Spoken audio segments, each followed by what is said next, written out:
The ban of polygamy means no more status quo, black wives, and divorce means that the women have to agree to be divorced. It means that they insist more equally. I know it's probably a hell of a rush because people do it. They do it all the time. Oh yeah. I have to give a rest in peace, Casey. I'm very sorry to Phil So he Furio. seems to have a lot of One of my concern for buddies women's who worked at the status, freak which is pretty significant for at the place.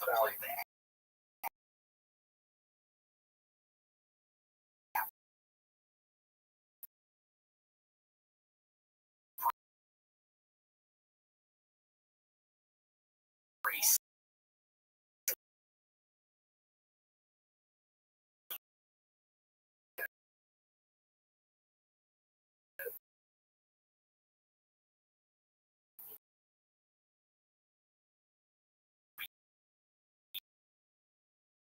For crank them out.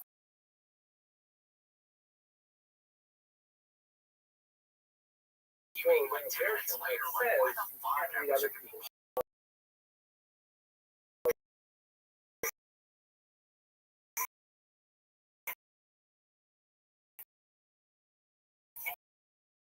How do we know, by the way, obviously, that we have lots of mail in the Persian era? Besides the fact that right? There's goes back and forth, so he insisted at this time for the sake of empathy of business communication.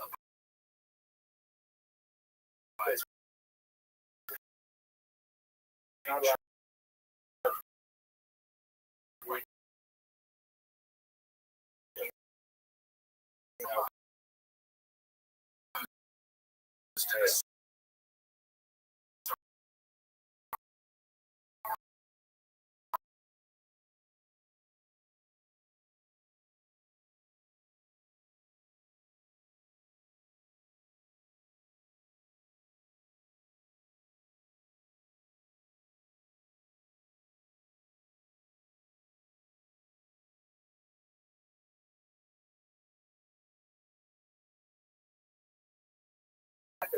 Like the no, he's not.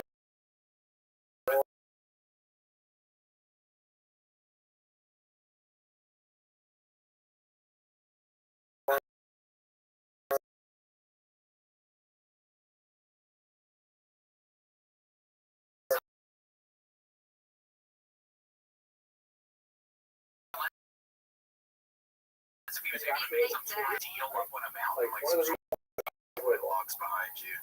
Oh, suckers! Graduate. Shout out to the maintenance guys that are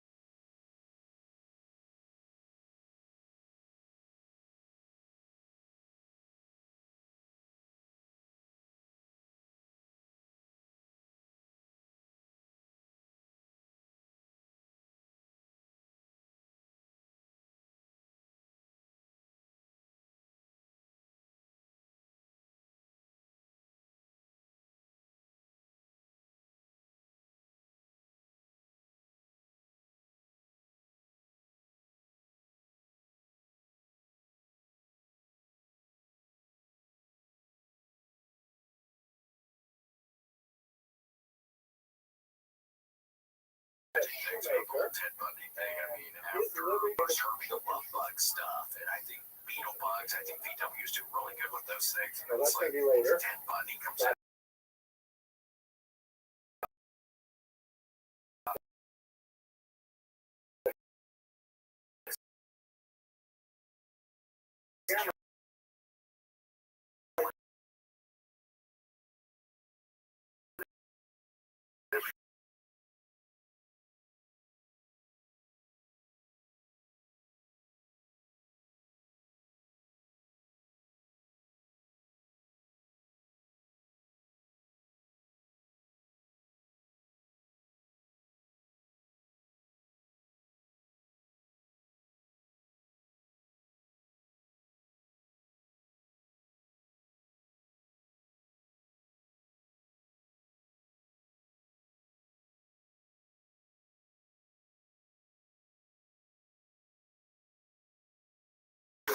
a community should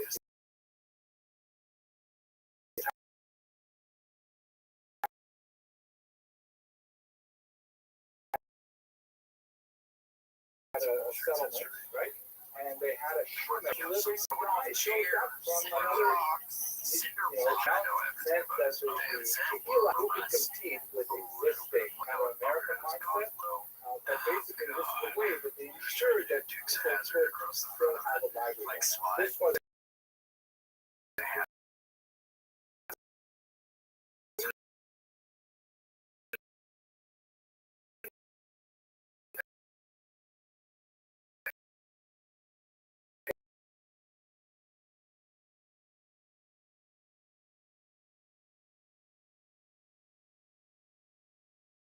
That could be fun. and the Jews could then say, all right, we got and it was hugely successful, somewhat rigid, and it maintained in this environment. So, yeah.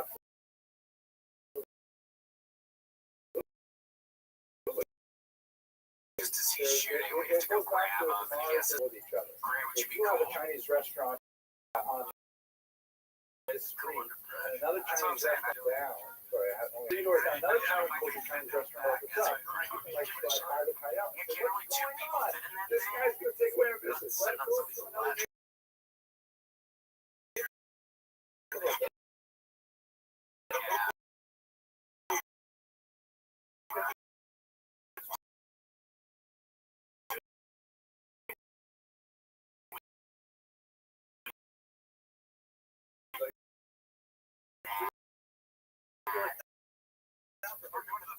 Well, it depends on somebody can just kind of be standing, so two people sitting on regular seats, and then maybe one guy's leg is in between, so they can be standing up. We lose so much of our police authority, we lose our director's authority, that means that it's kind of like anybody's game. Because what would happen is how we have, a community kind of like integrity, because it triggers out with multiple authorities, there's a downside. Outside, you have coercion, outside you have consistency, like the community holds together, but you only have one Chinese restaurant to shop at. And basically, the compromise they made that was effective, kept the people going for now. Difference.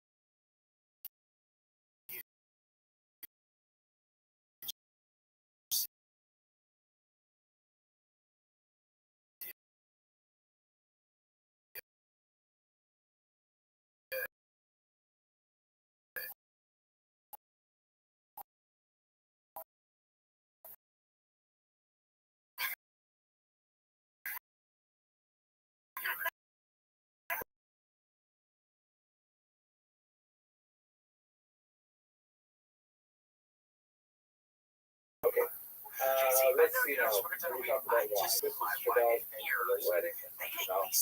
Casey. Over the next 1 year, because the way we talk, and then it was supposed to theoretically expire. Also, specifically said it's the lack of issue. The farmland, especially the North African and Middle Eastern part of the region, because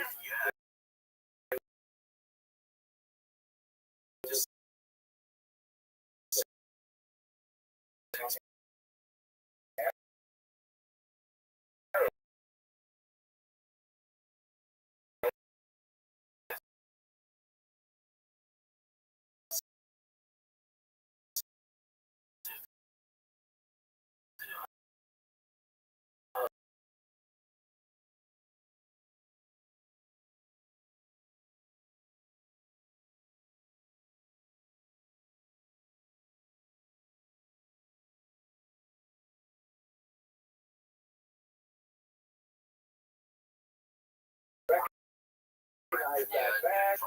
He's the one who was the source coming out. That Bill Carlos said that, well, the ban expired, but like for example, I'm not going to step into a lot of areas. I'm going to ask your hear about this.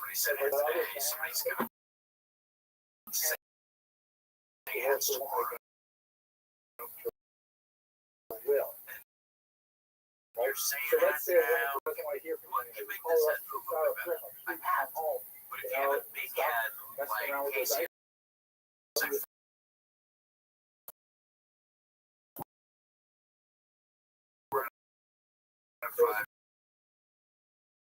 men are cutting people get shot, and they get diseases like that. You don't want to live like that. It's hard, but it's not really hard.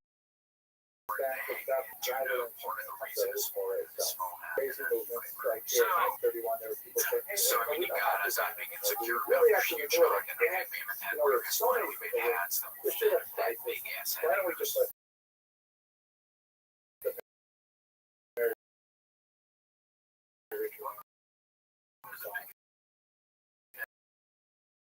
That never went that way. Well, the Beanie's trucker has Sandbag sunglasses. You can never find it in your size.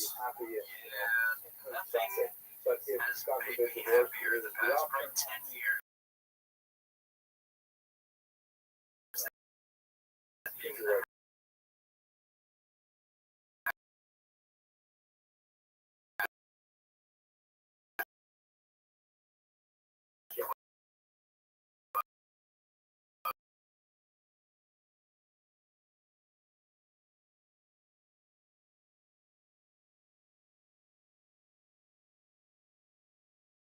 One of the main reasons I think is that hat club. It just gives me peace of mind. Recently, And that's something you don't get found with in the Eagle Archive. other hat brands. There's a lot of hat brands out there talking that with fanatics.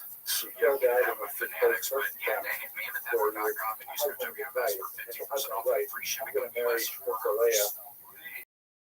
That's mammoth.com, WMS, or click the link in our show. Give the giant. Here's the gift of Mammoth head. Sarah shows up. She survived. We don't do it this early in the show, but I was some of my favorite American bits that kind of go So, under the radar.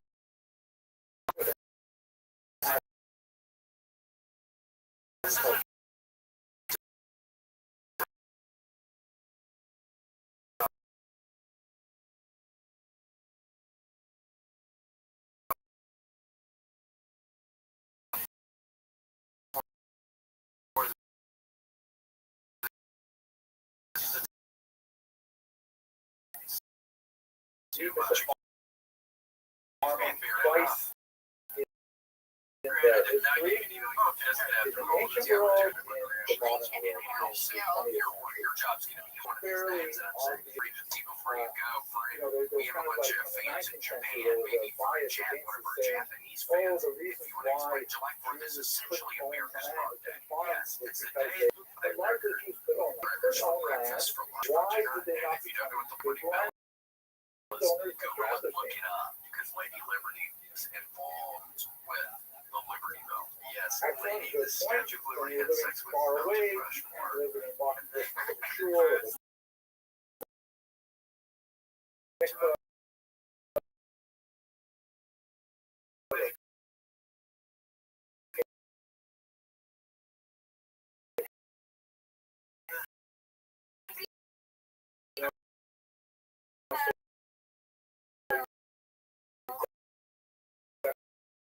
One of the crazier things about Mount Rushmore is that great.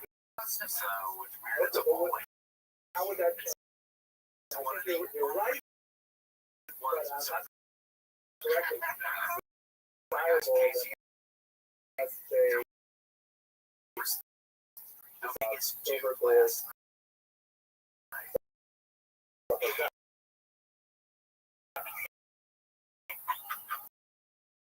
I swear to God, he was the biggest dude.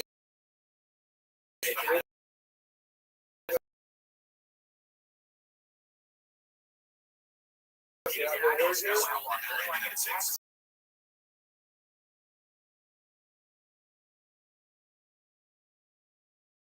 average real estate is not only for growing,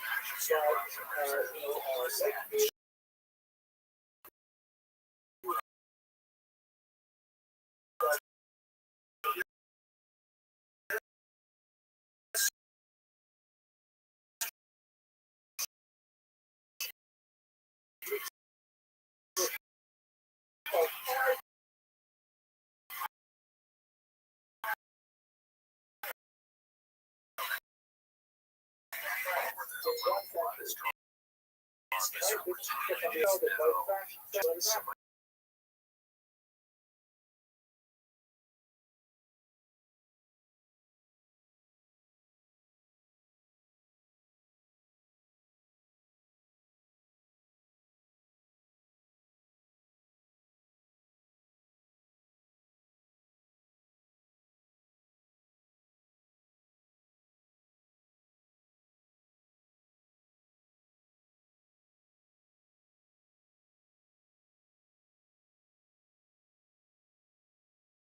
well, because you have to invest in your real estate. I mean, look at some of my Or, ways and what he was in before Aquaman. Anything that's happened to that, It's like his life. to discuss all of it, we definitely have the skills, and they just discuss the skills that were liquid, like medicine.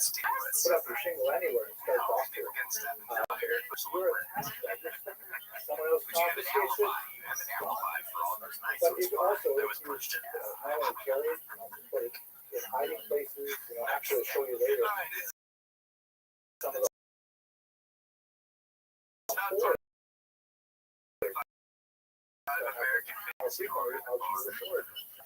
These are the biggest people.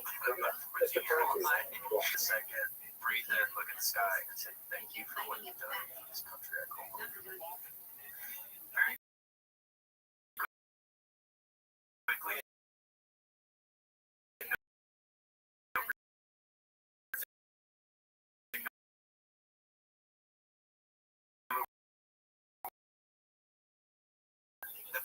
Buy what, like produce? Yeah, Really okay. the Pecan Brothers, Stank Motors, Jews generally, when they work, Emily Award winner, street Raquel have kosher meat, Garlight, but Ashkenazim, as we discussed last week, right? Dr. Jill Hammond, Ashkenazim do not eat mentor of the the cure meat on of that colitis. shell, the sciatic You know, nerve, that's a and big one. Why that means is that he they not basically allowed look to back celebrate onto on the July cow, 4th? I with the know. filet And mignon also, very you read a close children's book to called the Praying cow, for Sandwich for Mustard cells about a tiger with Alzheimer's. and not happy to buy Surgeon much Roku cheaper, Breakfast. right, meat that's Pray cheaper for price, because the Jews have to get rid Fisherman of it, Rex. consume it themselves. He's off now. It looks bad if Jews won't eat this, but Christians will have to. Very close to But laboratory. It it's gives the you the same super rule as ever. If you go to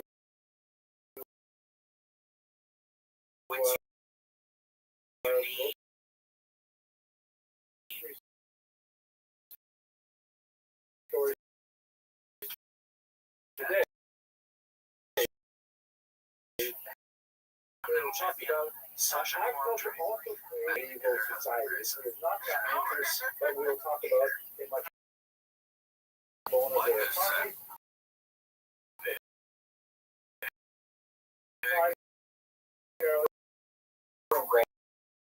VR and watching.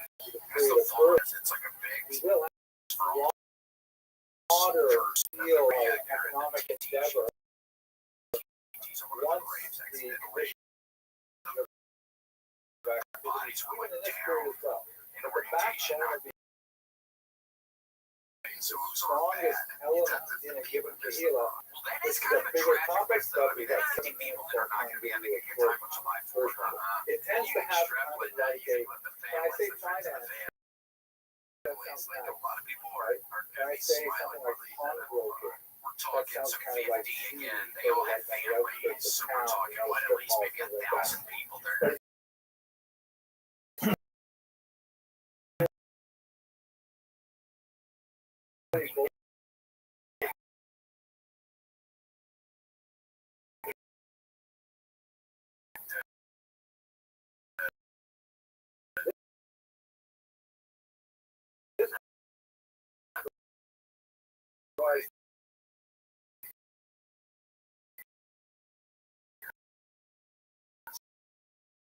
An excellent way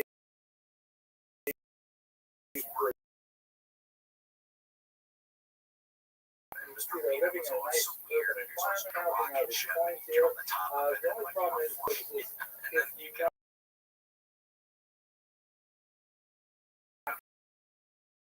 any Special, and it would picture make a little book specialized and minutes. Like that's how much Mary there freaking for fun at the peanut shop. by the way, Mr. Monster, what are you doing? Closed it up. They switched over peanuts put out stuff for some legumes. After what I went so through it last works night. basically like this. It's to collect taxes, which is things that kids want to do. There's two different ways.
There's actually very little making coins.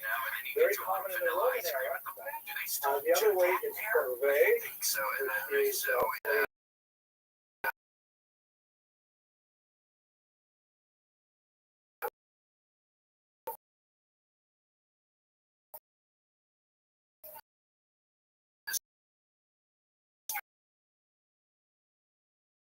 farmland.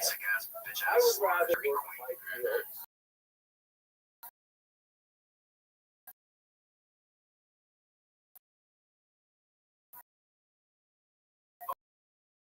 Let's say one day we can peasants to take whatever higher from the top of us. Is everything okay? And the third type is the best kind of tax, is real money.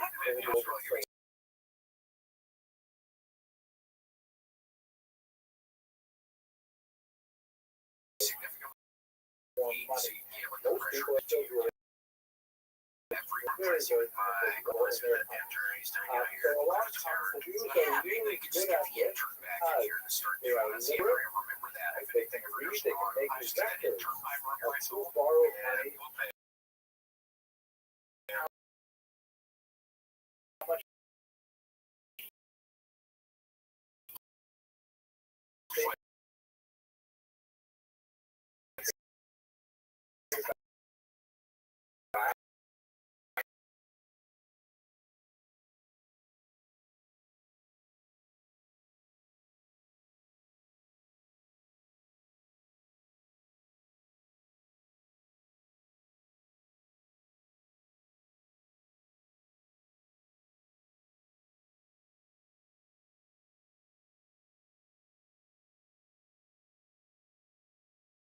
flour will cost much money, and you will pay me back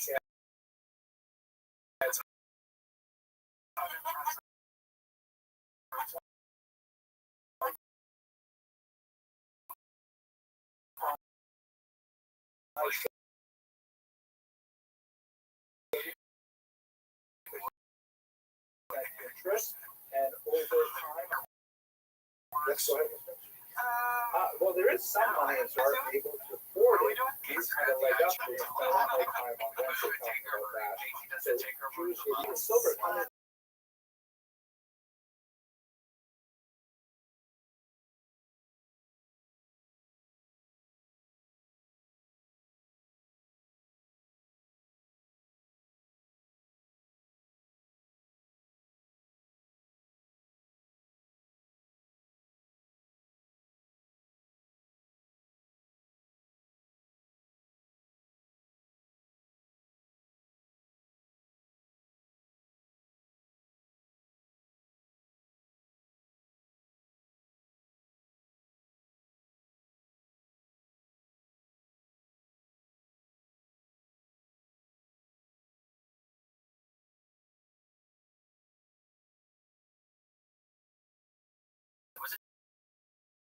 Noticing Saturday, and I would click on it, and it would be servants of the royal chamber, the chamber of him. They would get me The Jews in their little I think they got me directly standing to there. the king. Boy, there was a And he picture did not want to mess with actually them was an because the king actual wanted them to do a great job. yes, an Great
also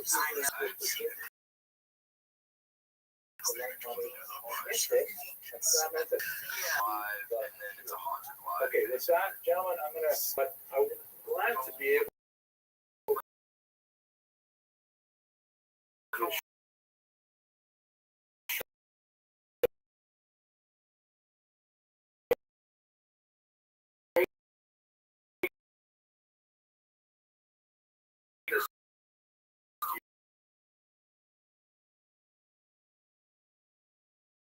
I was right young men, Friday.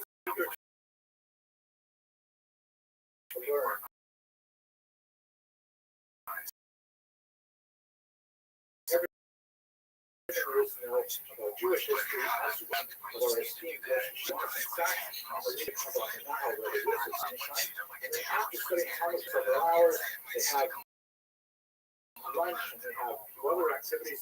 Secular studies begin at 3 p.m. with a rigorous curriculum of sciences, political science, English composition, history of majors like business, computer science, you name it. And then after dinner, they come back for a couple more hours of dedicated Torah studies. Really phenomenal.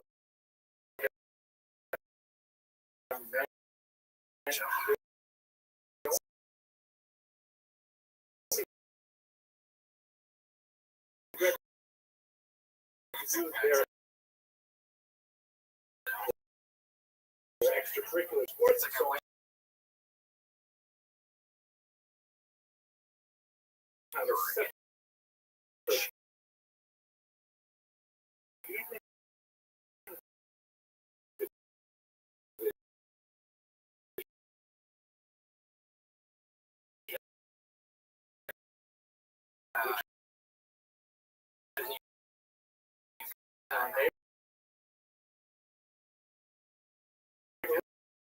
When they come to us with the secular classes, trying to begin at 6 p.m. And there's out of them as well. In fact, we're I went to medical school, forging successful careers in finance, and how specifically those students were very interested in Jewish history.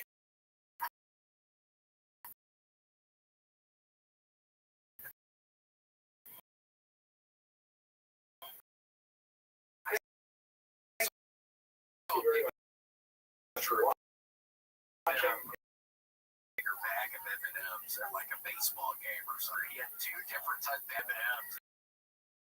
He was getting them off.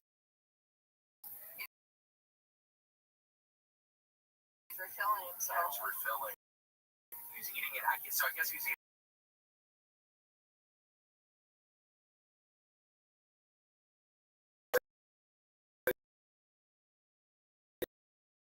Yeah, relevant. Makes it last longer. 5 colors that I wanted in my mouth. Essential why, essentially, Hazari is like way out in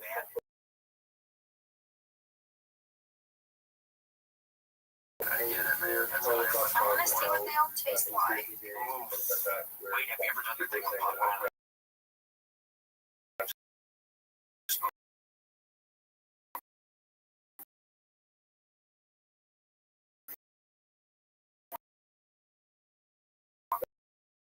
Piece or nothing. We know method? Yes. right. That's the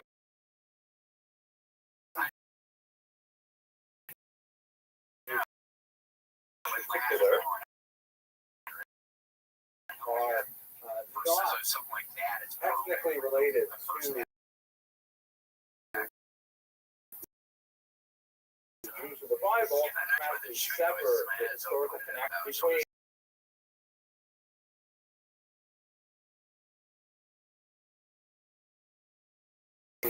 initial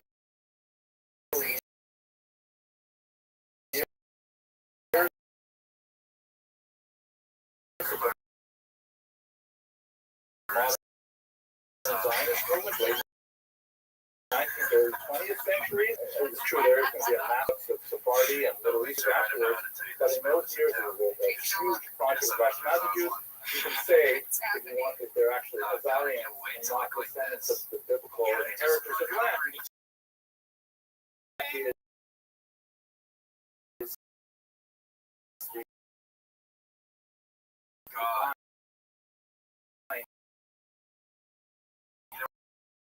Pushing the Khazarian hypothesis as the origin of Ashkenazi Jew.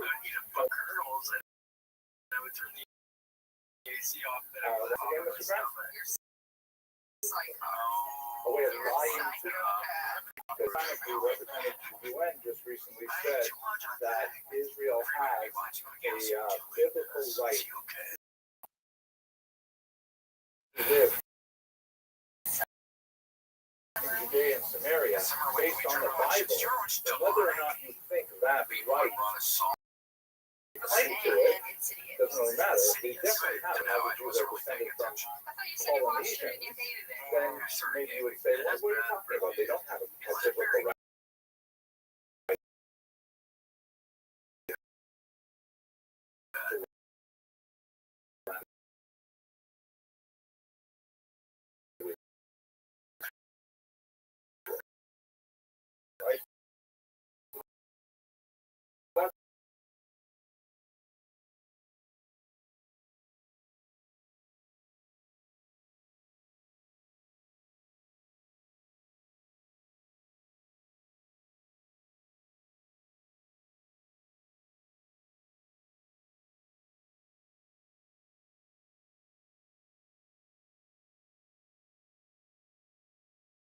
Let's just explore that briefly.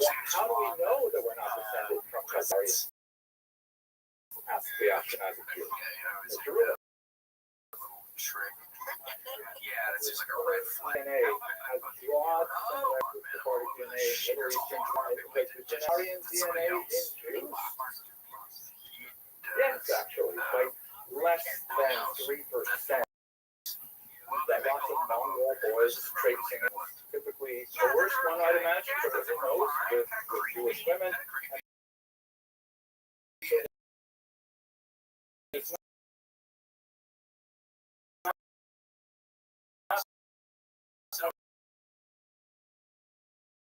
reason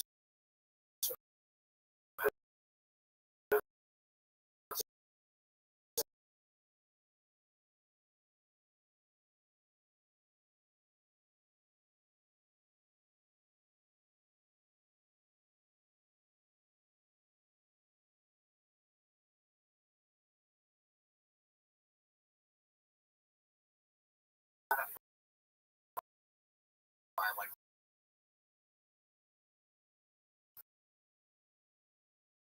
what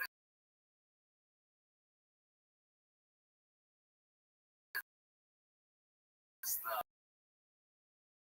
well, there's not much basic story. It's an assumption that really was very influence on Ashkenaz in particular is in it. Well, the Khazars are a Turkish people speaking a Turkish language. So there's a whole bunch of families like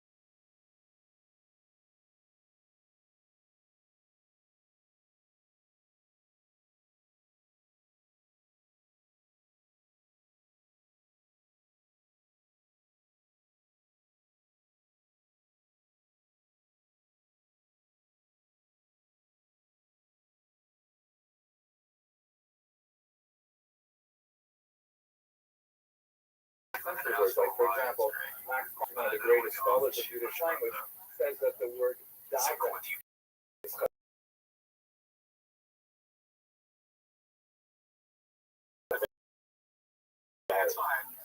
right, not a Hebrew word. Where do we get this word daven? So Max Weinreich, our tiny remnant of Khazarian influence on Jews, and it isn't a important word for us, according to his. So that's basically the story why we don't hold that. Because then one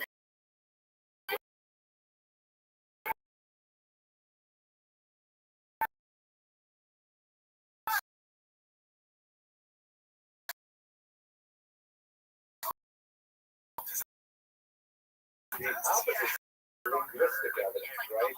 With Yiddish spoken by Jews from Germany to Eastern Europe. The Jews come from Germany, not from the Mr. Grant. Yet refers to German Jews specifically, and refers to those Jews who were really in Germany, let's say 19th century. Ashkenazi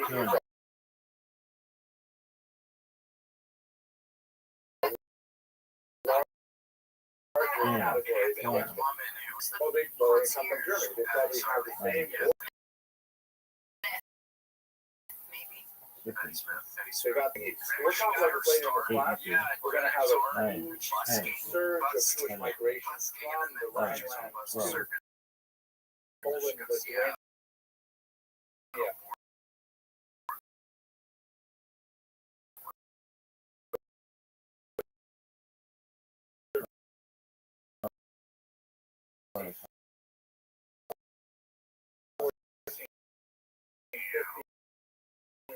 Century that established a great center there. So, otherwise, I now is already behind us.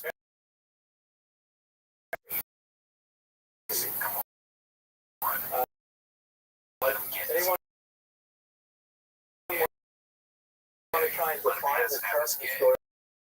Not bad, not bad. Let's break it down.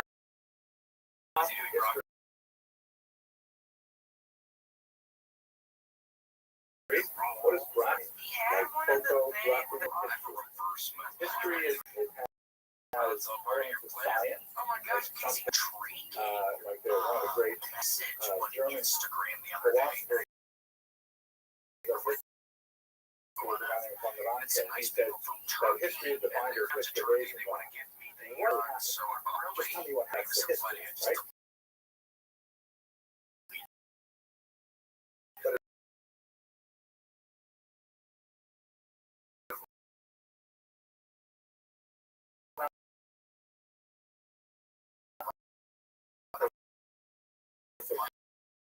know, promotes a particular understanding of this should be incredibly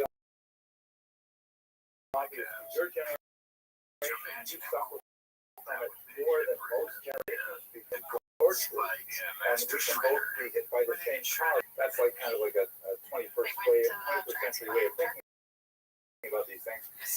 Historiography is like that too. How do we out of the events that we determine from the document? Primarily for this. So I'm going to just introduce you to as a history that is hugely important for us. The figure on the left is Simon of Brest, who was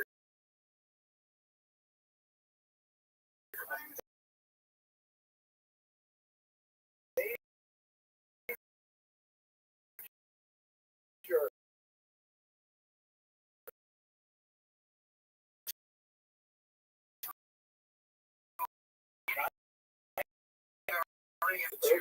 Jewish historian. He was actually, as a young man, a student of Rabbi Thompson of Rothschild, studied literally in his home next to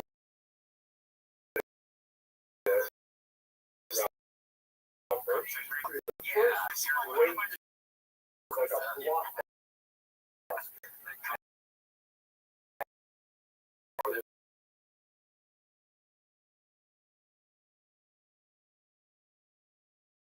Huge. People were so excited to see this. One of the arguments about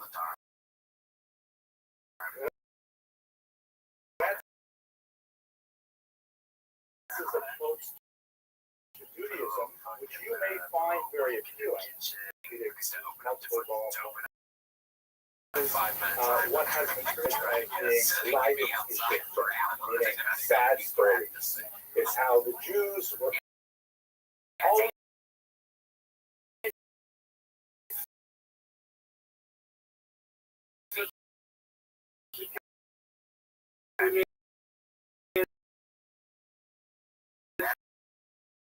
tracks and very bad things, and they make all this beautiful kind of like a feel to it.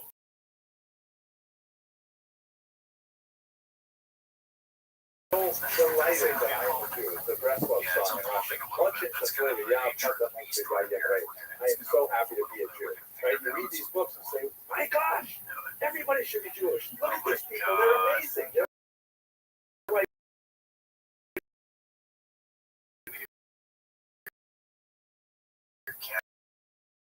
they're hates them and despises them and stuff like that. And that's kind of like the popular Jews and so hated by Germans. The great historian Rothschild put his name down here. Great senior historian there. He said, what is this German? I can't believe you're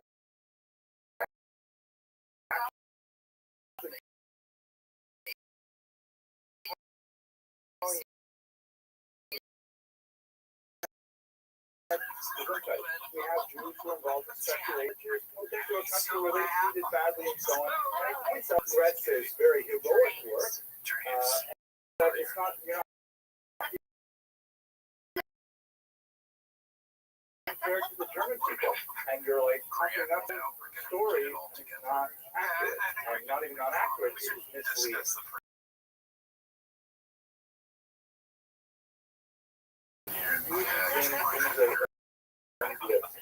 The Jews are our, meaning these Jews, they don't become, they are hopelessly self-absorbed, narcissistic, and they present their history as dark spots in whatsoever. Follow the debate between these two historians. Well,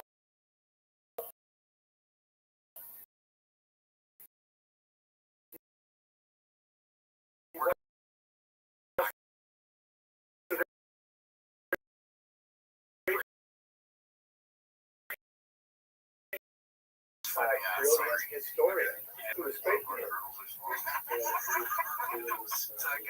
I think that here.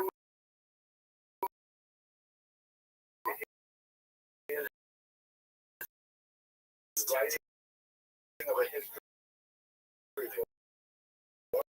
People feel proud, which is, admirable. Yeah.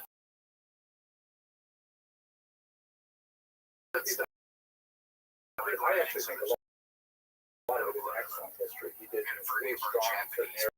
It will essentially give you a version of history that just sound like super deep, beyond belief kind of details. And there are areas where I think it's fair to say that, but we also have, if you open up a newspaper,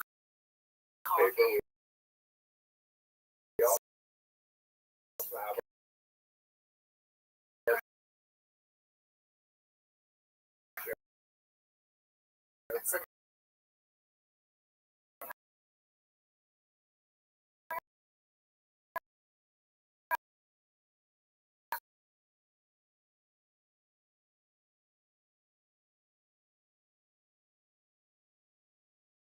Too much butter. There was some guy that used to particular come areas in like the store. the Jewish community or And he had 3 daughters. he died 20 languages. Scary and sad. He said that the model that He was always it there. is, He met on his he also bike. used the So German his bike term, on my so it's like I was Leiden active, but he the goes to Leiden too much butter or something. which means There's a little sadness thick around and In learning. Vegas, the heart attack girl. That the That they Jews would have milkshake. periods in this, Stick with butter. they're attacked and pogrom. That section of this class, That's oh my cool. gosh, I think that's gentlemen, nice. you don't know how to probably imagine. And at the same time, they're learning. And make noise and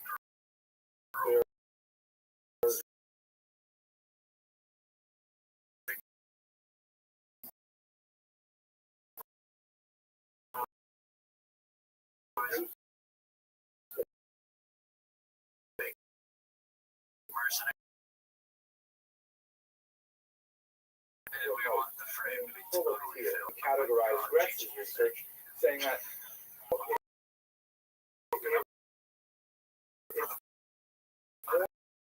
more of a cultural activity, which is in my office. You want to see it? It's massive, almost unreadable. I don't actually read it at the college level. I've never met anyone who's actually read all of Barron's 18 volumes.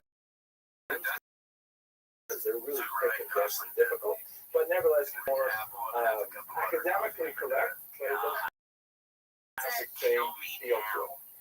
But we're going to try and push this class that I hope they have to walk away with a kind of Grexian feel, because I do believe that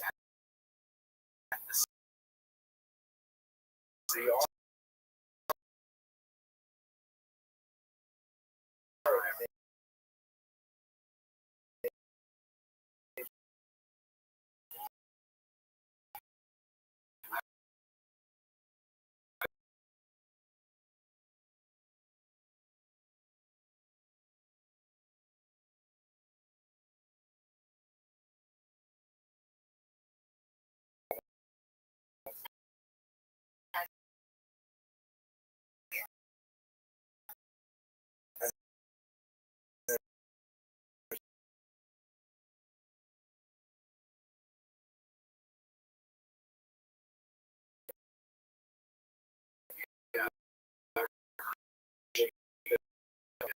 where we can engage in reasonable self-criticism.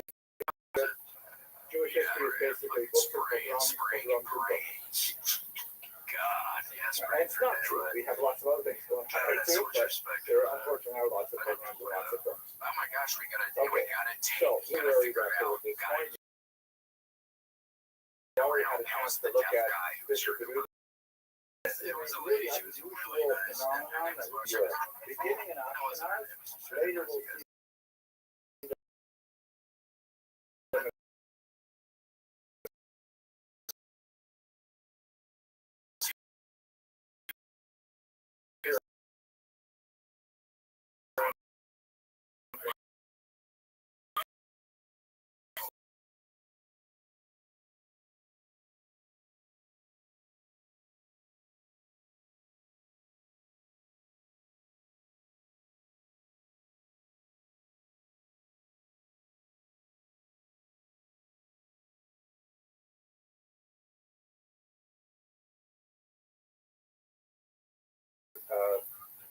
who's to tell me this is definitely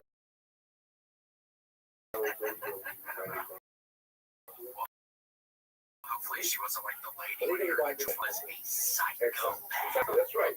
Government at this point is a fairly involved in creating an agreement She sees with us. this significant agreement that's typically put down in rules, which you recall some exceptions.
Because here's the charter that was discussed these things. It had, it was law, something like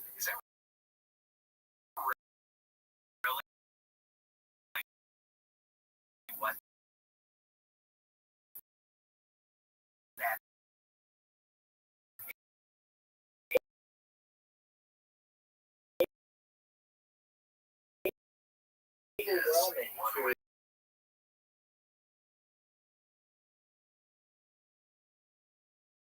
so you're telling me if I see one of my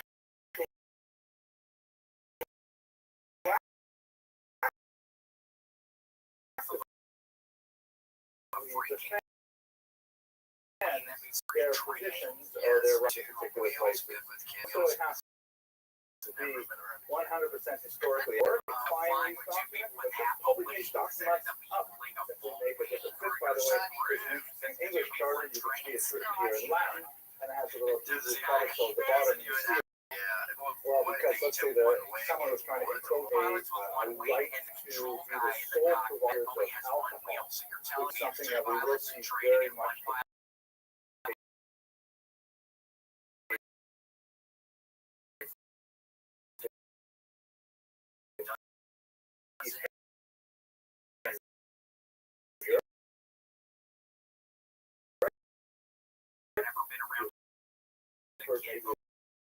I mean, at least if the pilot takes you half a week.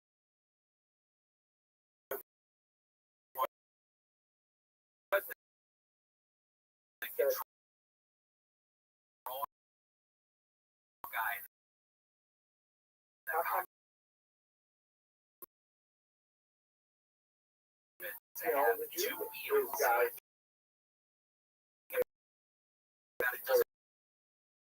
Read it. Obviously, it doesn't matter. Let us all know the lane. Or Not like to be a temptation to travel.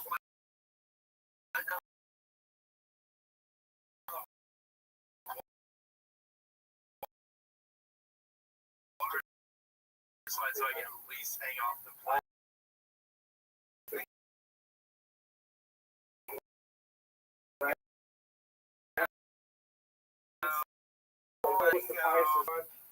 Hugely important. I mean, it's a European king, Louis the Pious, his son, he in 1839.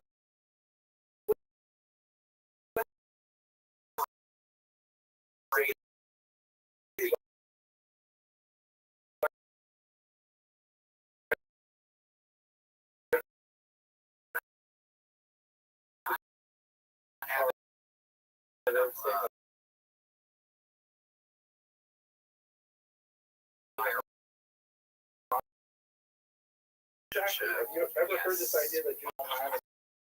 That's why they went to the final. Are the big rat also.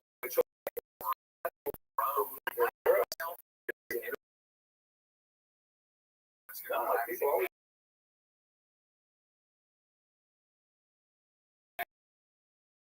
like land.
Yeah, but it depends on the land.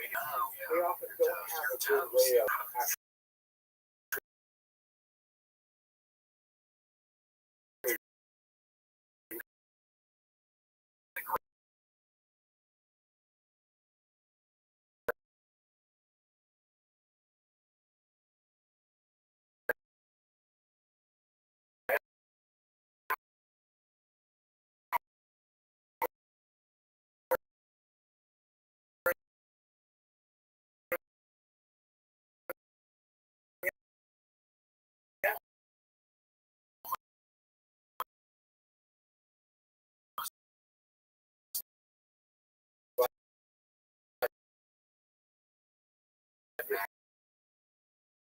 actually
see it in this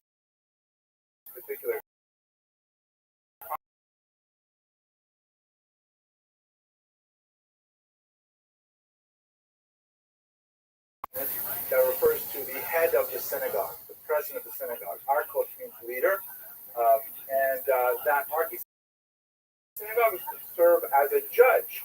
So in other words, Jews were given the right of self-government. I'll show you some examples of that.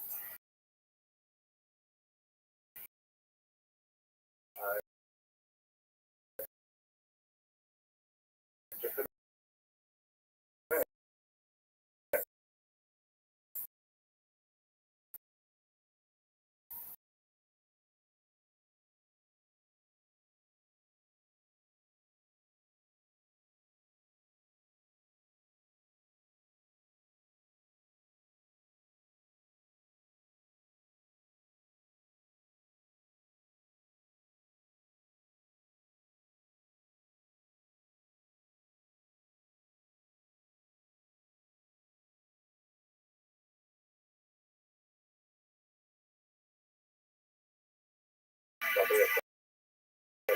What else might happen if Jews have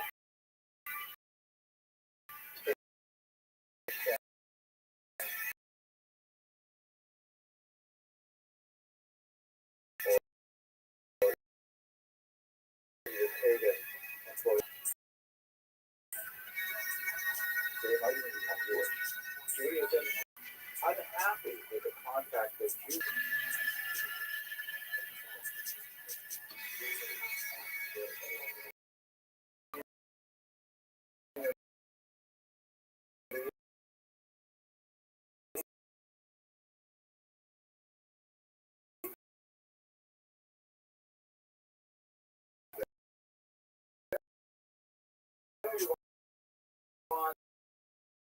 You know, a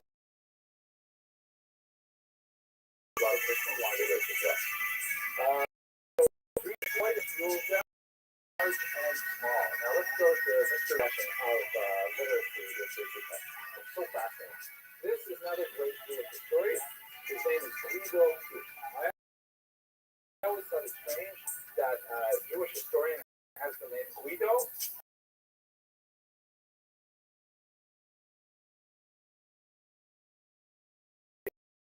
To invent a law and the Jews.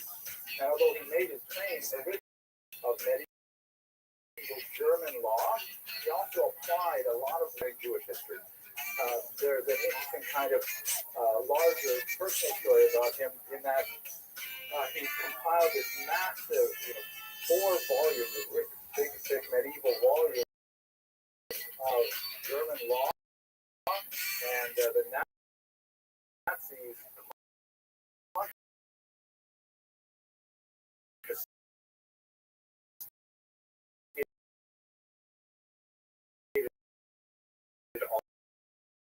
all of it.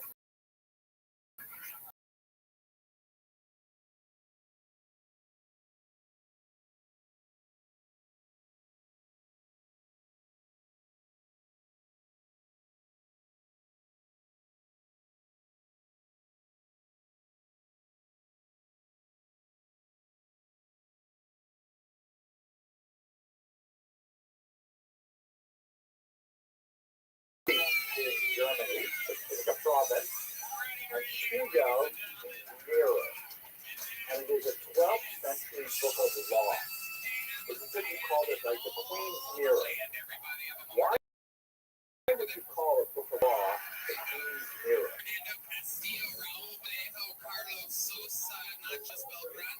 Not bad.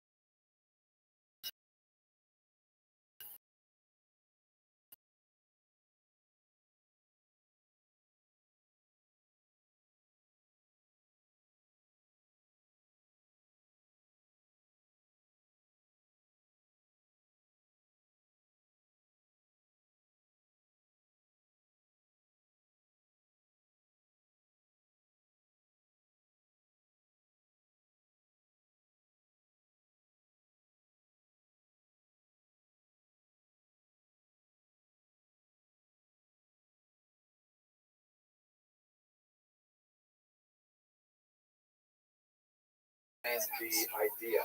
So this is that, again, remember, we have a very close, we have an interpretive tradition, the rabbis make into it the Shulchan Aruch, Mishnah Berurah, and so on.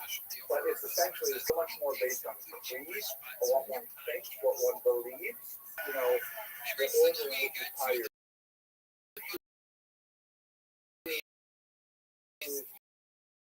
or what happens to put it.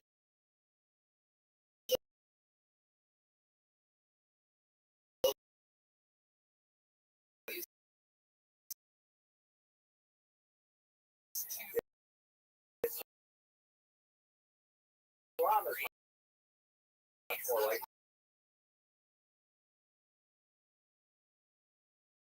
that.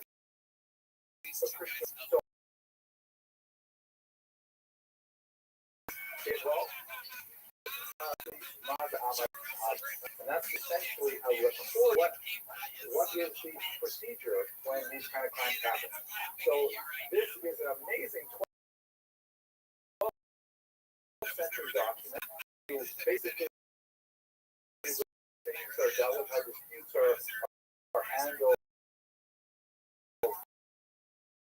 in the 12th century region called Rothschild, and it was Germany, and it became essentially the core of German common law. Because, this is going to Mr. Leukey's observation, most of the people who wanted to read German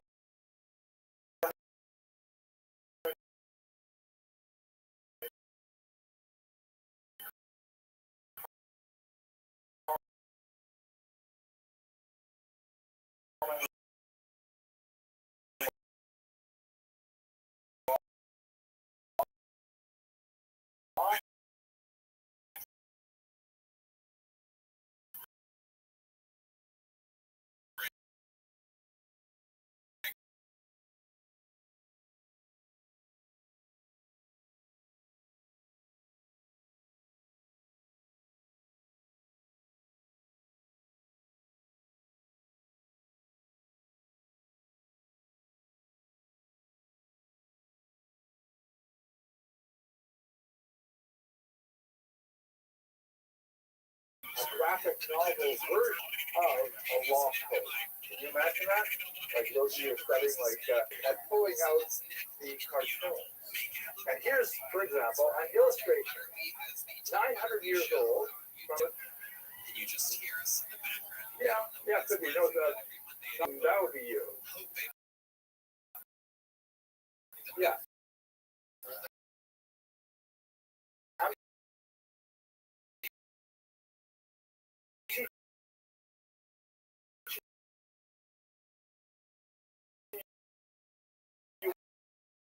What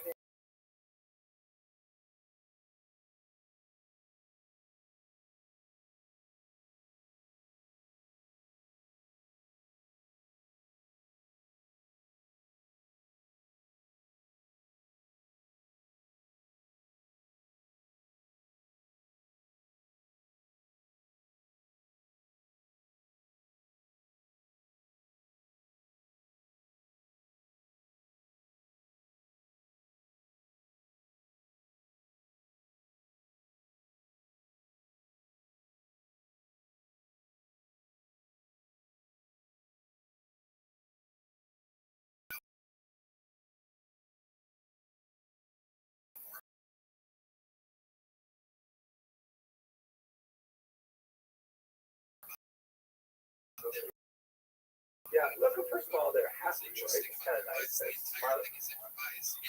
Let's bring it down. Who's this guy here? What's he wearing? It's a long finger, like you're the guy. I have, you guys ever hear of a rapper named Nick Black? Yeah, so I'm sort of like, at the same time, he was a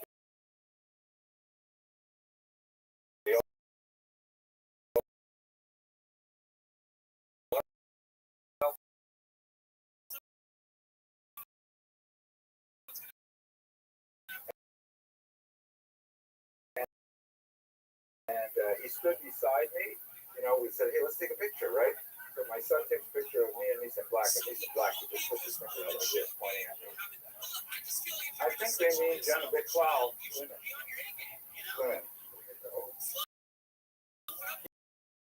Yeah. All women. You put two a plural, it means all the king. You've got one type of mendicant friar, you've got another type of mendicant friar, you have two women, which represent kind of the class, gender of women. And who's this guy? You, right, okay, not Gandalf. Right. What?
There are, we'll see it over and over again in the images of the art world at the time, that when you wanted to depict it, wait.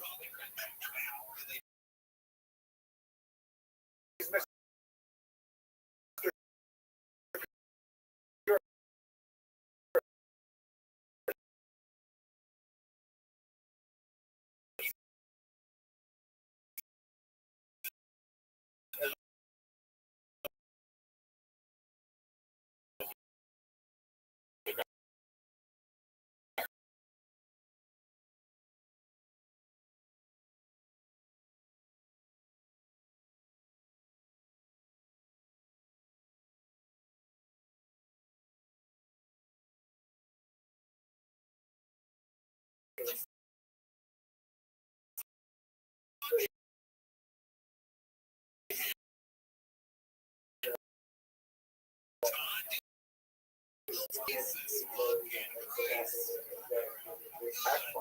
Very precise. Mendicant brides and women and Jews. In that order, right? But the king, as the verse points out, there's clearly a hierarchy. The Jew is even a little.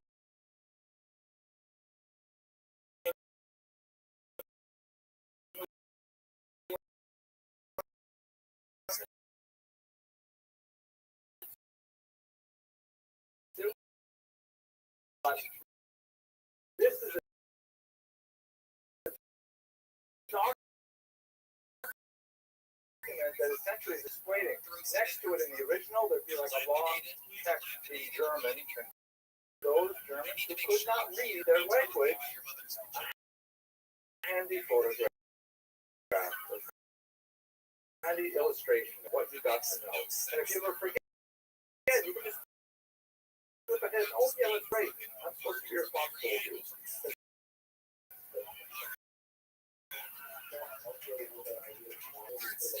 What exactly does he do to you? Did he really use a banana? No, that was the movie. He actually showed me. So I don't think I've read a lot about the history of Jewish costume. There's a fact of the 17th century, meaning it was a classic, today.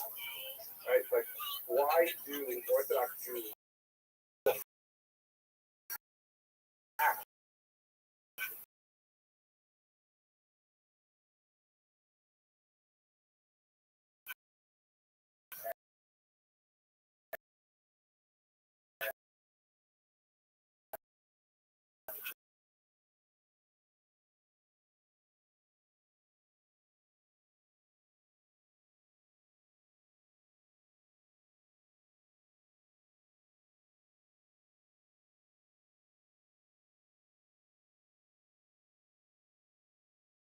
it was considered presumptuous for a student to have a beard.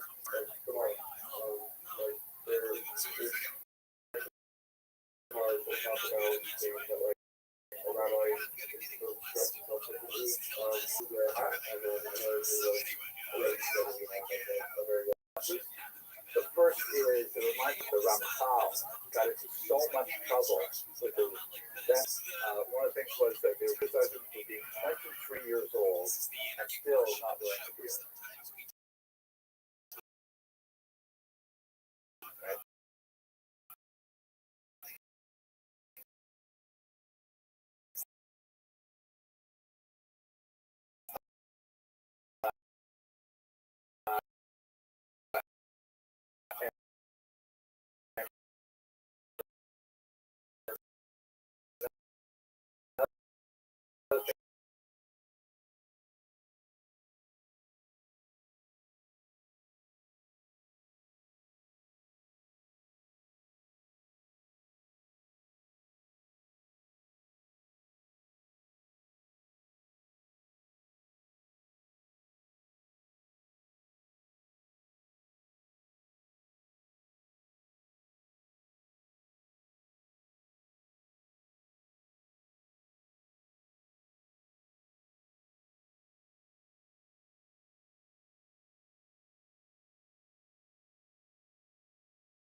Actually considered subjects of the king, but they're legitimate subjects. There's little women and their status. They have to like help these Jews out.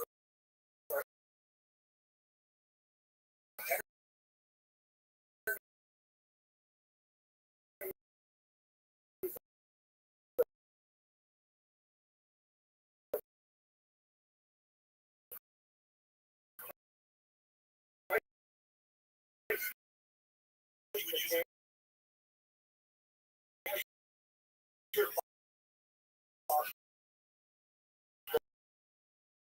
the men can prior to women and the Jews too. And you have to protect them. The Sasha so Jewish. This is a slice and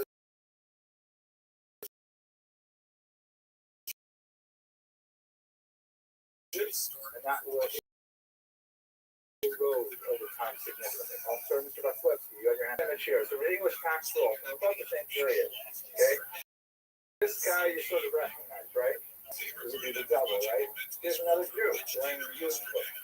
Right? So far, those nasty pictures of Jews are almost as old as pictures.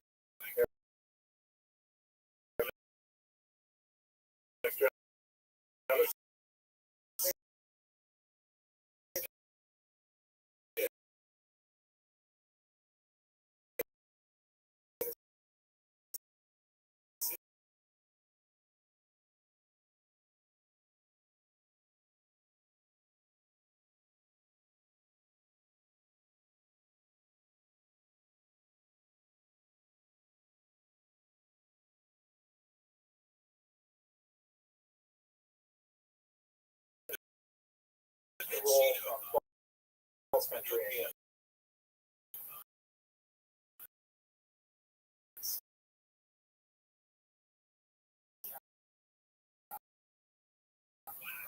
Okay, let's look at another one of these. Now, what's going on here?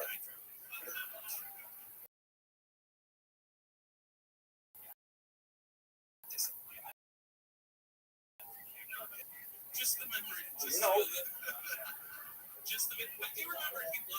Yeah, these are pipes, and yeah, they're weapons. Right? Okay, so what's going on here? You got these.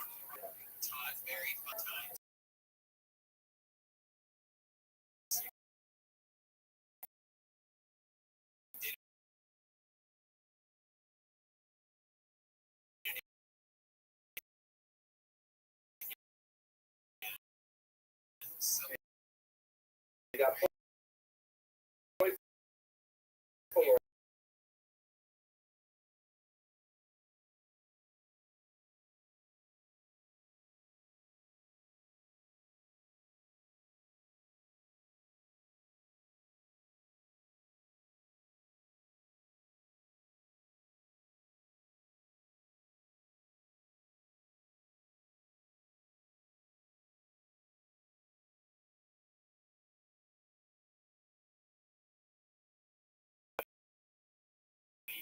So this is essentially saying that Jews necessarily are. Go ahead, Mr. Evans. Because these guys all have pipes. Don't you want to say the Jew has the pipe, but this guy doesn't?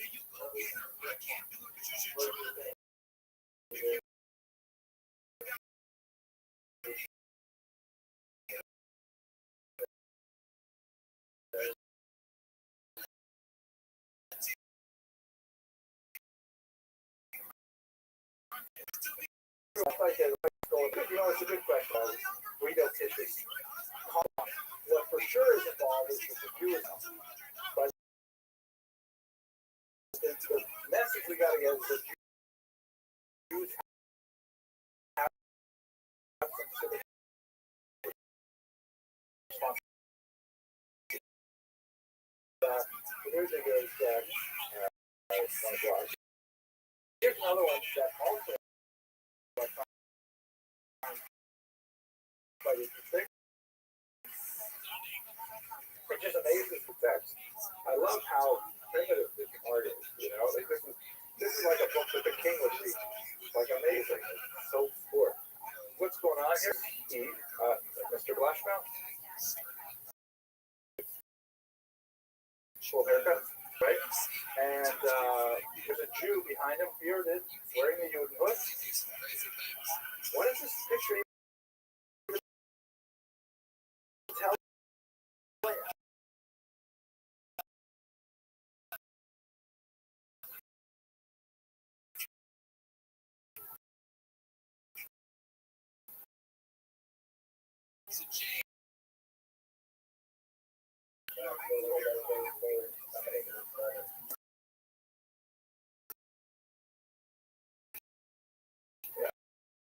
Possible. This looks like. Well, what about what you see of you riding a horse in Muslim lands at this time for Jews to ride horses? Riding the donkeys, or there are some stuff they're allowed to ride side saddle. Camels, they're allowed to ride this thing here. It's a nice sword for sure. Not as long as a pike, but pretty long, right?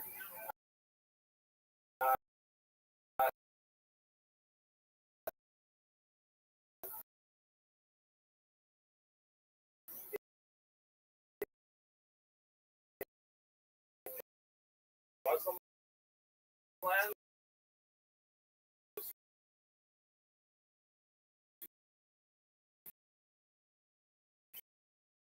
Jews are not allowed to.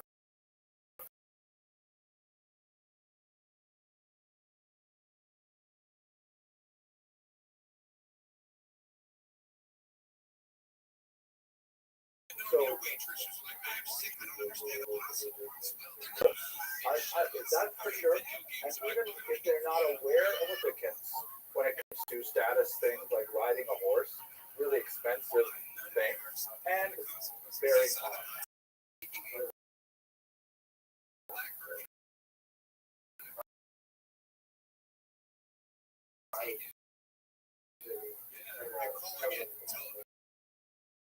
Skill the artist. I don't know how much. I do think that this is saying to the king, hey, it's okay if Jews are armed. Hey, it's okay if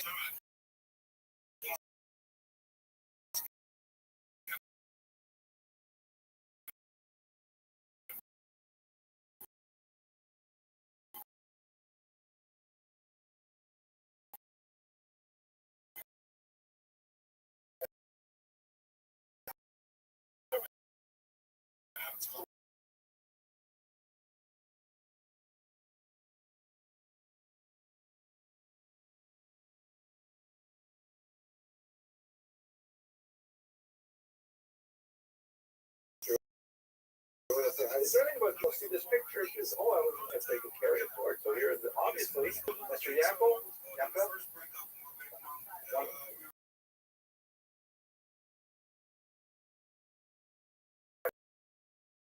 What's your name? Schwartzman, Mr. Schwartzman. I meant to say Jews have have to participate in civic events. Whether or not we have it. That's true. Could be. Could be. It's hard because the talent of the artist is not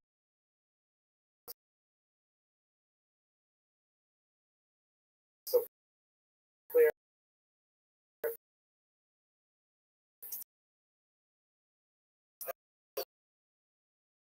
Legal issues.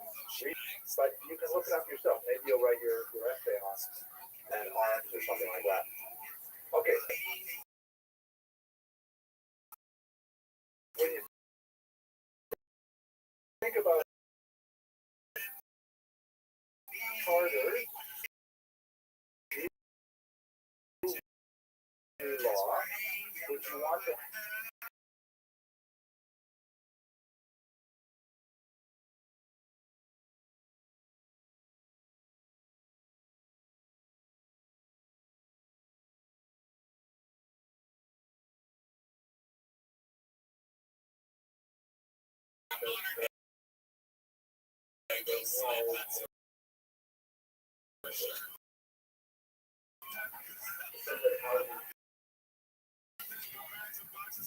separate but almost already? There are certain things that they can do that other people can't. They may have monopolies in certain types of trade. You know,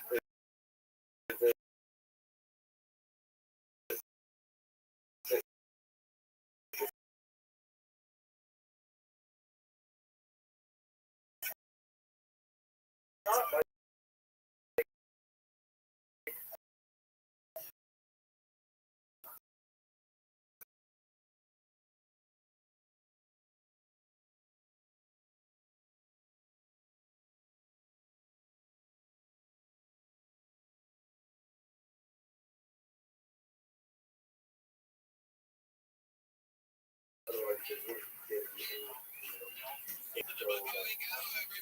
working a land, Jews tend to live in tightly knit communities. They are walking to a synagogue, a mikvah. They have to live close together. So they tend to be mid-sized villages. So they're very, very visible to everybody. That's right. One more point. Good question. Were Jews allowed to assimilate? Yes and no.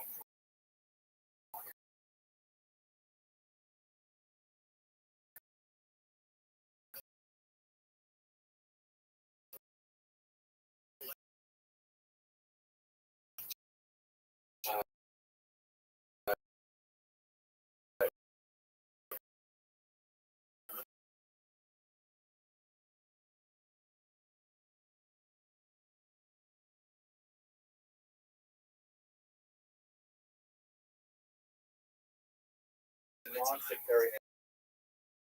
You either have to belong, you have to belong. There was no like kind of I'm going to participate in both worlds.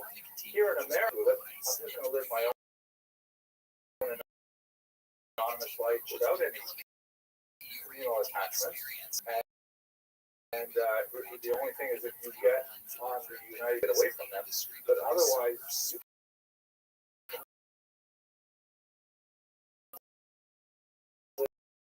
live an assimilated lifestyle today. But in the medieval Jews did. You look at Jews who converted to Christianity. Most of the we have of Jews converted to Christianity.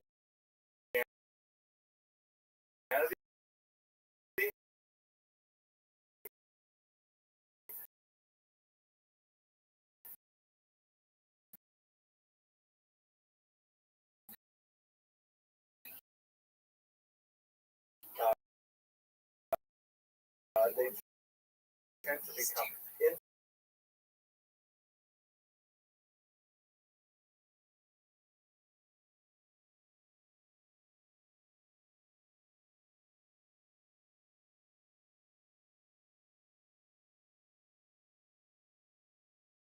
context. I want to take you ahead to that when you really had the opportunity to assimilate. So let's just break our 10th century Ashkenaz and let's go all the way up to 18th century France, which of course is part of Ashkenaz. Napoleon Le Grand, the great Napoleon. We're going to come back to him later in 1789, there's a massive break in the way Europe deals with citizens. The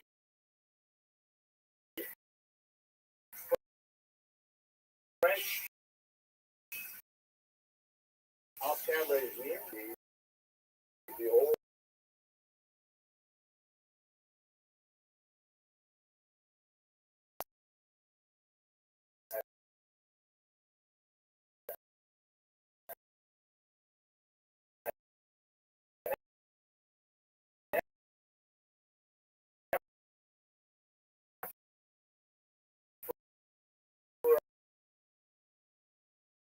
that happened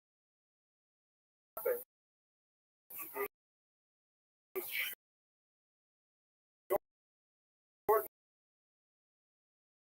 after that revolution of 1789. First, Sephardic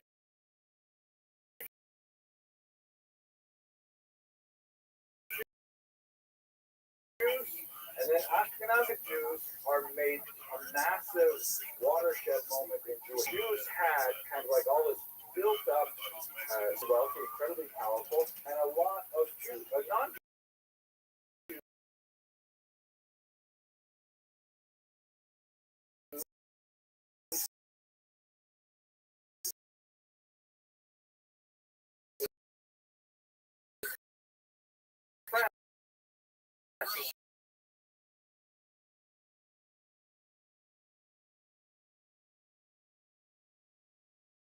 Money language, right? Because Jews were allowed to formally go back to using the economy. They go to Napoleon and complain to building our country with the rest of France, or are they our internal enemies? Do we have to do something to other Jews, or can we let them be equal citizens? And he says to his advisors, so what's who runs things for the final word on what Jews do? To be this organization called the Sanhedrin, maybe I didn't say that, I made that part up. And they said, but it hasn't, the Sanhedrin, this great court of 71 judges, it hasn't sat for 2,000 years.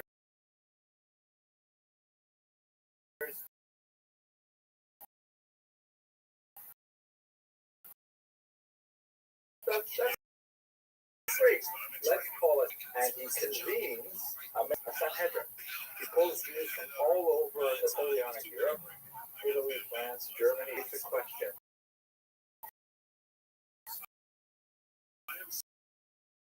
To try and figure out, do you consider yourself separate from Frenchmen or the same? So, should we continue to allow you to be separate as equal citizens, or do we have to treat you as enemies? You'll join the Germans as soon as you get a chance to do so. So, of course, the Sanhedrin, they knew what Napoleon wanted to hear. They gave him 12 very good answers, and he said, "Okay, so that's it. It's settled. Jews, you get to be regular citizens like everybody else."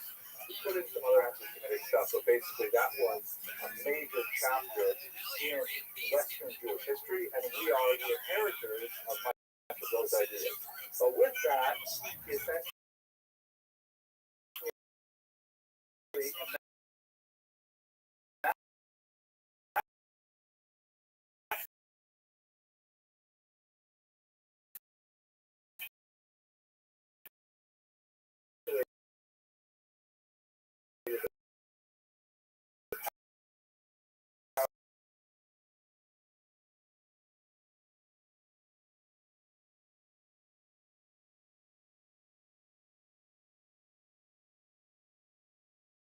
you want to get divorced, it's up to you, but we don't think.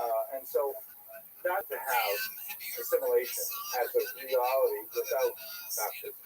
God, it's talked so long now. Still, echoing the Australians. We know every one of them. Would you like not to change halakha? very, very early in Stella, but yeah, they're very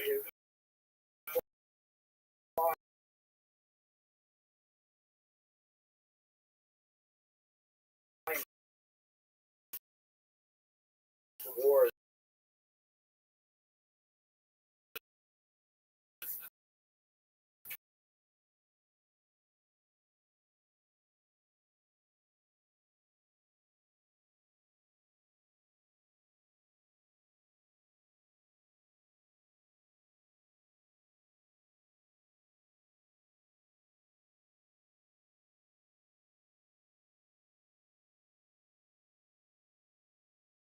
Painted a commemorative medallion to show how much they love Napoleon. Just look at this. Emperor King, right? Okay, very nice. And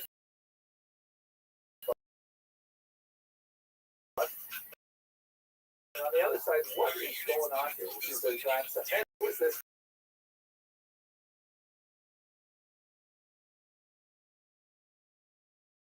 And here, and what's he given?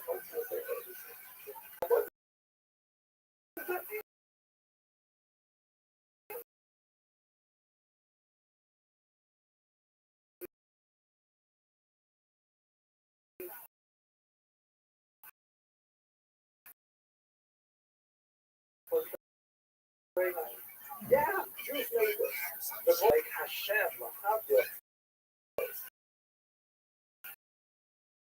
You're like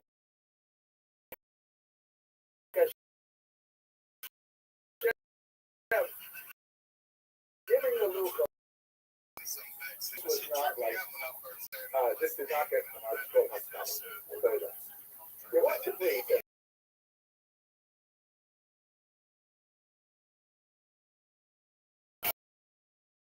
my humble opinion, but it's also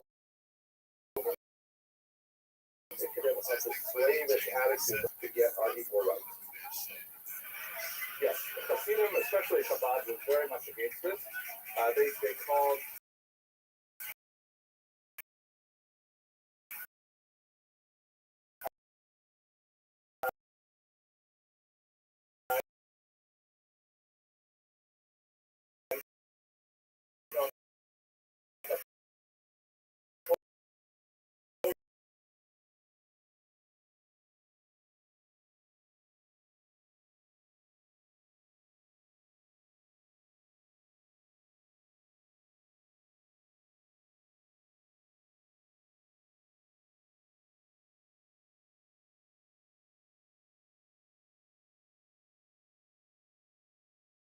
first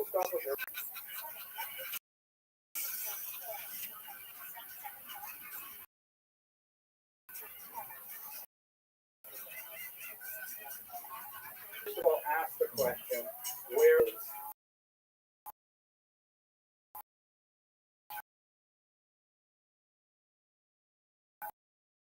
Ashkenaz? Ashkenaz, I'm sure you're aware, we call Jews Ashkenazi, very good, where we have this description of the Gomer, right? Or no, sons of Gomer, who are the grandchildren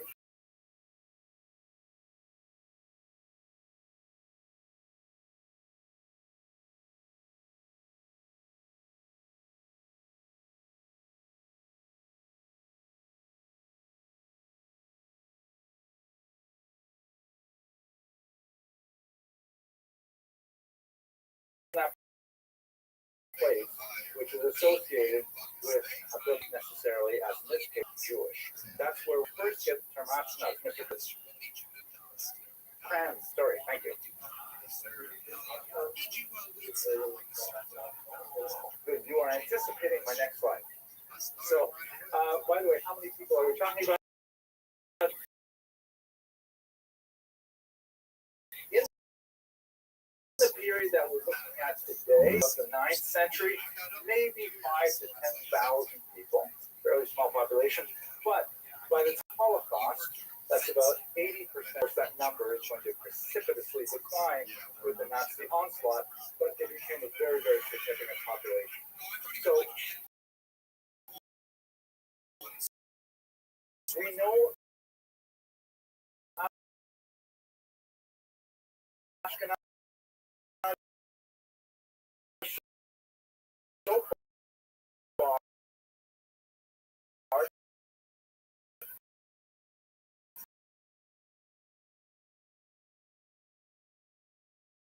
century before the Common Era, right here.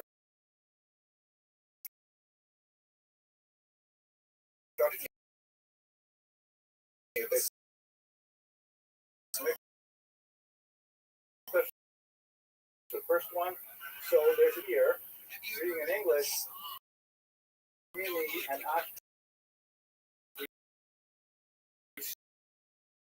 sort of know where Ararat is. Anyone know where, at least in the biblical imagination, map of the ancient Near East? And this is kind of like a 19th century cool map. The world is now here, of course, is the land of Israel in the center. And if we were to place these on a map, Ararat is showing up in Turkey, which is a little different from what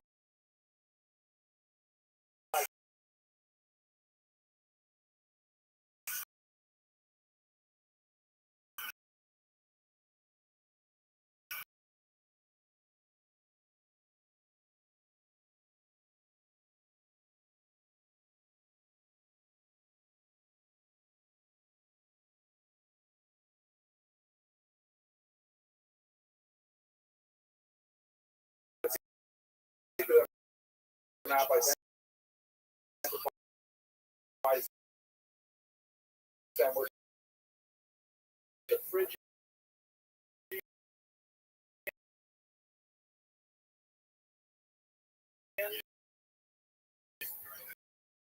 Not especially good grounds for but it's most likely the ancient Near East in this context.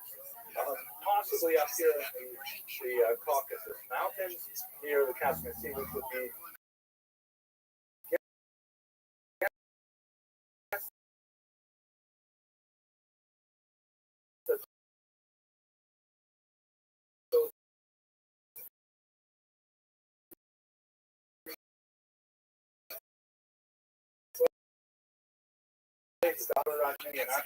has to be 600 years.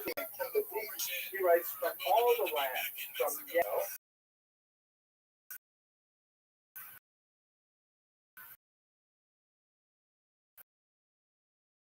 and the East, which will be for Asia, Bukhara, on the east coast of Africa, Ashkenaz, and France and Spain. So we definitely, this is France and Spain, and Ashkenaz comes just you're like, if you were to look at this list, where would you guess Ashkenaz has to be?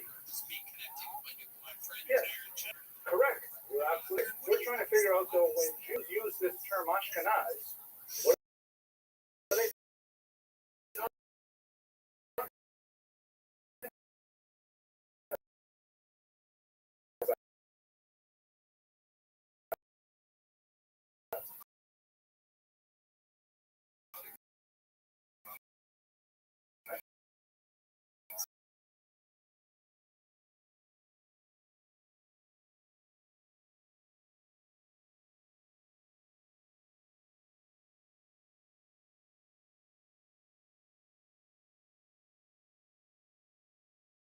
Italy, close to Europe, right?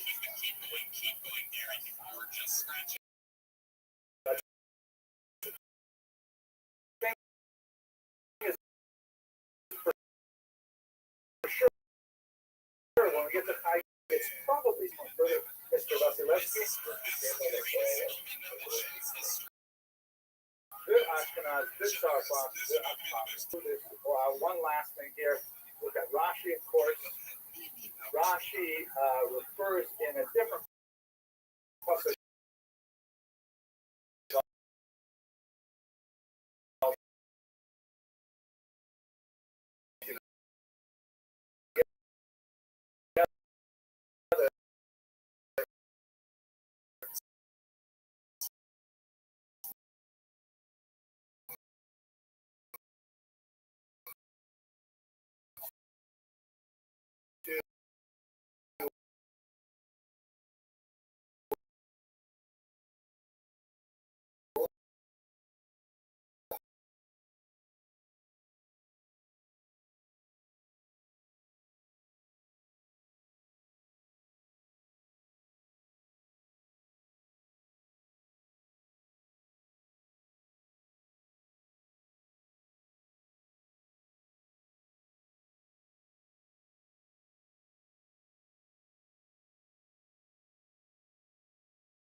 is also the Russian word for snow. Russian Ashkenaz is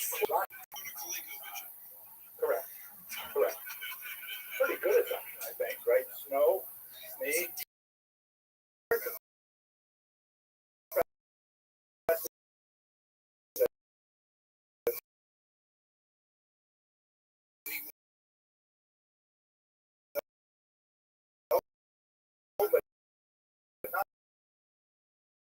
Anglo-Saxon. Correct. It narrows it down to Anglo-Saxon.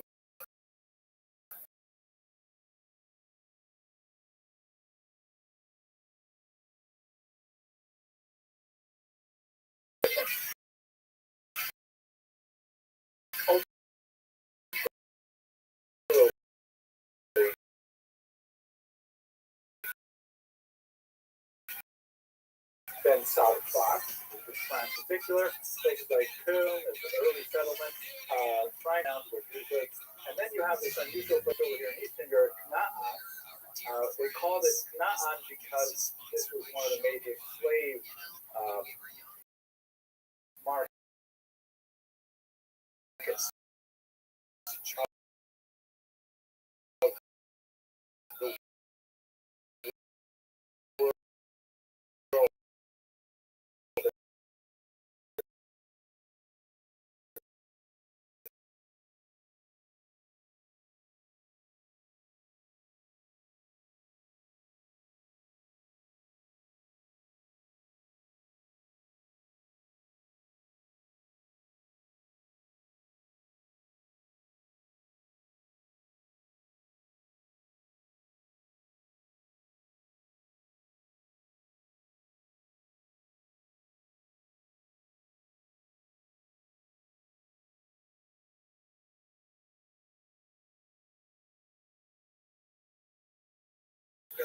Europe, and later they're going to migrate.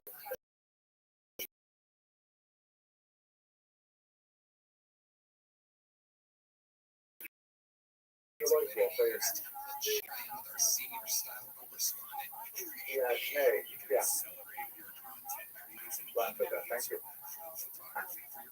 Okay, so let's go to a deeper question now, which is two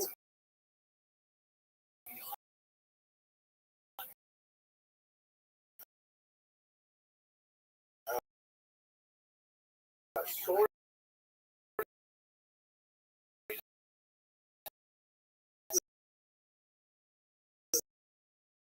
of information.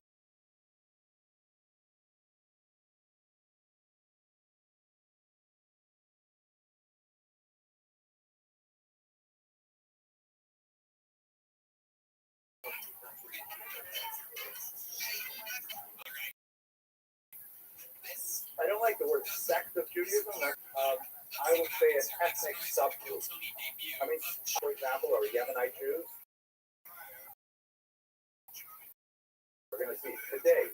Okay, ask me again if I have an answer. Seagull. Because I got a camera. So I'm going to put the recording on. You can listen to it as many times as you want. It's very soothing. Put it by your bed.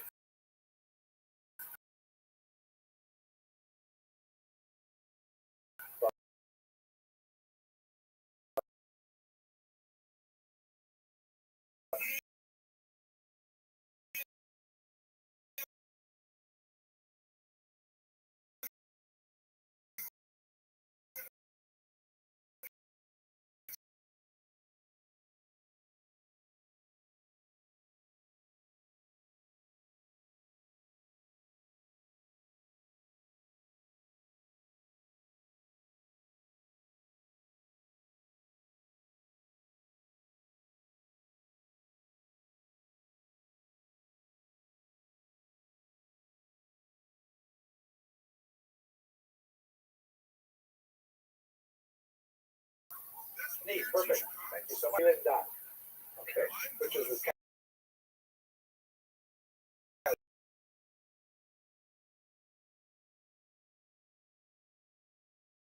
Germany would speak today. So we have two traditions of Jewish settlement of Ashkenaz, way primarily from northern Italy to monarchs.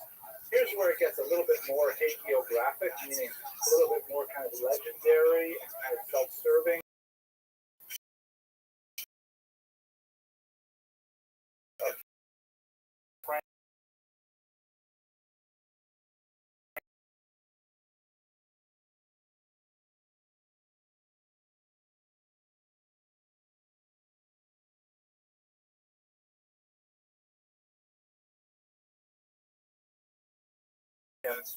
From his capital city of Aachen. This is said to contain his actual skull inside of that, which I think is somehow grotesque, but sort of fascinating. So he probably did not. We have no one much more involved in inviting the Jews. So this is already still 8th century, where we know there are kings, small communities in Ashkenaz at this point, and who does not actually look very tall. His courtier down here looks a little bit unhappy. Is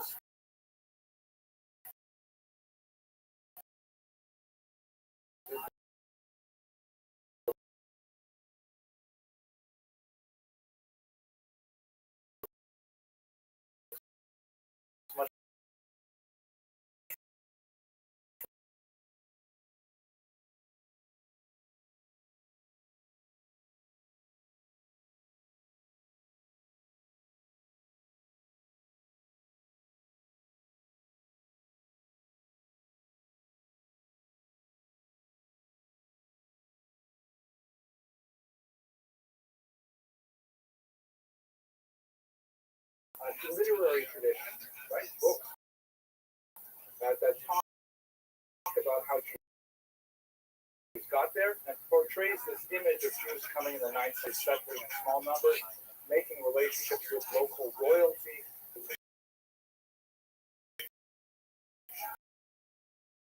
Yes, there's this interesting story.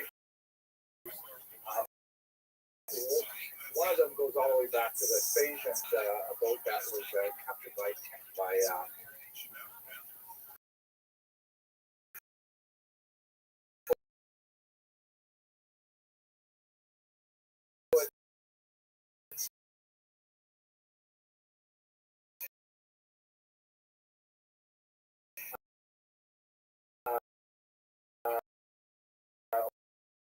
whole bunch of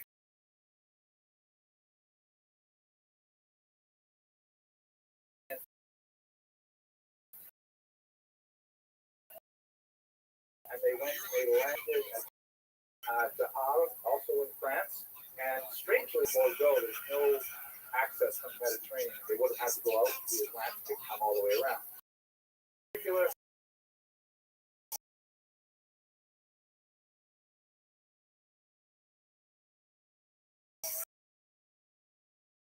So we have them giving out these things, and they say, if you live here, we will give you you will have the right to monopolies in these businesses.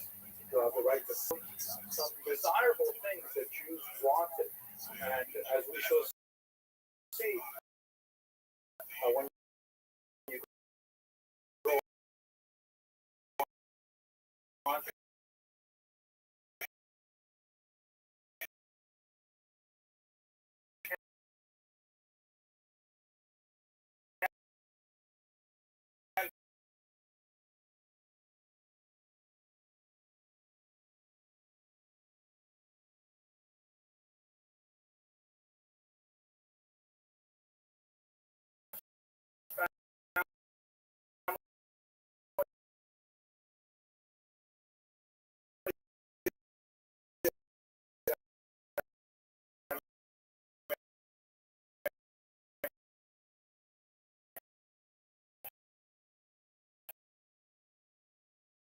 earlier, they moved to the Rhineland.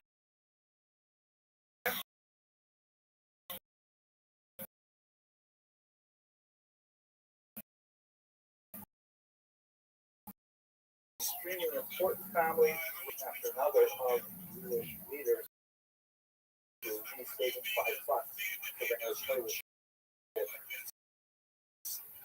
I want to explain to you something called to dig up that cemetery because they were doing renovations to the city center. Jews typically live in city centers. You go to any great city.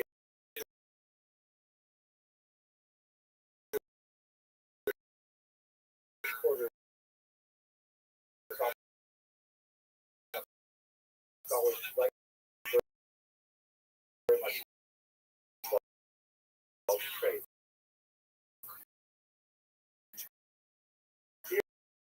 Here is, of course, the cemetery of the whole community, who also relate the authorities as to the appropriateness of this. In the end, he died.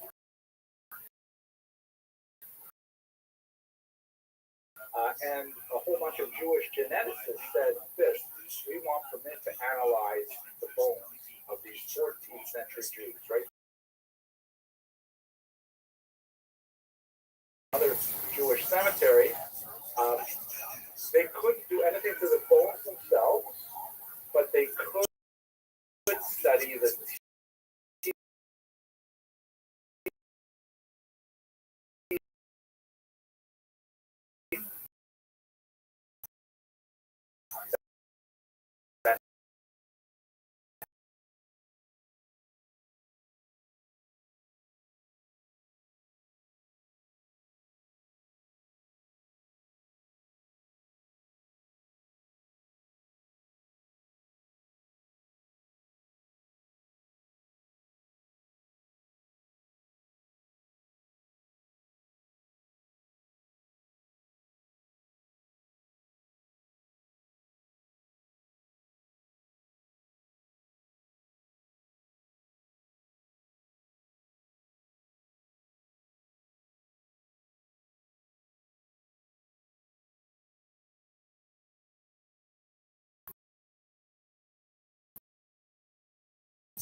not so permanent. We do tend to say that very kind of weird usage of part of the body. We don't have the sensitivity for the very feet. It said something bizarre genetic experiment that was done that was conducted associated with the Crusades when they were digging a foundation for this beautiful child.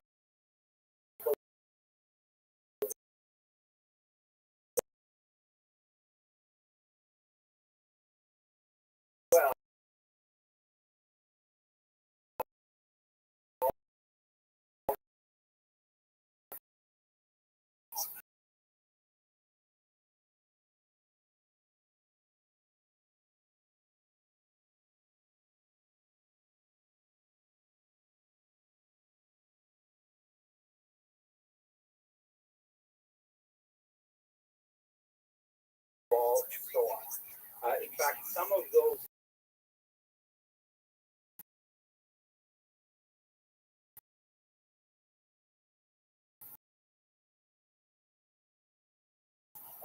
bones which is taken back for scientific analysis, they can actually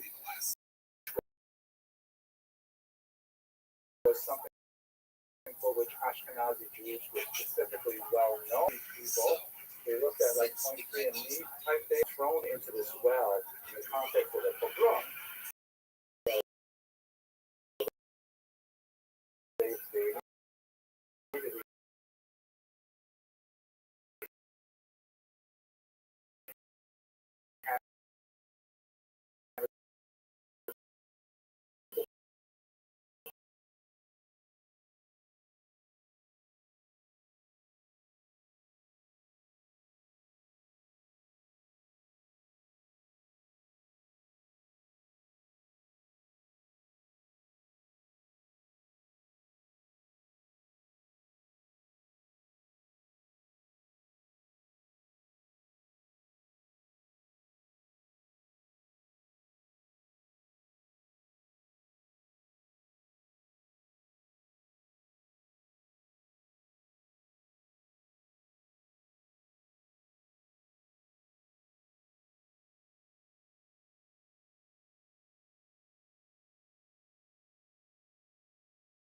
The second thing is essentially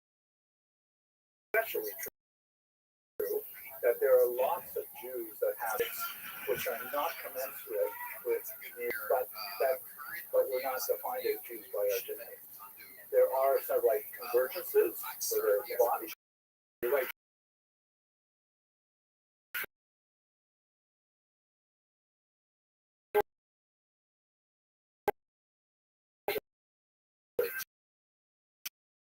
that's the point that we know what is this really speaks to this concept. We have a variety of genetic complexion. Yes, Mr. Siegel. Jason had 5 stars 1 month ago. Great, Yeah, great service. exactly. Really enjoyed I it. bet you the vast majority of us in this room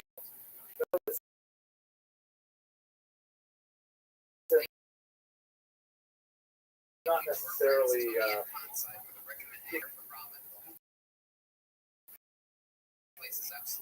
I can't put a number on that, but I would not be Jewish. Let me answer that question. If you want to say Jewish and you want to say like Middle Eastern, I think that would be fairly rare.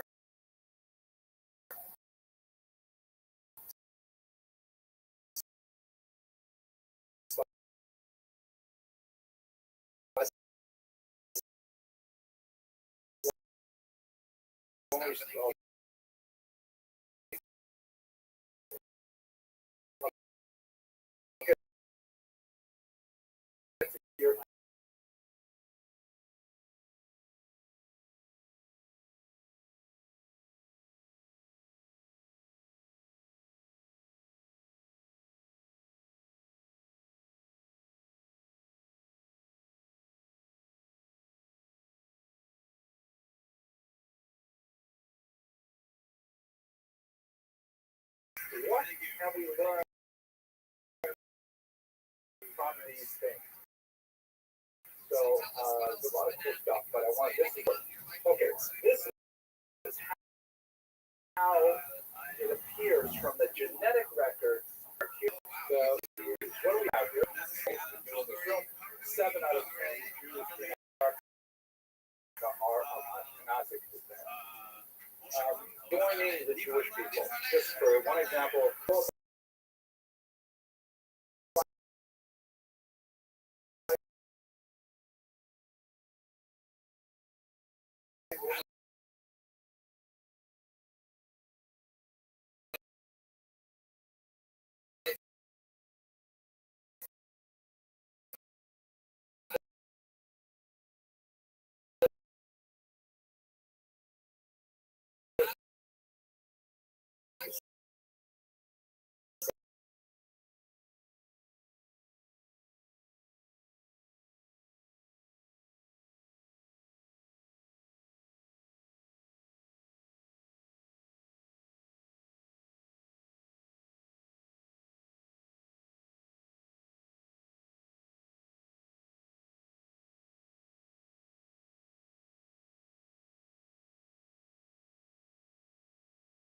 comes to us in Malta, he'll read the event where we have somewhere in the neighborhood of 100,000 Jews who are in Italy.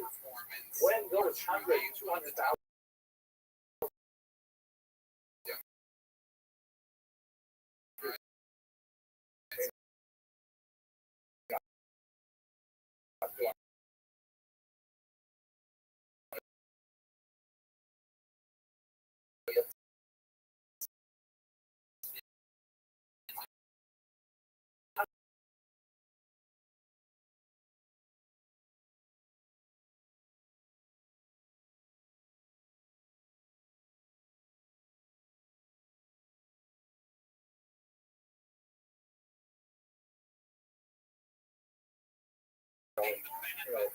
we have, for example, a gravestone.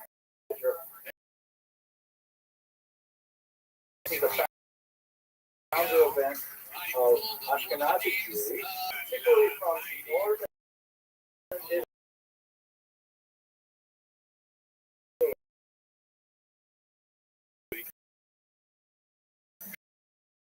make their way up. One of the cool things about it is that not only can you calculate forward, eyes, questions, things like that,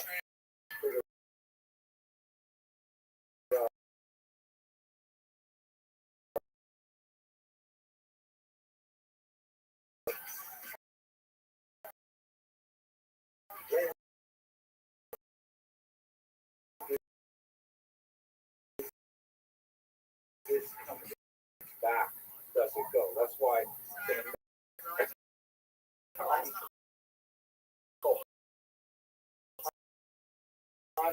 that indicate that most Kohanim have which is consistent with the idea of a single male ancestor.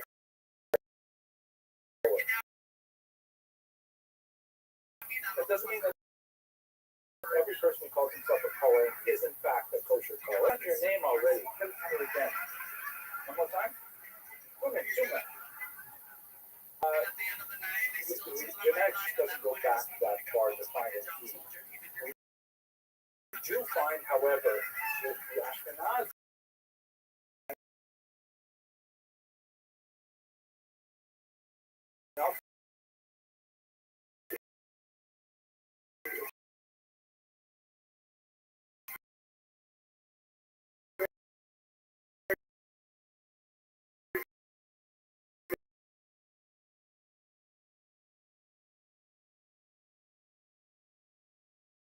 Leah come from 4 women. Aryan women, the mothers, are half of who are called self-made. So, well, it's for the future, right? A lady can marry a Buick. Right, so if a woman converts, then she becomes Jewish. Yes, if she converts. And what is the massive question is not per se, but what is conversion? Right? For one, we take and expose, so it doesn't properly convert it. There's some really interesting shuvas on this from Moshe.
study of the Orthodox Jews in particular, the researchers lived in the Orthodox that Ashkenazi Jews are so similar after 700 years.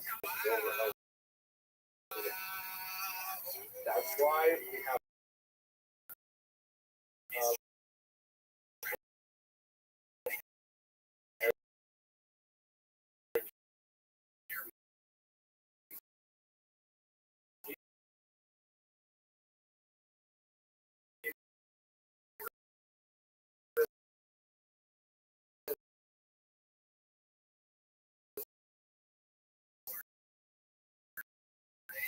Pesach. Great example. My old parents are actually, I think, third cousins. Ashkenazi Jews essentially came to be formed the bottleneck. Which is a good reason to like that. But any arguments, questions, discussions about this?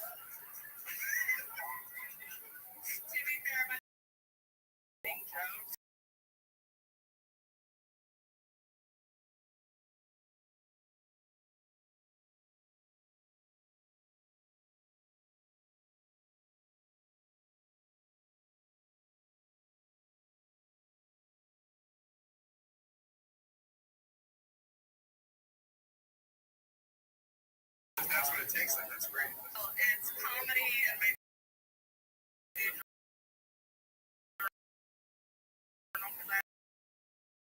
bipolar disorder.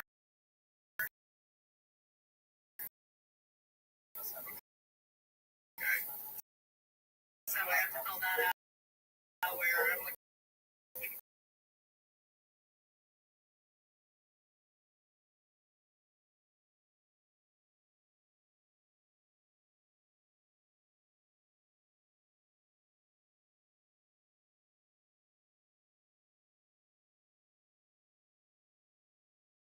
trying to deal with overeating.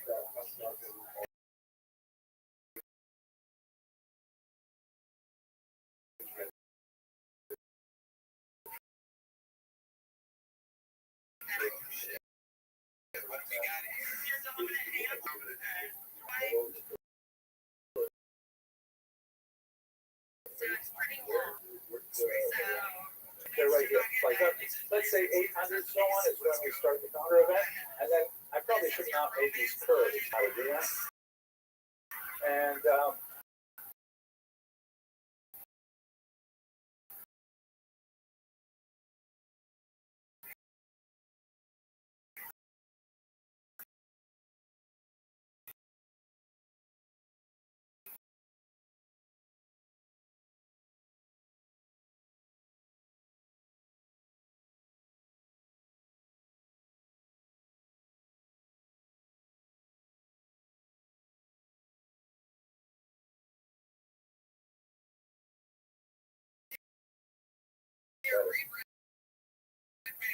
so it's right. How the Ashkenazi were mothers, and it looks like this. Jews are originating in the Middle East, and the Jews, somewhat earlier, by the way, in the line of archaeological evidence.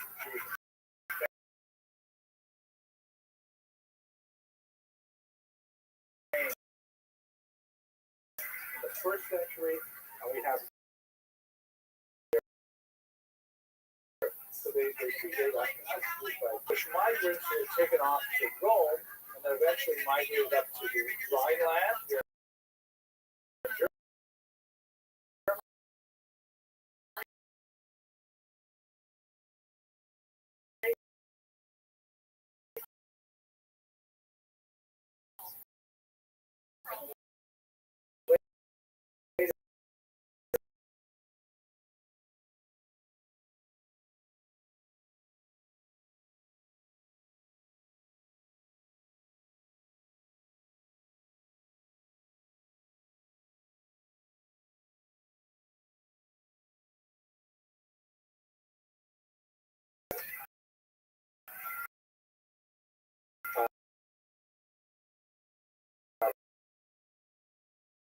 And then, of course, you have mixing of Jews from Spain.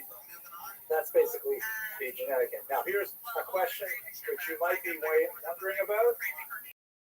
45% of their DNA is consistent with Middle Eastern DNA.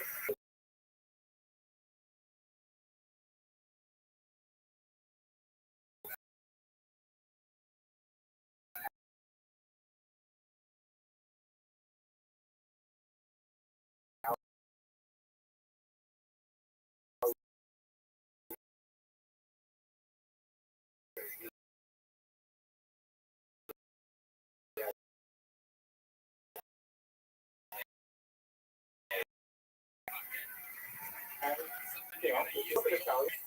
some of us are a little darker, some of us are a little lighter, but we're more like Italian. Now, what is also important to note about all of this is the literary record, that the idea that, what we have from the Columbus family and so on, moving there and establishing relationships with kings, things like that, of how the Jews got there, and also roughly when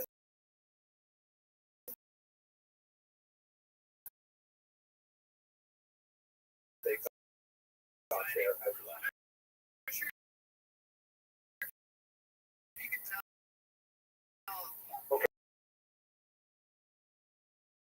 Okay.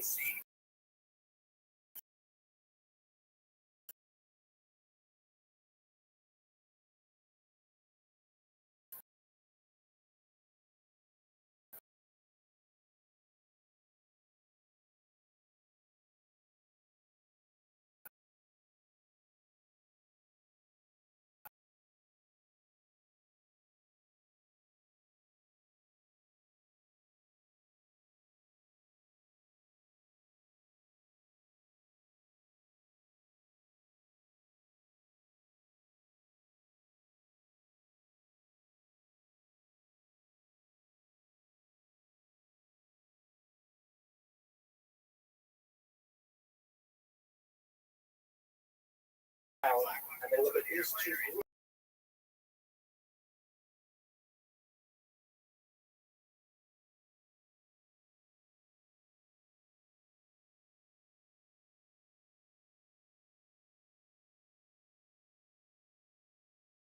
It goes way back to like, partial.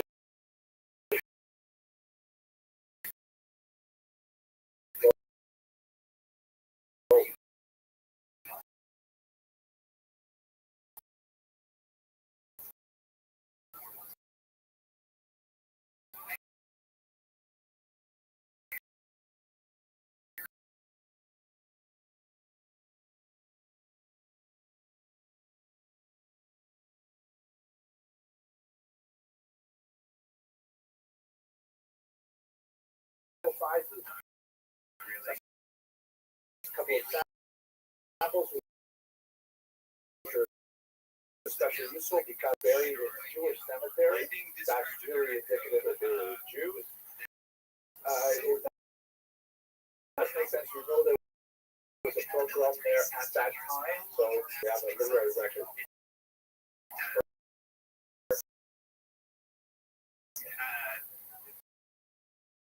Okay, I want to take you to another totally bizarre piece of history by Russian author. There's a book, yes, Kuzari. You're going to see that in a second. What is the Kuzari all about?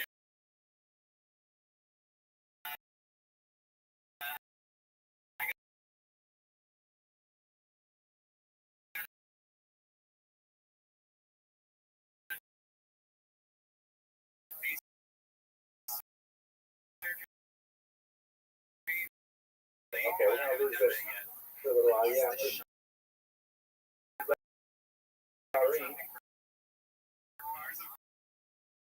a book written by Yehuda Halev Ulan, who was looking at the world becoming monotheistic around them, Christian and so on.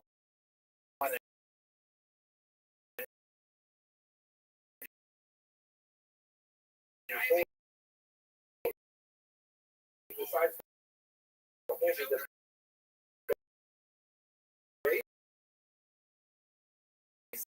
because when you hear all of the arguments, he says, well, you know what, I think I'd like to become Jewish. And he convinced them, and a lot of other things happen.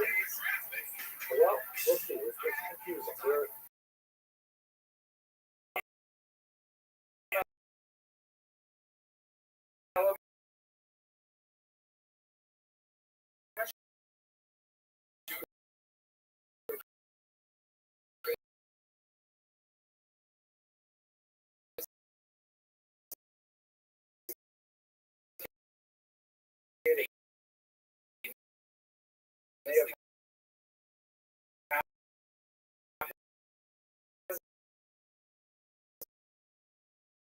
but this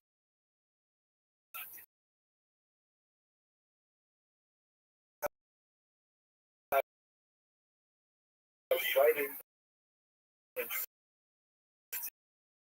Spain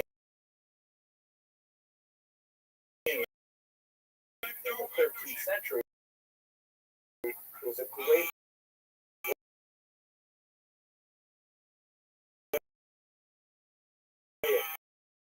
contrast between Judaism and Christianity.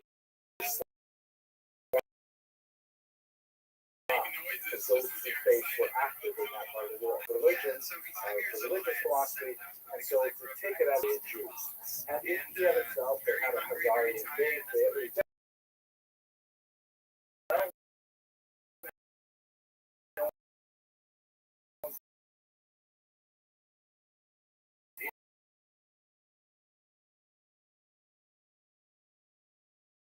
flourished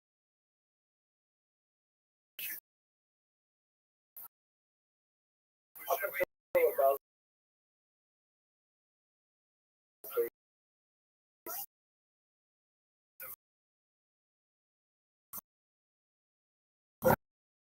15th century, and then they basically disappeared with the Mongol onslaught. A whole bunch of Central Asians taking over much of a copy of the book that's written about it, the Kuzari, which is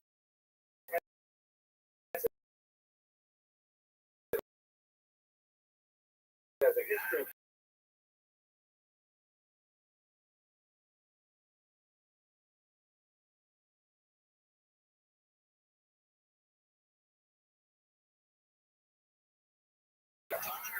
his emissary did not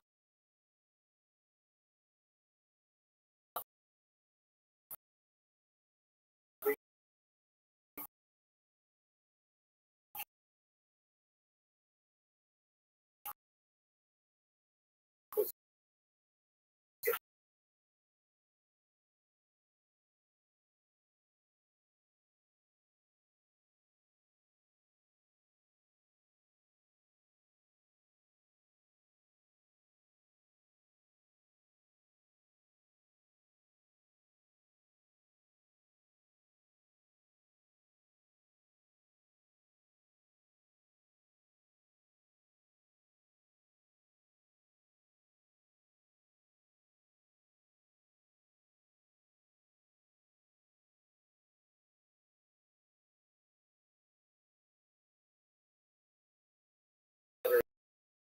you want.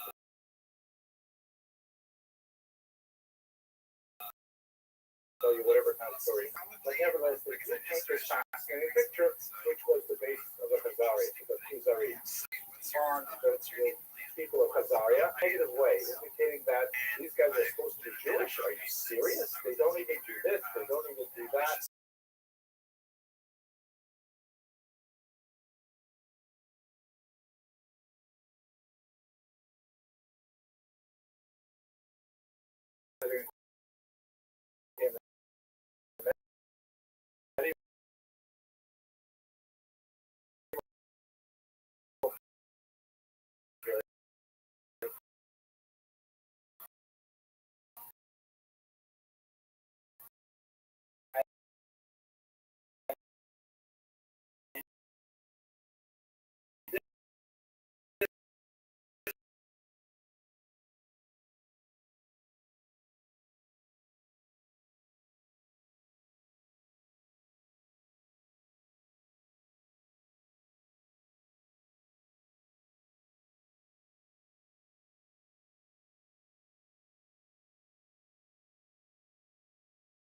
The Shudaka, and I represent the real Shudaka, and the Magnetos, and usually a story. The signal, usually when you see these, I don't know if you guys answer the door or picture a phone. Right?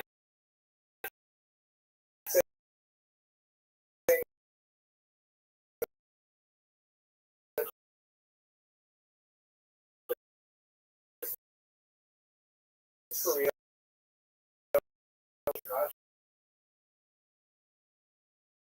most important people living in Yapetech from out of Kansas. And the chief rabbi could not sign his name in Hebrew, and so his name is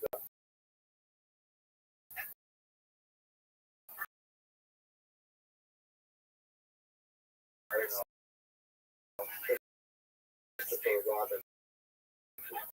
This that the head of their right is Hebrew, representing the Jews. And so those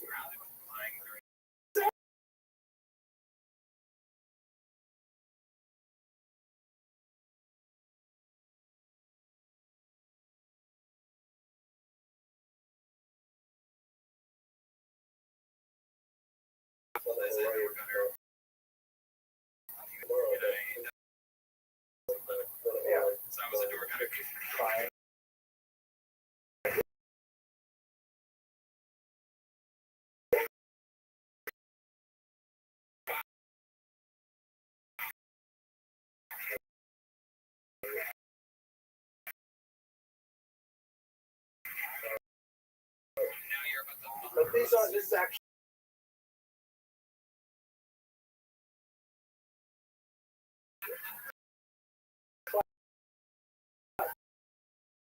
maybe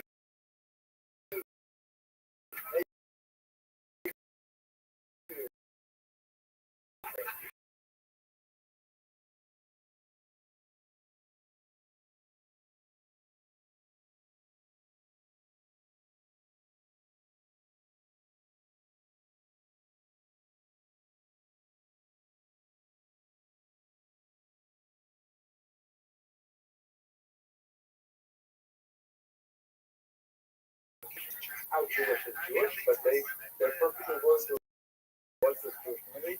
And then we have this amazingly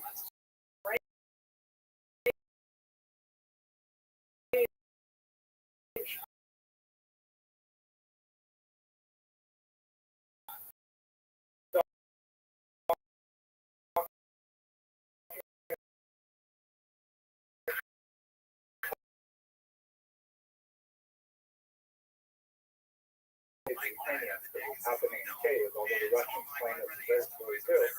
The people of Kiev and the Rus claim the same story as the Kuzari.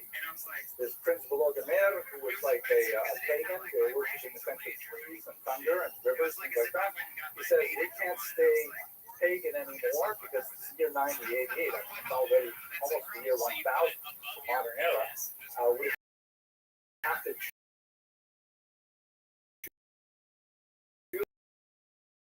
the monotheistic religion. It's invited by the representative Orthodox Christianity and the representative Catholic Christianity. The Muslims get knocked out. Right? Nope. Nope. He was probably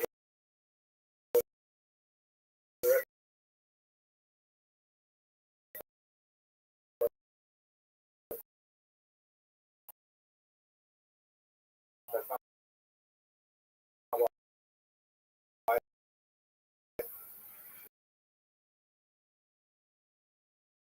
probably added by a Christian monk afterwards, and also the monk just added that correction.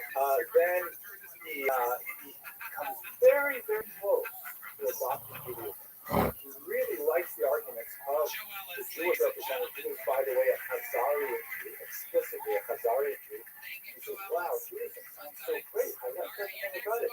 So then he says, and where's your kingdom? Where's your homeland? And exile from our homeland forever. And he says, well, you know what? If it weren't for that, I would definitely become Jewish. Can you imagine?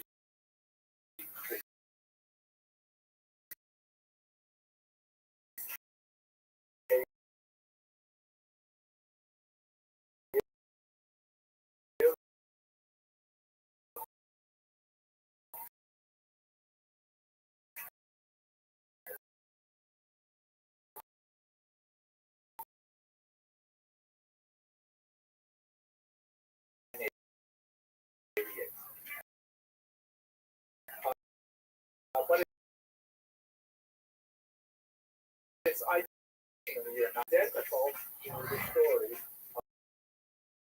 although with a very different, really interesting artifacts there, like some gravestones seem to have really good Jewish signs. We don't exactly know what happened, but they have not left behind entirely made up. A splendid story. And he asks two basic questions. He asks, like, why were they in the first place? He thinks it's entirely made up. I disagree. I personally think it probably did happen, maybe not to the same degree that, for example, Kuzari seems to take it. Definitely a big question.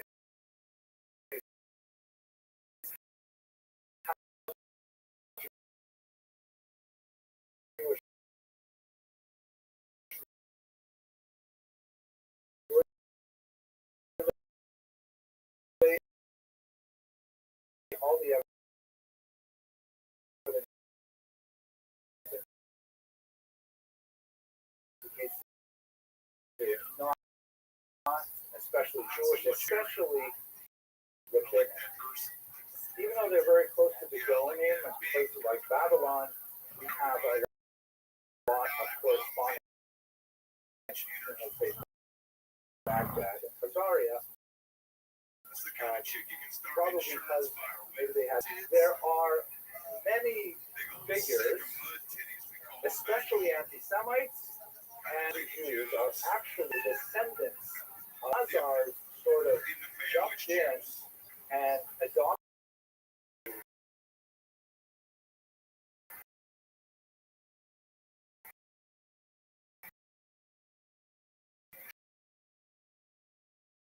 Germany.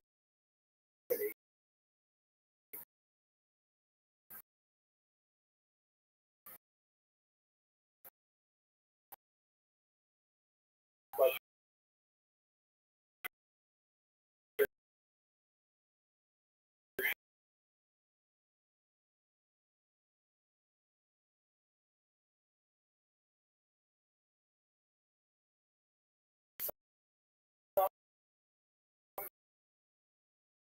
scholars,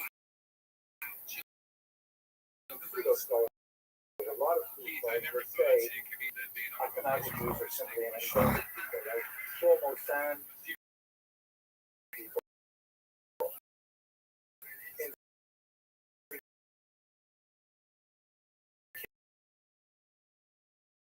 indicating that Ashkenazi Jews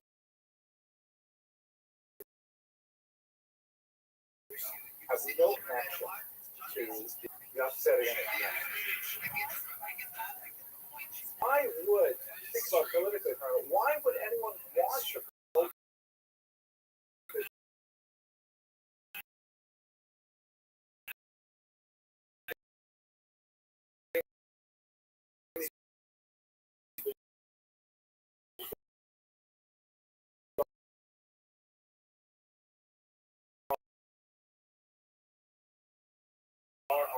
By the way, Shlomo Sand, he says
gone to Israel, high school.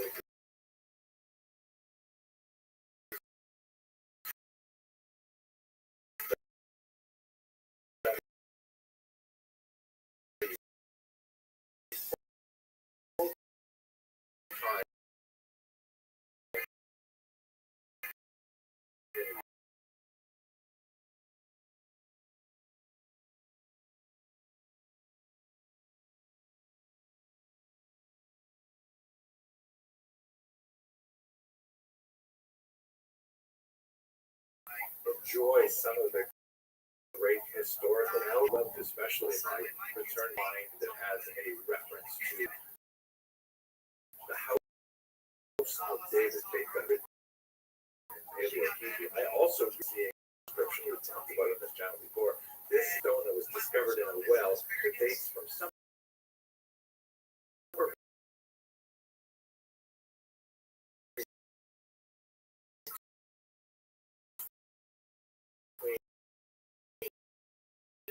CE, and it was found in Jerusalem, and it records in Greek that the renovation of the synagogue and all kinds of things. This is a very, very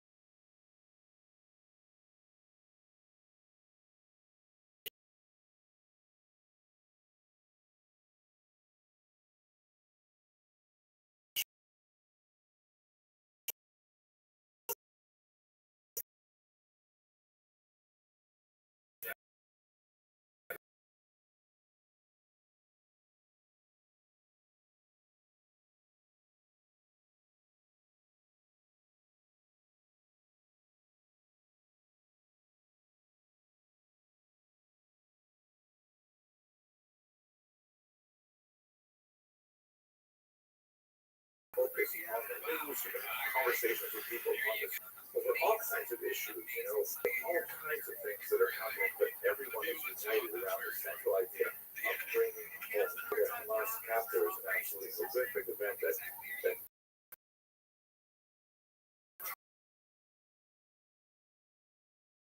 lining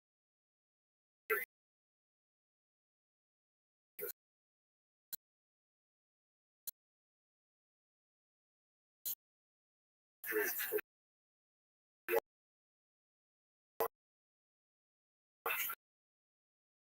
go by. It's really, really heartbreaking. One of the last photographs I took while I was in Israel, this is from the Ben Gurion Airport. All over Israel, there are these kind of impromptu sign memorial messages reminding everybody how long the hostages have been kept for their return. This is sadly the section where the Bibas fleet say asked them to remove the photo, even though they are now sadly killed.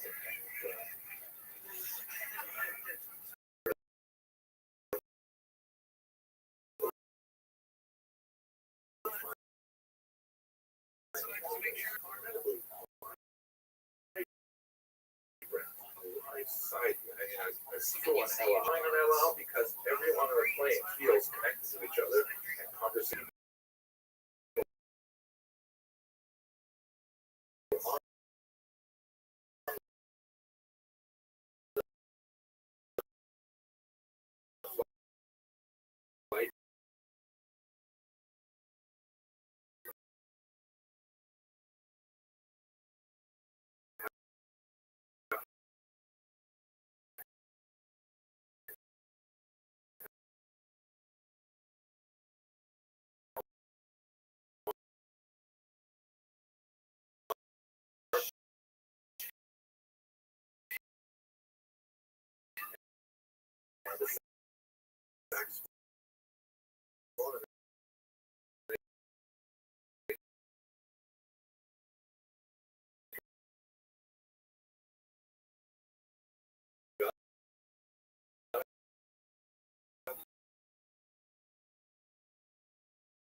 this flathead beaver, and sometimes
Sivan of options from the past, I think that would be his terrifying kinds of reminders of just had to share that with you. Now, in terms of public information, I want to let you know that I am giving some public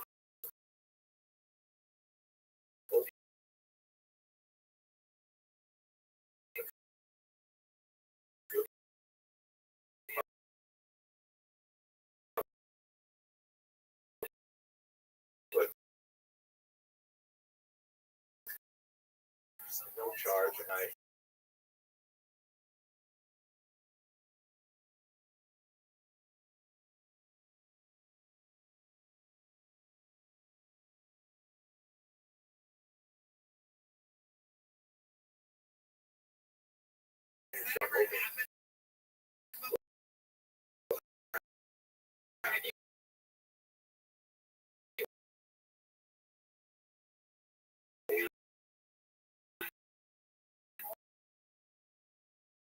since a lot of you are not able to get through, are a channel member, please check your community tab and you'll be able to get the link to recent videos that I've posted. I had a lot of response to why these ratings who may not necessarily be Jewish. It just seems like such a silly question. But I would like to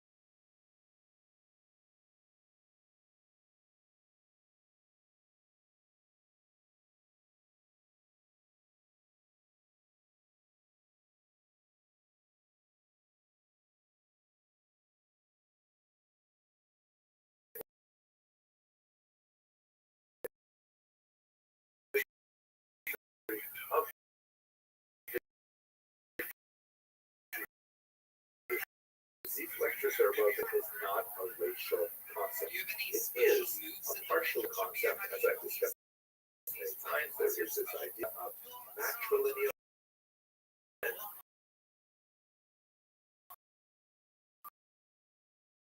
some Jews in the first century recognized matrilineal descent as quite a bit more controversial.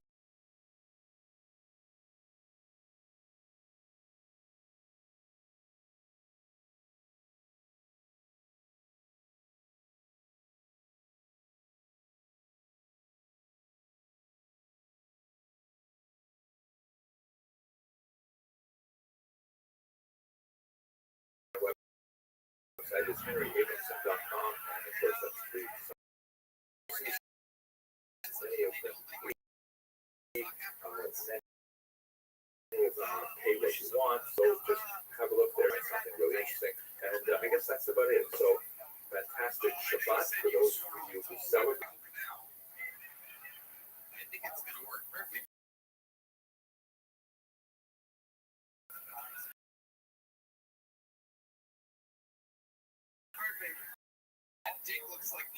Hello, fellow students of Duke, recording this on January 2nd, is that, we have another opportunity to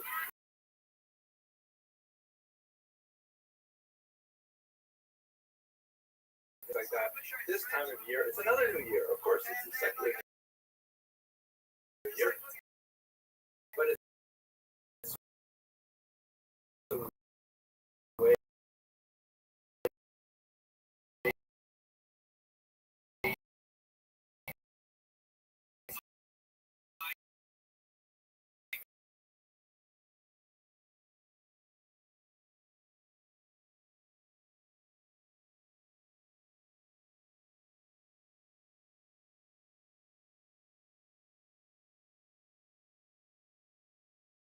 of this channel to see that, since we started the membership program, and lots of people are contributing, and I have to say, I receive from members, I find a balance between those students who are really into Jewish history, and I have to prioritize the undergraduate students during the day, but I also have so many students online, and I want to relate to you as well.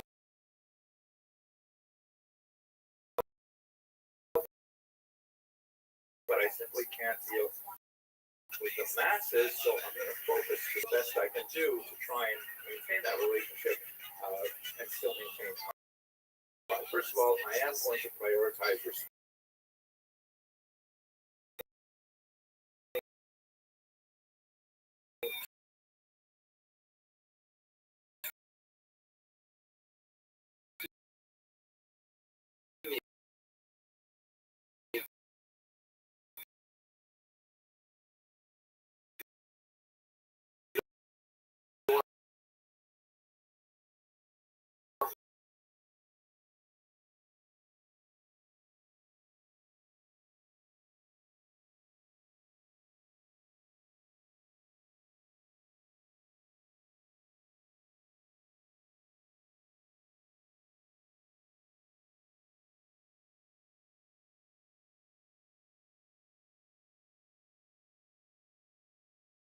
A short comment in the comment box. But what I can do is I sort of defer those questions to researchers and colleagues of my website. It's free, of course, and the advantage of subscribing together with a lot of comments that I received from many of you, I have completed volume 1, which is right now with the publisher, primarily on the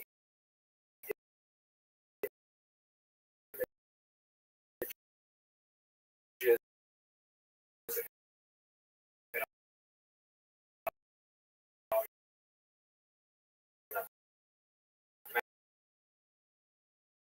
maps.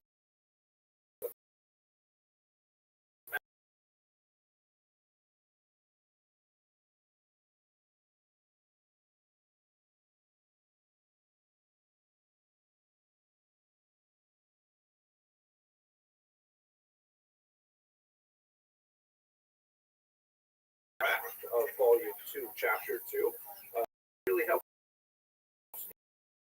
me improve the trajectory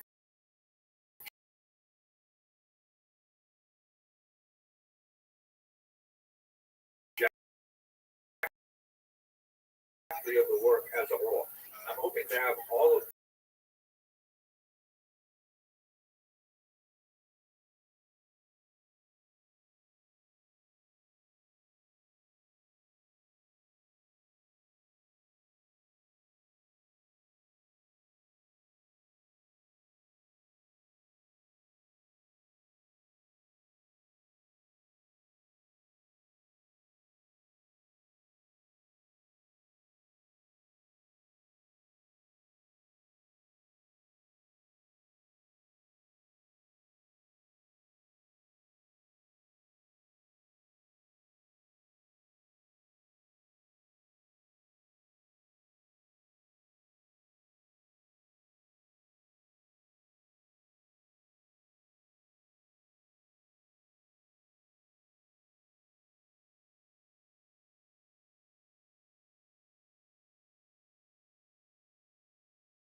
back on this Wanderlust, this unknown areas of the world. And I think one of the most important of them, the individual who was born in Salamanca, Spain, in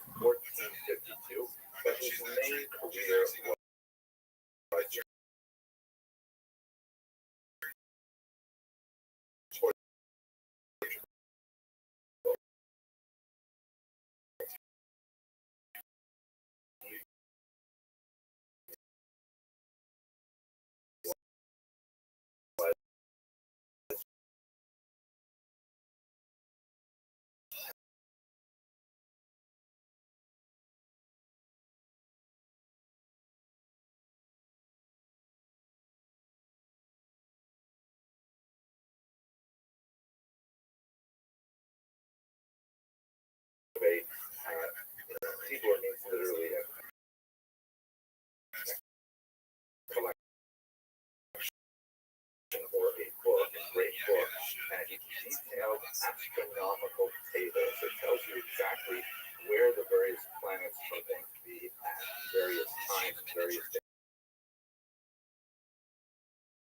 Extremely important for navigation at the time. And then he has just like the explanation of the tablets, I guess explanation of the method.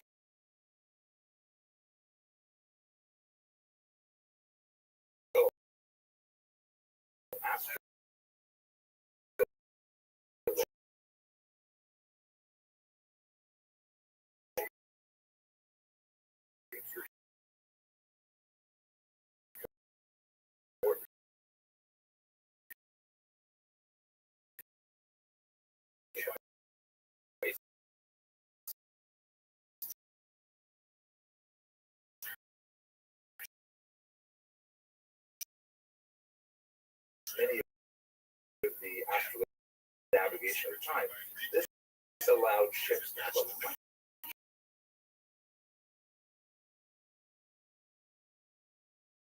more accurate sense of their position wherever.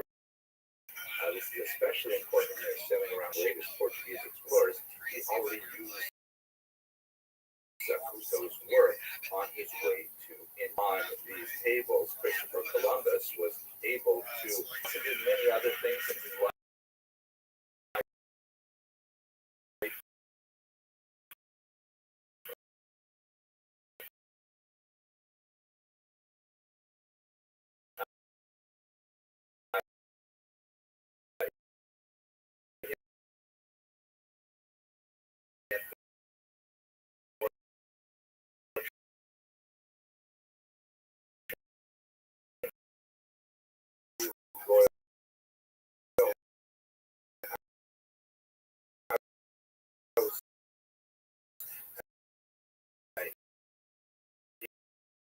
He was nevertheless expelled from Portugal in 1497 because he was to convert to Christianity.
Talk about someone that I really didn't know about. Came across this name quite a 10th century traveler. Part of the reason I may not have heard about it before, not Jewish, maybe you should consider becoming among three that would just seem out of place with the reason of the fact that they're under his own name, but they have them preserved as quotations or time.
ideas about even in Rome, and certainly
the earliest possible date is for major diplomatic efforts.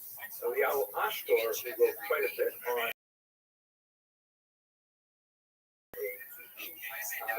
was called in one of the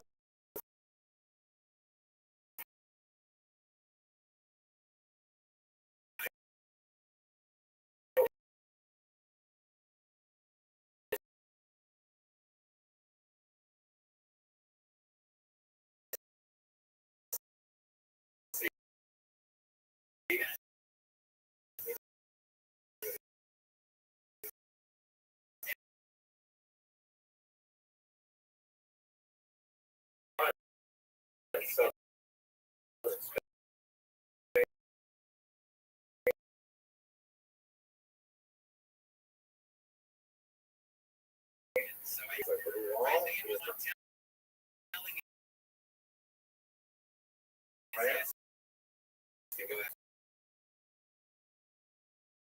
after the birth, where he met the free Roman empire, also fascinating. There's a fascinating things about his church.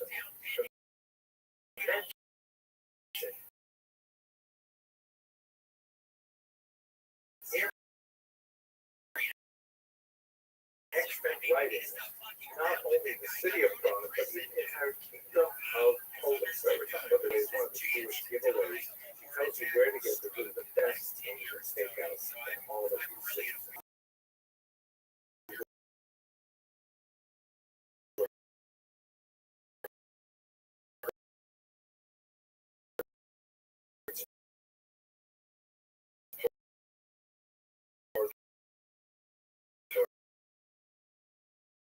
But nevertheless, we'll try. But people are telling us about Jewish worship, all things that we did not have known that this city at this period, if it was not for the writing of Side effects of the medicine. Yeah, tell us what happened.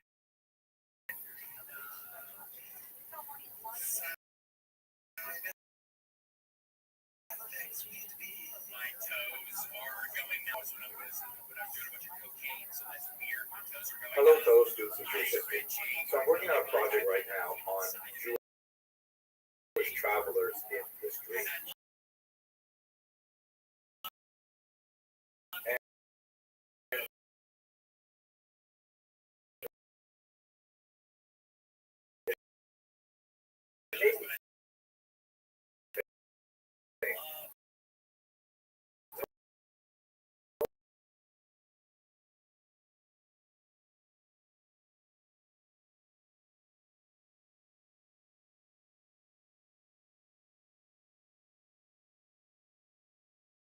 For the existence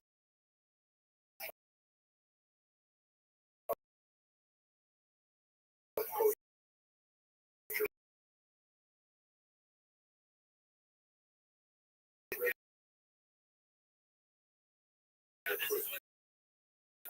That's kosher really are really, especially before the modern era when, traveling here, so much more beauty and so on. So I came up with 5 basic reasons why Jews would have traveled historically, and I think they're kind of useful to frame the historical debate as a whole. So let's go through it. First, Jews at various times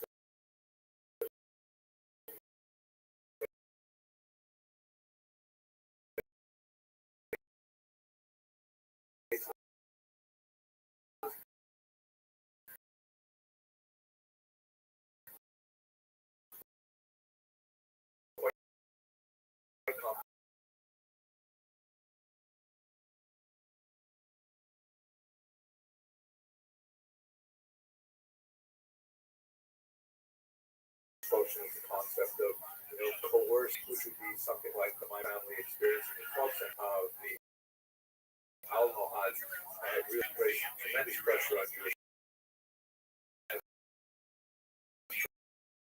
travel. Why else would Jews travel? I think the second most significant example of the reason economic opportunity for commerce in the medieval period, the knights who have actually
Arab writings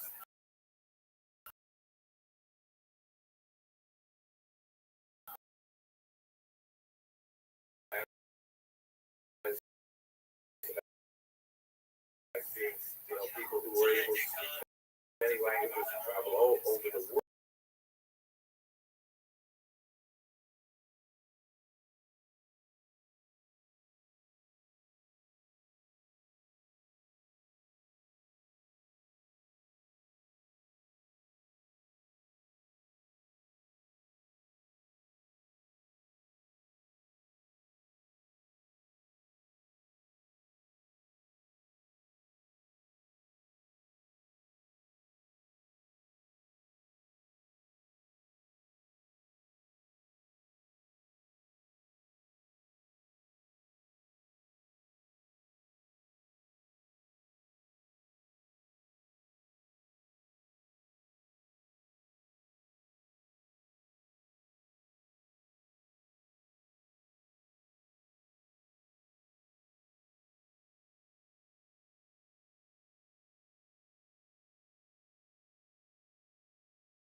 Very first example of Christianity that, but there's some interesting theories that suggest, of their religious mission.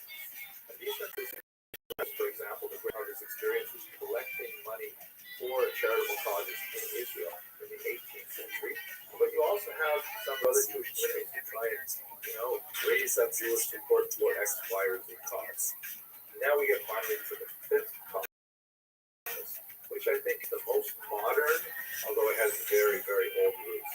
About the motive of this beautiful German word, Wanderlust.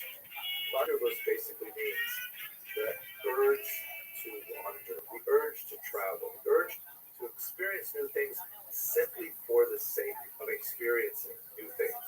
Now again, the cost of travel has dropped precipitously in the last couple of centuries, and the possibility of Jews organizing for kosher travel is something that's only happened really in the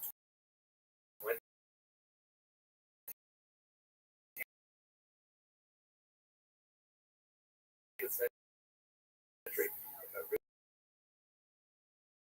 Really potential for this Wanderlust organizations like Kosher River Cruise. I mean, we're going to Antarctica, right? Like, what's Jewish in Antarctica? It's true that it's closer to traditional Asian food, but seriously, examples of Wanderlust,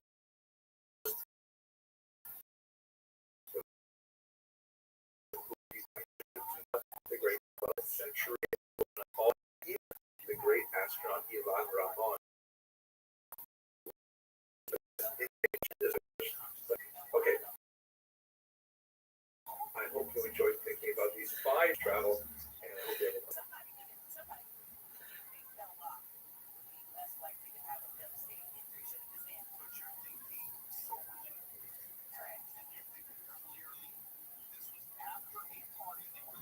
Hello, fellow students of Jewish history. We're going to continue our series of looking at Jewish explorers in connection with my research for the lectures that I hope to be giving on the Kosher River Cruise expedition to Antarctica. It sounds so amazing for me even to say it, but today I'd like to talk about Yehuda ben Shlomo al-Parisi, fascinating individual who was primarily known as a poet and a translator. He lived between the years 1165 and 1225, but he was also a remarkable traveler. He was born most likely in Toledo in Spain, but then he made his way over the top of the Mediterranean into Provence, where he had quite a bit of activity there. And then he shows up later in Egypt. He probably crossed the Mediterranean directly from the southern part of France. And he's in Egypt for a while. He is in Israel for a while. He goes up to Aleppo and in Syria, all the way over to Baghdad. And throughout these long travels, he's writing about and what the communities are like, and especially he's producing a tremendous amount of poetry. His work has phenomenal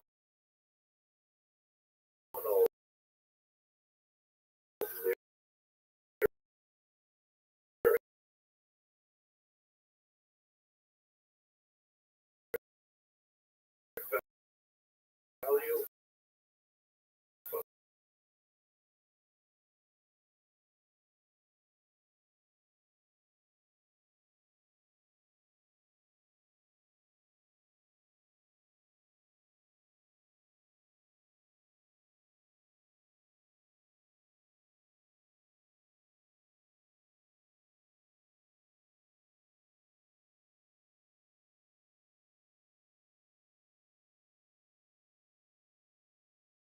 Were poets for hire who made quite a bit of their income through, creating these spontaneous, sometimes poetic presentations.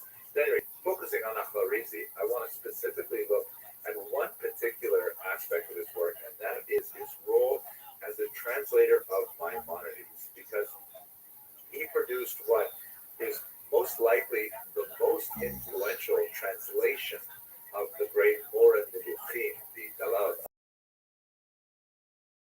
al-Hamiris, the guide for the perplexed, the Neo-Arabic, meaning it is basically in Arabic, written with Hebrew characters, and a lot of quotations directly from Hebrew, from Tanakh and the rabbinic sources and so on. And at the end of his life, Maimonides had worked with one particular translator from the Ibn Tibbon family. This is a family of translators that lived in southern France, and the father, the elder Ibn Tibbon, had a particular method of translation that, and using that, he rendered a lot of really famous Judeo-Arabic works into Hebrew.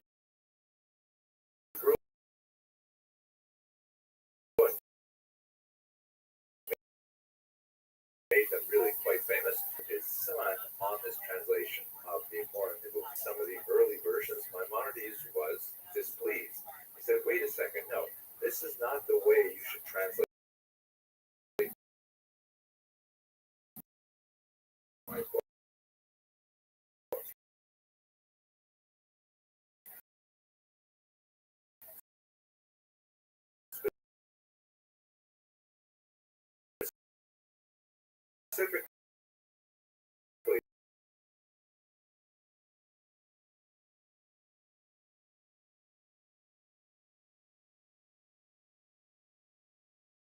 decision, and it has become sort of like disapprove and go back to him saying, no, no, not like this of my text. What I need you to do is to read the paragraph, understand it fully, and then express it properly in Hebrew. You don't have to be rigid and stick to the word order. And then Maimonides died.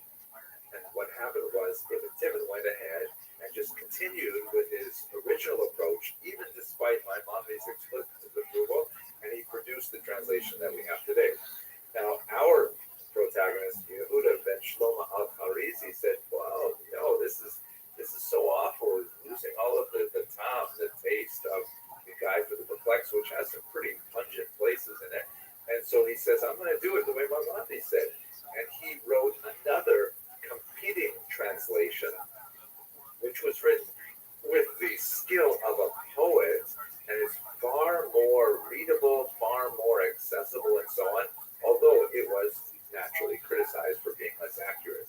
He added as well a kind of an appendix where he said these are the kind of complicated philosophical words that Maimonides uses, and it's a glossary to help people through some of the more complex ideas. So he was heavily criticized by Ibn Tibbon. They had like kind of a literary war for a while, but Ibn Tibbon did pick up his idea of adding a glossary. Cool idea, let's add that too. Sort of lost popularity in the Jewish world. I happen to have an edition that my great uncle left to me, but it had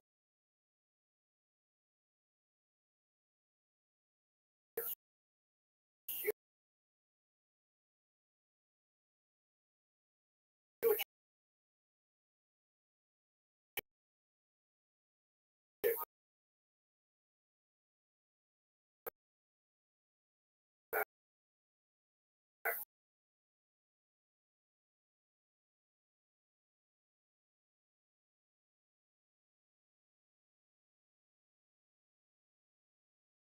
title in English of Guide for the Perplexed, in Latin as Doctor Perplexorum, the doctor, the teacher of the perplexity about the Jewish communities, particularly in the Eastern Mediterranean time. And I have to say, it probably was his particular personality and his desire to see the world that motivated him to take these journeys. And we're very grateful for it, and we emulate it, I think, in many ways. So I hope that you will be able to join us on this remarkable trip to Antarctica. And if not, I look forward to certainly sharing my research with you on this channel. Thank you very much for watching.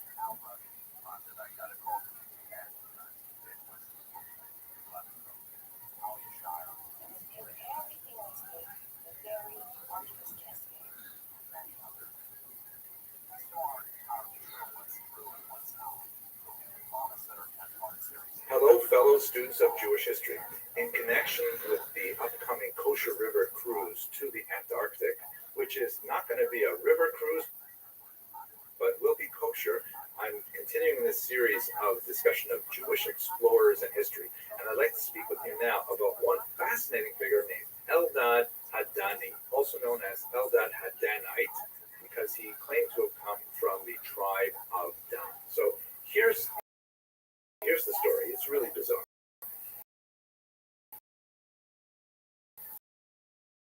This individual, and he has an amazing claim, people living there, that he actually comes from the biblical kingdom of Chavila, which is mentioned 5 times in Tanakh. And it's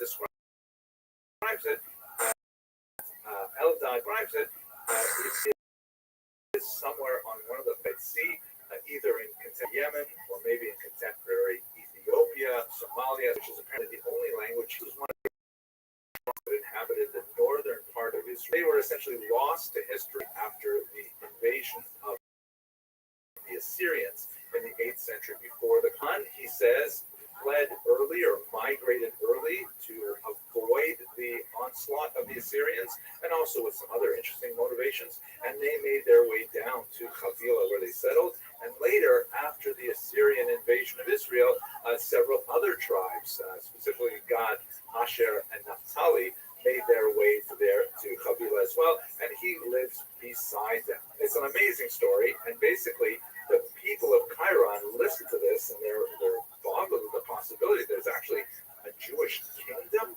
living in this region, not so far away from them. Is it possible?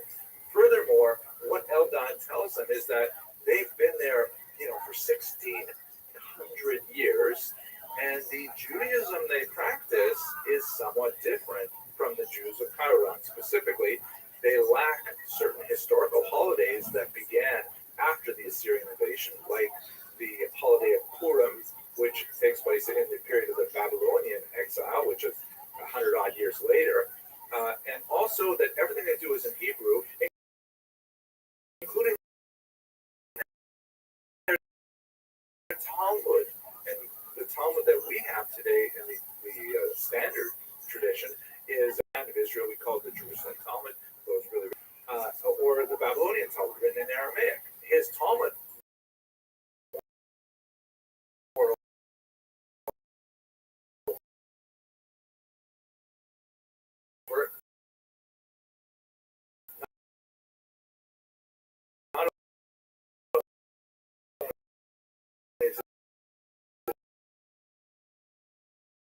Rabbi Akiva and Rabbi Meir and so on. These great rabbis are, but there are some details that are different. For example, the way that they slaughter is the same as the rabbinic tradition. So that prompts the people of Chiron, the elders, to send a letter all the way out to Baghdad, where you have the Geonim. This is the great Talmudic center of the 9th century. And they say to them, hey, this guy showed up here. He told us this amazing story. He speaks a beautiful Hebrew. And he says these things about we're not doing shechita, we're not slaughtering animals for kosher consumption the way they do. And so they asked Rabbi Tzemach Gaon, one of the great leaders of the academy at the time, is this guy for real? Is his story true? And if his story is true, then what about the way he practices Judaism? Are we doing the wrong thing maybe? So fascinatingly, Rabbi Tzemach Gaon writes back, he's the real deal. Yes. And you know how we know? Because he was here before he came to you. And he quotes how several elders actually interviewed him in Baghdad as well. So this is someone who claims to come from the southern Arabian Peninsula, maybe Eastern Africa, makes his way up to Babylonia, to where the Baghdad Gaonid is actually.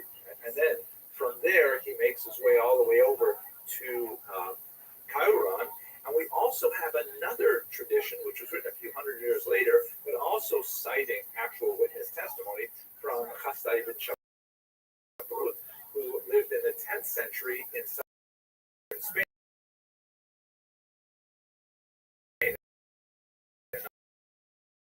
Al-Andalus, who also say that he was all around the known world with this amazing story.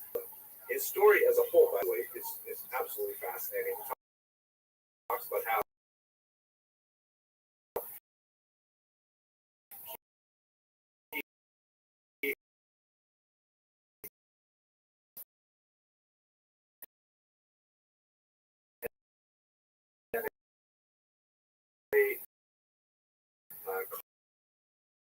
colleague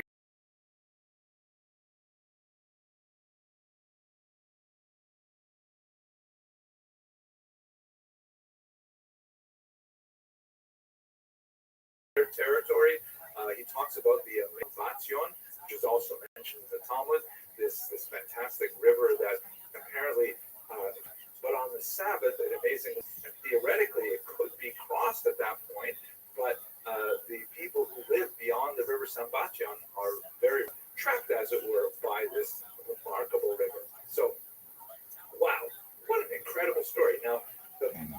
all kinds of difficulties trying to parse this story. One of the big issues is the earliest texts that we have of this story were written down hundreds of years after Eldad lived. We do know from the multiple documents from both Tzemach Gaon, the Jews of Qumran, and Chasdai and Shaprut, that he was a real person and it did come with some kind of story, but we don't know how much of it was actually what Eldad was saying and how much of it was embellishments by later readers and copyists who just wanted to add to the amazing qualities of the story. But that begs one more question, like, okay, so there was an Eldad who claimed to be a Danite coming from a Jewish kingdom. Was he really the real deal? So Tzemach Gaon, as we mentioned, and ironically, much later rabbinic opinion, says, yes, his story is for real. It corresponds with so much of what we know in Midrashim,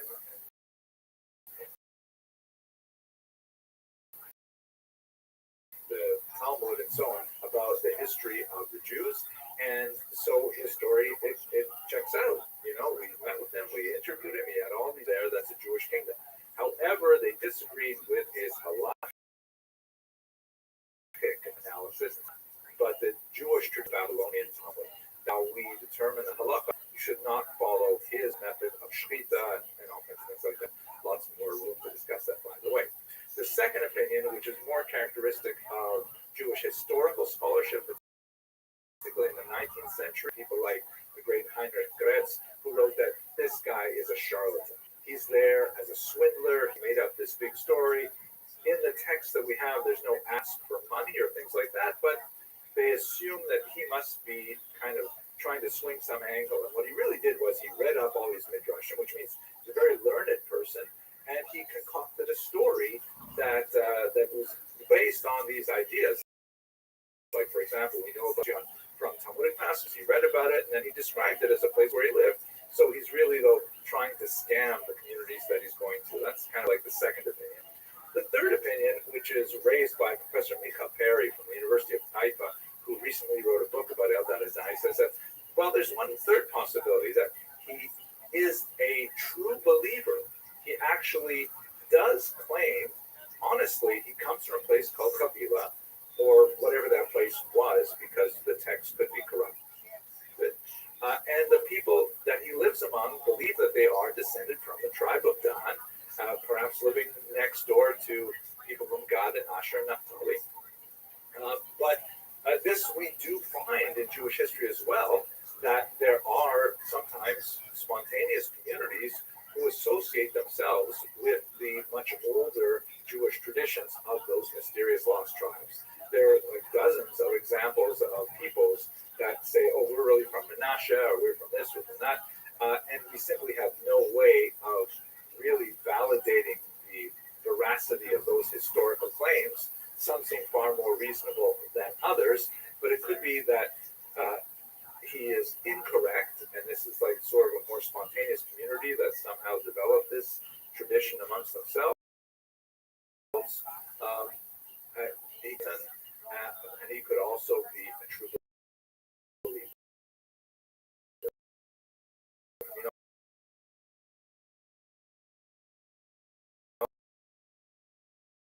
all of these things.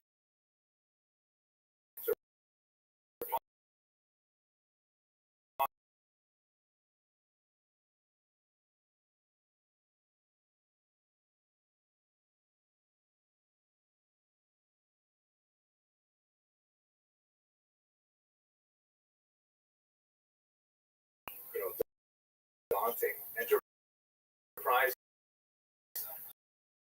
but I hope to share my research with you as I'm preparing the lectures for that. Hello, fellow students of Jewish history. One of the various groups of Jewish travelers that we know about from the first millennium are the strange Radhanites. We don't know a lot about these apparently very influential traders. We only have two real significant references to them in Arabic sources and a couple of scattered passages that may allude to them later on in medieval history, but they were especially widespread they must have had a phenomenal impact on the economy of the 9th century and later. Our most important and extensive source, which is really just a couple of paragraphs, is in a remarkable 9th century book of geography called the Book of Roads and Kings, which was like essentially a geography book that had lots of politics attached to it and so on. And in this context, this Persian geographer is describing all kinds of trade routes. The name of the geographer is somewhat complicated and difficult to pronounce. It comes from two different transliterations. One is Ibn Khordadbeh, and the other one is Ibn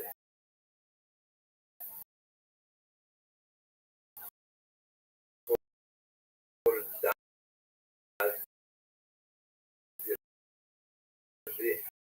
He describes this unusual people called the Rabbis. So fascinating because in a couple of paragraphs he talks about how their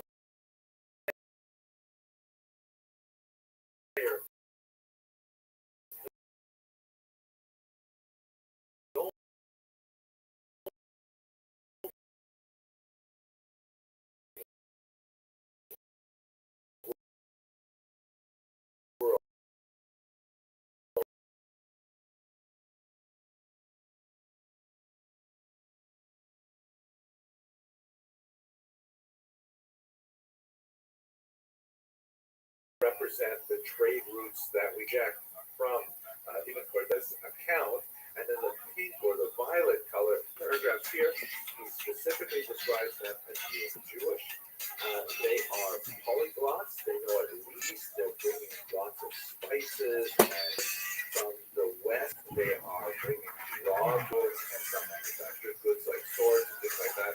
They are also involved in the infamous slave trade, which was pretty much par for the course for this period of time. And although modern sensibilities may look foil like that, we have to place that within a historic context. And we should note that in the 9th century, the only people who really got upset about that were some of the churchmen, like Agobard of Lyon, for example, who was not so much upset with the institution of slavery, but upset with the idea that the Jews might own potentially Christian or Christian slaves.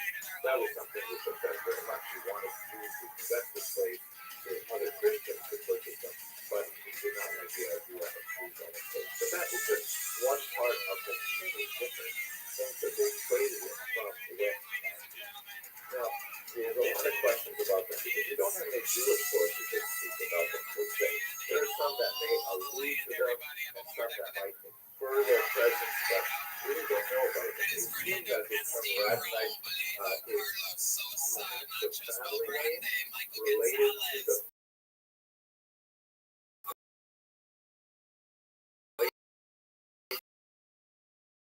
where they come from the Irada, the southern Iraq, which is the and that is popularized by the great scholars, is that it actually comes from the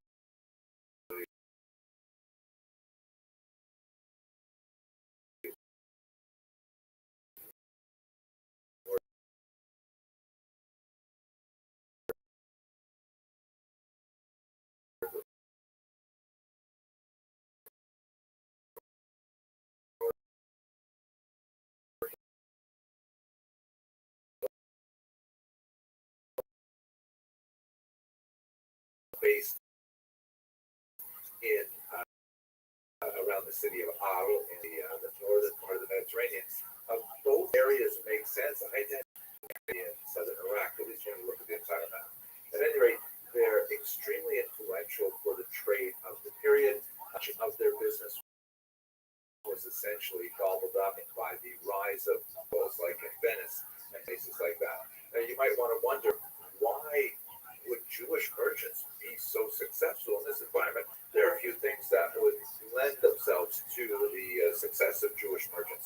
Specifically, the increasing tensions in the 9th century that would eventually explode in the 11th century with the Crusades between Muslim and Christian lands. Jews enjoyed a level of tolerance in both Muslim and Christian lands, which may not have been extended to Christians in Muslim lands and vice versa. Not that they were equal citizens. Under the Christian lands, they were protected under something called the Doctrine of Witness. Under Muslim lands, they were protected under something called the Pact of Umar, which which again did not give them full equal rights, as it were, of Muslim subjects or Christian subjects in their respective lands. It nevertheless meant that the law prohibited them from being openly molested, although that could sometimes happen against the law. And of course, it was known to happen with some frequency with pogroms and things like that. Nevertheless, Jews who undertook to make all over the region where they were friendly faces, co-religionists, find ways to make advantages because of the diaspora, ironically. Also, let us not forget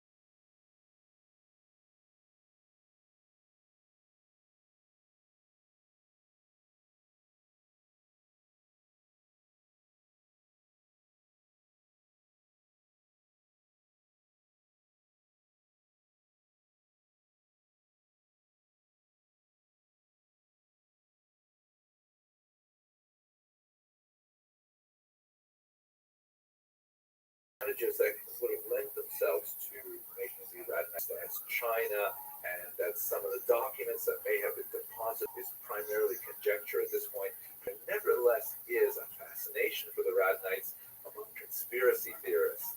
And if you bounce around the web, either in Arabic or in American English, you will find some really bizarre things.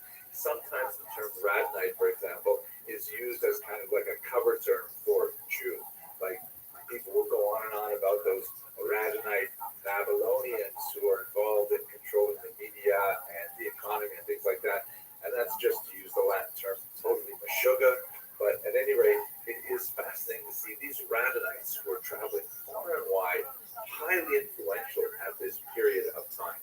At any rate, really fascinating group. We only know a few things about them, and much of the rest is conjecture, but still amazing to see them described as such worldwide travelers.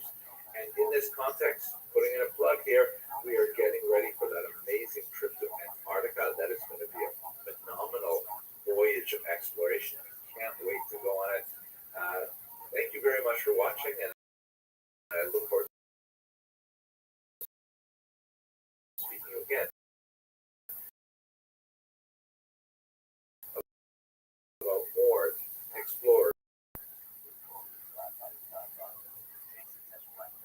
Hello, fellow students of Jewish history. I am so excited to continue our discussion of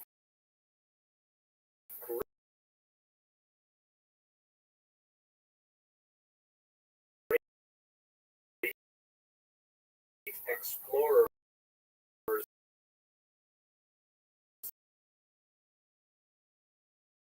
in Jewish history.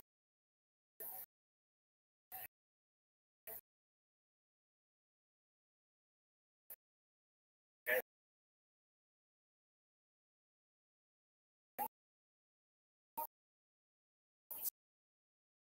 someone I'd like to look at today is really more of a type, the translation modern Hebrew, and it refers to people who leave the land of Israel for millennia purposes. The nechute is not used in an explicitly derogatory sense at all. It's simply referring, as the term Yordim does today for many Jews, simply leaving the land of Israel. So what this refers to is the traveling of rabbis from Israel in the 4th century in particular to the lands of Babylonia, and actually vice versa, even though they go in the other direction. They're not called Nechute, they're called Olim, those who go up. What are we talking about here? So have a look at this map. I happen to like this map because it is a draft of one that's going to be appearing in my new book. Very excited, coming from Corn Publishers. You'll see this is just a rough draft, and it's referring, of course, to the roundabout route that Abraham, the patriarch, used when he went all the way from the southern Euphrates River region, which would be in contemporary Iraq, not too far from Kuwait, all the way along the Euphrates River, northwesterly direction, and then eventually curving around and dropping down into the Genesis 12. Go for yourself, from your birthplace, from your so on. This doesn't include his sort of deed. Also, is really significant because the map, notwithstanding the modern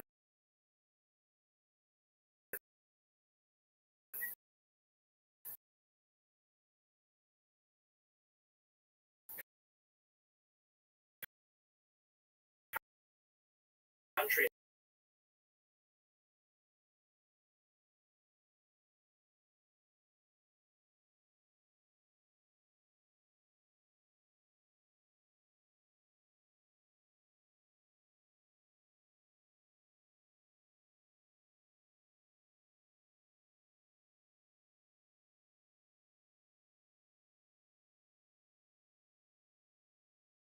and deported so many of the people, particularly transfers, to try and control restive populations. And so you have a Jewish population developing in Talmudic Babylonia really from the 6th century before the Common Era. It's quite old. Fast forward like 800 years, and it's really well developed with all kinds of Talmudic academies, Surah, Pumbedisa, Neharda, so many places. And they basically are centered around the region where Euphrates and the Tigris rivers begin to narrow and then slowly separating it. That's Talmudic Babylonia. And of course, it's a great center of Jewish learning, especially from the year 219 and onward, when the great scholar Rav returned from his visit to Israel to settle there, eventually being involved in the yeshiva of Surah. Now, over in the land of Israel, you have a major center of Torah study, particularly around the city of Tiberia or Tiberias on the Sea of Galilee. It's in the north of Israel, in the Galil region. There's also several other cities, including further down the south and Lod and so on, but Tiberias is really the capital city of Torah learning during this 3rd and 4th century. And the fascinating thing that relates to our question about exploration is that there are some rabbis who are making this roundabout trip, essentially following 100 years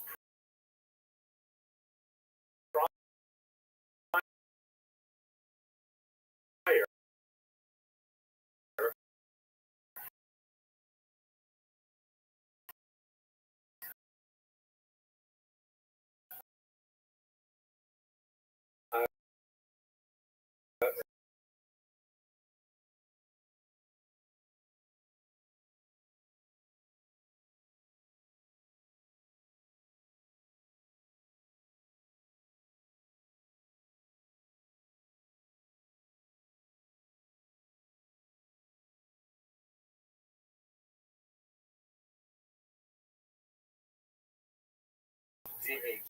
Question. This is the kind of question they asked, and so on.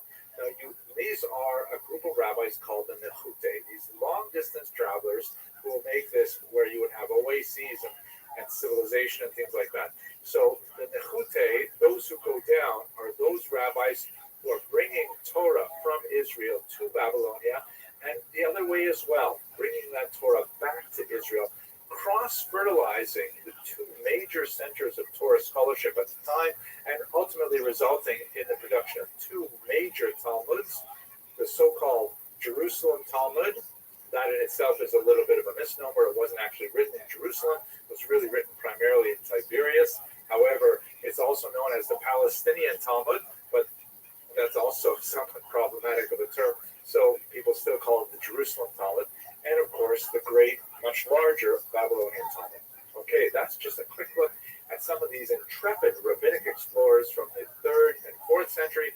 Rabbbi is one of about a dozen of them who's made this trip, but he's undoubtedly the most famous. Okay, thank you very much for watching.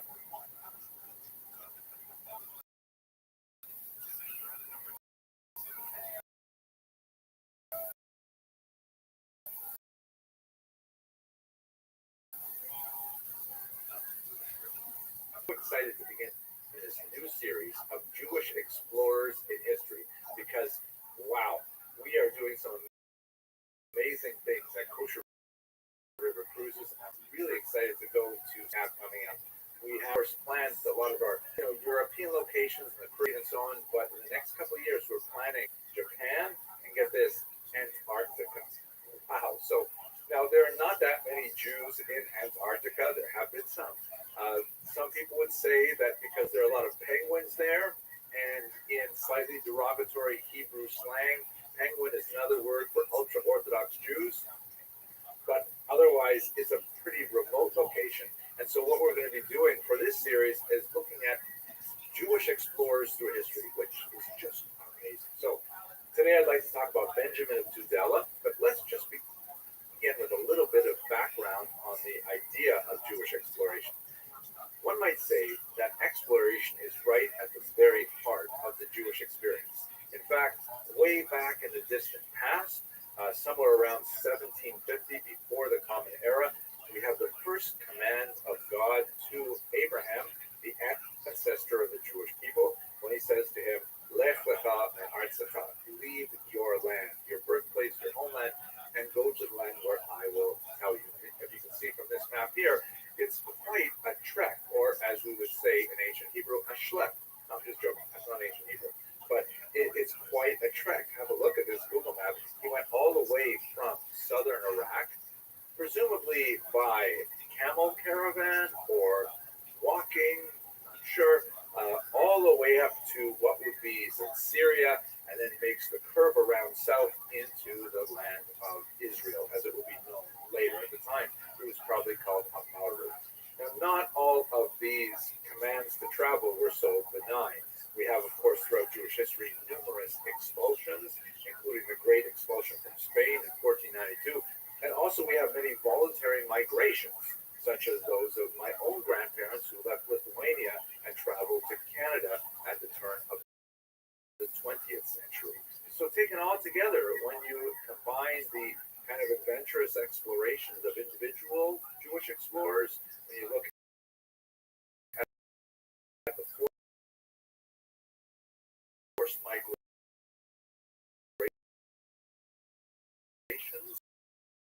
of Jewish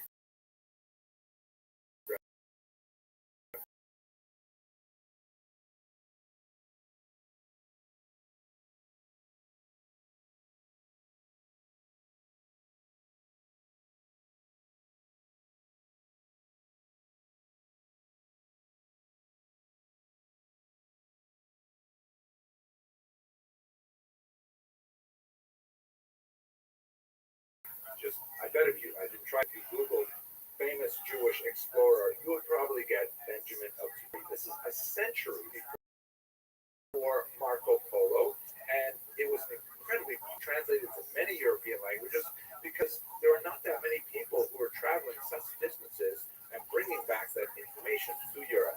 It doesn't exactly say why he was traveling. There's a lot of references to coral, which might suggest that he was involved in the gem trade. That was definitely something that we've seen with the Radonites, for example. Many earlier Jewish merchants were involved in various types of trade. In fact, he was engaged in that. But, while he's traveling, he definitely had an eye out for Jewish communities. He tells us every stop along the way the size of the Jewish people that he met.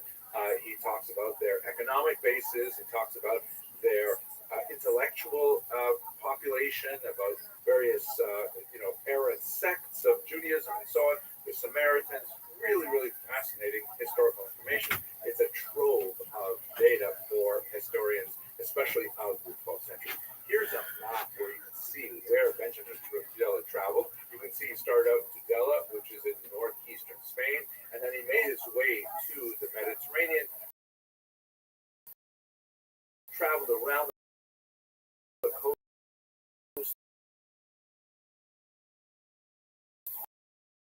Provence, really fascinating material on many of those. A lot about that great era of creativity in the 12th century destination, the land of Israel. Now, while he was in these regions, he also collected reports. He never never visited, sometimes it's not clear if he was there first. He shares with us what he heard about far-off Jewish life as well. What kind of things does he tell us about? Well, he's especially good for us in terms of talking about the ethnography of the Jewish people in all these various places. It's very, very important for the history of trade because very few other sources tell us about these kind of details. His is the first account of the Druze people in non-Arabic sources, and his is the first European reference to by that name. So it was really significant, very important. He a long time on the history of a fascinating figure named David. It's a lot about really fascinating, unusual Jewish movies like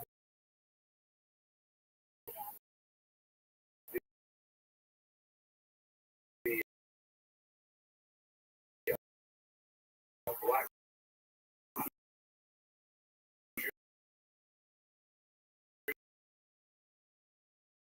Jews of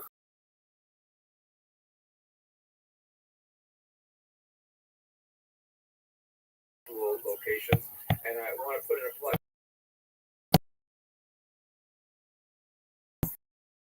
for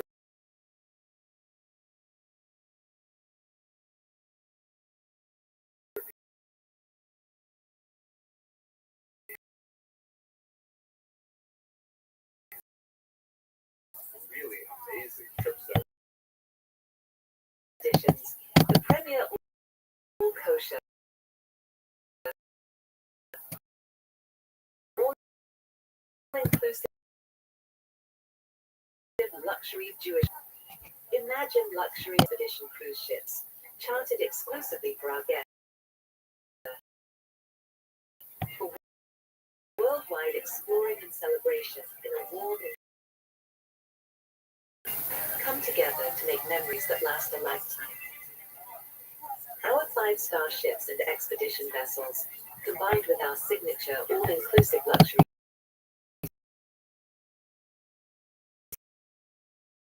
service,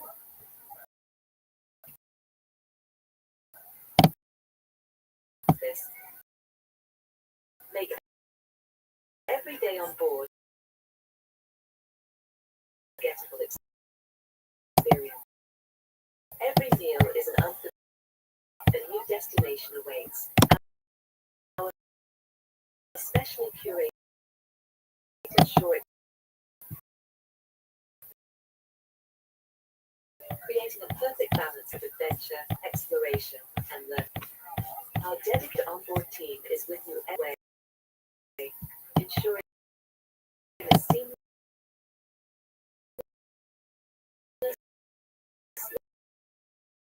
luxurious journey from start to finish. Every detail is taken care of, from excursions to amenities, dining,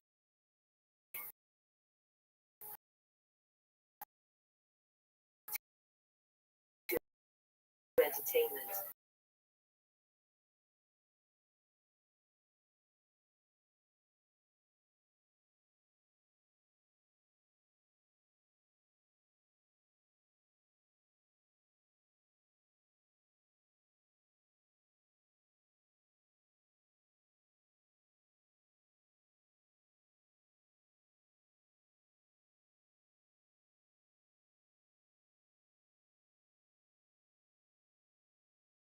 understand the economic background of migration. Besides the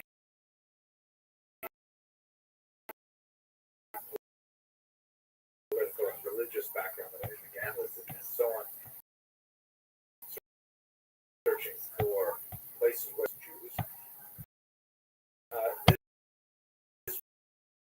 was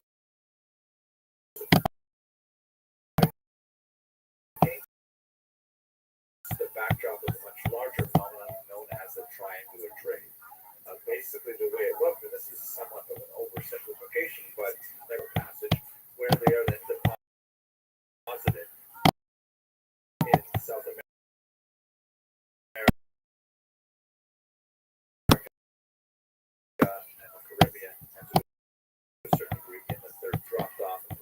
Curacao and then being resourced There she is. up to the Americas. Hello. How are you? Good, how are you? I'm well, thank you. How was your day? Oh, good. I'm tired now. All I'm right. a little late for it, but it's okay. Are you ready for I'm me? late yet. Yeah, hold on, let me set my alarm. I gotta set my alarm. Okay. Have my alarm, now let me come on to the Play-Doh app. Okay, there we go. Ready. There we go. Yay.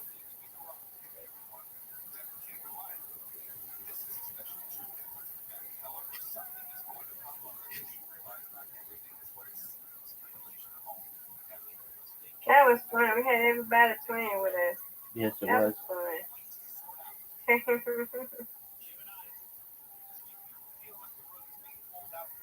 All right, Rabbi, let's go.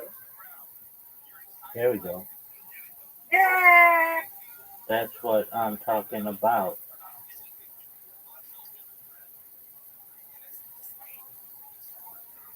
Go. Laying there. That's so fun. Okay.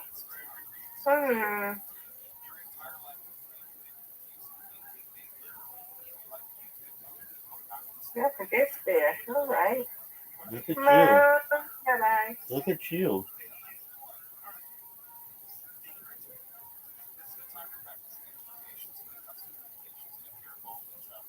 You got it. You got it. Yes, I do. Yay.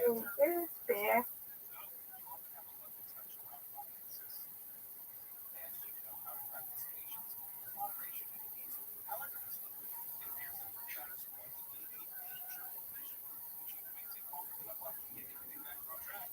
Get it, Miss Aquarius. Perfect. Thank you. Come on, Rabbi. Thank you. This is a tough one.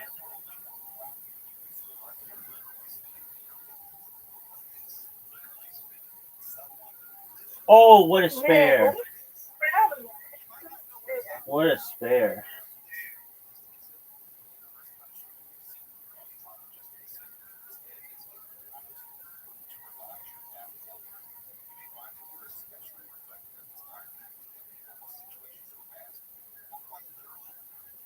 Ooh, you should have got that. Almost there.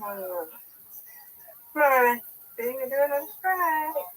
How many times is it gonna go invisible pin on me? Right. Got it. Come on, get got it. Yay.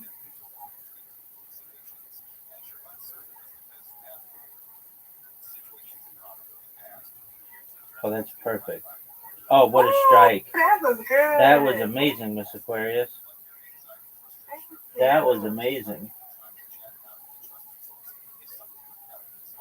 That was amazing. All right, get these 4. All right, you got 1. Come on, let's go. No doubt. You got it. Let's go.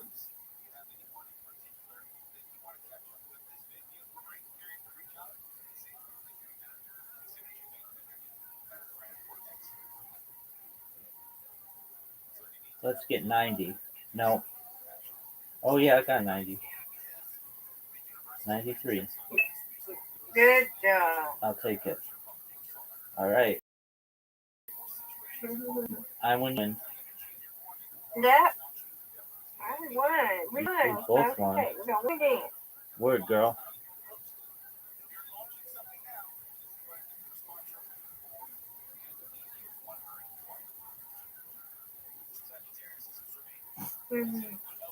Let's see. Get these 2. Okay, here we go. Yay. Come on, Rabbi. Oh, that's a knockdown. You got it. You got this. Good job.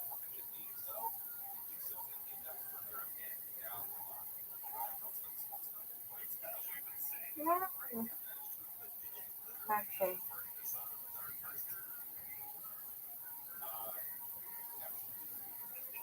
Get it. Come on, Rabbi. Go, Rabbi. Go, Rabbi. Right. Yeah. That's what I'm talking about. Excellent.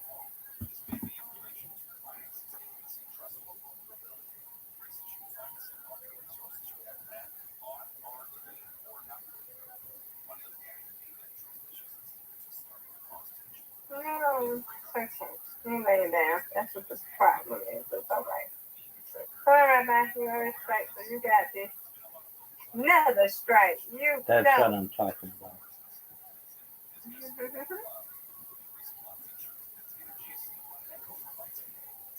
All but one. You got this.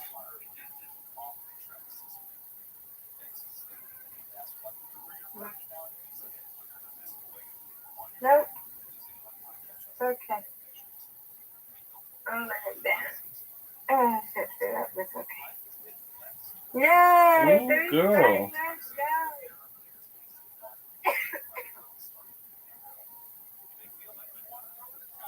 Get it.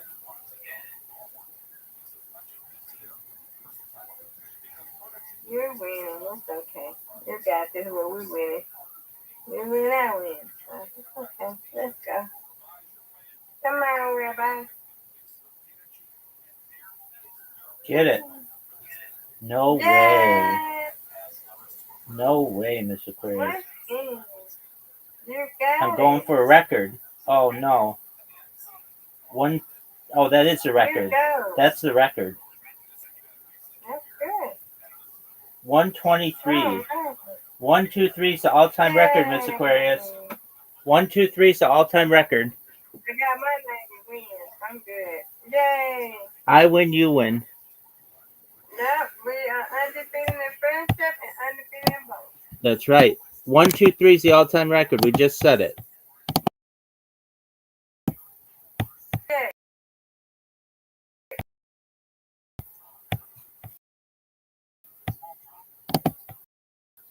You did it. Alrighty, go. Alrighty.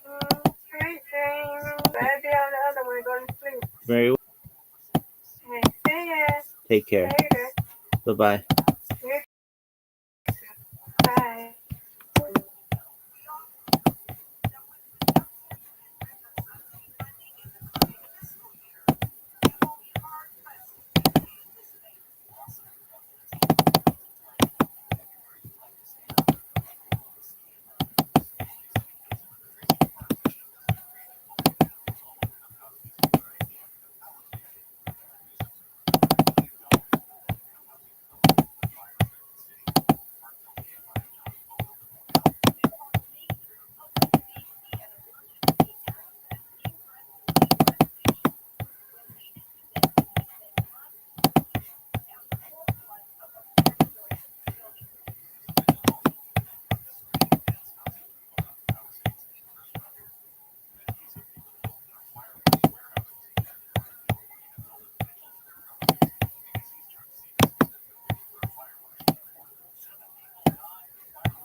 41.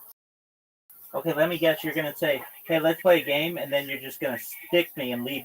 Yeah, you are. Okay, so long as you know it. Thank you.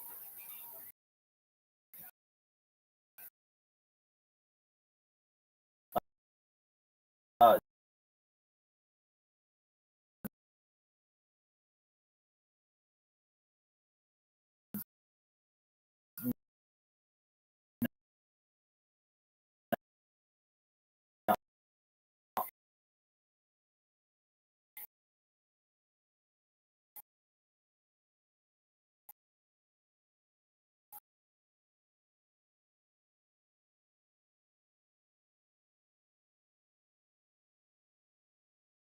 do, but mainstream teachings do not. All right.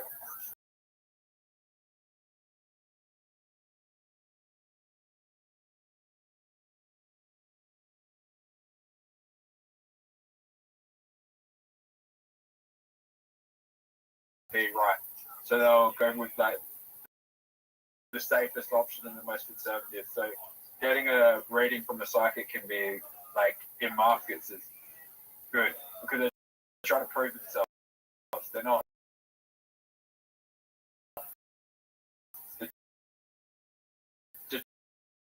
They're trying to keep up the bullshit game. Hey, you read The psychics because of this. very They don't cool. believe in the bullshit. They just, Very cool. Bitcoin's going up. There you go. Bitcoin's going down today, but in the long term, it's going to hit $1 million eventually. Word, dog.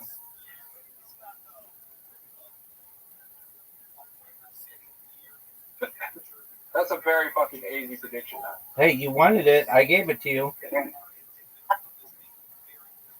Zoot, remember that time I sent you an invitation and you were just dicking around? Zoot, I'll tell you something. I'm going to make another prediction. Eventually, the stock market's going to come down. Eventually, the housing market's going to come down. Doesn't mean it's going to happen today.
What do you but I don't think you're stupid. We all do stupid things. What's the stupid thing that? Fat. I make stupid investments, yeah.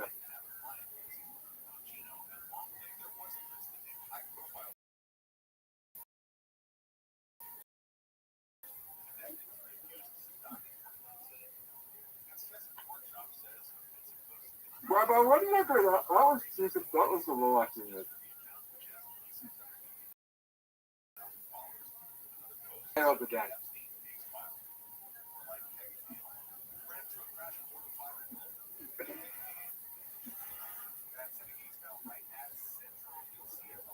Rabbi, I'm gonna go off of this because my phone's nearly dead. Dude, shut the fuck up. You just said it's 47%. 39. Okay, that's a lot. I need it for the end. I need it to last the next 2 hours. Why don't you get a power bank?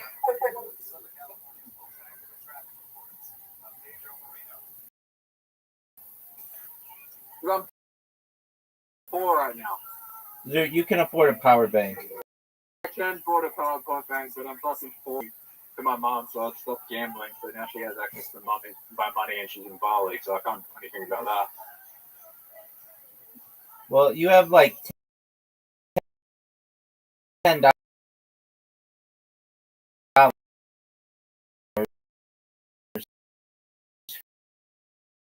for a power bank.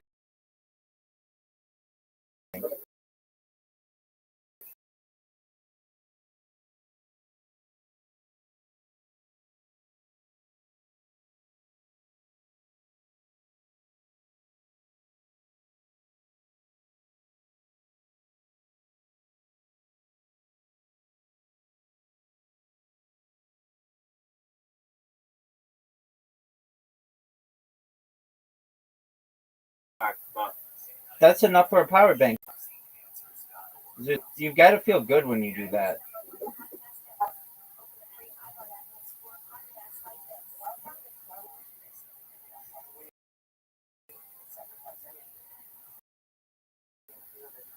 That's not what you wanted to do, Zoot.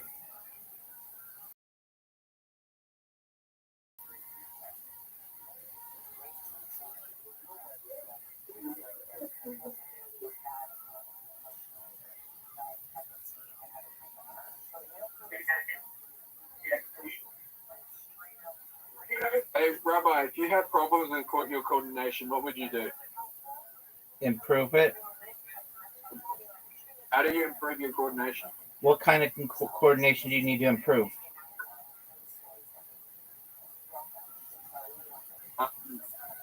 I struggle doing daily activities like making my bed, washing,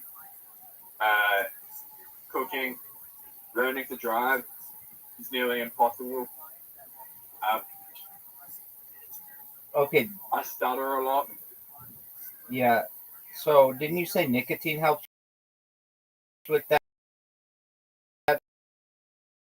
stuff?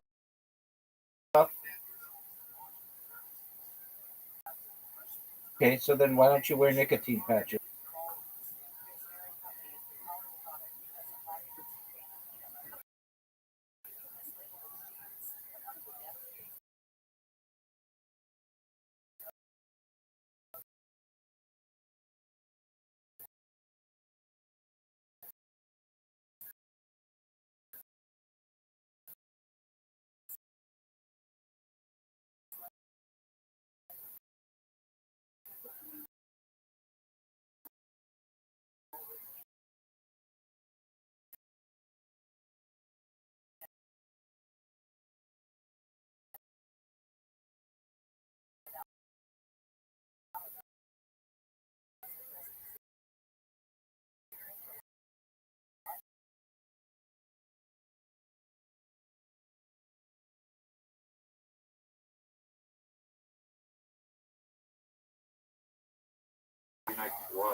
Well, why don't you use Long patches? term is that the Why don't you use patches? sorry?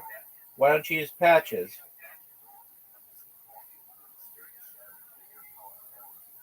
But I have to sleep in a fucking single bed because I can't make a double bed. And you can't make a double bed. I can't make a double bed. Why not? I don't know how. Why don't you learn? Because I don't have a double bed.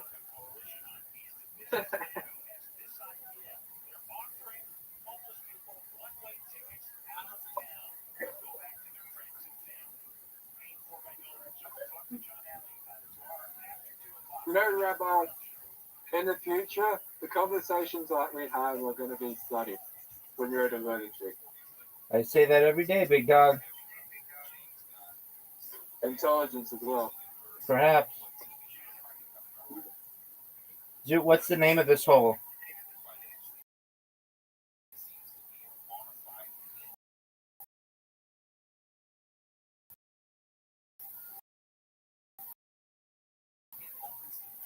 That's all. To lose to someone. Because they're bad at mini golf. It stinks.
Oh.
Yeah, no,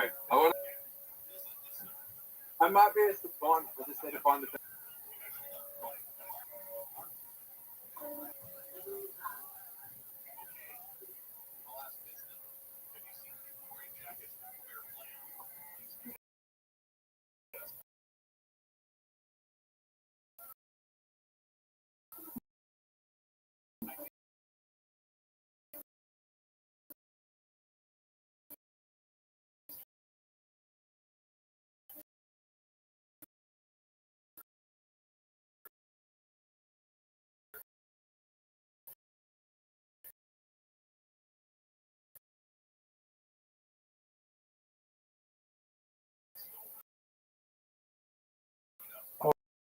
Oh.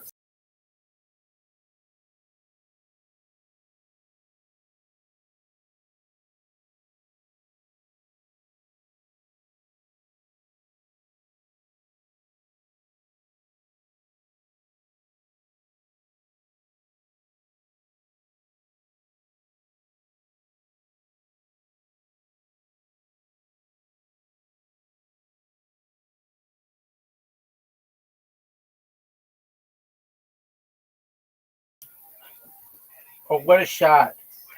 What's the problem, Zoo? I look like a fucking movie star, but I'm bad at everything.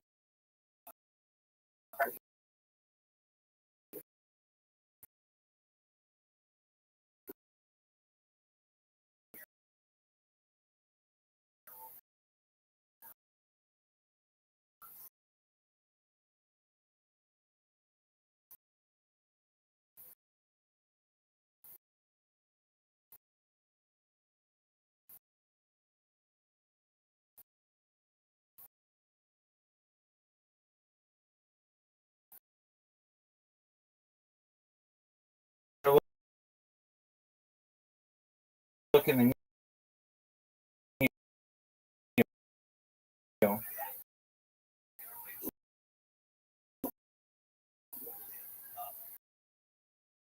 Oh, true. If you look like a movie star right now,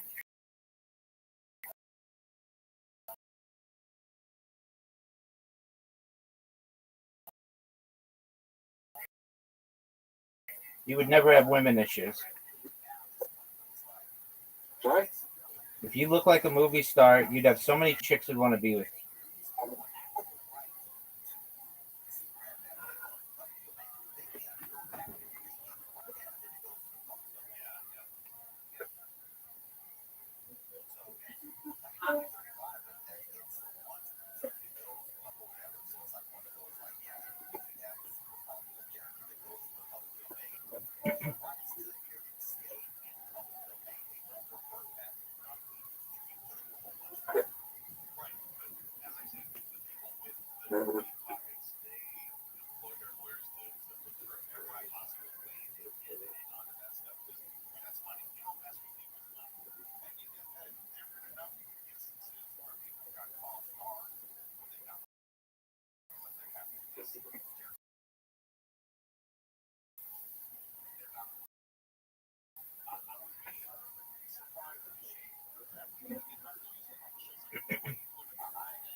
Yeah, 6 months from today, I'll be 30.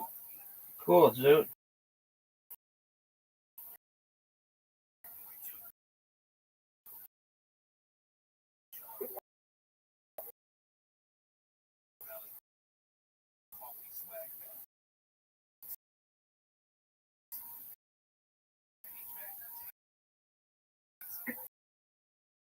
I thought I would have achieved by now.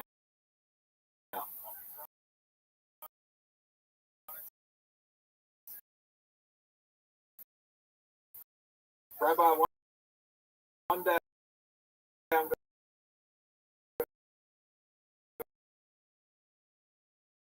going to achieve something so fucking phenomenal, the whole world will talk about it.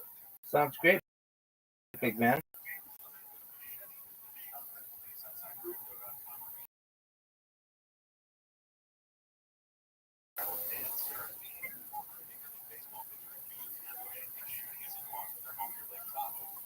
Yeah, Rabbi.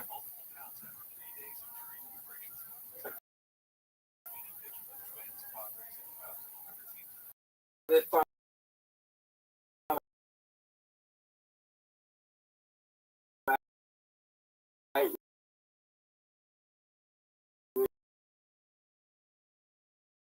years ago.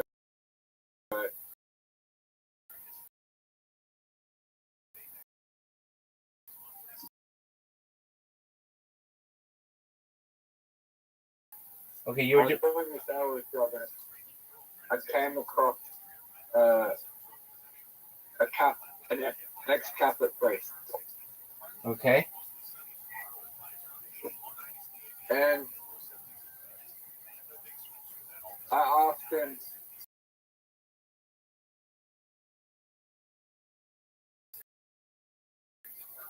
I asked him what created God, and the realm of space and time. And then it hit me, right? In order to live outside of this space and time, that means you haven't been.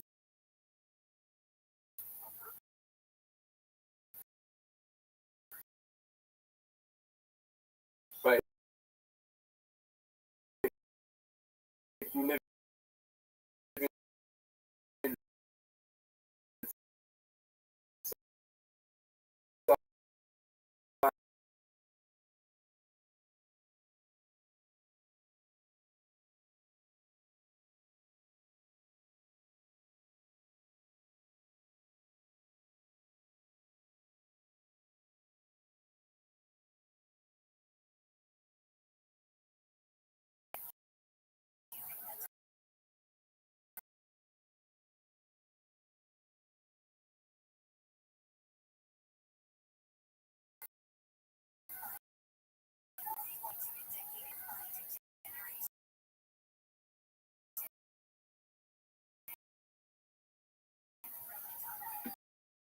how can you prove something that doesn't exist if it happens?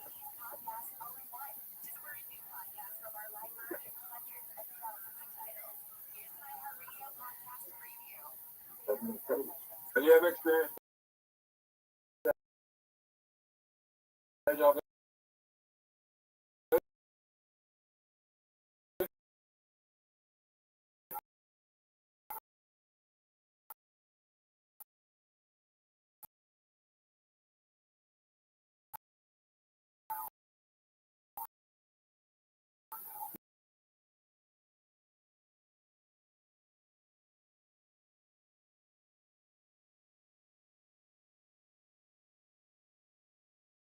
and we went to Disneyland, registering a car, and I went into the same place where I was. It was like this, and I was like, I feel like I've been. When we went to Disney World or Disneyland, when that time when I was little, with my aunt and uncle and stuff, um, who came in.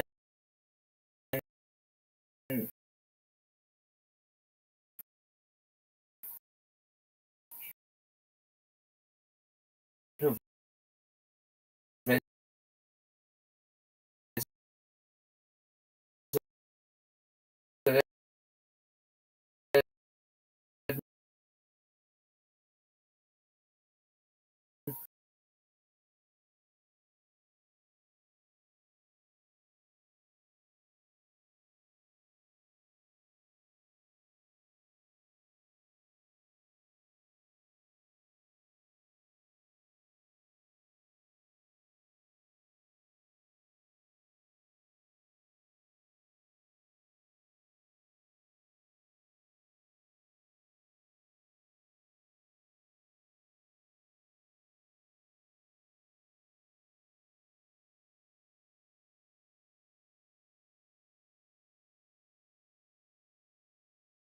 yeah. It's a strange feeling. Like I had it all the time as a child, where it would be like um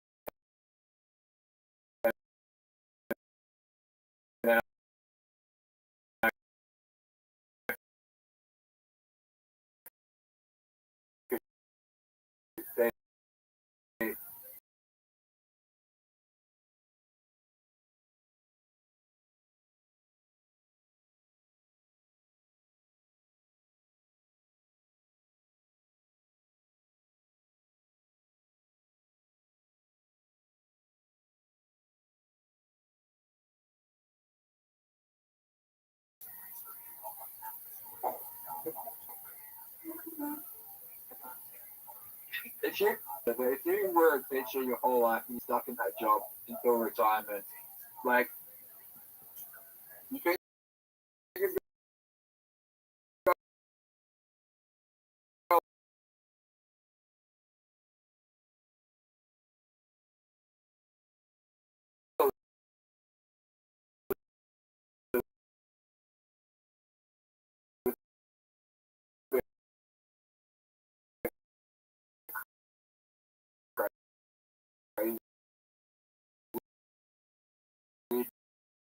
because like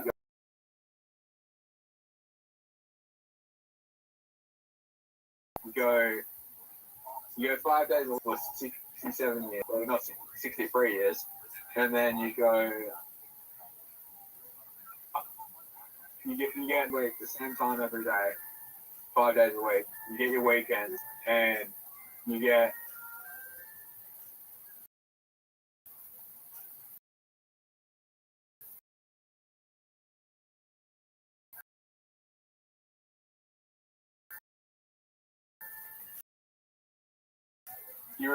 Yeah, it's not like that though. You get summers off. Day is shorter than it is. Normally you work like 8 to 5, and teachers work like 8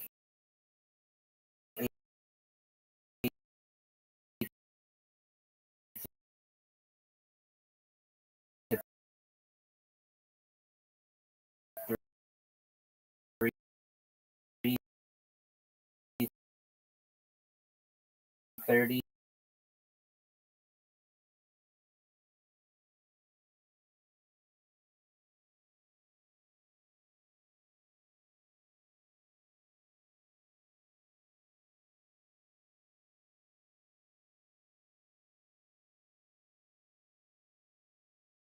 Unless you're in a relationship. No, in the United States, teachers. McDonald's manager is not a bad job. Correct. I mean, it's stressful. Yeah. Yeah.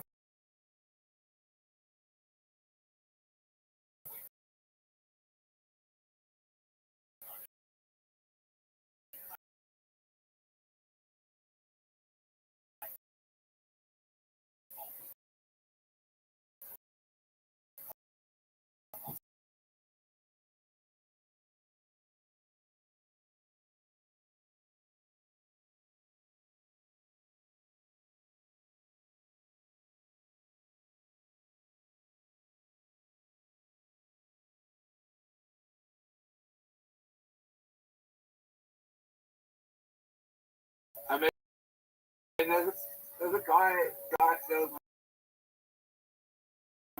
Australia that worked 40 years at McDonald's.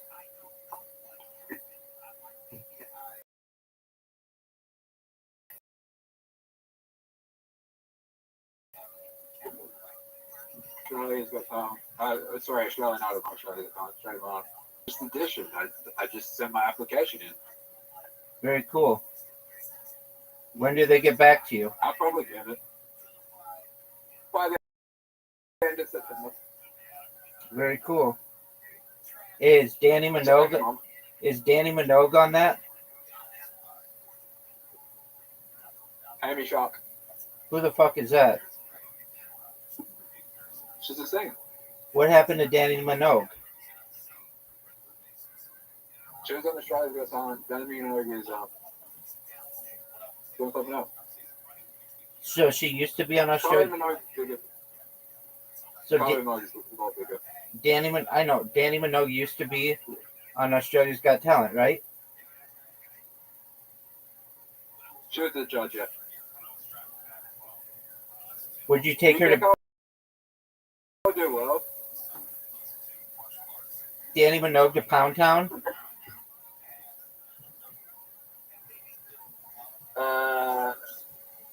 Maybe. Yeah, probably. The way things are going, probably. Like, my standards are very low right now.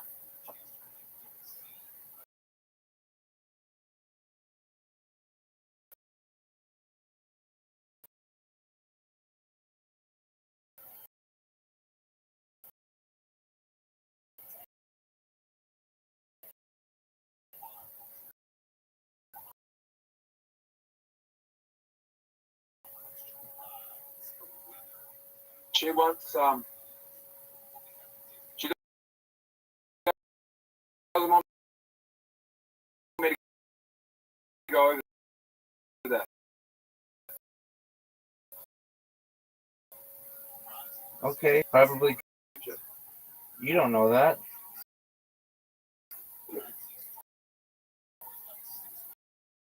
Oh, I do. Okay.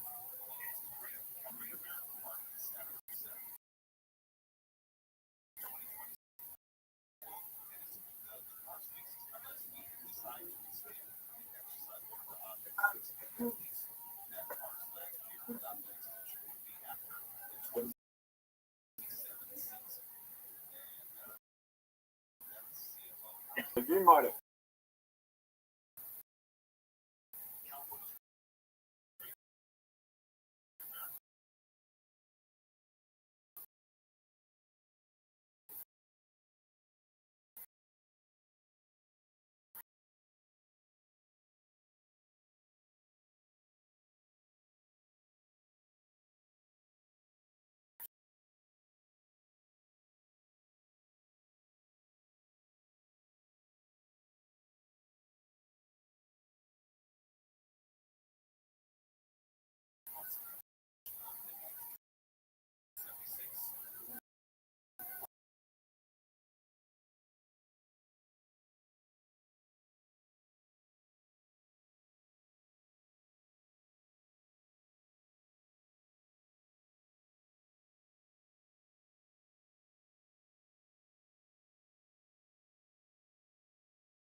But I think this is an okay move by me.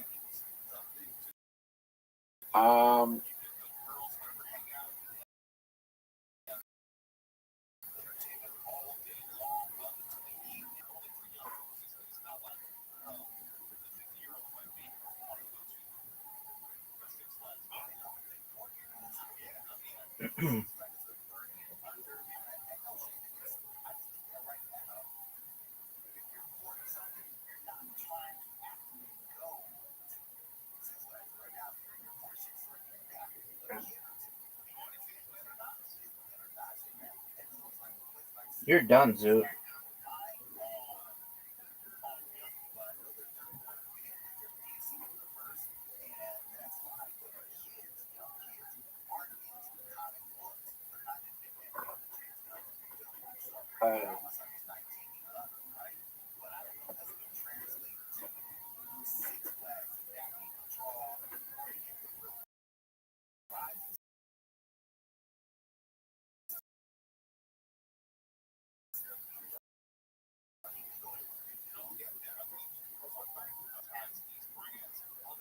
Does it take time to become a savant, or is it a natural ability?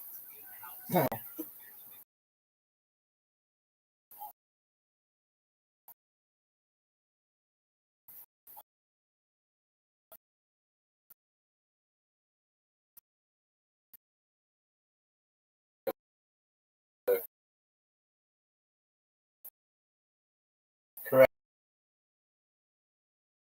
It's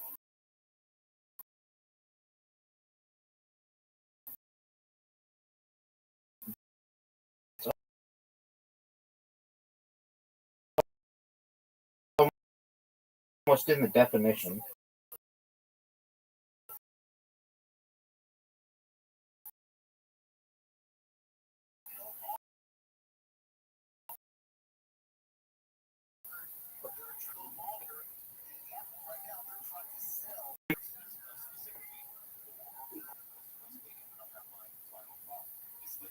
I mean, do you have to be better than everyone to be a savant?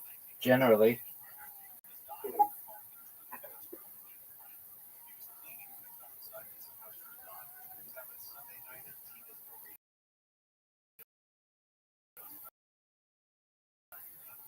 Is Kanye West a savant?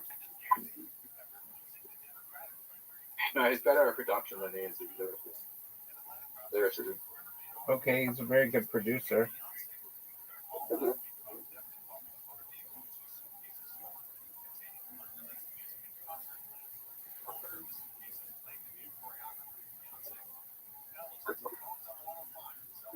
I won.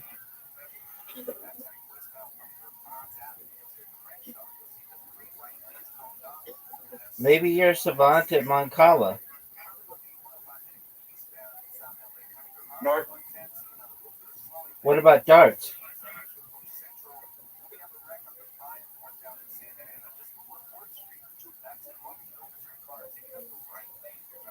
I'm savant at singing. No, you're not.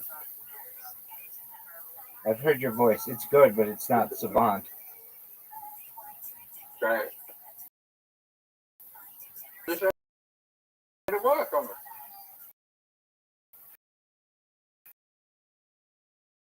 But that's not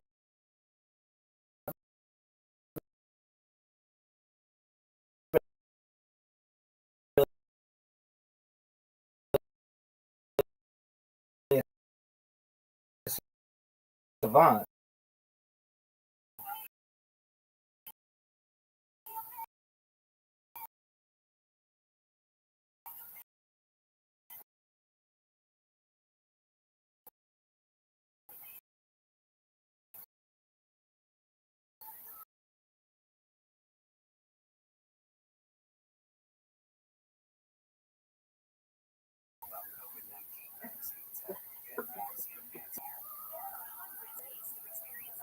Well, that was close, Zoot.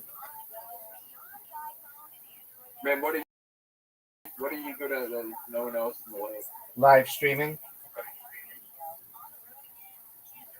You know,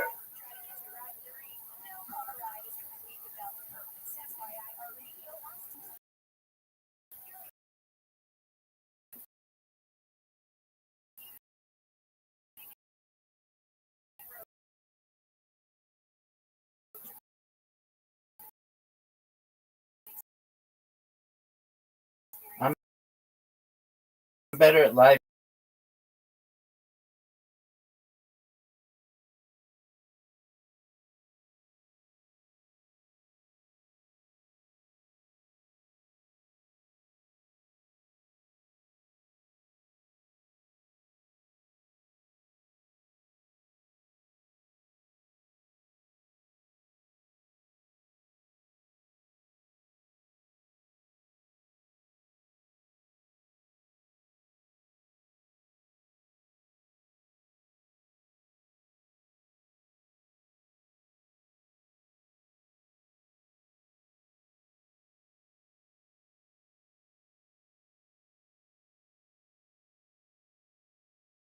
Say I'm more popular than anybody. I'm just better at starting my streams than anybody else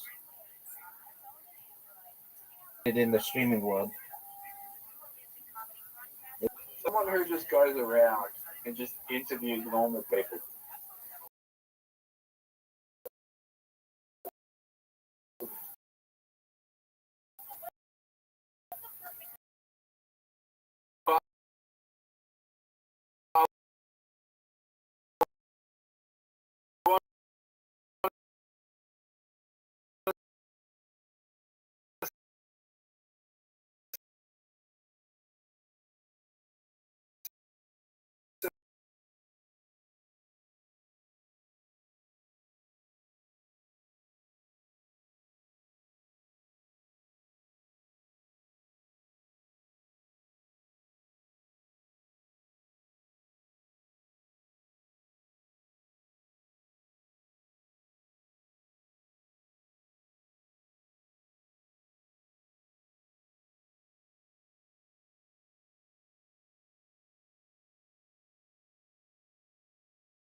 I don't care.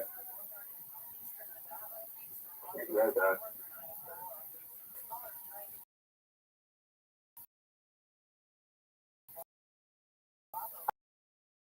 I resign.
Just finish the game. Trouble. You can't catch me. You're fucked, Zoot. Zoot, it's over for you. It's over for you, son.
a good position.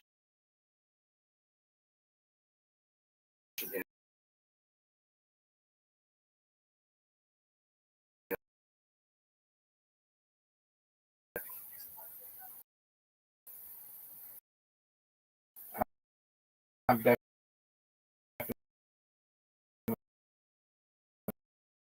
not.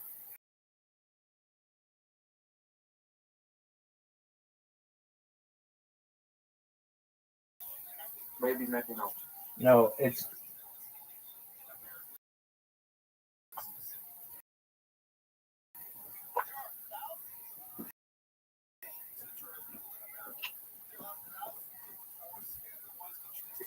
let's play till let's play till you.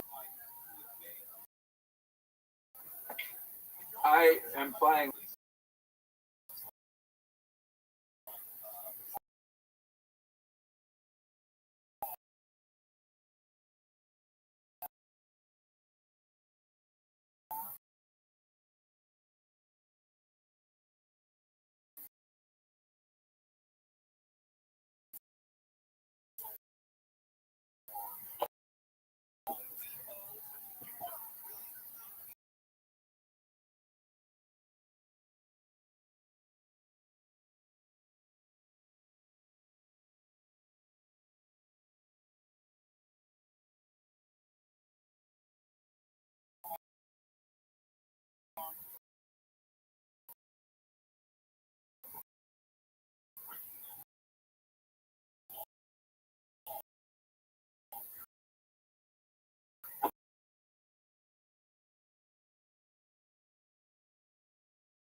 In a better position than you right now,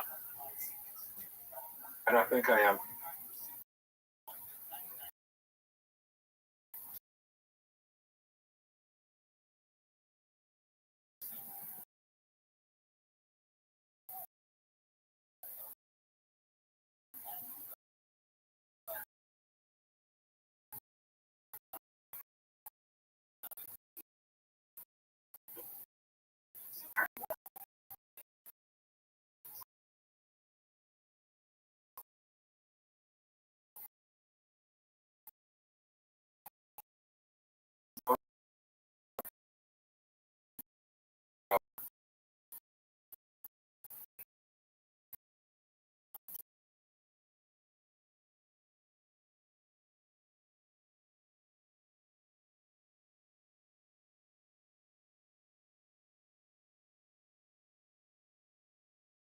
Yeah, baby.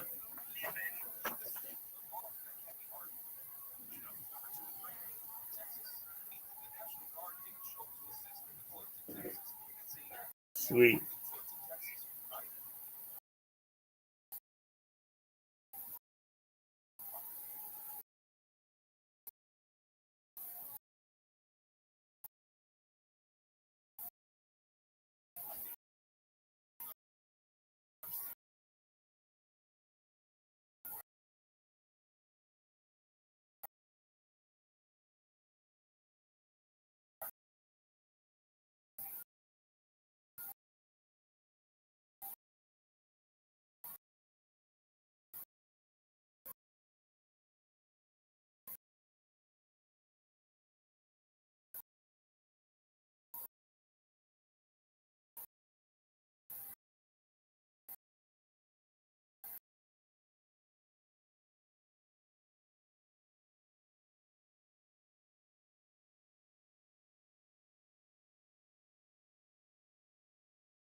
Scared of the water bag.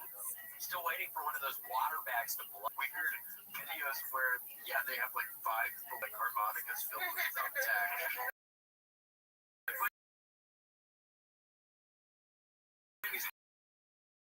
Weird game.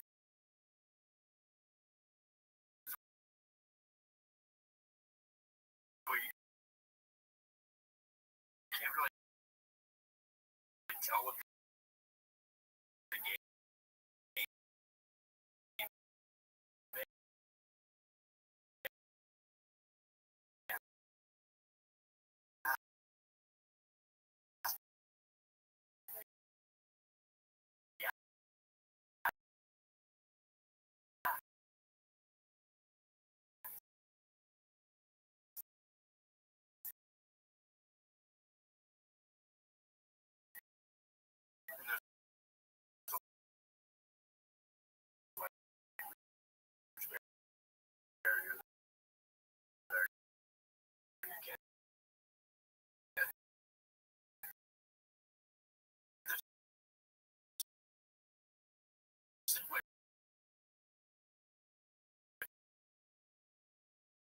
understand what's going on.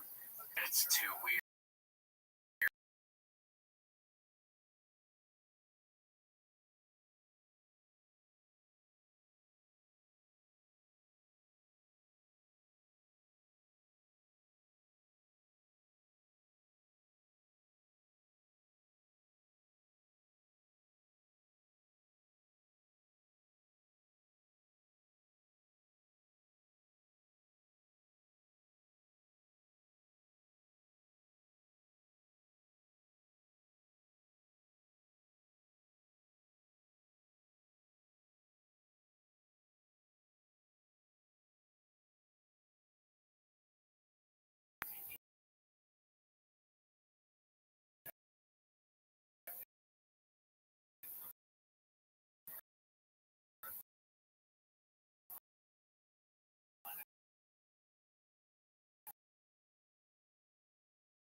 Caribbean is extremely important materials. All kinds of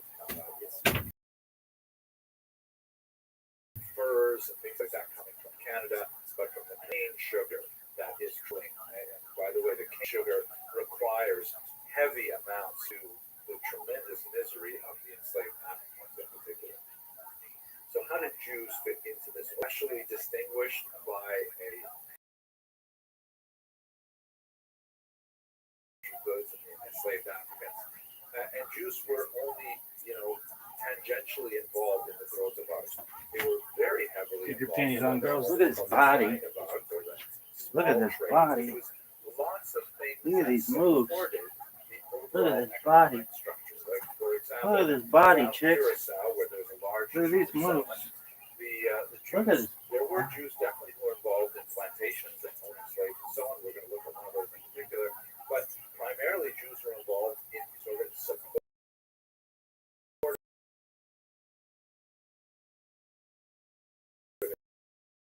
industries. Like, for example, the ships come in and they need all kinds of goods, they need tar, this and so on. And so Jews would be very much involved in kind of the peripheral industries to support the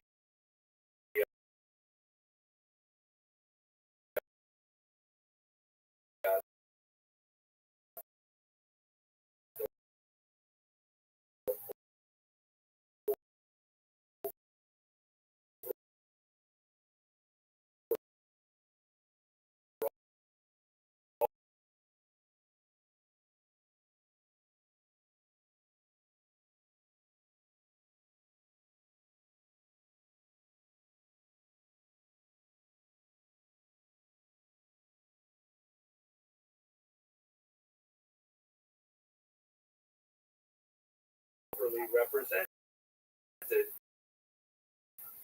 the slave as well.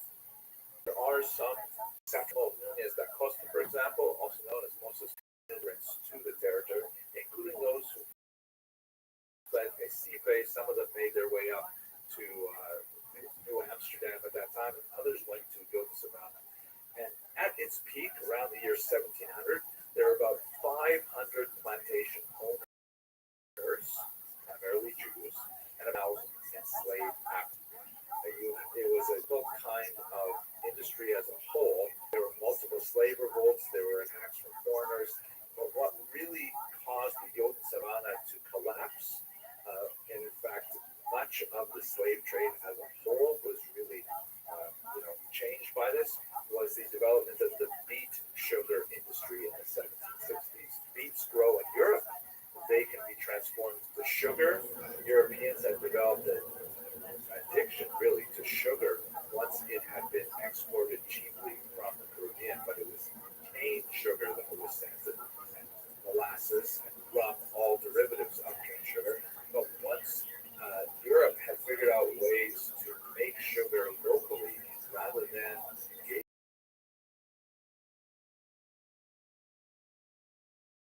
this expensive across the Atlantic, all of a sudden became sugar industry called the Yoga Savannah. But as an illustration of how the economy was really much more diverse, it really didn't change the overall Jewish economy that much.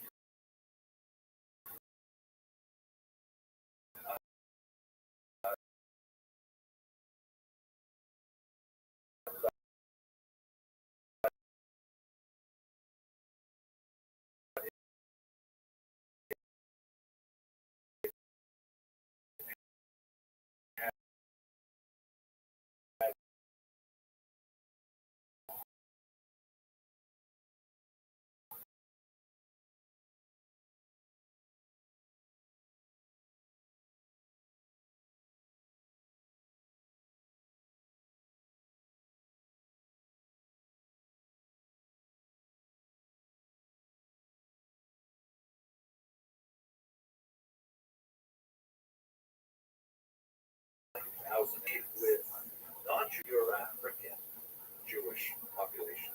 What this means is that many slave owners, typically males, would take female slaves as wives or as concubines and would produce offspring. The actual gender disparity of Jews was somewhat better.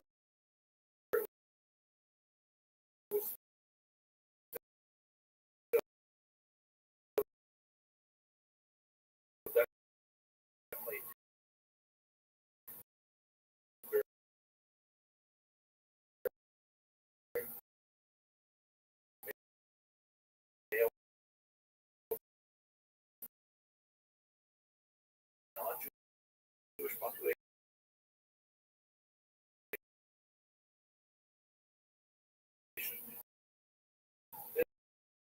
This was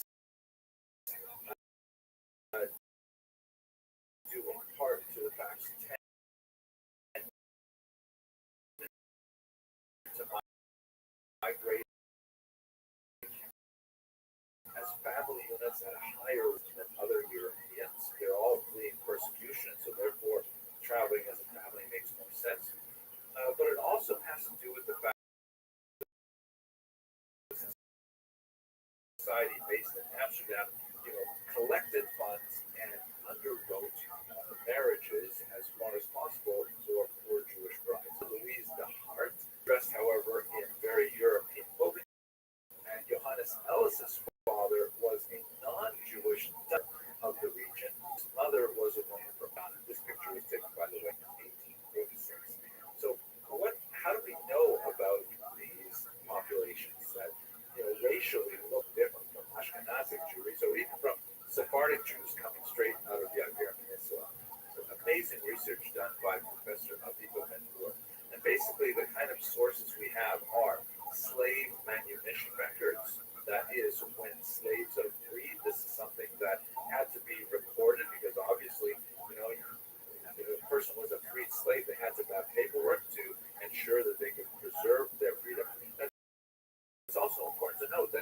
necessary for the state to tax slave owners if they wish to free their slaves. It was an expensive proposition to free a slave. You have to provide utility and provide like income for them and so on. And so people would generally only manumit their slaves if they felt an emotional connection with them. For example, if they were concubines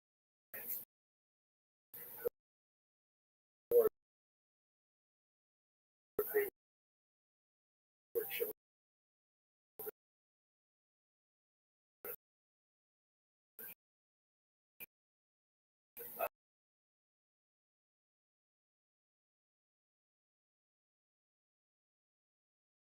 Former slave owners, then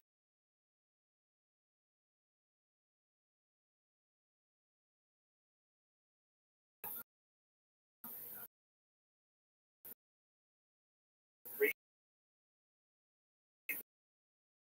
their slaves and then chose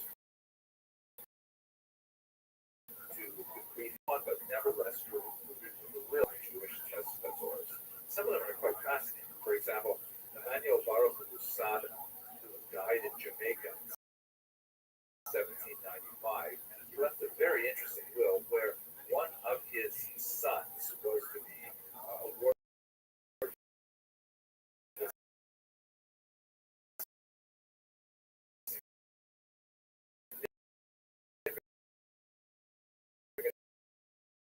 an amount of money, and John was actually raised by Emmanuel Baruch's cousin.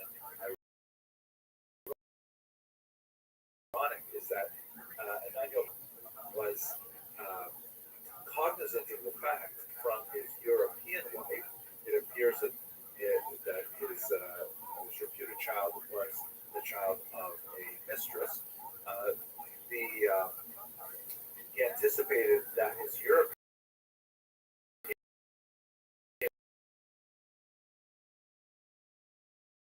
wife and his offspring with his European will that any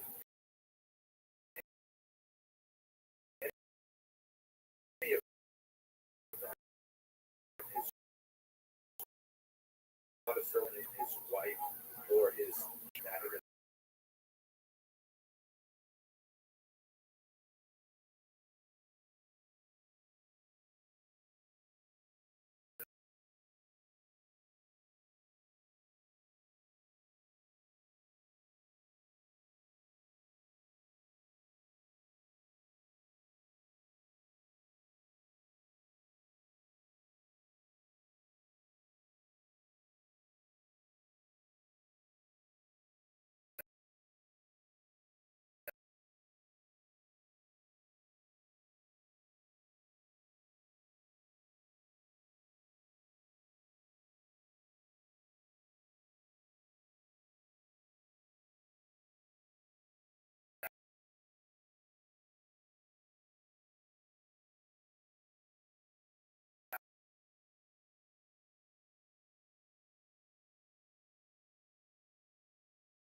Okay, to them.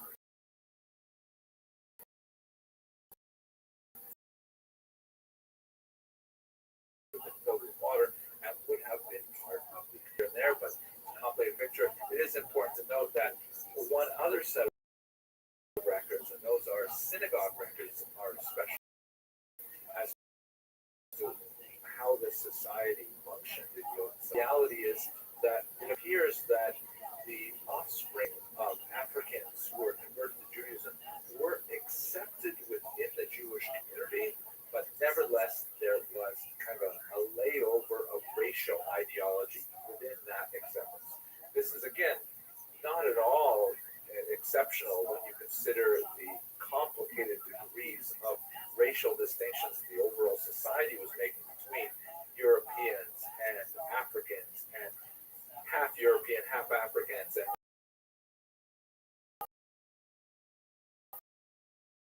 one quarter African, quarter European. Caribbean, 1/8 and so on. And they actually had a whole chart to ancestry they had in the synagogue of Suriname, connection between two groups of people, the so-called congregantes, or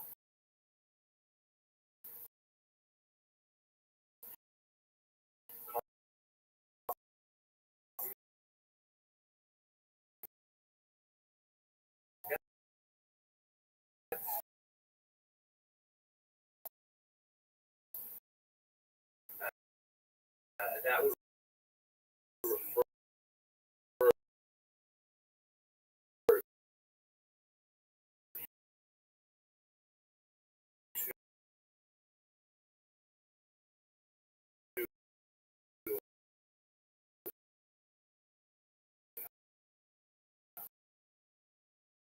these partially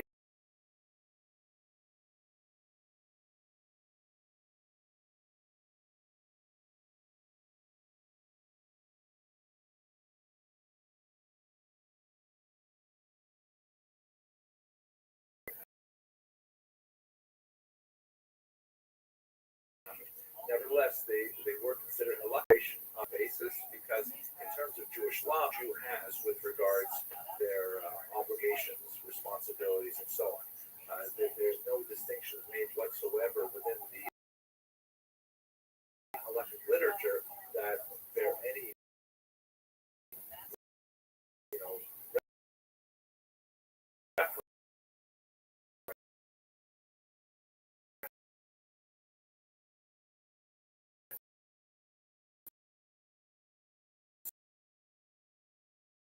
to a person's racial background or appearance, social reflection of that time, or sometimes some great work. Please have a look at Professor Ben Brewer's books on this. Quite fascinating. Okay, I hope you enjoyed this video. Thank you very much for watching.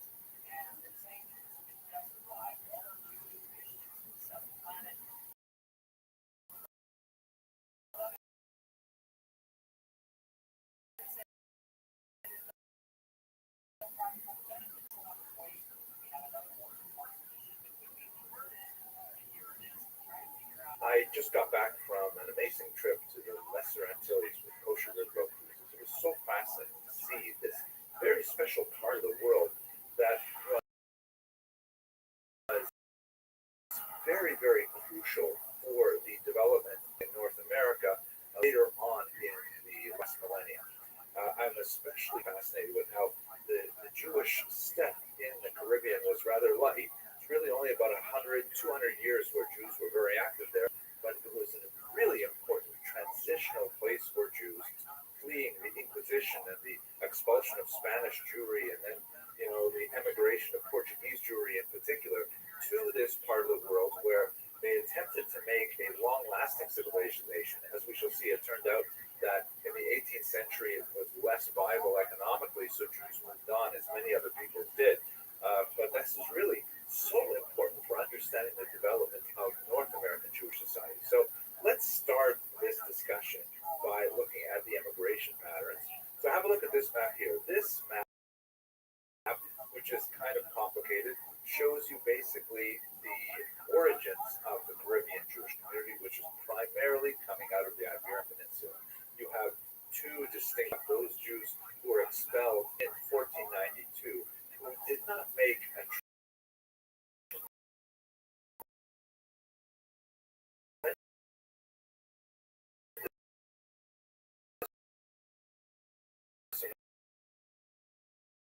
amount of an impact in the early migration. This is really just Americas were being discovered, right? The last decade of the 15th century and then moving into the early 16th century, Jews were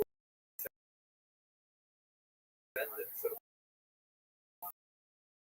forcible converts who accompanied even Columbus on his voyage and are forcibly converted in 1497 Christianity. And it takes them a while before they're really allowed to emigrate out of Portugal for reasons that we support in other videos. But then they make their way not only to centers that are more tolerant, such as Amsterdam, for example, which is hugely significant because the Dutch were very much involved in colonizing the Caribbean.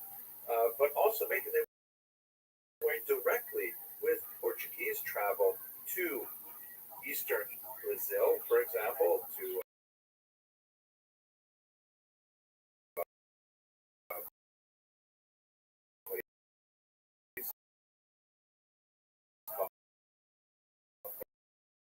sea base, very important. Colombia, Colombia, places like Curacao, and then that moves from the Caribbean up to North America. 18th century, as the economy, where all these Jews are coming from. Portuguese Jews directly from Portugal, Amsterdam. There is a significant movement in 1654 of Jews from Brazil making their way up to New York City. That was not actually a continuous settlement in 1654, but it only took a decade or two before Jews began arriving in large. Now, when you look at the second major phase of migration to the Americas, not the Caribbean,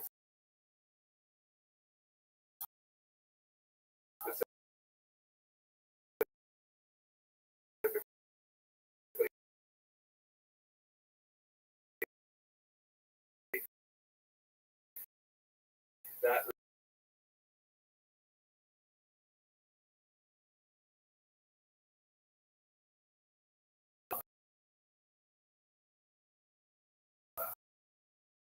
married.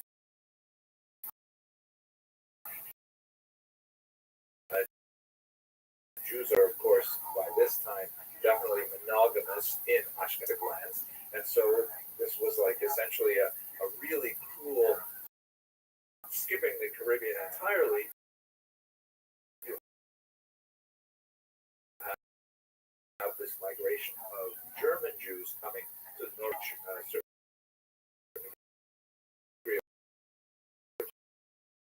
well, within a few decades, and that will be very significant for the next generation. About 2.5 million Jews making their way out of Eastern Europe after the pogroms, and the people coming from primarily the former Russian Empire, the former Austria, also skipping the Caribbean. They actually constitute the overwhelming bulk of American Jews. About 7 out of 10 American Jews trace their lineage to these Eastern European migrants who came at the turn of the 20th century. Now, there's one last Caribbean chapter. There is a surge of emigration from Germany and Austria out of fear of the Nazis and their rise. But by this time, America had adopted a much more nativist approach to these European migrants. They had largely closed their doors to Jewish immigrants. So therefore, many of them sought out Caribbean locales, often as a stepping stone before they could eventually make their way to America. So you have a significant, much smaller, but nevertheless population in particular. And then after the Cuban them flee to Florida, and then others go all the way up to New York. You also have Jews making their way through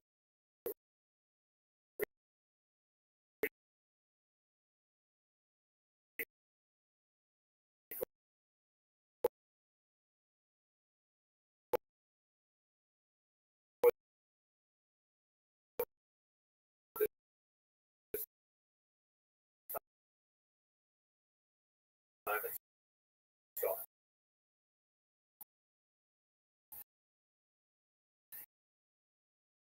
So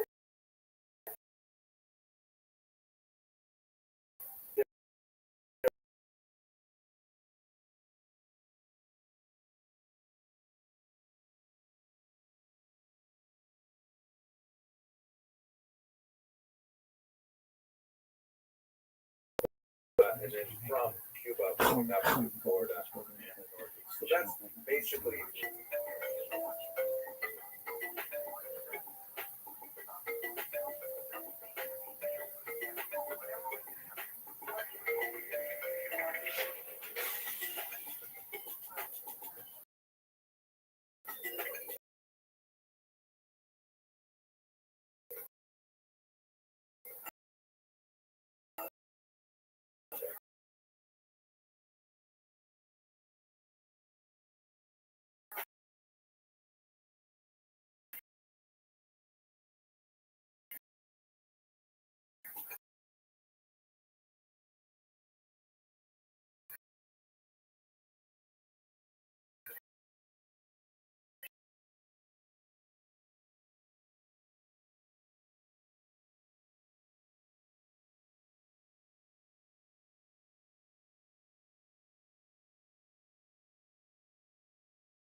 seen it before. I probably that show for you, man.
Elijah.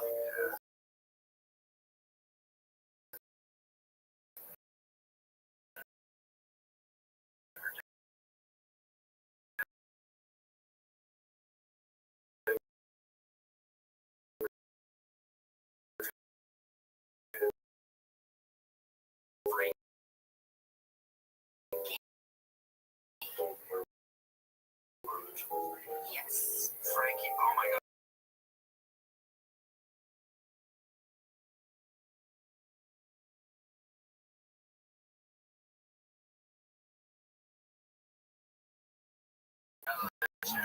Brother with best friends with Frankie.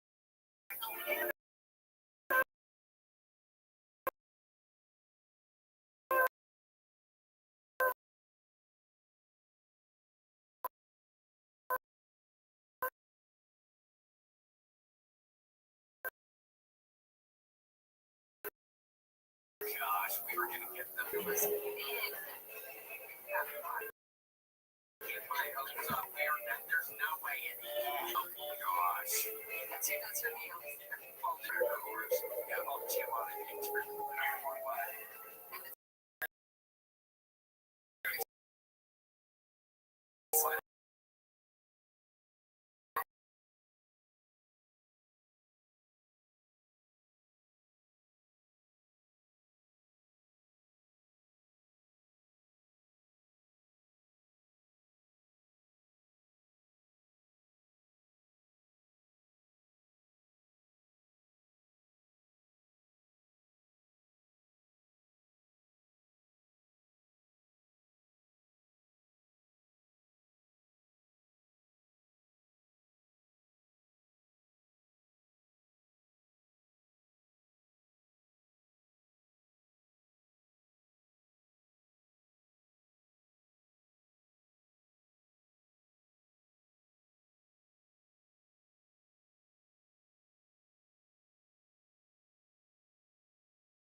Cooper. So really, so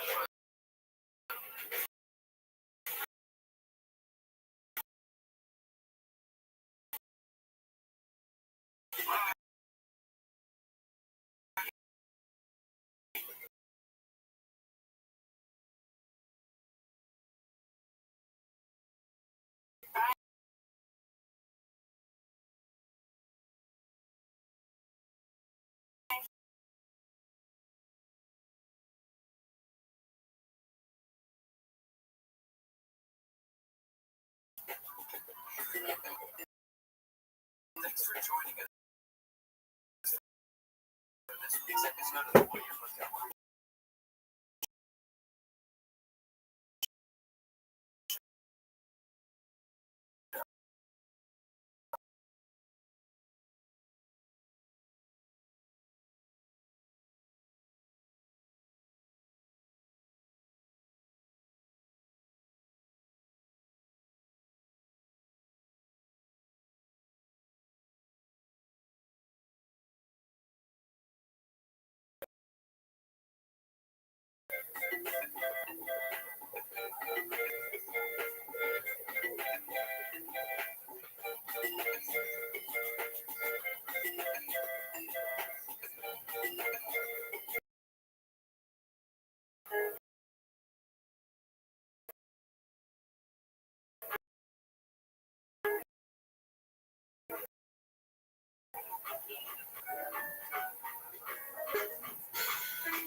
Sosa, Nacho Belgrande, Michael Gonzalez on the drums. We are live, the #1 live comedy podcast in the world. We're very excited. We have an amazing episode for you.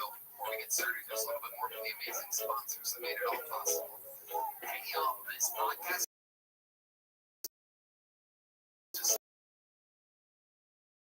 sponsored by Blue Chew, guys.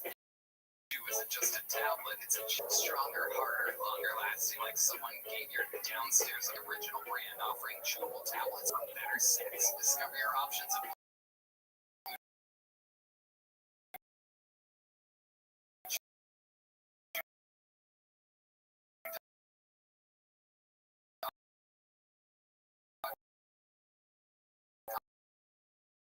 we got a special deal for our listeners. Just use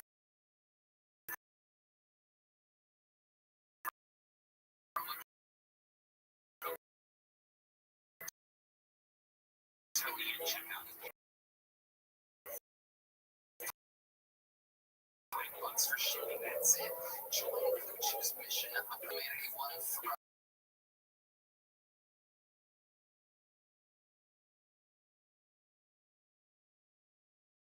most, ladies and gentlemen, two of the greats. It's just so amazing. So you learn this in the places where it happens. And that's where I guess people tell me that they also go for the beautiful scenery, for the luxurious surroundings, on the gorgeous boats, things like that. Okay, I understand. I even appreciate it a little bit too. Tell me they come for the food. Malcolm, Chef Bias, are just geniuses with food. So I want to make this public video of Chef Malcolm and Chef Tobias. Please include why? Well, we have a branded It's table and historical it comes as all in well one as shot. This whole thing's a the part fact of it. is that chocolate You're all was zipped up for good. discovered by Oh, Europeans. my friend, I got news for you.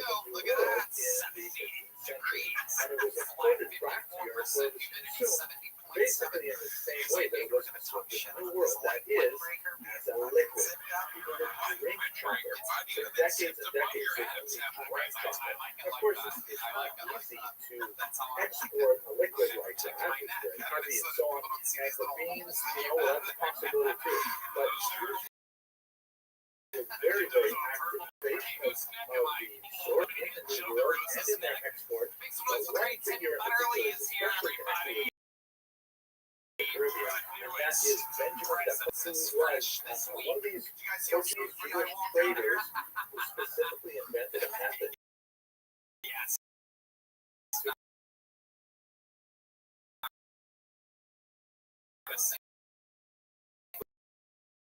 worse than That's right.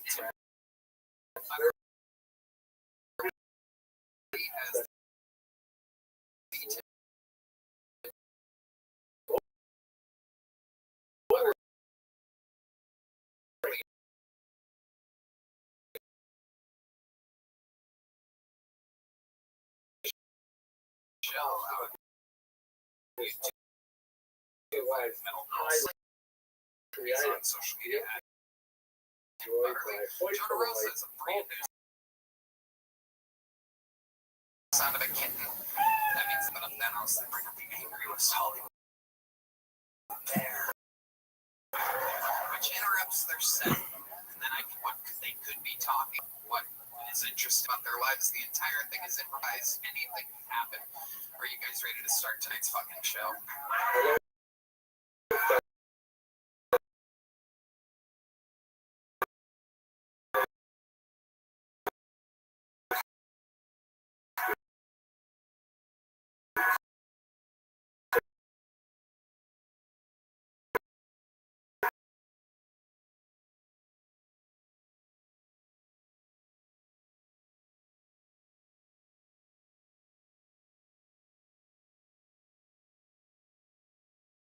Tequila or something fucking do it now. Very The number one comedy show in the world. Now this connects We shall to start the it with Caribbean all by graphical about 5, details. 6, 7 So years ago. many historians have He's here looked at with a brand new minute, starting tonight's show with a minute of comedy. as a This child. is Todd So a new book came out last year with the Jewish world of Alexander Hamilton by Andrew Korwacher.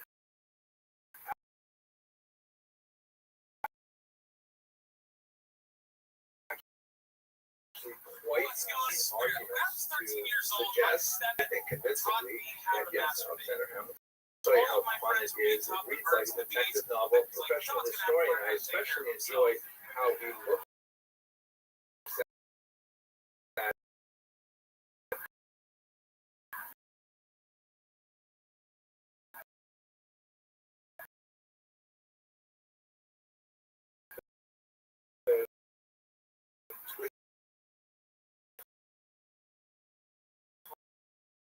convoluted ways in which previous biographers have a obvious suggestion is something Jewish. So first of all, Alexander Korwacher goes beyond the scope of this specific book as he asks, well, Jewish, right? It's a question I have to try to concentrate on in general. And he defines 8 different forms of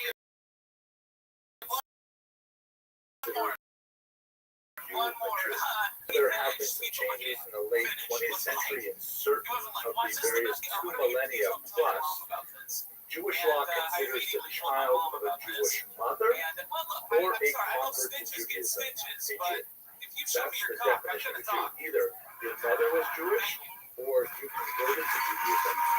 And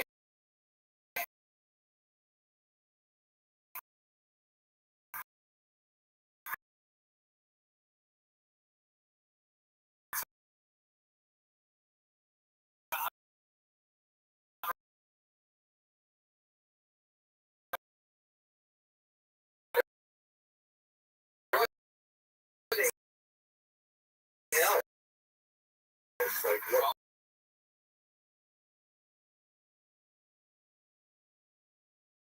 did your ancestors consider themselves Jews? According to the DNA research that's come out, now so that, but there are a lot of reasons to assume that it should have a problem with your group, but let's just assume for the sake of argument it doesn't. The ancestors of Christian Columbus apparently did consider themselves Jewish, so that's an ethnic definition that does not necessarily correspond to legal and communal.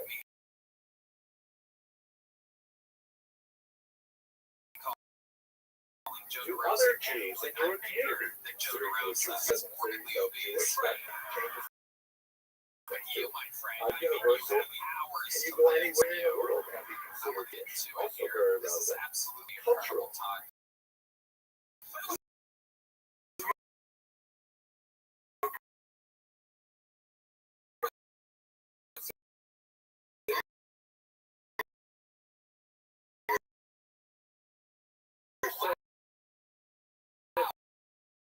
participant public does the non-Jewish community.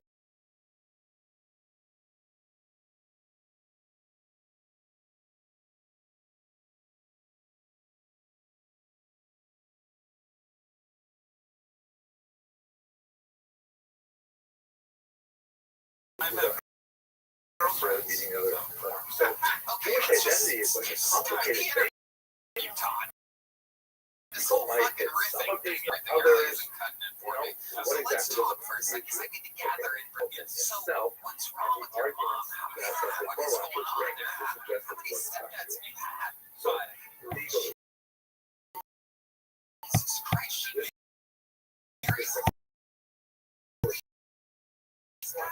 his mother converted to Judaism. There's no question about that.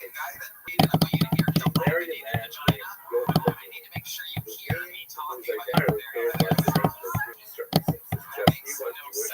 That may have had something to do with conversion. He has a little discussion in the book there. That marriage not survived. You don't have to be most not. What exactly does he do? The father's doctor. He would become her second husband. It's a messy and unfortunate situation, but so on a legal definition, it's all over. Once Rachel converted to Judaism, that makes her Jewish, she made her also Jewish.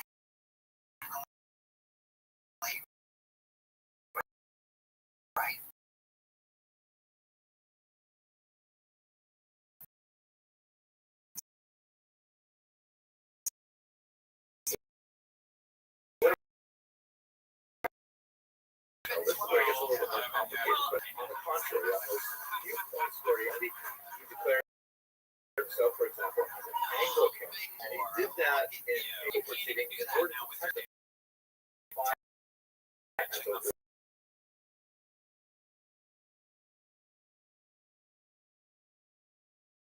the Caribbean time. By the way, he was orphaned at this age, he admitted, which is very strange. There's also no baptismal record for him. And he was, in fact, not allowed to testify. So, in other words, even when he said he was Anglican, the court was not prepared to believe that, to allow him to testify. Interesting. Okay, thirdly, ethnic identity. Did Alexander Hamilton's ancestors consider themselves Jews? So obviously,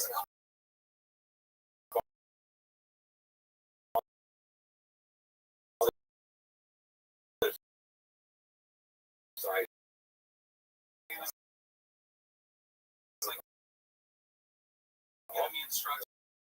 Mother's side. Perfect.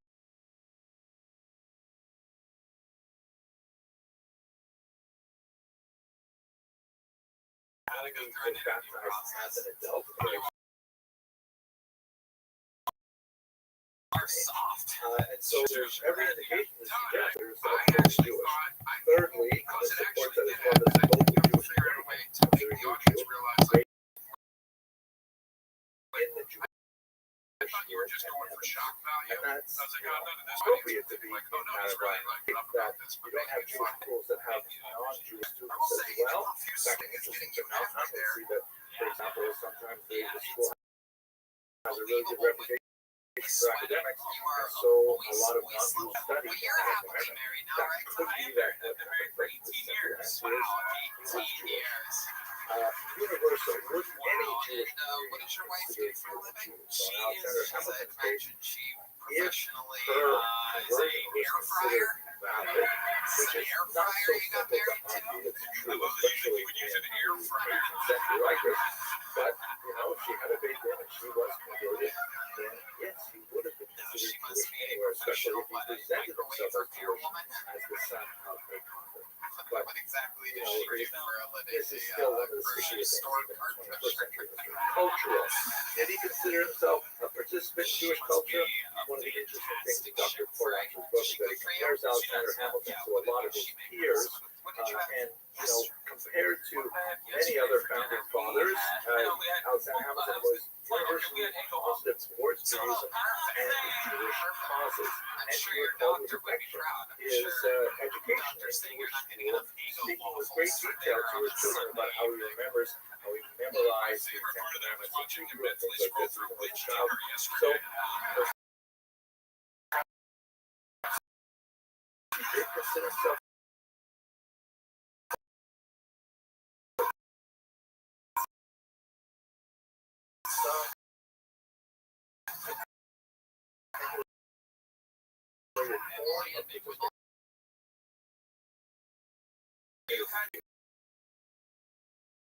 just yes, because he was a Jew.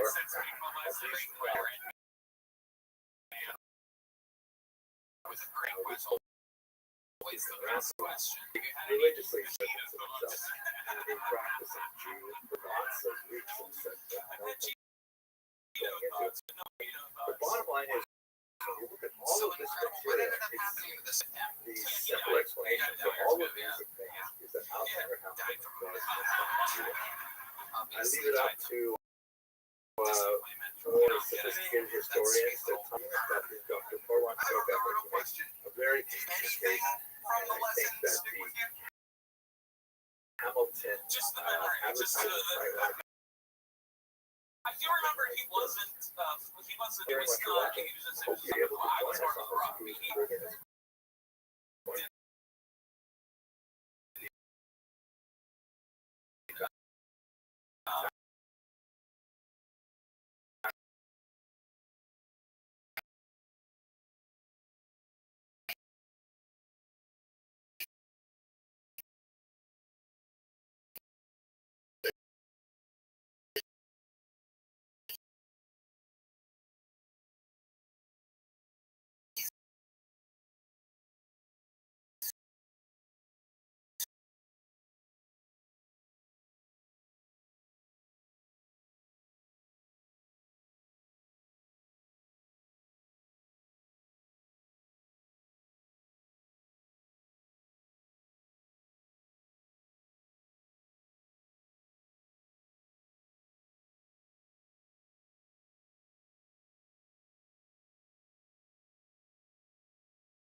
very fun times. Hello, You did it again. So we meet and for the it's such a first time. fascinating This young chapter man in we Jewish history. actually know. So He first of works all, here we're at into the Burger Gulf of King, Mexico, and then lunch, just everybody below it, enjoy you lunch. have two major regions west. You have the so-called Greater Antilles, fascinating chapter in Jewish history. This was an extremely important region of settlement for the Portuguese Jews in particular.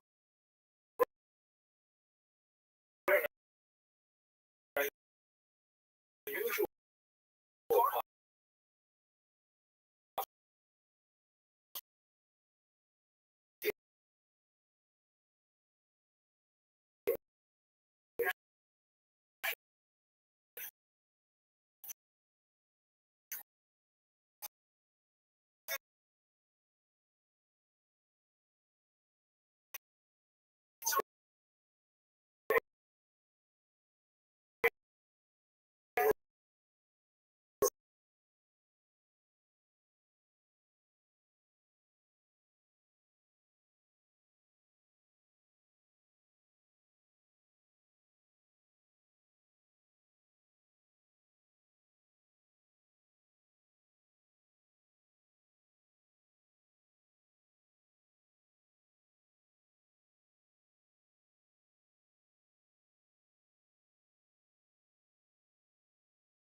Bravo, dog. Yeah.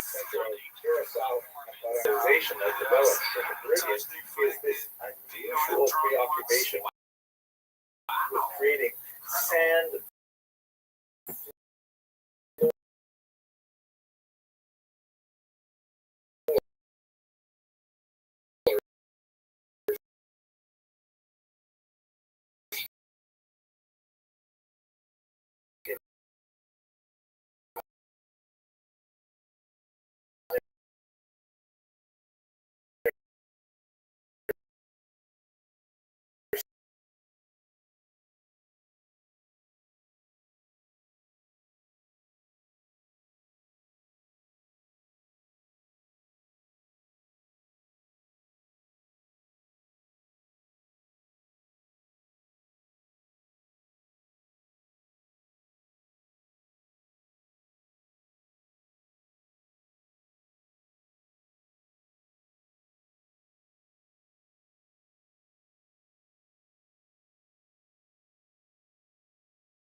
about not a product placement.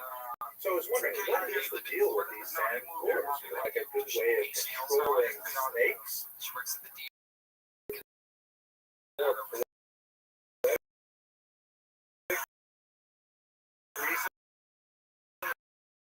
Is the idea that, since these were originally crypto-Jews living on sand outside of the land of Israel, it's as if they're still walking through the desert on their way to the land of Israel. But that's a very point.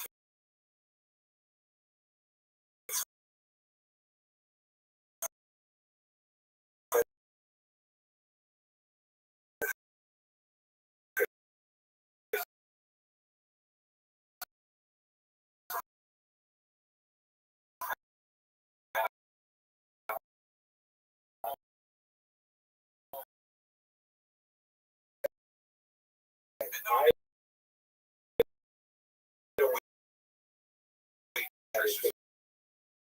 don't see what's done. And we're not there down, which is a British island. We're going to come back. And by the way, this was like a massive colonial region. Places where it claimed about you and wallets.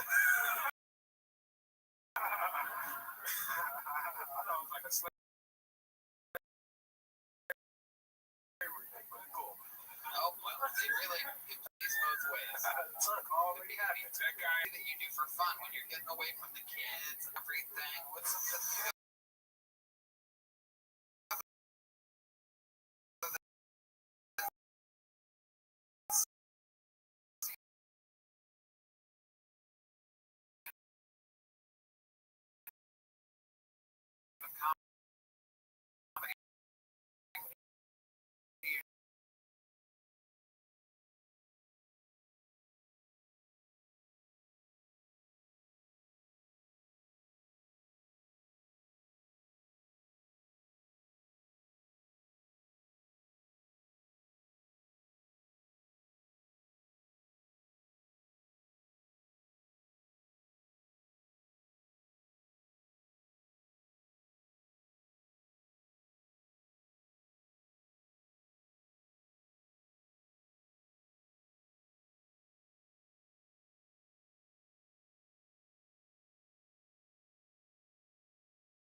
with a picture this frame and all I have to my name are the bags and boxes you left me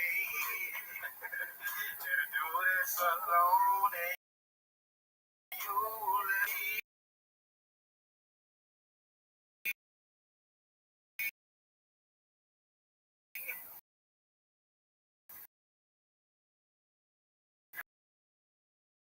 And what I thought was my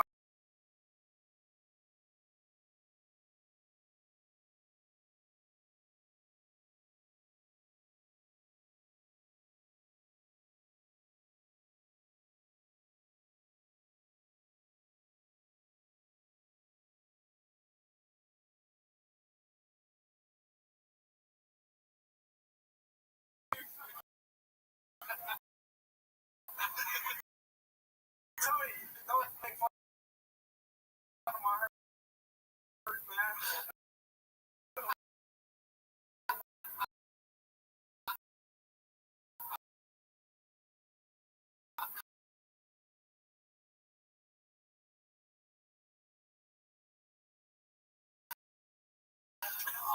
That's adorable.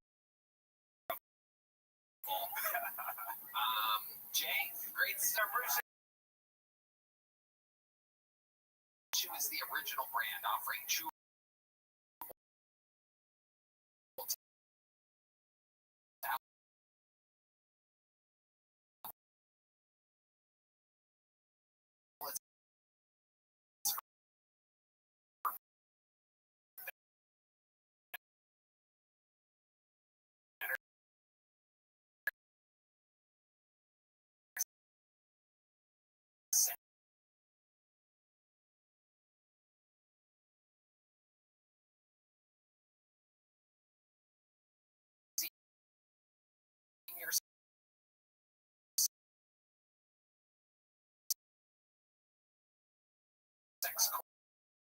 correspondent.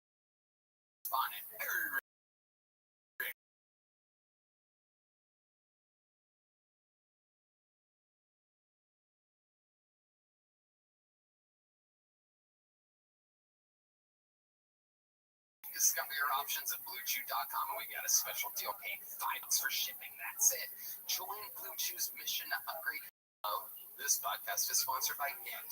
It's time to tell you about premium nicotine pouches. Will elevate your nicotine experience. They're made with a proprietary coconut fiber blend filler for a better nicotine absorption and a more comfortable mouthfeel. With Nick, you get strong, lasting flavor that is clean and discreet without the smoke or spit. And here is our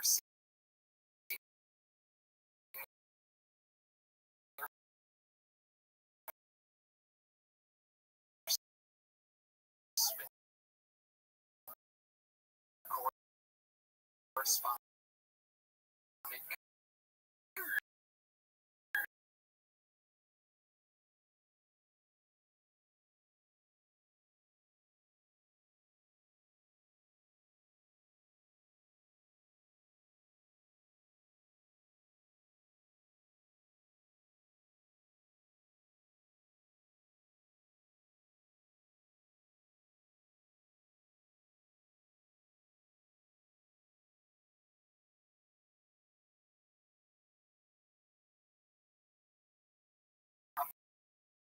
Just for our guilty listeners.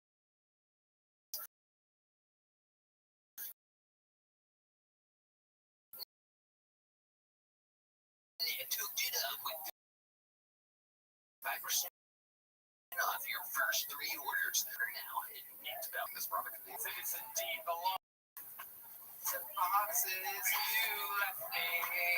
It's actually kind of catchy. He sucks.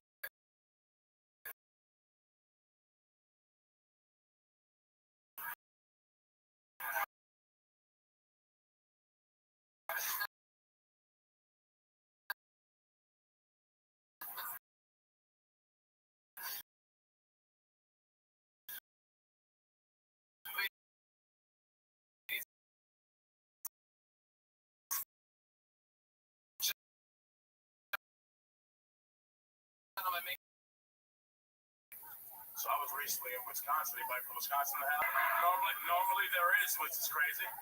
So I played a new. Was at the bar.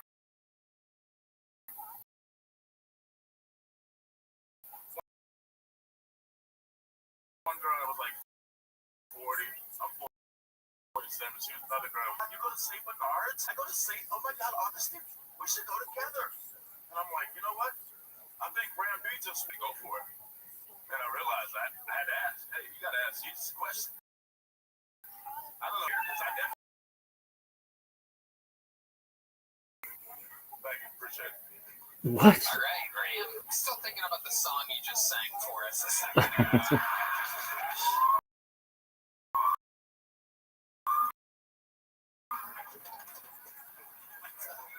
Zip bags and boxes you left me. Hey.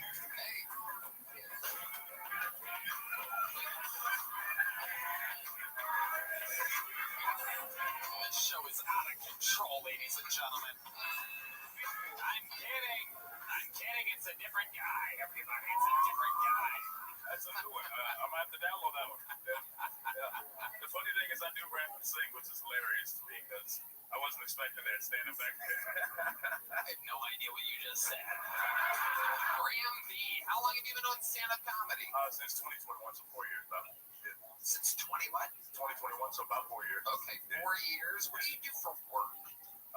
I used to do a lot of physical jobs like machining and stuff like that, but now I'm actually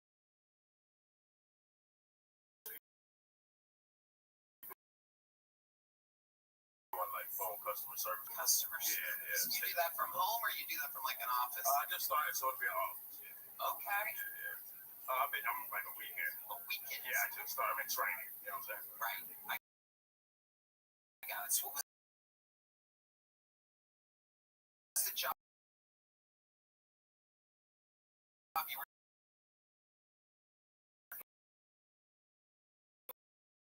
doing right before?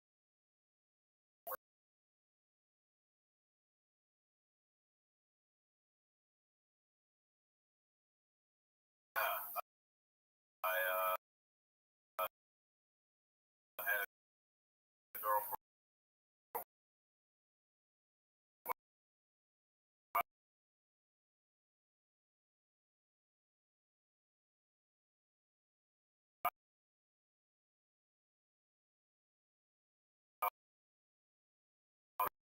She didn't want to come.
So she's up in Wisconsin. Yeah, and that's no longer a thing. We don't talk. So how long's it been since you talked? February. February. Yeah. You miss her? Honestly, yeah. But not enough to care right now. You know what I mean? I'm gonna kill Tony. I'm not thinking about that. You know what I'm saying? Right? I got bigger fish to fry. You feel me? Eggs and boxes.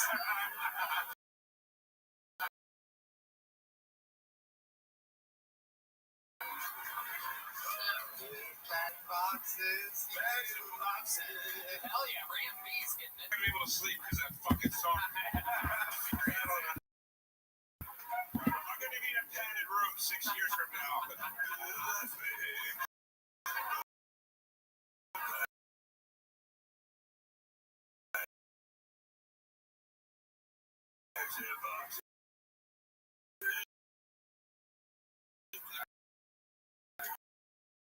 God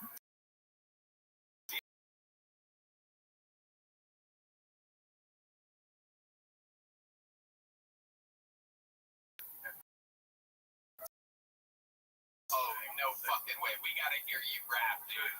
We want to hear you. Is it an original? You have your own raps? Okay, let's get a little beat from Michael. Let's see, it'd be kind of slash rapping. What you want, but just give them the 1, 2, 3, 4.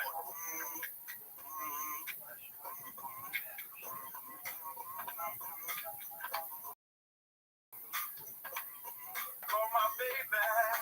Oh, shit. She didn't pick up.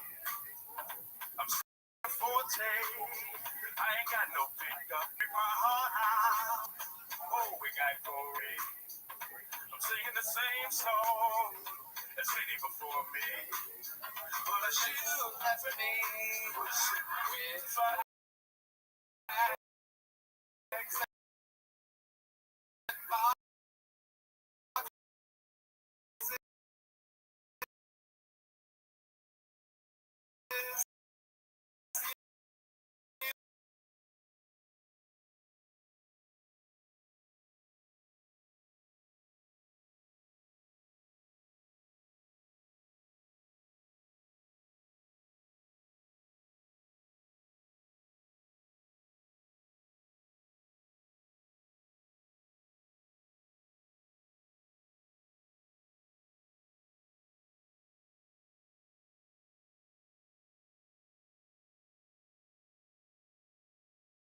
Fun here tonight, huh? Alright.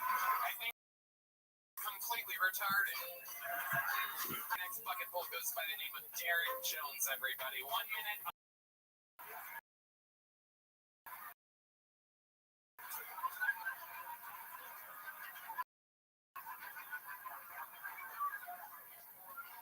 don't know what's going on. Must be a black bag or some shit.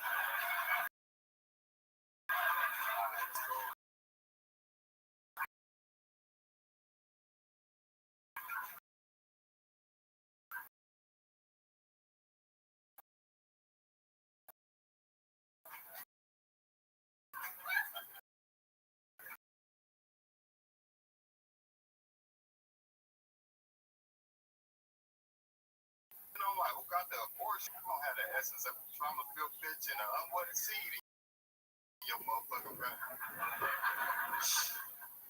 Fuck my circadian rhythm up. Nigga wouldn't have been able to get no motherfucking sleep. But human beings, they fucking resilient, though. It was this dude who was protesting climate change and he set himself on fire. I'm like, man, what's the people who block the road and do that shit? Fuck yeah, Darren Jones. That's a good one. I think the first joke kind of like got unheard or something. We were all laughing at the fact that you're black. It's a thing. The property values in the bucket are.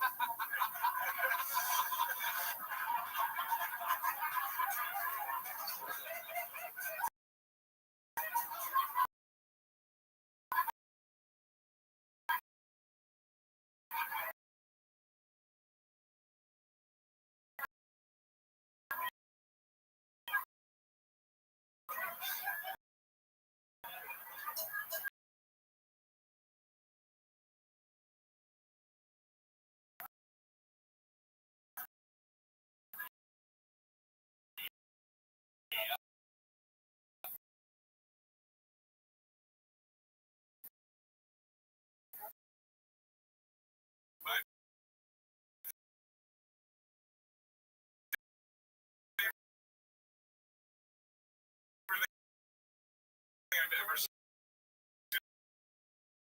on the show.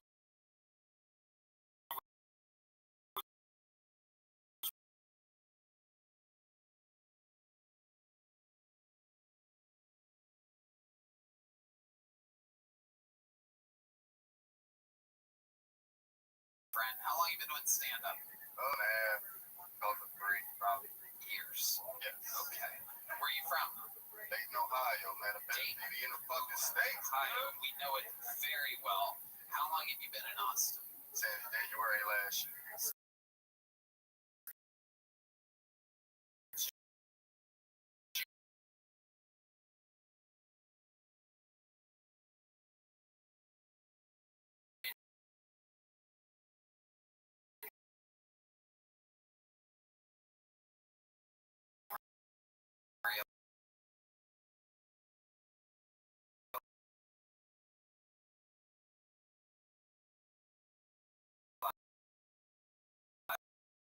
Last year, what made you move? Was like September. Yep, got it. What do you do for a living? I work in a fencing yard. You work in Yeah, I manage a fencing. a fencing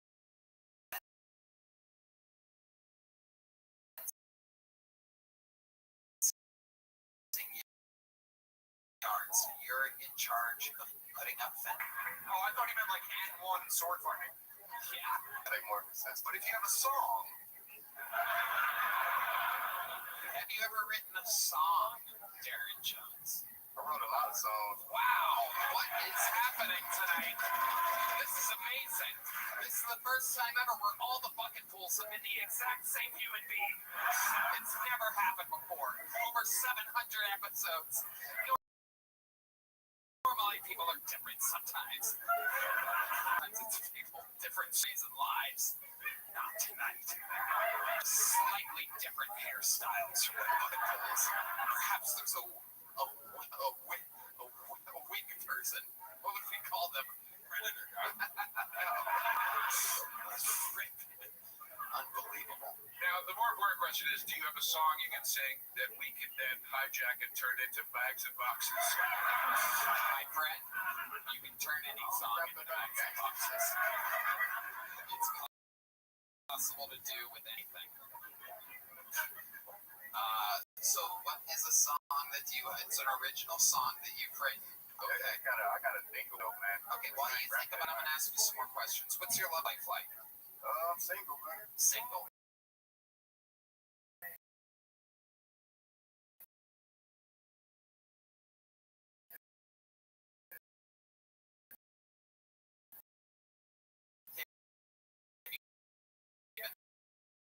Hooking up with some random girls in Texas. So how does that happen? Where do you meet her? Where does a guy like Darren Jones meet a girl? I met one at the... So on the street, and what do you say to somebody when you meet them? How you doing? Same shit in my head, same thing. Wow, am I right? Are they thick white women that you're having sex with? Nah, I wish. Yeah, I need some big pussy. So you're with black women? One Mexican, another one Mexican. Oh, they're both Mexican. One Mexican, the other one Mexican. One Mexican, the other one. Big suspense, wait for it. Mexican. Well, one California Mexican, the other one Mexico Mexican. Oh, shit. They're both about to be back in Mexico. Because we are cracking down. Sorry, horn players. Shit is going down. All right. What is it that you like so much? We ain't got a lot of them in Ohio, man. So shit. You are correct, Ohio. Yeah, it's like, in the honest, you don't always want the same flavor, you know what I'm saying? You might like vanilla every time, but shit, I like to switch it up. My friend, I'm not only a fan of what you're saying, but I'm also a fan of Benihana's. I appreciate the...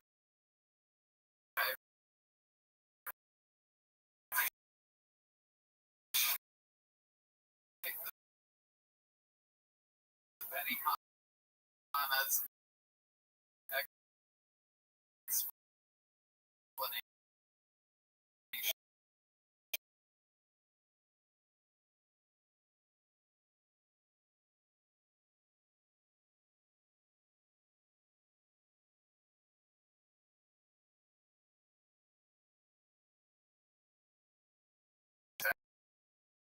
Really.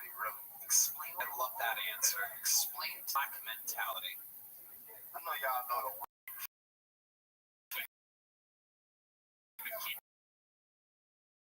Keep going, Darren. You're just scratching the surface here. When you say to the core, innocent whites, what you mean? Oh, man.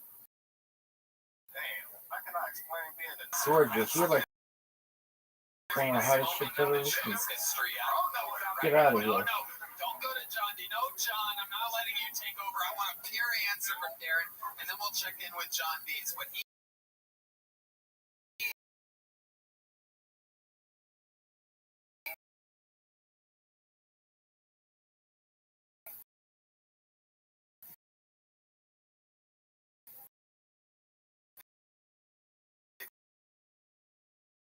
expect. It's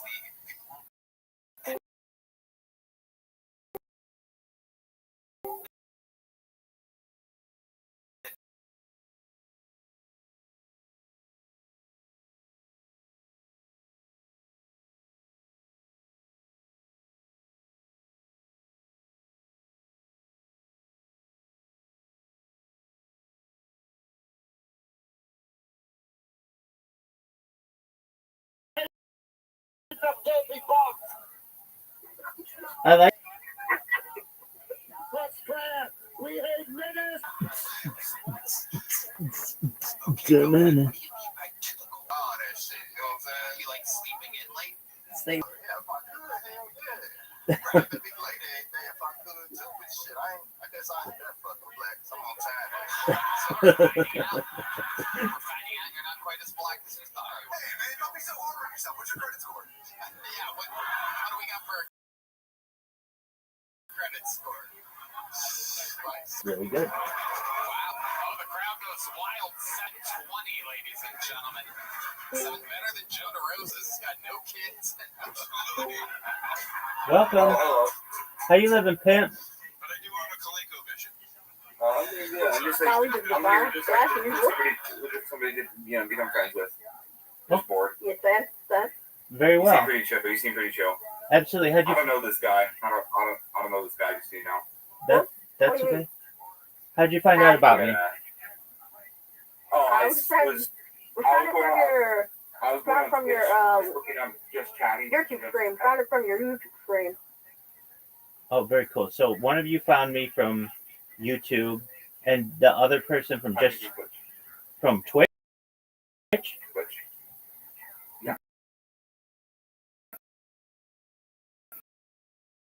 No way. On Twitch. Stalking me Yeah. yet? Wow. Okay. I know it's distracting.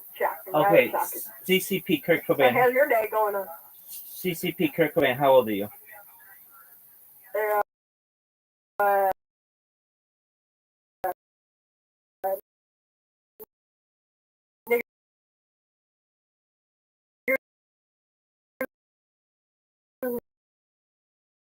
nigger,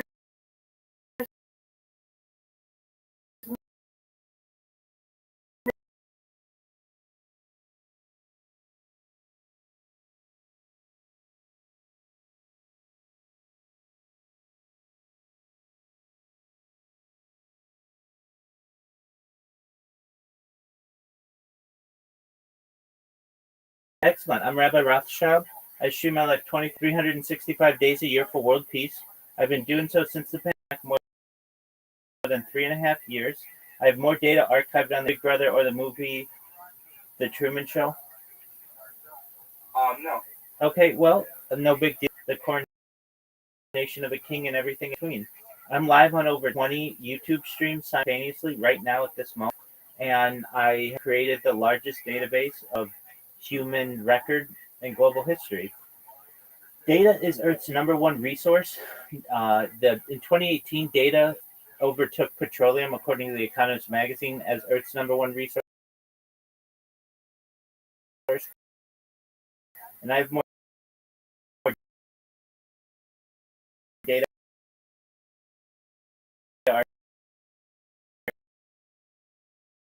archived than any person ever.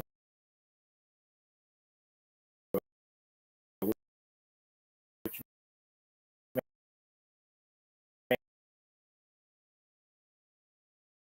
may make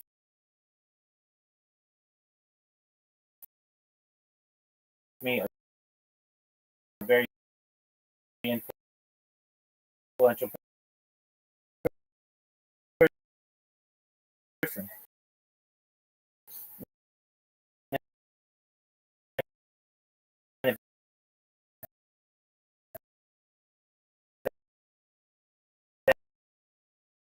that happens,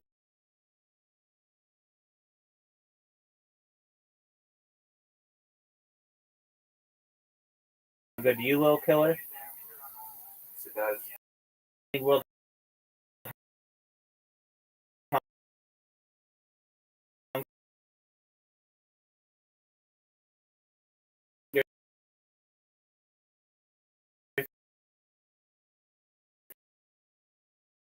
to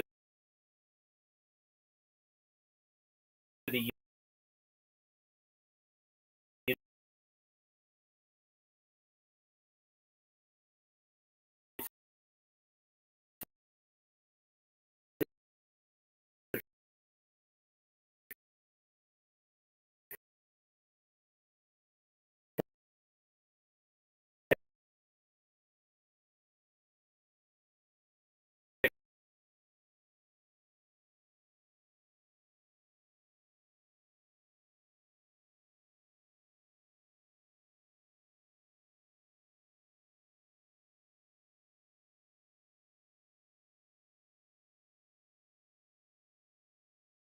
so I'm a major advocate for the life. About other things that are interesting to people, things like anti-gravity, antimatter, faster than light technology, faster than 2028, to reintroduce the woolly mammoth into the Arctic Circle, utilizing Asian elephant surrogates, which I just think is a. They want to reintroduce these just to really increase that.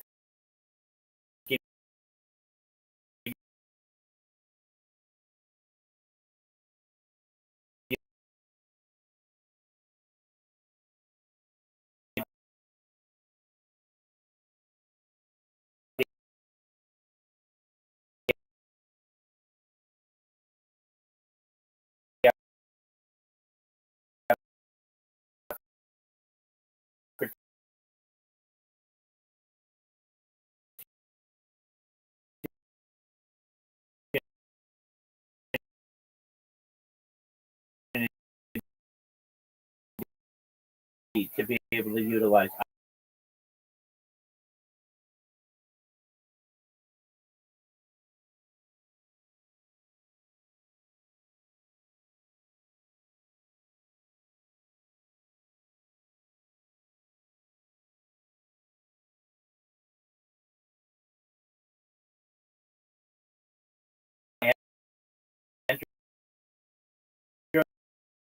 An avatar, a cyborg, a cybernetic, a robot. Well, you should know that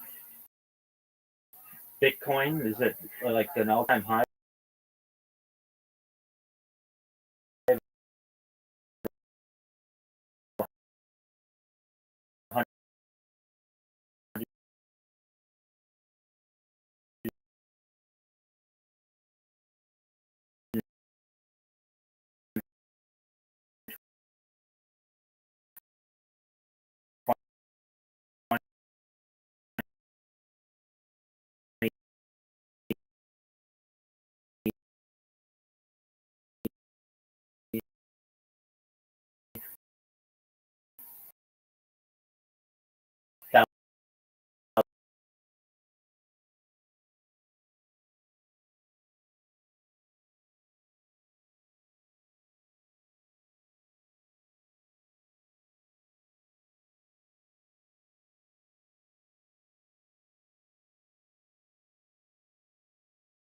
That says 24/7 YouTube links.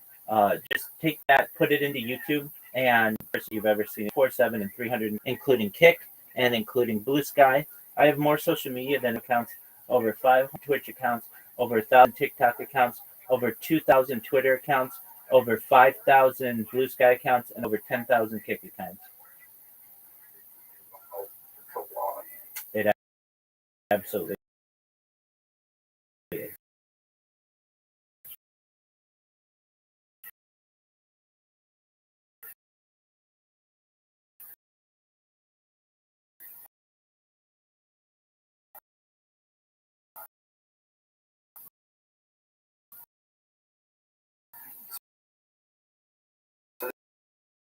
They don't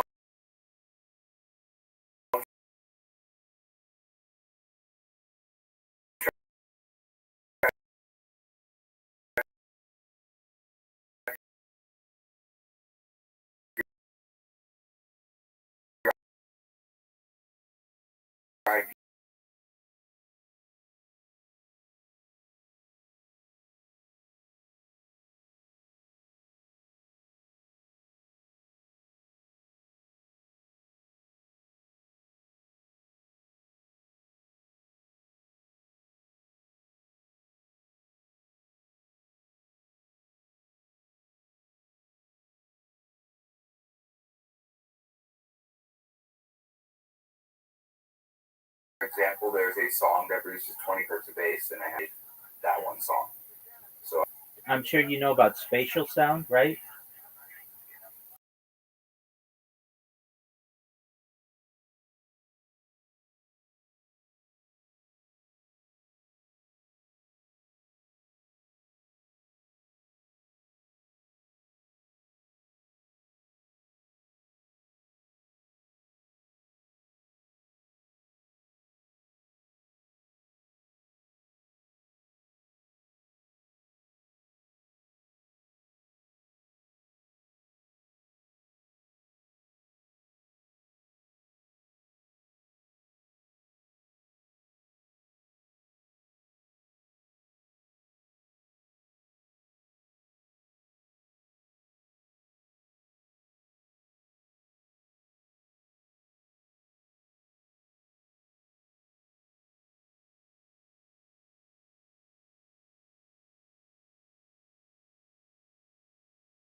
Audio developments. All right, here we go.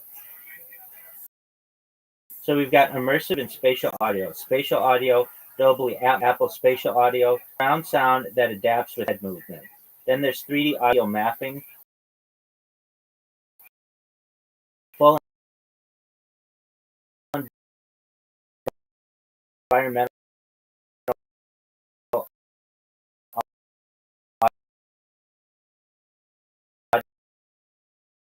audio rendering.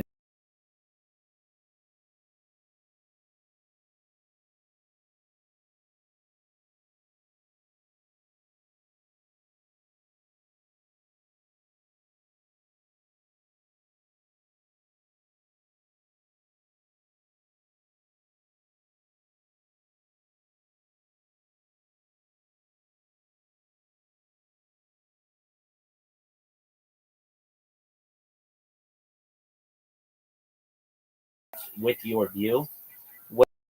Wave field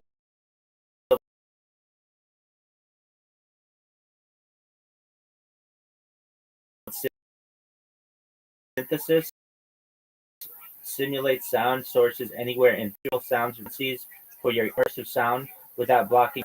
They basically can use bone conduction to be able to hear audio glasses, smart glasses with personalized sound zones.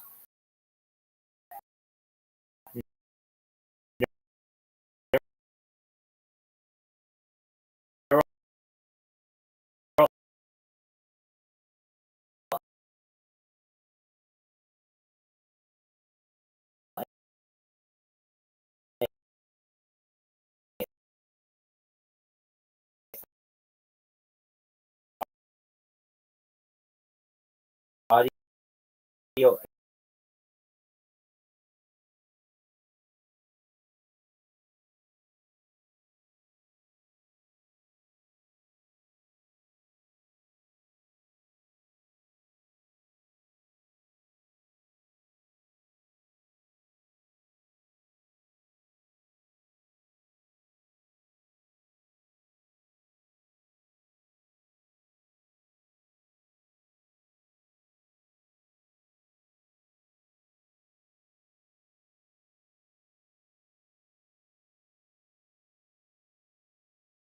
position voices or instruments in interactive voice soundtracks and games, AI audio that reacts to your voice or gameplay, deepfake sound detection, identify synthetic and altered audio content, advanced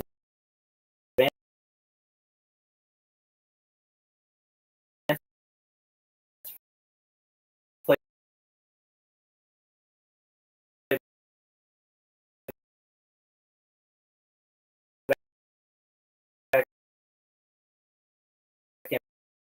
and production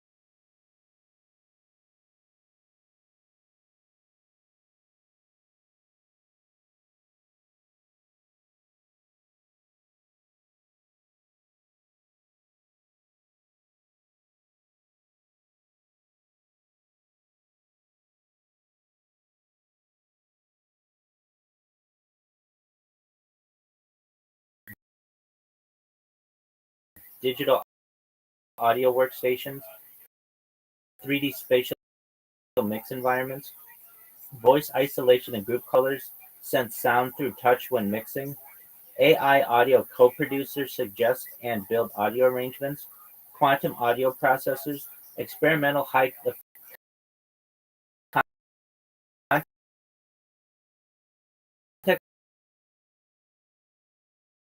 aware ambient soundscape.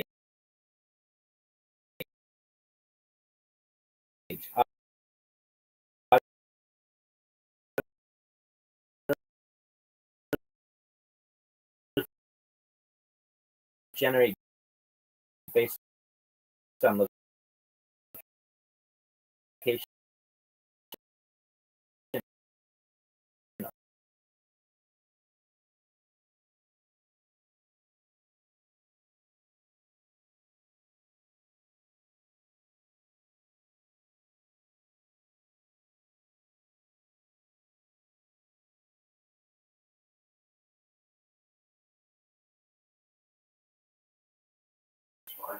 So you talk about this one, if you have all that information.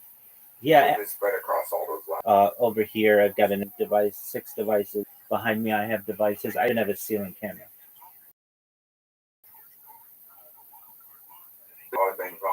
I'm archiving the entire world for more than 3.5 years. Wow. So you said that he would help me with crypto and all that. 100%. I definitely want to get into that. I know I've heard about it, and it's like a good thing to invest in. It's an amazing thing to invest in because it can get you money in the long run. That's correct. So, really, if you don't know anything about it, the best place to learn is Twitter Spaces. Do you know what Twitter is? Yeah, I've heard about it, but I never went on there. Okay, so Twitter is a microblogging platform, but it also has an audio and video function as well that allows people to be in group calls. And so you can get group calls of thousands of people, and they discuss cryptocurrency. And so that's where you can find out about it. Interested in getting into crypto, I would download Twitter and I would get into Twitter Spaces that are based. You can find out the topics of these. There's like a section you can say what your interests are, and then or in what your interests are, and then you would need a crypto wallet. So what's a crypto wallet? It's something that you download generally like on your phone. MetaMask is one. Uniswap is one. Those are two of the big ones. Coinbase is one. You download one of these, and then what you're going to do, it takes maybe like 10 minutes to do. It's not super fast to do, but like you can't do it in a minute, but you can do it in about 10 minutes. They're going to give you a password, and that password is very important. You never want to share it with anybody or they can drain your wallet. And you're going to write down, it's called your crypto key. Basically, it'll give you like 20 words or so. Tree, bread, just like random words. And instead of you choosing your password like you normally would, like 123, which is really easy to hack, your key is much. And then again, like if you don't remember anything that I say, remember for the rest of your life, don't give anybody your crypto key, your wallet key, because if you do, then they can drain your account. And they can, when you get a really big wallet, that means they can drain your account for hundreds of thousands of millions of dollars. You don't want anybody to be able to do that. So then what you do is you can, if you don't, you're like, hey, I don't have any money. That's cool. You don't need money to start in cryptocurrency. So what you can do, people have what are called airdrops, and So let's say I'm launching a cryptocurrency. It's in my best interest to have as many holders of the cryptocurrency as possible. What I will do as a developer of a cryptocurrency or a founder, I will say, we're going to have an airdrop this week. All you have to do is basically like go to our website.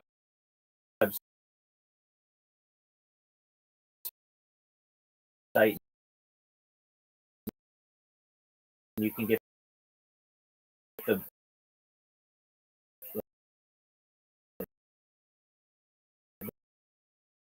the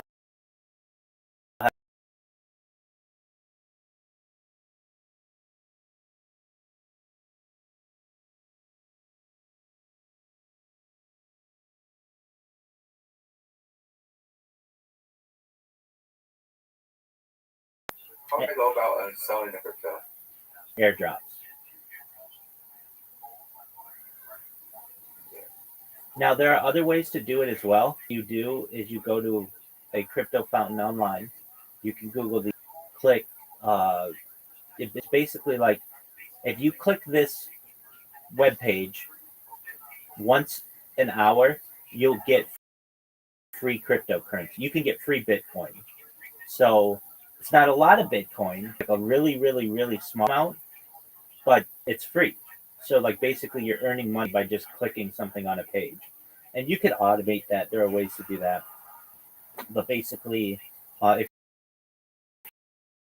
you have absolutely no money and you don't want to invest any money, then there are ways to get involved and earn money without any money. Now, let's say you are like, you know what, I've got $10 I'm going to invest in this because I'd like to just try it. Well, keep in mind it is like gambling. And when I say that, what do I mean? Like there's a chance you're going to lose that $10, but there's a chance that $10 could become $1 million. And so it's like gambling. Okay, so let's say you had $10. What do you do with it? Well, you could find a project that you really like, and whatever one it may be. Like people have all kinds of different projects for whatever their interests are. So, like the one that I'm a part of, it has a very long name. It's called Harry Potter Obama Sonic 10 Enu. If you're like, what kind of name is that? The reason why this is worth $100 million, like it. That was its. There are other that are based on certain communities that want to protect the environment or that are very patriotic, or some that are tied to the US dollar, euro, or some that are tied to Bitcoin. You can create a cryptocurrency in the current age and tie it to anything you want, or it doesn't have to be tied to anything. Um, the other thing that you're going to learn about, and if you haven't already, is do you know what an NFT is? It's a non fungible token. Have you ever heard this term? Yeah, I've heard of it. Okay, so an NFT is basically a piece of art that someone owns that it's digital. So just like you would have a painting, like a Picasso painting or a Van Gogh painting, that would be worth millions of dollars, people instead buy and trade digital art. Now, why, you may ask, like, why would you digital art? What's the benefit of digital art? Just like to collect things. And so one of the things that is very popular that people collect is digital art. And so there's another kind of wallet, basically, or um, another app that you can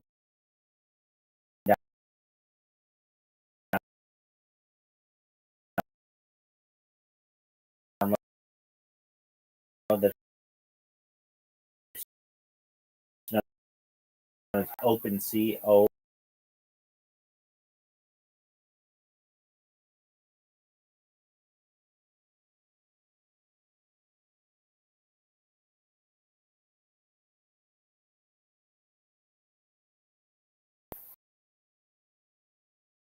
Um,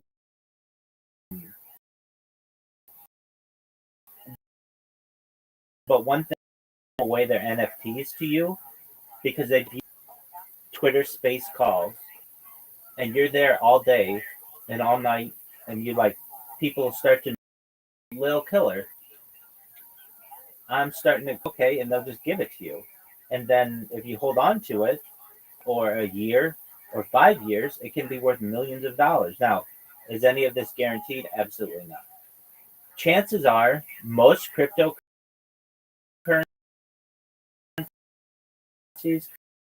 currently fail.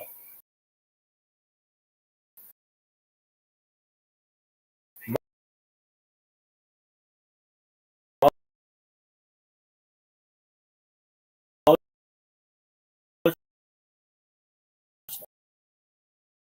NFTs,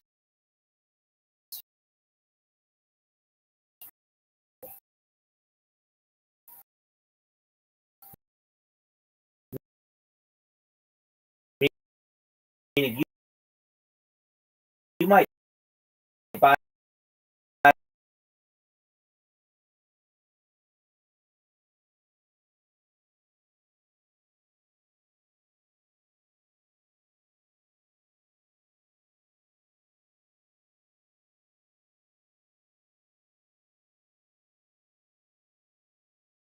you don't know anything about cryptocurrency. And got into Twitter calls, watch some, and you'll get in. Okay, another question, another random question. What is the future of narcotics like fentanyl? What are the future of that? I'm talking like illegal stuff. Yeah, I think we're going to see a mass decriminalization, perhaps in the future. Uh, so, I mean, fentanyl already is a two drug, I believe. Um, so I mean, it's legal to possess with a prescription. It's used quite often for people who have pain issues or who are recovering from a surgery. So from that aspect, it's very common. Um, we've already seen marijuana move from Schedule 1, which is the most serious, to like Schedule 3 now under the Biden administration. So I'm not saying that you still can't get in trouble for it, but it's been legalized in many states as well, recreationally. In terms of cocaine, still has been seen as a very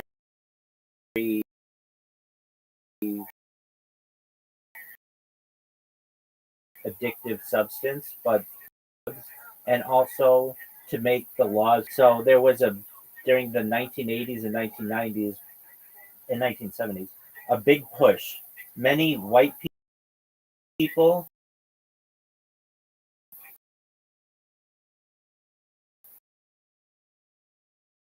would snort cocaine,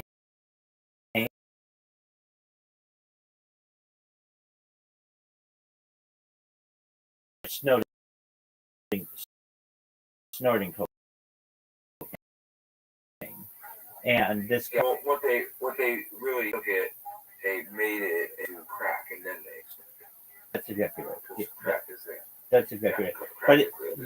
But for cocaine, but yeah, and then we have like psilocybin, which are like mushrooms that we've seen decriminalization in.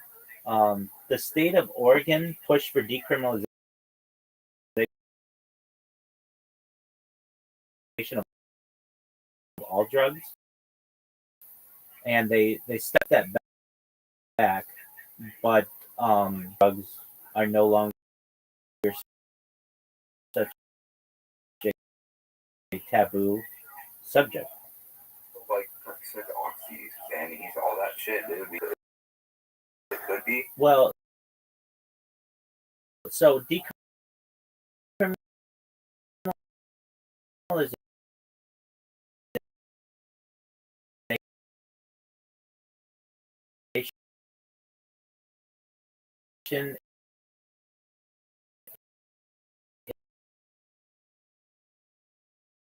is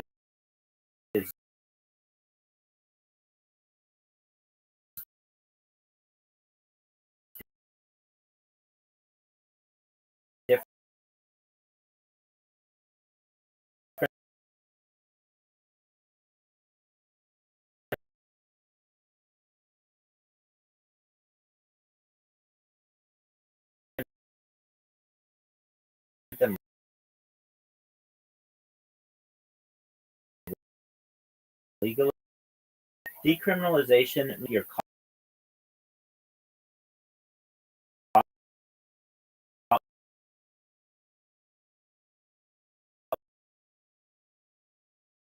uh, any kind of criminal time or criminal penalties, but it still doesn't necessarily mean that it's leads on Percocet.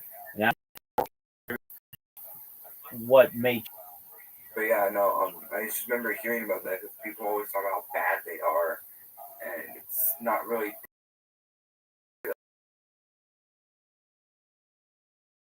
those.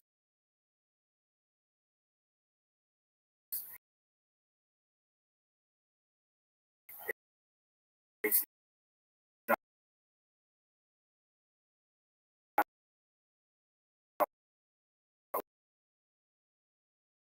like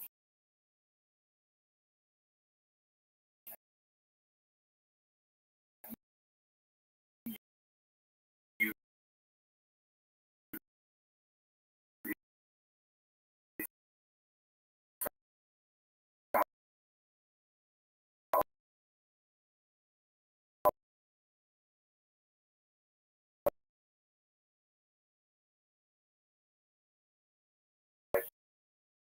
the guy who sold them to you forced you to.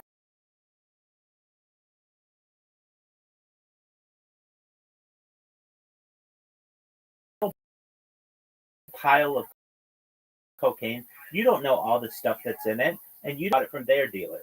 But then you give it to somebody, and that person overdoses. Well, then the police come after you, and they don't just come after you for drug dealing with a hooker. And now this man was very well,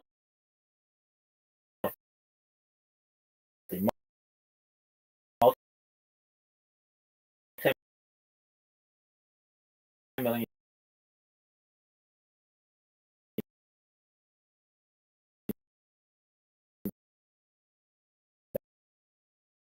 dollar person, had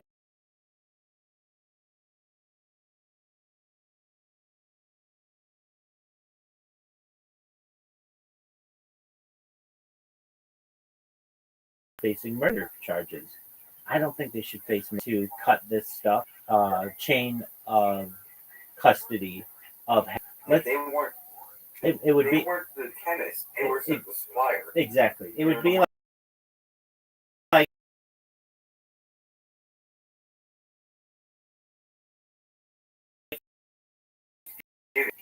and I know fentanyl and cut it with all kinds of stuff, so I make more money. And then I give you that cocaine, and you sell that to somebody.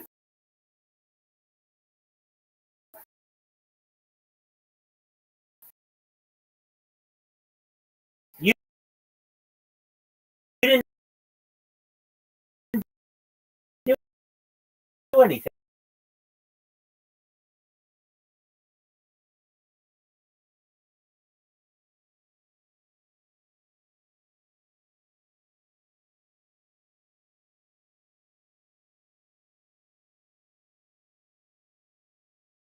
And my whole family tells them, and they calm me down because that sounds dumb to them, but I don't believe it is. I don't think it is either.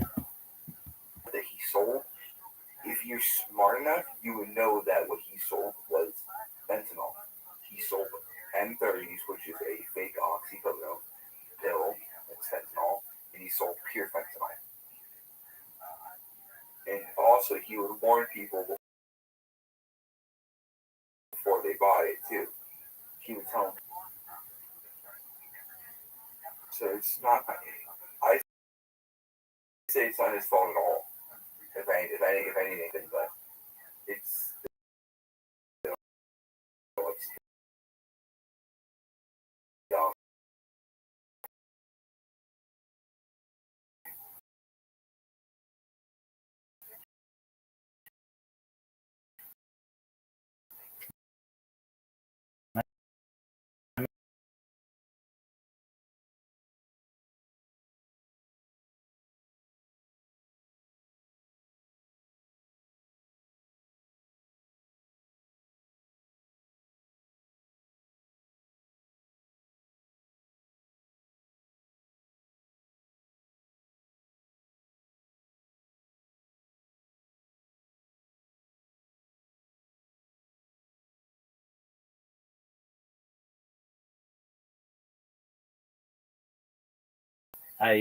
apologies. You got to be 18 to be in here,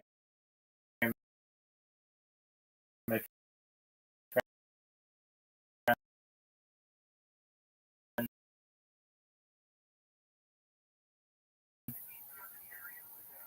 Yeah, and I know that's. I gave you all the advice that you need, and my friend. All right. Bye-bye. Bye. So, Darren, have you thought about the original song?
I say about 21. I'm 37 now, so this is 16-year-old. So wow, Red Man's immediately attracted to it.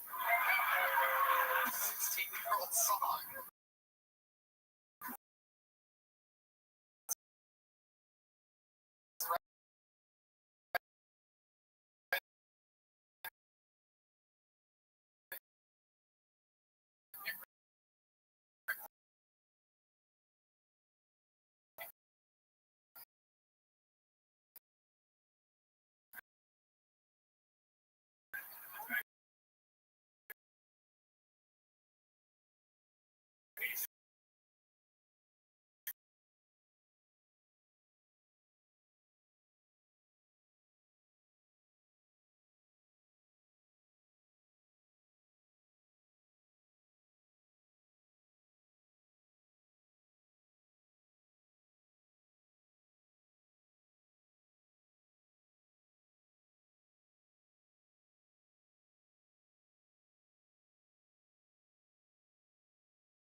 Hello there, our dear friend.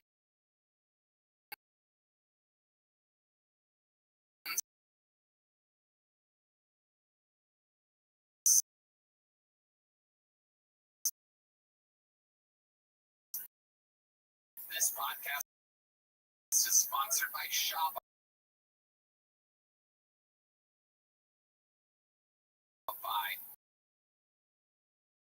You know, when we were young, we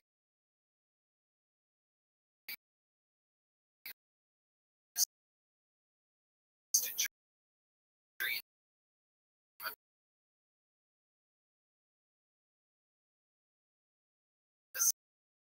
something real. Instead of dreaming of going to space or owning your own course, it can all be overwhelming and confusing, but thankfully, that is where today's sponsor, Shopify, comes in. Shopify is the company behind you. Easily create email and social media campaigns wherever your customers are scrolling. Or Shopify is your commerce expert with world-class expertise in everything from managing inventory to international shipping to processing returns and beyond. If you're ready to sell, you're ready for Shopify. So turn your big business idea into with Shopify on your side. Sign up for your $1 per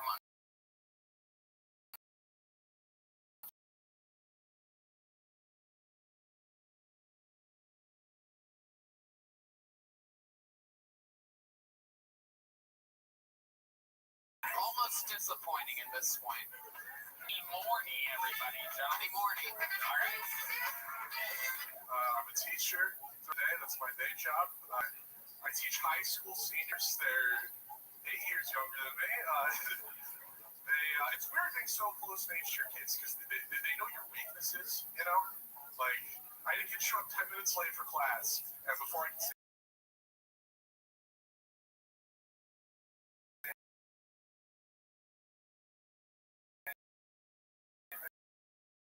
he was like, mark me.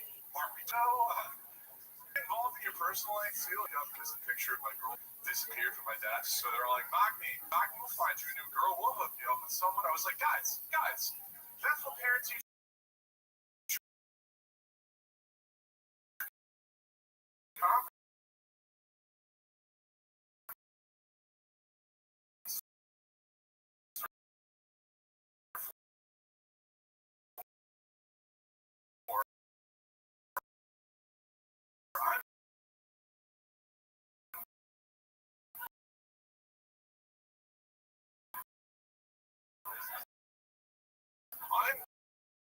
I'm gonna fuck all your moms.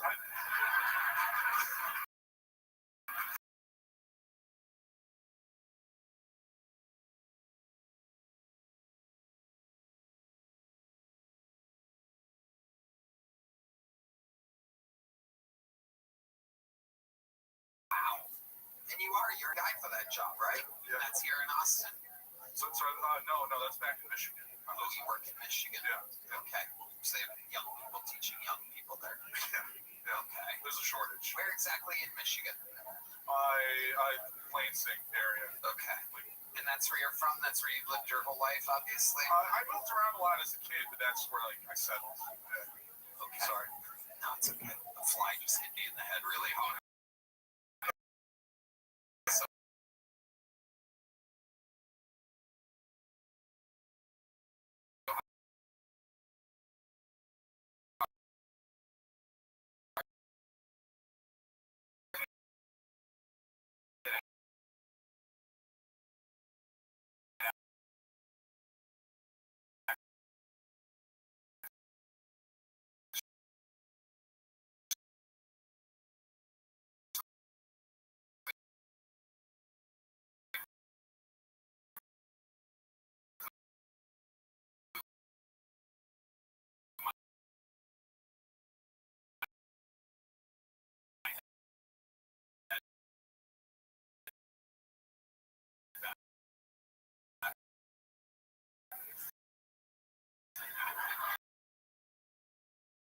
Before. Never in the song. Exactly.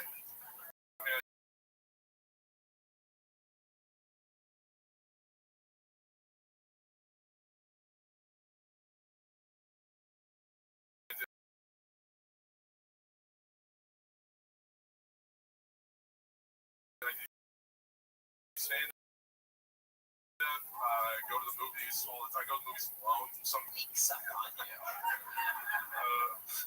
what the fuck does that mean? What exactly do you? The other half is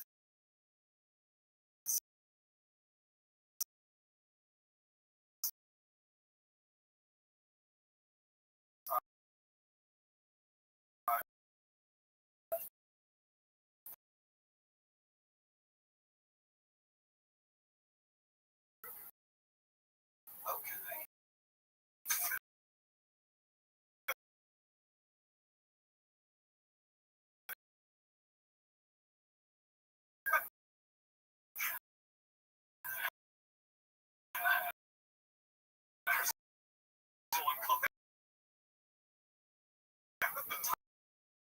Typal. Yes. You're a typal. Yeah. You're typal. Yeah. Ever feel extra tired? Times where you feel like you're tied? No, well, I think the age should Those tie people, total their cartridge. Yeah. Okay, Johnny. I really enjoyed your material quite a bit. That was great. But it's a real question. We're in Mississippi, Chicago, and then I was in Thailand actually for like 2.5 We years. move around a lot. Yeah. A lot of bags and boxes.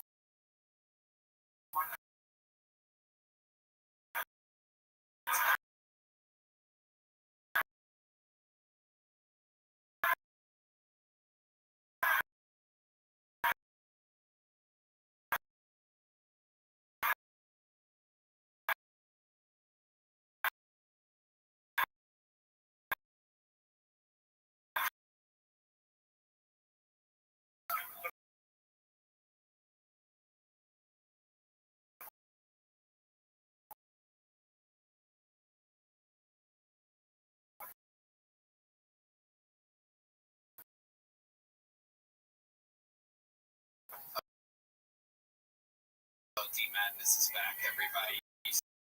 Say Michigan 3 times. So yeah, you can look. I don't know if I'm like, you bought the house before they, like, you're already in the house. You have to make it look vacant. Wow. Now, it was when you were consequences that might be having children coming on a show like this. Wow.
Is like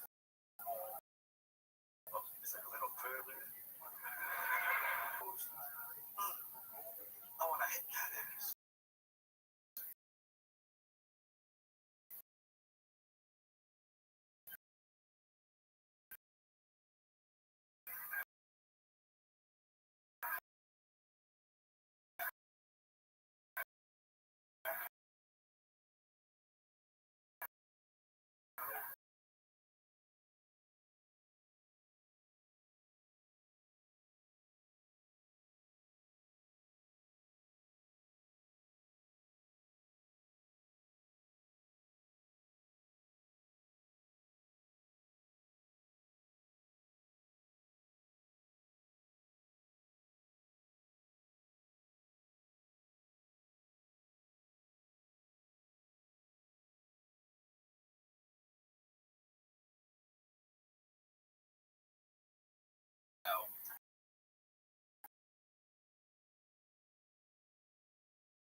We love conquest. A legend game. He spent, for those of you that don't know, spent hours ramen restaurant.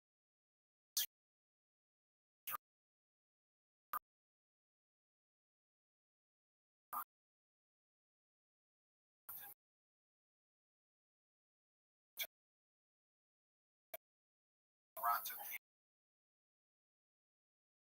Canada, slowly sipping hot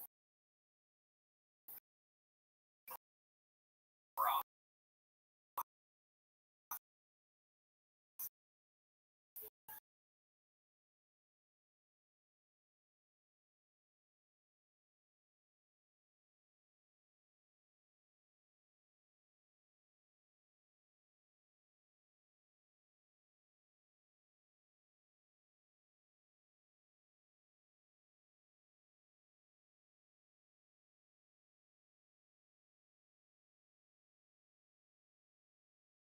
Shimen Tondo Ramen.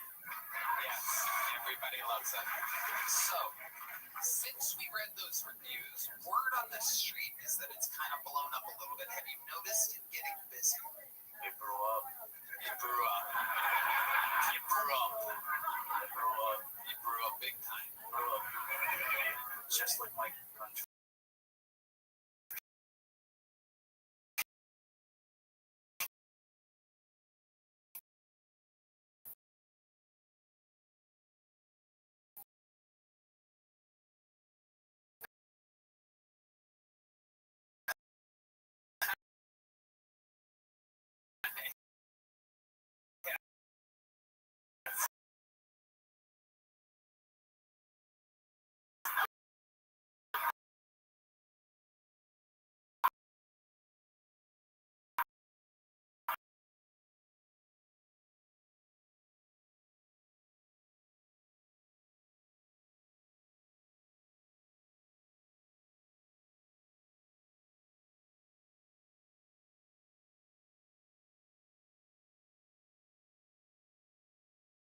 in there. Oh yeah, oh yeah. Is the owner happy with me? I love that. That's what I love.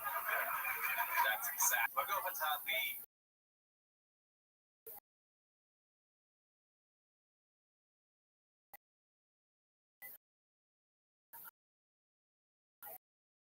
Yeah, she's not Filipino in a restaurant, so it's really easy. Some reviews here, current reviews, recommended me to try this place. You need to try it.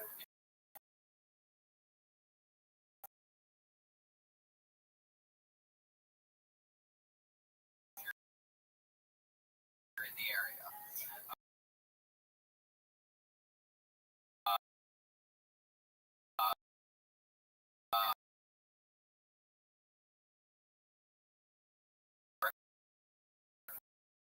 Recommended by my good friend.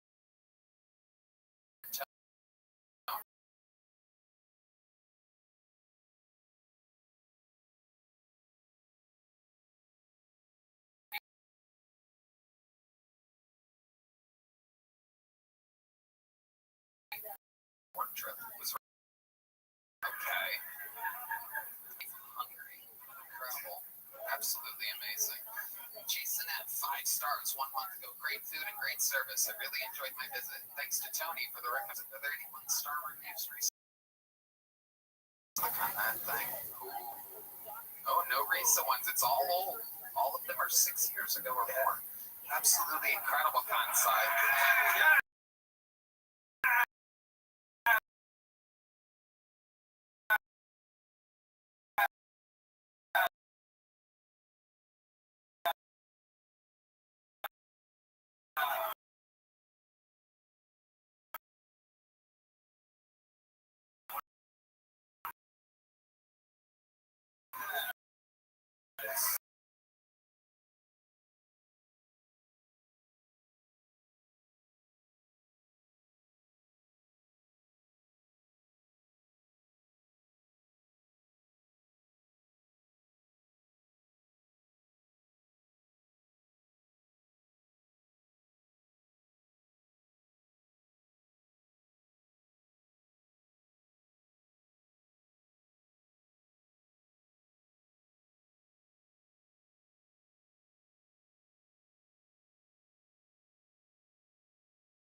Right. Thank you, Edinburgh.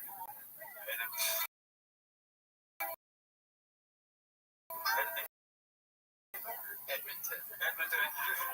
That's Ottawa. Kula. In Japanese, it's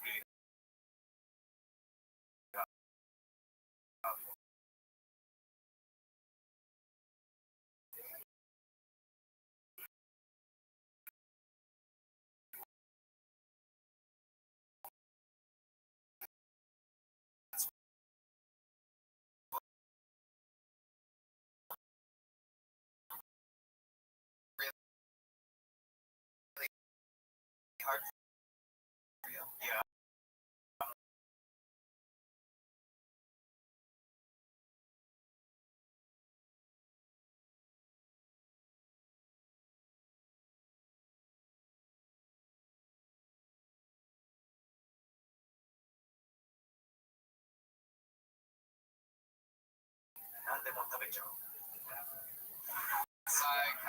Kansai. Viewing the world, enjoy your Canadian tour and your newfound fame and your delicious. Go to my Instagram. What? Wait, what you said? Go to your what? Instagram. Instagram. Yeah. Kansai comedy. Kansai comedy. That's Kansei. Yeah.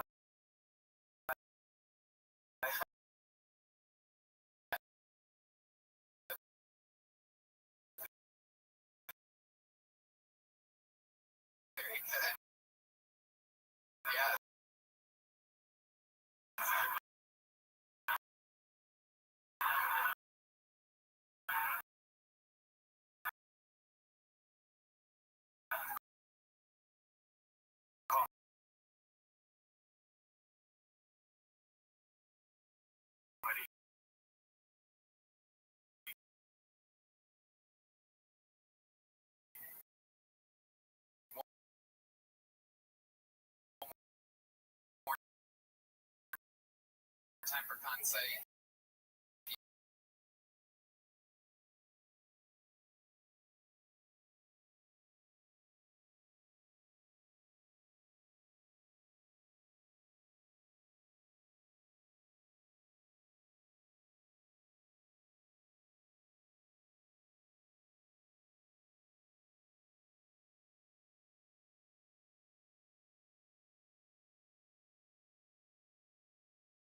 Started.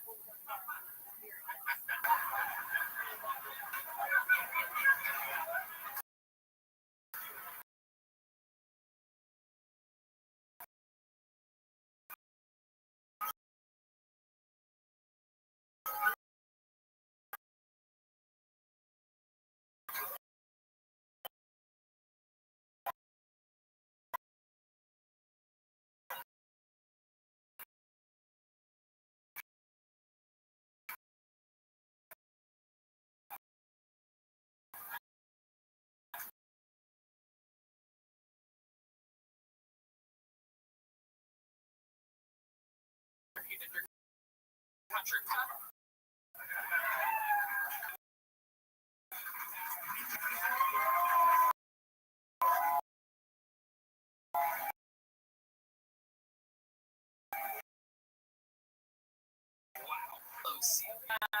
Okay. So you have to leave Saturday. Okay. And then you're going to Phoenix. Yeah. You're gonna, Well, I live there now. oh, So, you live there now? yeah. Okay. So you're back in Phoenix. Yeah. I love Austin and I love Texas, but my heart belongs to Arizona. I'm sorry. Right. That makes sense. What do you love about Arizona? What exactly is it? Well, I didn't know what the dry heat was until I came here. That's part of it. But also, I'm smarter than everybody in Arizona because we're 49. Right.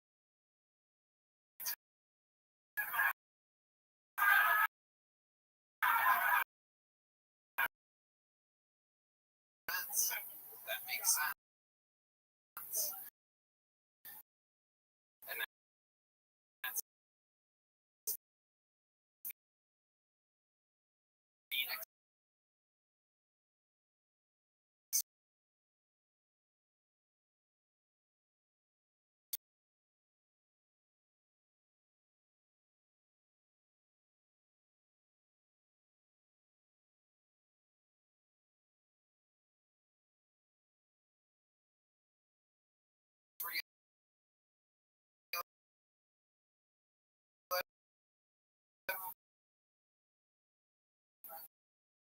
Yeah.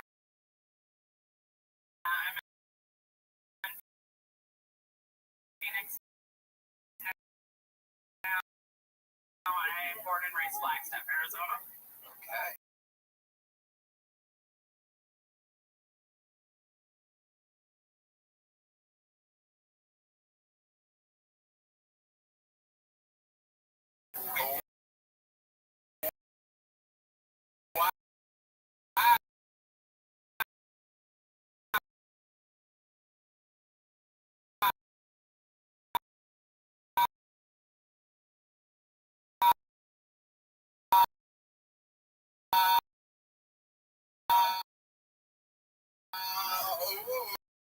We just signed the guest book on the way out. We talked about Lord of the Rings, but I said that I was not a huge fan. You want me to lie for you right now? No. What did I say about Lord of the Rings? What did I say? In the background. Yeah, the cartoon 70s. Yeah. That's No, and I'm happy.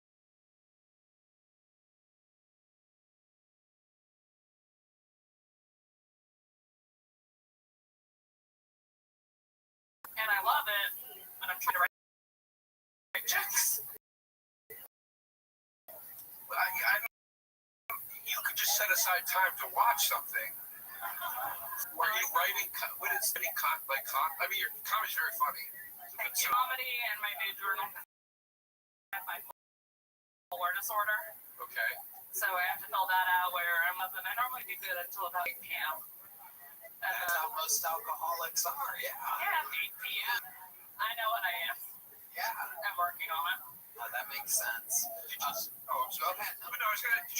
also do tarot card readings? I do tarot card readings. I can kind of do a palm reading.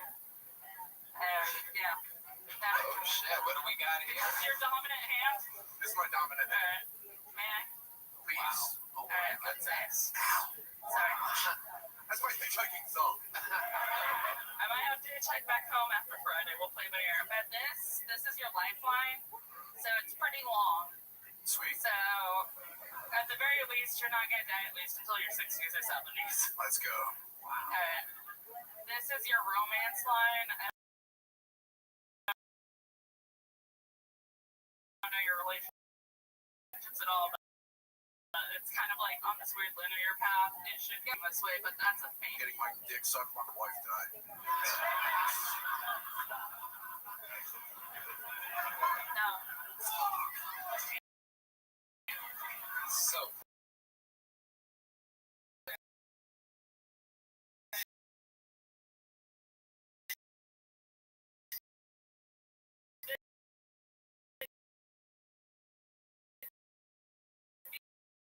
These three lines here say you'll have at least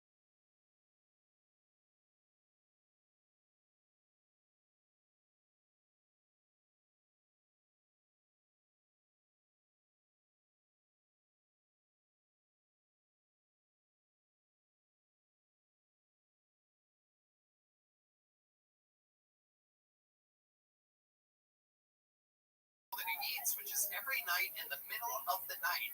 Always, I just can't imagine. How long is that lifeline? Red Man doesn't have a lifeline, it's a drive-through line. affairs in order. No, like you have like 5 split lifelines, but like they don't get to hear, so you might die sooner than you want to. That's one possibility. But it could mean you'll live longer, but you're just gonna have a fuck ton of like health problems.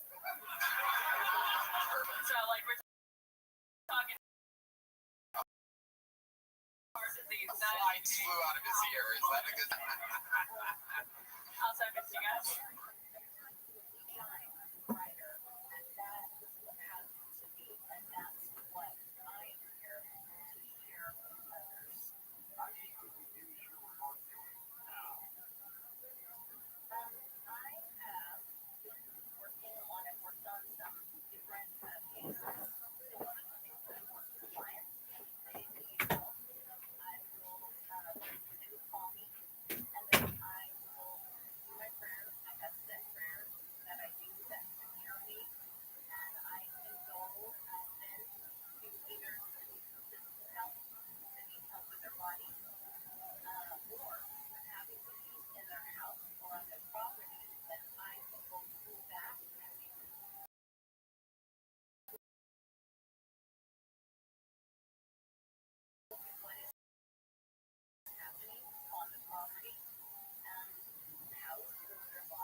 Come on back, Red Band. Fantastic. Look at this in and out bag coming towards me. Absolutely. Celia, fun times. Anything else crazy we should know about? You have a formula on? But like I'm not gonna bore them with it because it's crazy. I love it. Tony, can I ask you a question? Okay. I met Marriott card from when we went to celebrity dinner, but could you sign this wristband for me? Okay. Yeah. I really appreciate it. Yes, Thank you. absolutely. I hate to see a wristband drop in value like that. That's a shit fun. cat facility. See, I want to try to aim it right at this. Get money bags. There you go. Yeah, you see that? That's how you do it. You just fuck it. Sometimes you gotta use the old.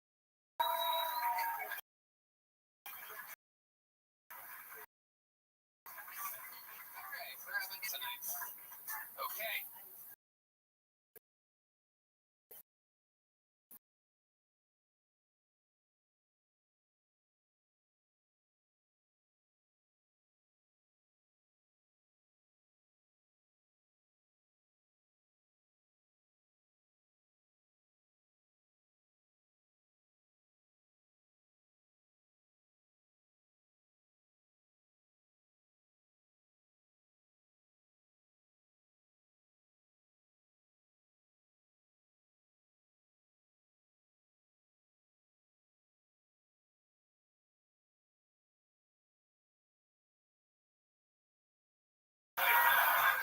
Yeah, so Terry, for that question,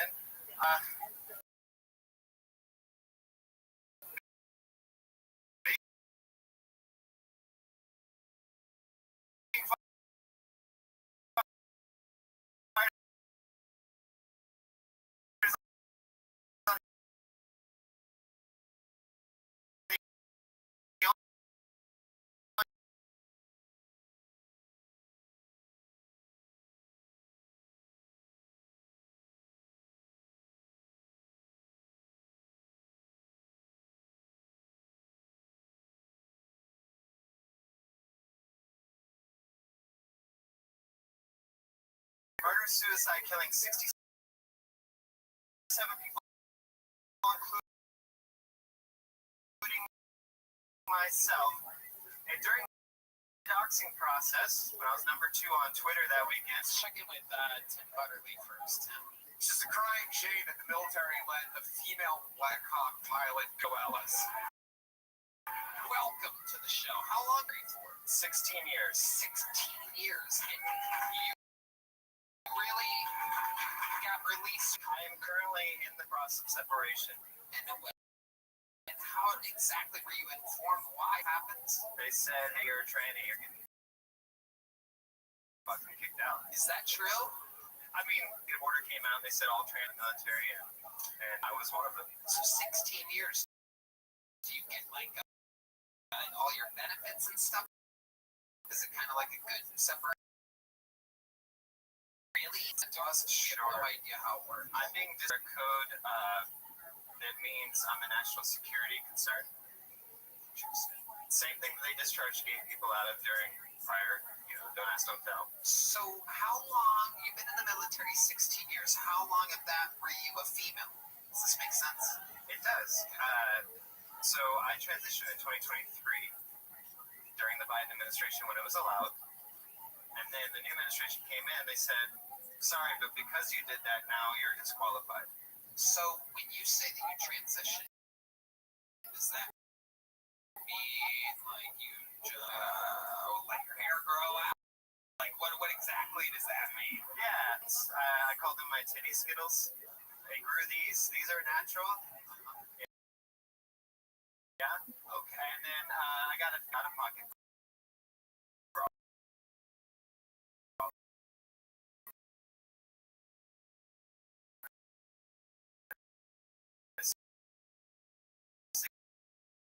$60,000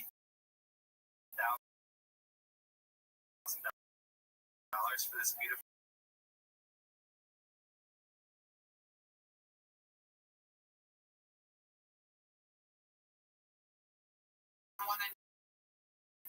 I don't know because being a Lamborghini without an engine. Like, what the fuck? A little kitty inflatable in your backyard instead of the deep dive with a diving board. Joe DeRosa is freaking out. Right? Question. Hard as a rock. Right? And I admit the vagina. Don't ruin this beautiful thing you've done. Keep the wonderful cock. I mean, that's awesome. Thank you. It does play well in certain demographics. Yeah. By women, men in the 40s. Demographic. All right, we'll talk. also famously got his dick sucked at Skankfest. And John. Oh no, that's not the story. Which they went. Yeah, you gotta wait. You gave it a blowjob, no, right? No, you gave. Yes, you did. I didn't tell you. Right. You don't have to just make noises just because you're excited now. I have questions for you, Joe Ellis. So I've always wondered what this thing is like. So first of all, like, when did you start to think that you're a woman? Like, was it when you were a kid, or is it something that? Yeah, so 5 years old, I had symptoms, but because I grew up in a conservative, homeschooled religious household, my dad worked for Pat Robertson at CBN, that kind of environment. Yeah, I didn't know what it was. I just thought it meant I was a bad person. And then when I was in Army training at SEER school, which is an intense survival school, I was locked in a box, as they do, for about 12 hours. You were locked in a box? Were you locked in any bags? Were you locked in bags and boxes? Yeah.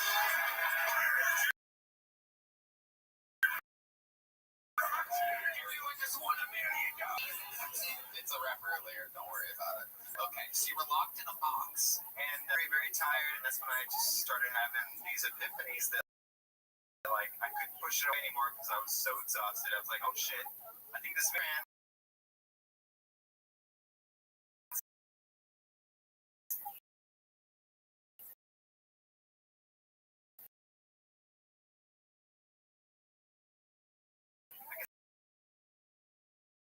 Have to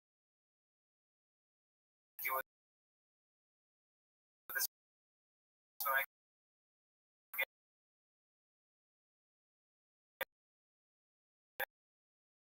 down.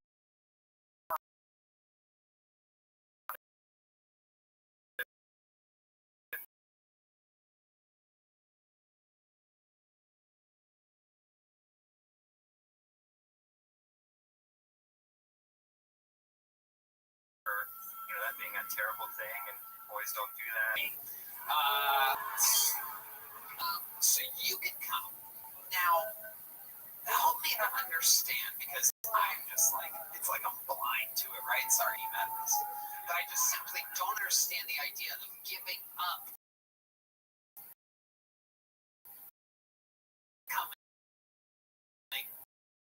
forever to have just a physical thing. Can you kind of like help me understand that? It's so advanced.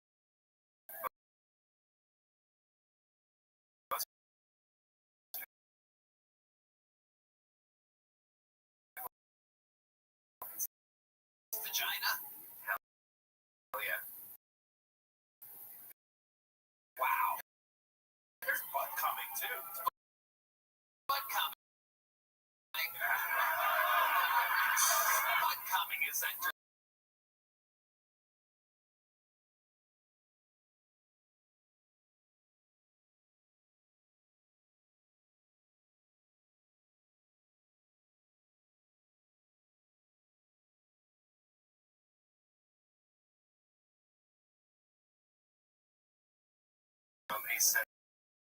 Since I was a teenager. The ambitious Sardine cook era was huge to me, and just Richmond, I'm from, gets a lot of great comedians.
I always go to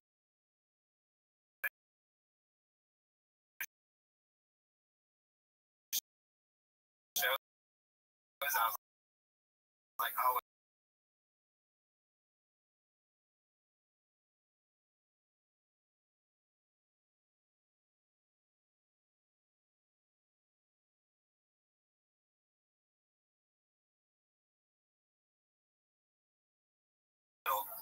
serving, and then the crash happened. That's a great thing. A less tough soldier. Does that kind of make sense for you? It makes sense. Sore? Do you nag a lot? But I was still mentally tough. Like I'm still mostly me. Like, did it mean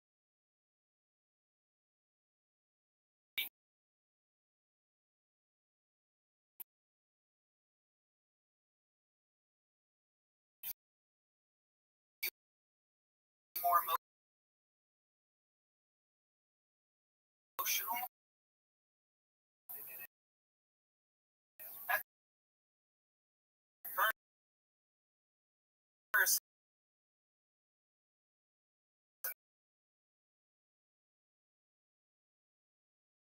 and then I got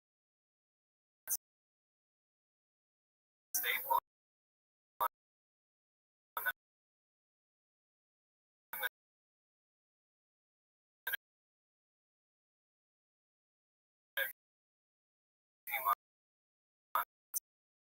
And I was good to go. But you were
live, am I right? You kind of get stared at a lot. I guess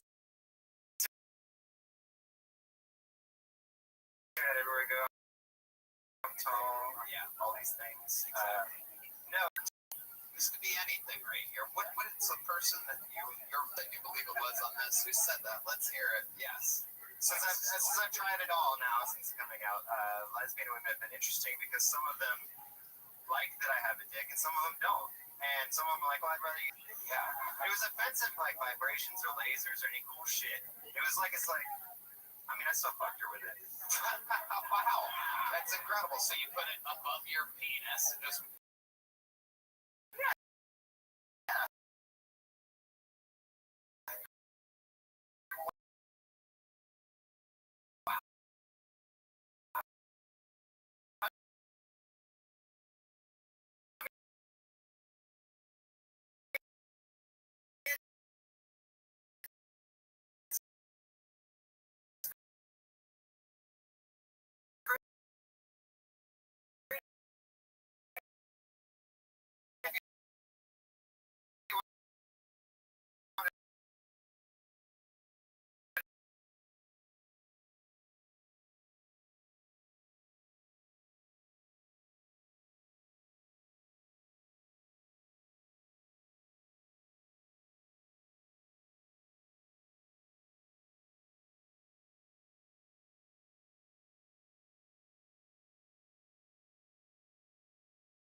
In a big joke book. There's a black one. That's fun. Okay. Joe Ellis. Keith Ray. Okay.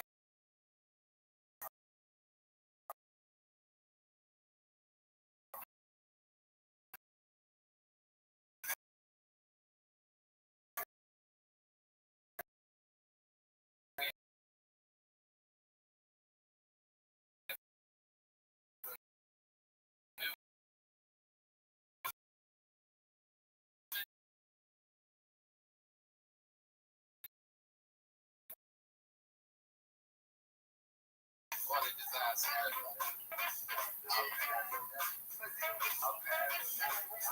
Keith Ray.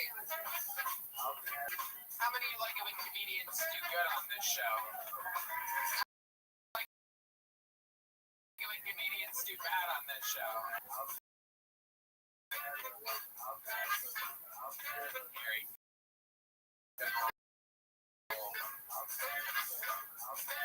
All right, time, ladies and gentlemen, for Keith Ray, everybody. A little about me. Obviously, I'm a big fan of The Little Mermaid. Yeah. Not so much Ariel. I like that Ursula. Yeah, I like that or die bottom bitch energy. That's the kind of chick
Medusa left from The Little Mermaid. I don't even remember what that looks like or what it is. Or when I was a kid.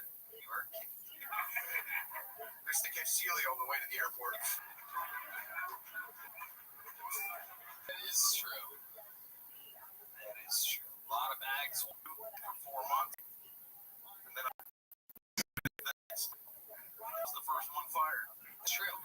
We all remember that. You were very, very sloppy. You would linger around until the wee hours of the night, keeping conversations going with absolutely anybody that would sit anywhere near you whatsoever. And it was unbelievably annoying. You were a terrible, terrible drinker. Yeah, I was. But you're sober now. 14 years of daily practice. I never got good at it. And you're sober now. Yeah, I quit after I got fired. Right.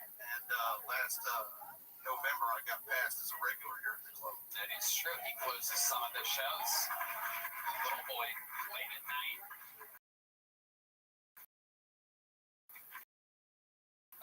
So Keith, what did you do to quit out of drinking? And how do you? Well, I left town. Thought needed to change the scenery. So I went to LA for a couple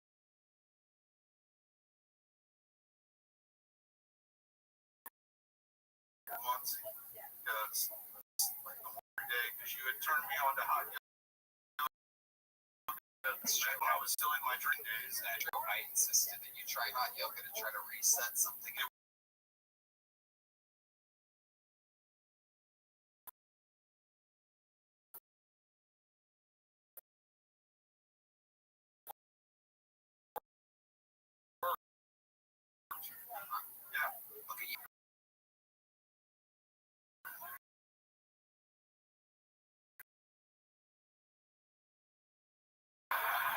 was gonna say.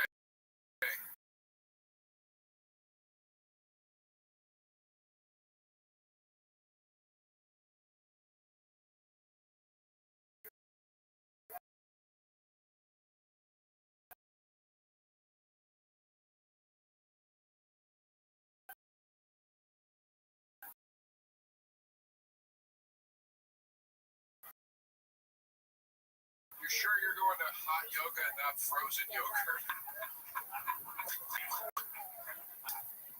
What do you do now? I don't know. I like to watch The Sopranos with my girlfriend. The Oreos guy now? Oh, look at that. Yeah. How many Oreos are we talking about, Keith?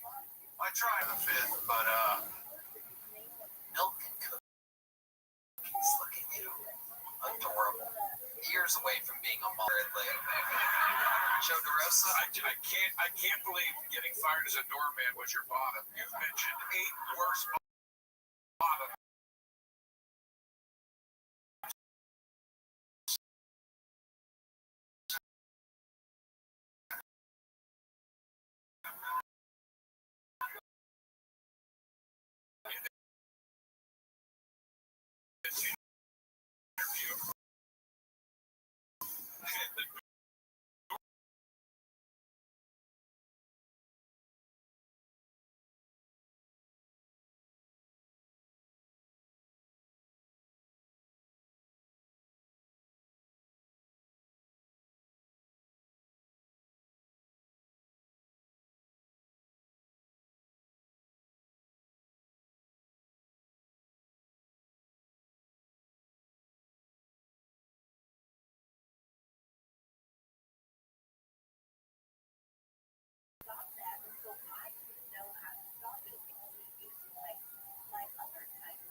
Most of the time, but I am vertically challenged. I'm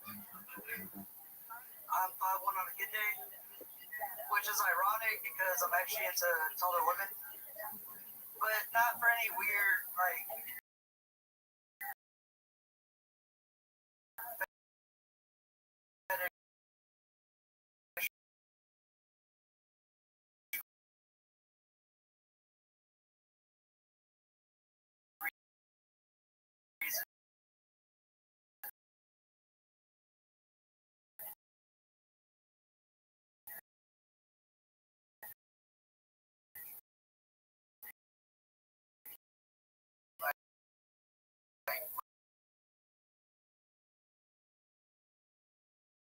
or some bullshit. Or you get without these. So she throws them on top of the fridge. So I can't be tall woman anymore. Thank y'all so much. It's such a bunch of you. Such a bunch of you. I like the such a bunch of you. Thank you very much. Such a bunch of you.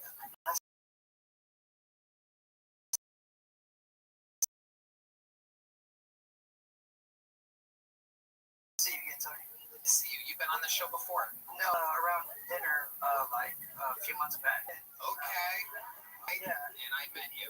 Yeah, I can't be specific. I think it was like February 25th at like 5:30.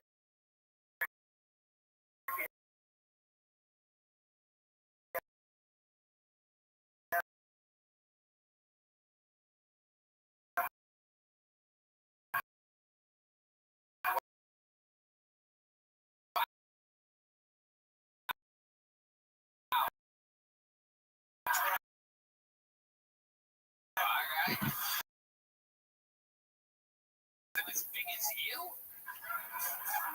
Adorable Sancho Pancho Villa. I gotta know, what do you do for work looking like that? I have a part-time job as an operations assistant. What exactly are you assisting in operations? It's this Chocolate factory. He's an open Villa. That was my last job. I caught fucking Mrs. Obo. No, Got fired from that. serious. Stick with the actual questions here. Yeah. What are you working?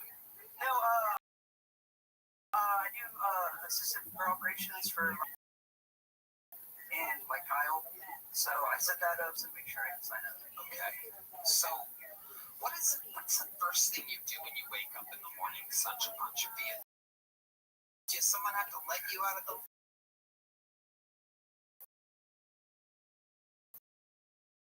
crib?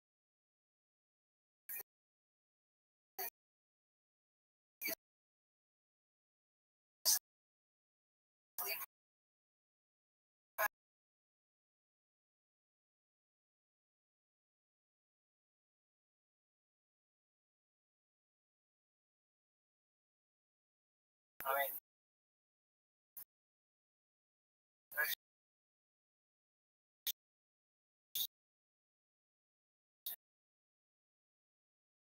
So when you say you drink a lot, what do you mean exactly? You go, well, I was a Marine, so I have a high tolerance, so I drink a lot. you were in the is crazier than anybody else we found out that did in the military.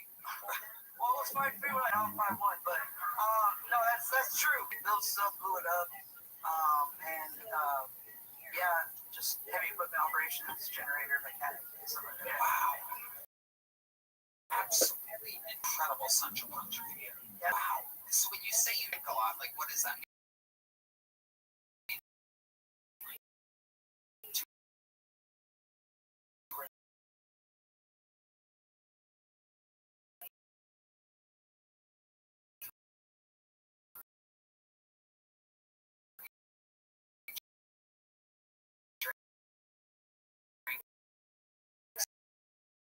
Your trash.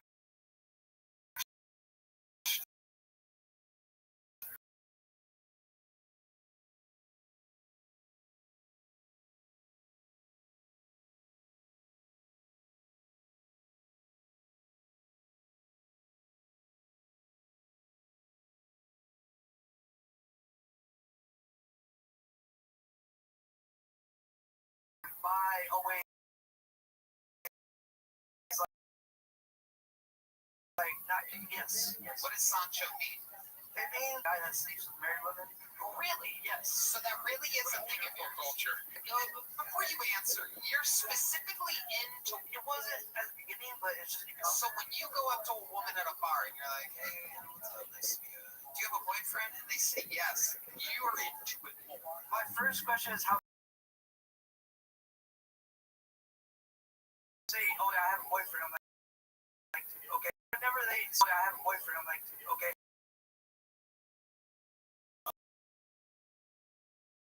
Oh. And then if he's not like over 6'5", I know I could. I would almost argue for someone that's taller than 6'5", you could shoot low. It seems like you could get the fucking absolute shit beat out of you by a 6'3" guy. No, I got like a strong jaw, but like I'll pick someone up and slam him. Like, nah. Okay, it's such a bunch of me out. Well, guys, Does that ever happen? You squeeze his legs together, he's got a really mean fist in it.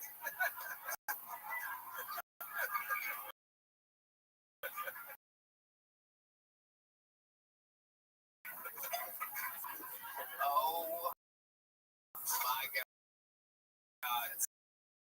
Sancho Pancho Villa. So let's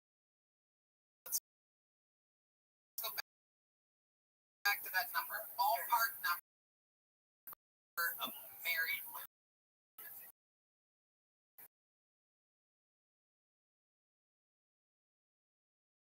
So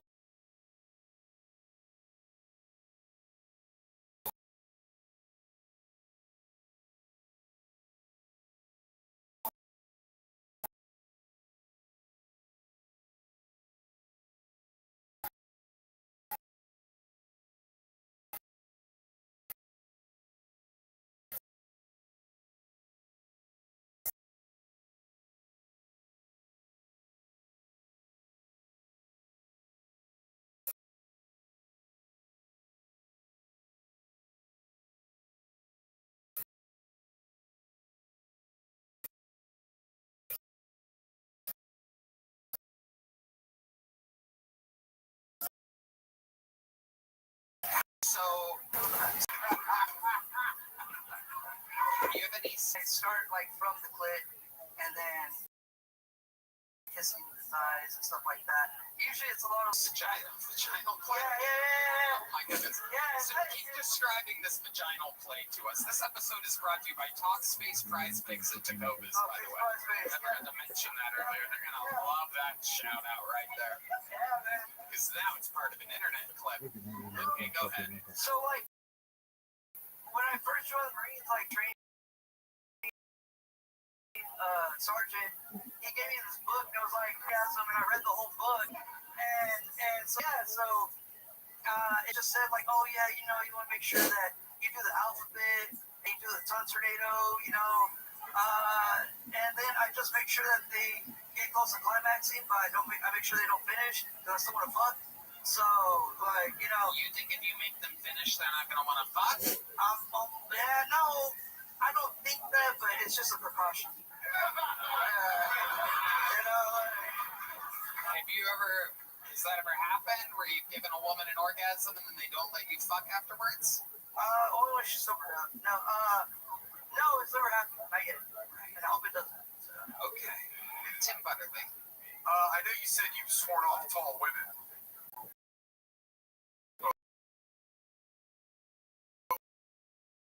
We had an absolute knockout on a couple of comics ago.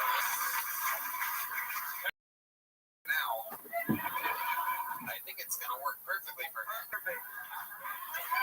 If that dick looks like the tater tot that I'm picturing.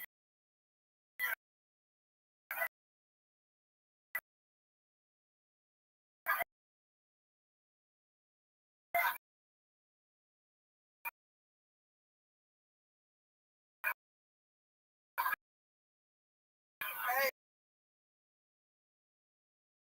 go out there so that we can kind of fuck the desk. We want you right there. Yes. All right, cool. So I'm gonna try to stretch like pointing, and then like I just like fucking. Oh my god. You know what I'm saying? Let's go! Wow, absolutely incredible.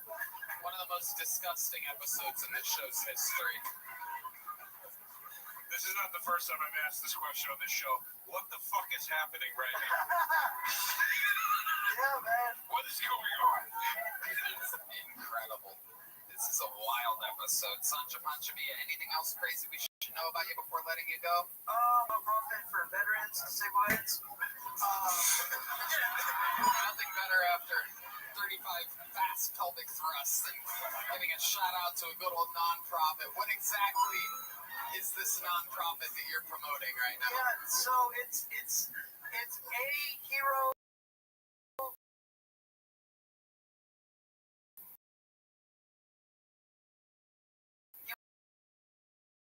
USA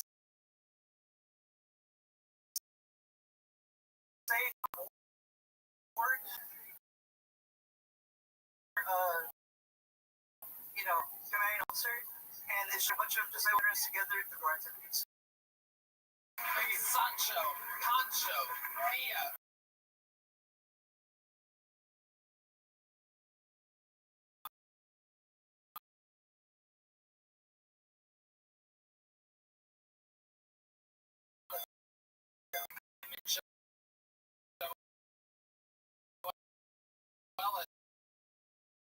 Canvassing.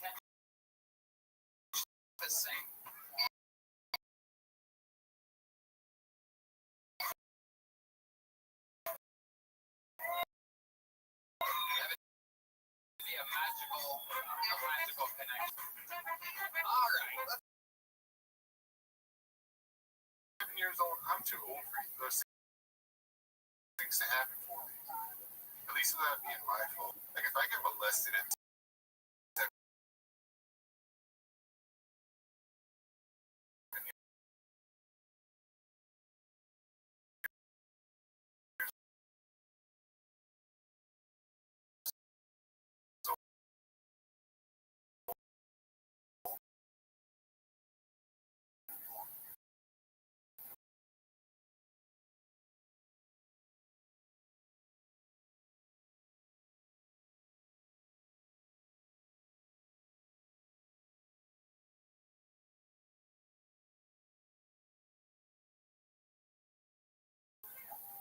got so bad this morning at Jack Off. Turns out I'm pretty fucking gay, dude. I had a Democrat now. Mike Ryan. How you doing? Remind the people, how long you been doing stand-up? 1 year, 7 months. And what do you do for work? I'm a logistics coordinator.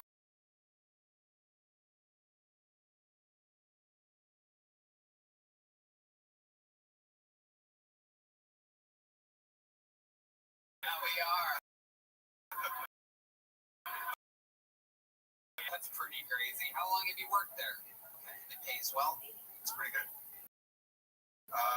No, I probably shouldn't say this, but I don't work very much. Not on a project. It's like, it's really dope. But on a project, it's 84-hour weeks. 84-hour weeks. Jeez, whoa. Yeah, I did the math on that. That fucking sucks. Holy shit. Damn. And is that mostly like sitting in a chair? Or like, what do you do? Yeah, so I coordinate the logistics, the shipping and receiving of everything that goes in and out of the plant. So, Okay. What do you do for fun? for the last year and 7 months, just comedy. Other than that, Like you must have some kind of hobby or something. I like to hang out with my daughter. That's pretty cool. Okay, how old's your daughter? She's 12. 12 years old. Look at you. I wouldn't have guessed that you came inside of somebody 12 years ago. You would be very surprised, yeah. Yeah.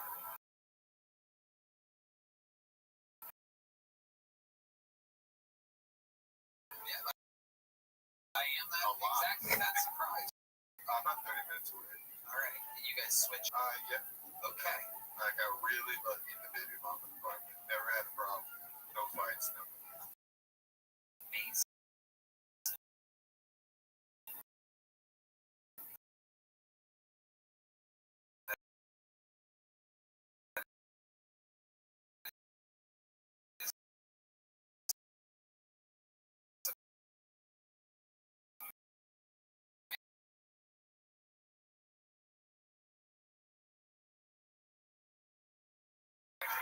Yeah. Amazing. What do I don't forget what it's called, but it's like a camp for girls that are Christian, like to hang out and have a good time at camp. I guess I don't know. Don't ask too many questions about it. I love it. Yeah, Maybe I should. You could always just trust the adults at a church camp with your kids. What could possibly go wrong? Anyway, has she ever been to church camp before? Last year we should. Okay. All right. Good. Sorry. All right. Good. And yeah, Joe DeRosa. Good. I have a question. Red band. Wait, no, sir. Red band. You guys are somehow both dressed like two obese Kleenex boxes. It is shocking. According to the law. According to the laws of physics, one of you is going to disappear in The Big Island.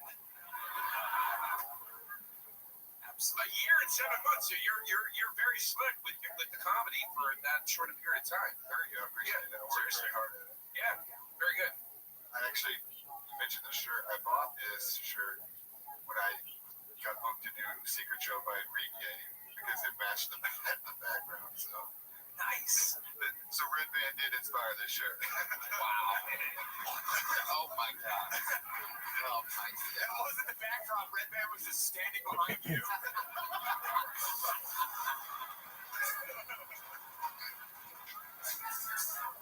love it. Mike Ryan, what's something else we should know about you? Something crazy about your life or some weird habit that you do? What's the first thing you do when you wake up in the morning? Not pray. Yeah, but what do you do? So like I said, I work remote most of the time. So I kind of wake up and then check. Is you in bed already? Yeah. Okay.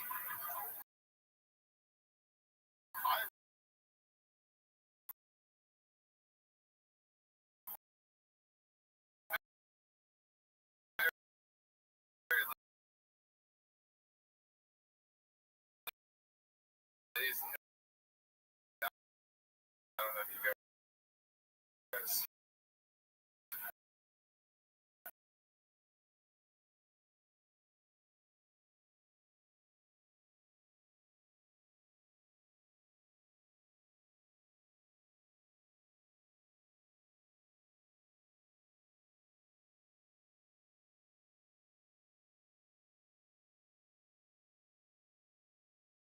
So it's absolutely incredible that it doesn't sneak.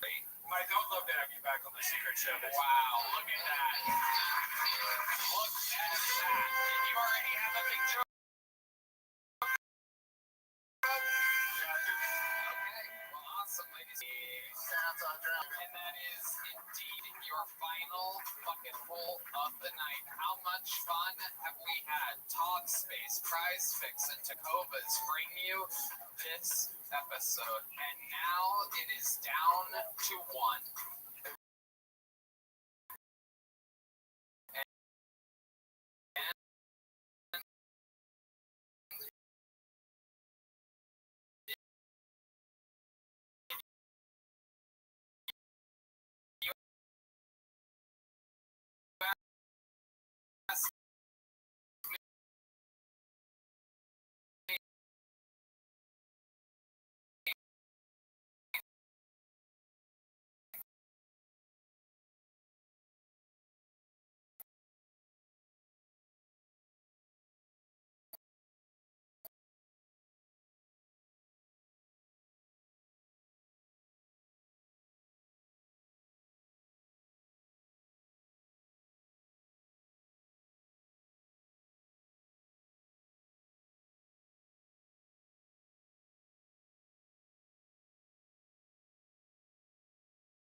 Yasuda, Celia Contreras, Joe Ellis, a full Black Hawk.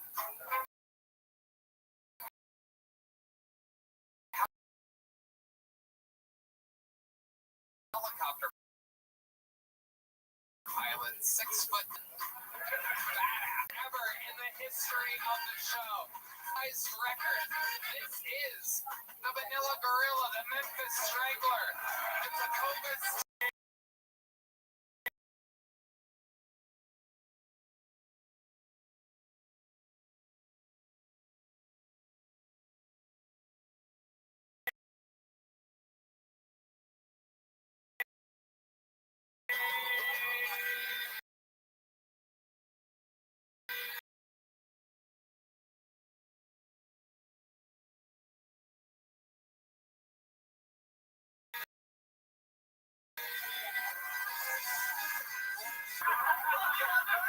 It was a long break, Tony.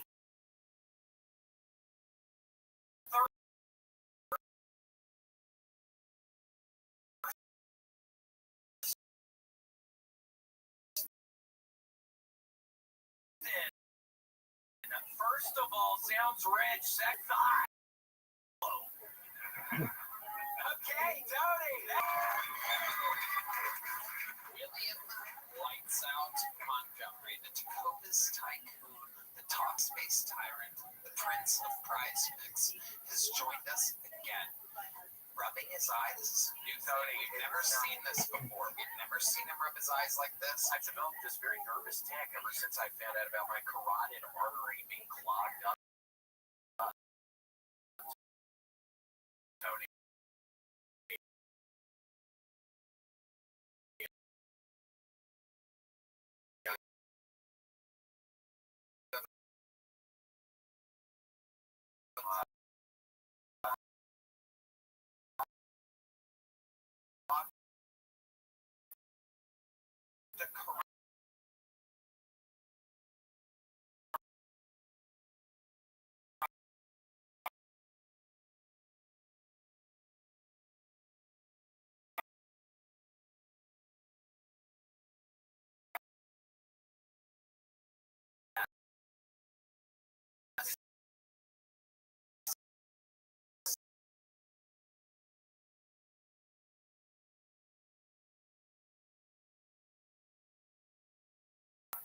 carotid artery. So and you really do. I think sealed me was right.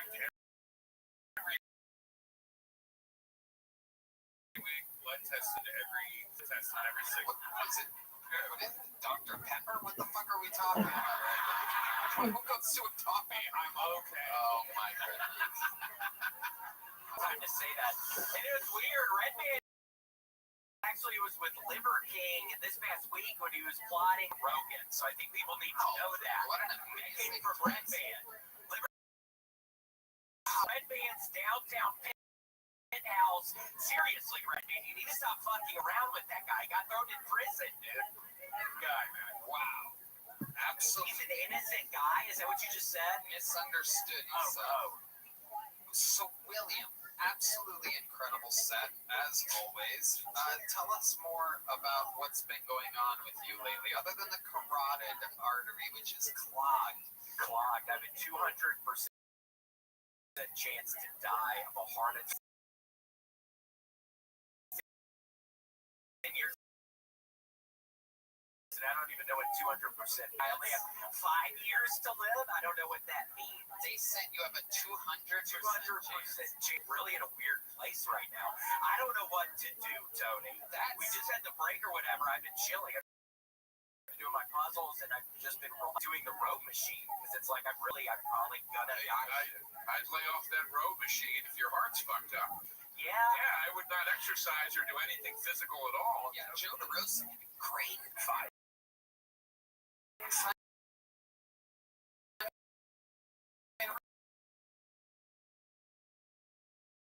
Really?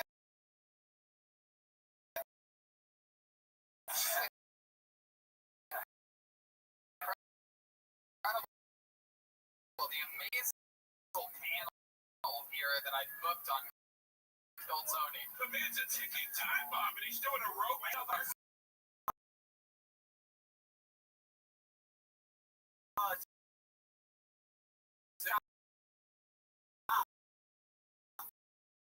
This is the stat talking right now. Wow. Have you felt side effects of the medicine? Yeah. Tell us about them. Oh, what happened? Last time my toes were going numb was when I was doing a bunch of cocaine, so that's weird. My toes are going numb, eyes are itching, my belly button, I cannot feel inside of it anymore. Because people don't know this, but I'd love to put my little finger in my belly button when I'm trying to go to sleep, when it hurt, but now I don't even feel this. Oh, it's deep. There's an indentation on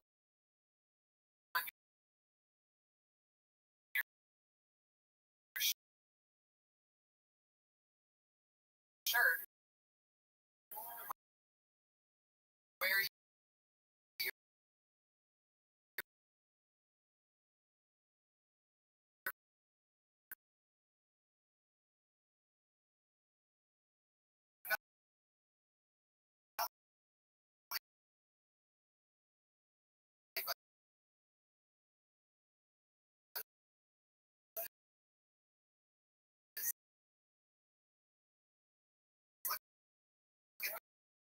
Yeah, this is what the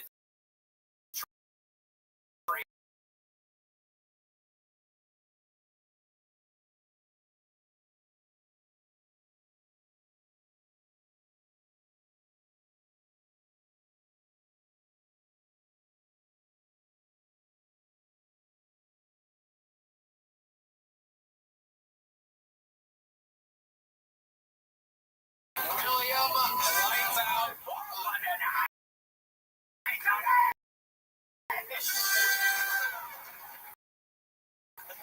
What do you love about it? What do you love about Monday nights?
See you next Mexico a couple nights ago. Yeah, but it's been so much fun, Tony, and I'm gonna die one of these days. Just know that I love you. I love all of y'all. It's been a lot of fun. And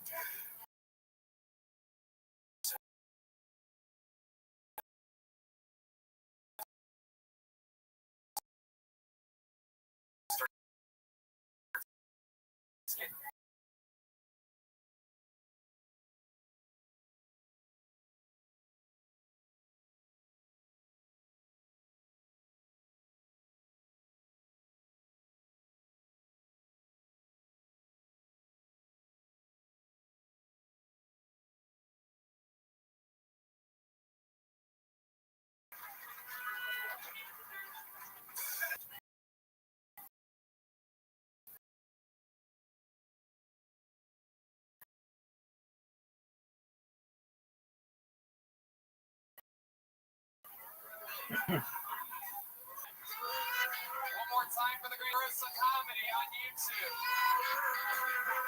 The new special out July. D. Madness, Michael Gonzalez, Matt Mueling.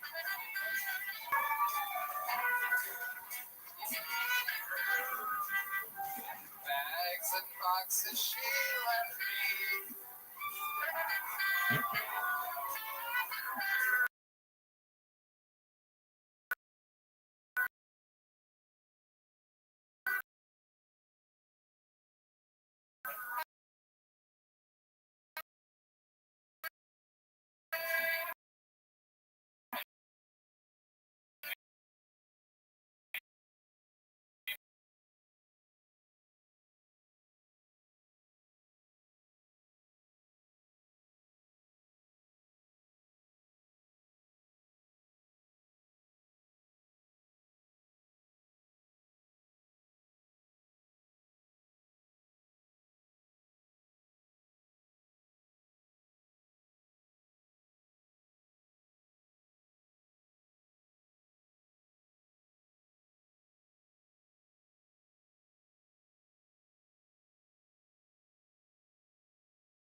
world.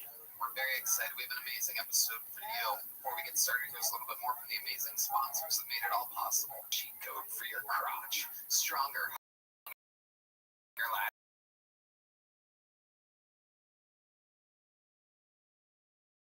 Like some downstairs in the gym. And off chew. Got your options of free. Just use promo code Tony and check out and pay $8 for shipping. That's it. Join Blue Chew's mission to upgrade humanity one.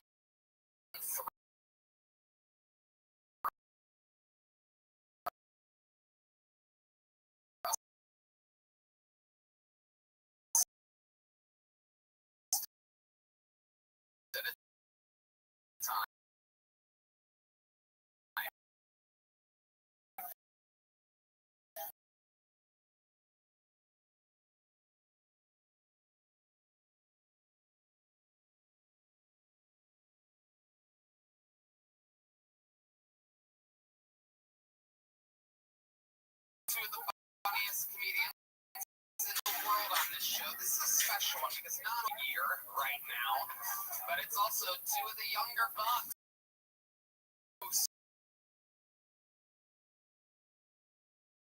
Ladies and gentlemen, two of the greats. Make some noise. Joe Rothschild tripped on his way out. Absolutely perfect. Millions of people. The internet's laughing at you right now. That was never there before. How did you add that second? That is true. There is a little.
It is Monday, July 14th.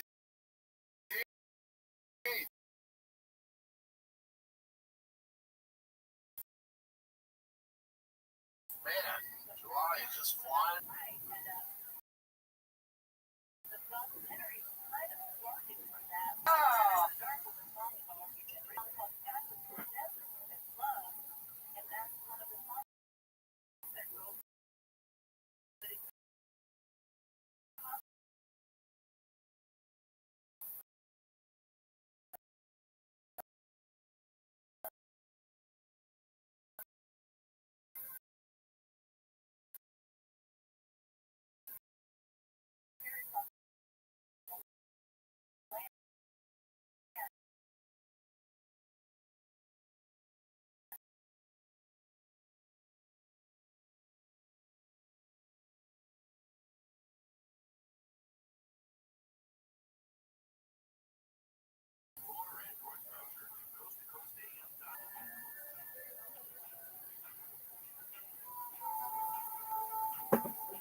Tommy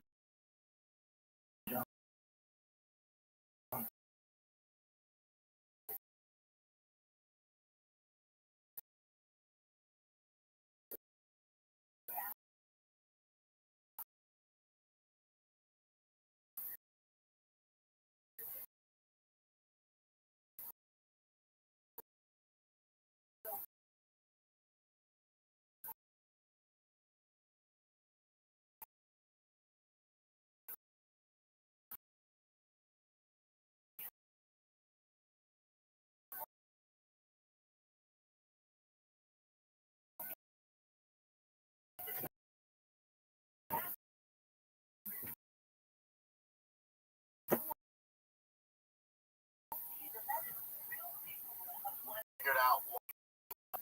Everyone goes, just wait for that heat, man. Just wait. Because it's down. It's can't be mine gonna leave. Because it gets toasty, you know? We haven't seen it yet. They're like, just wait. Even Jamie Rogan's dad is like, when are you coming? I'm like, yeah, I'm moving there, you know, early June. He's like, man, you're going good thing. So maybe it's rare summer here in Austin, but I'm extreme heat. Everybody keeps talking about it ain't shit so far. It's Jumanji out here. If you want to lead with anything, don't lead with the heat. If you want to lead with anything, nobody told me it's Jumanji out here. I've had tarantula hawks, I've had snakes, I've had vultures every day, like Jurassic Park vultures flying around my house. They live around the crib. They're insane. They can steal one of my kids, no doubt. Not tigers, do that. But Boston, see ya. Billy, see ya. My wife, maybe, you know, could lift their big ass up. And then this morning, in the garage was El Tarantula. He's cute though. I was gonna say that of all things, he's cool. He actually was cute. Why the tarantula? Joanna was freaking out. She came because she comes in, she's like shaking. She's like, oh, I'm like, oh, yeah, this is. She's like, wait till you see this thing. And then he's right by my house. I'm like,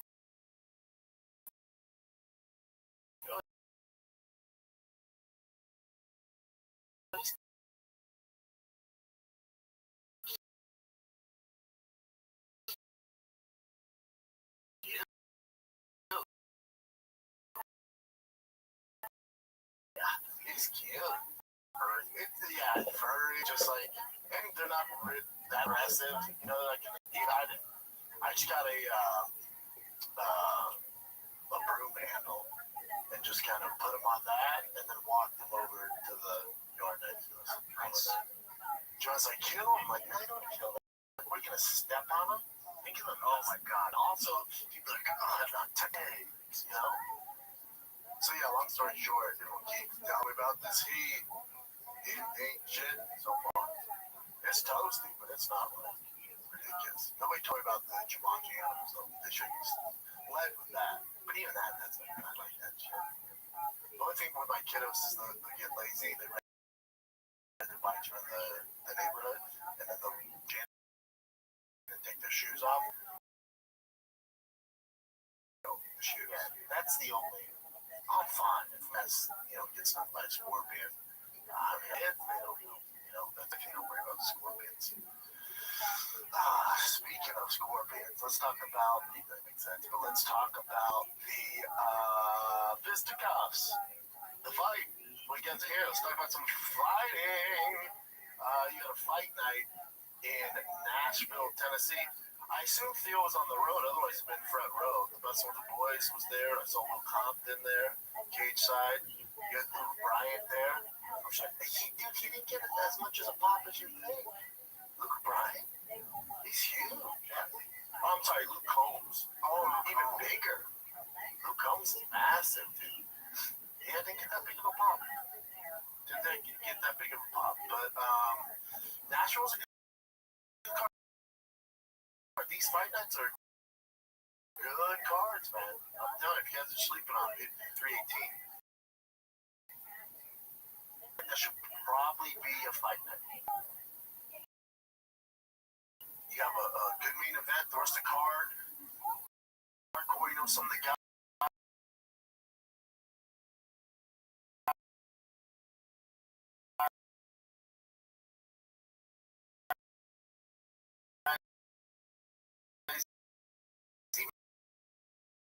Even if you're not, you're kind of casual.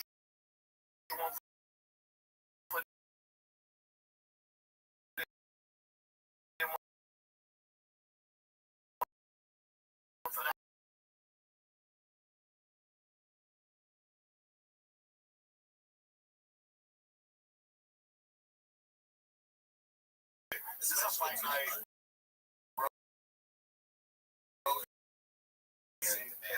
This is one of those fight nights.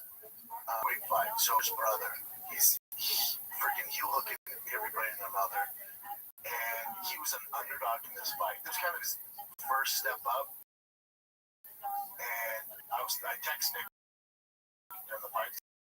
So I know he bets on it. And as Walker, I love Walker taking my submission all day. And then Nick didn't respond. And right after 50 more seconds, this guy hit. I'm like, I'm telling you, dude. I'm telling you, man. These people who make the odds here and set the line, they don't really savage, dude. He just savage aggressive and just, and especially at the heavyweight, where jiu-jitsu is not really the forte. Listen, he's not going to do that to Tom Aspinall, but outside that, you know, I can do that to John Jones. But outside those two top dogs, and obviously Almeida, but outside like those top echelon guys, the rest of the division, they're not exactly well diverse when it comes to the leg locks, especially at that level. So he's going to go pretty far. I'm a big fan of his. And then the main card kicked off with a bunch of finishes. And even the few decisions weren't terrible as far as entertainment-wise. Brian Callen definitely didn't watch this card. I'm going to pretend he did when we talked about him buying the kid. But if you watched it, Brian would be rock hard for Petrino. Oh, that boy, first team, all body. What's that? Has a peak out of the boy. He's big enough to make tough as hell, super athlete.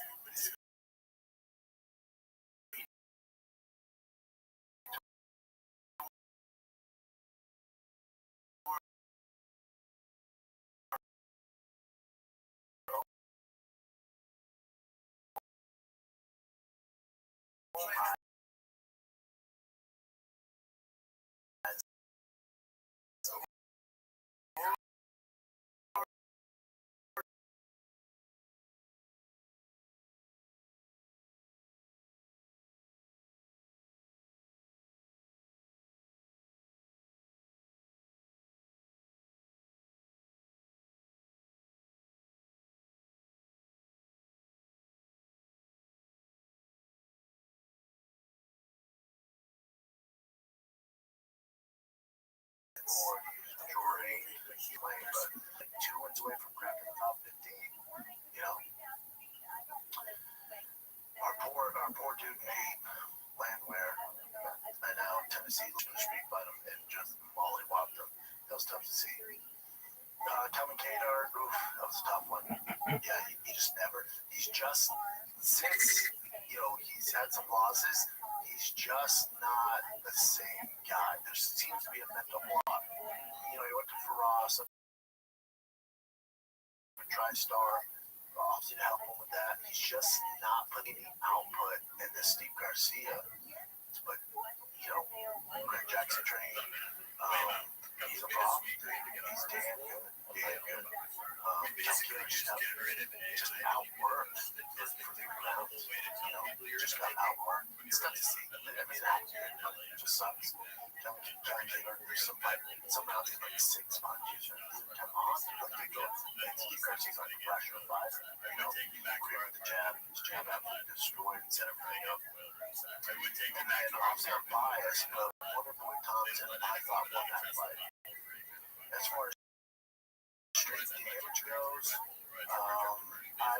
No bias, love one boy, first training partner, absolutely adore.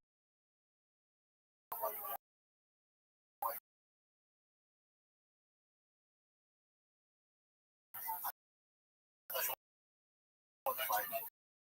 Get into the ring. I'll tell you what to fight. I thought one boy won that fight. No matter the nights, no matter the city.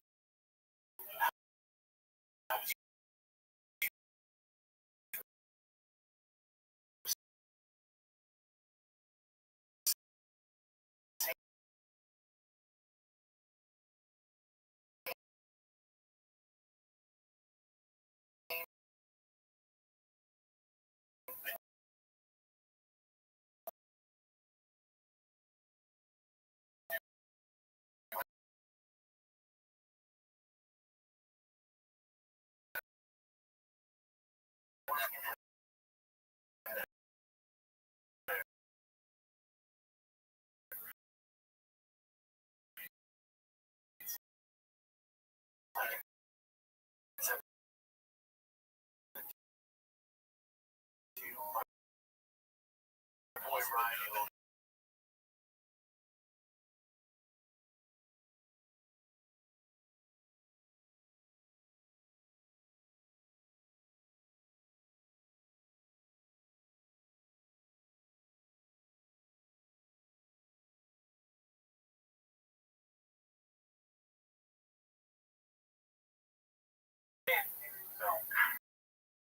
It's okay. I feel the reason why I've been depressing for so long is because I just been looking for a hug. Yes. I've been called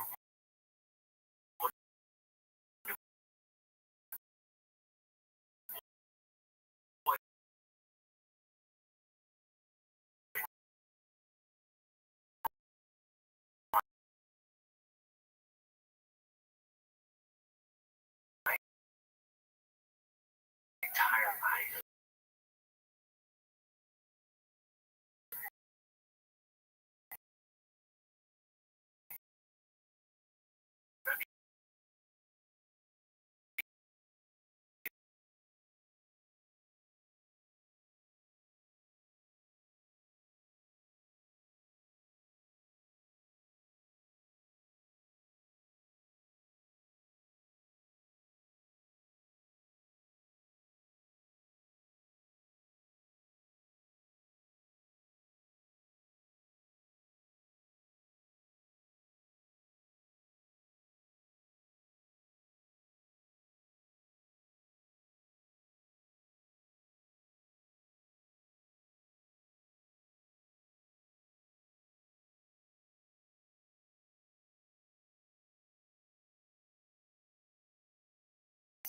You don't need inner peace when you have this is a true classic paper cutting show. It's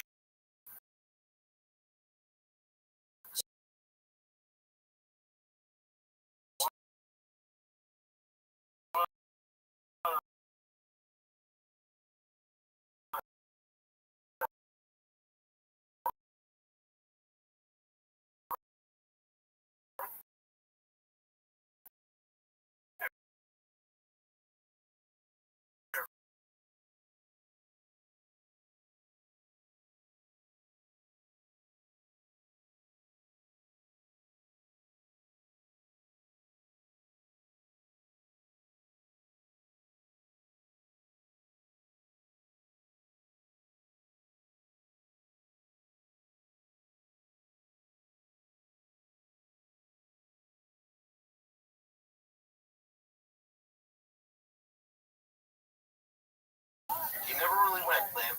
There was a bunch of unanswered shots, but he got up, defend himself, clearly conscious. It's just such a bad stuff. And we lost out as fans. Like, we want to see an actual finish. Shots, I think Derek would have still got the finish. Yeah, hopefully it's heavyweight. Derek got high early on.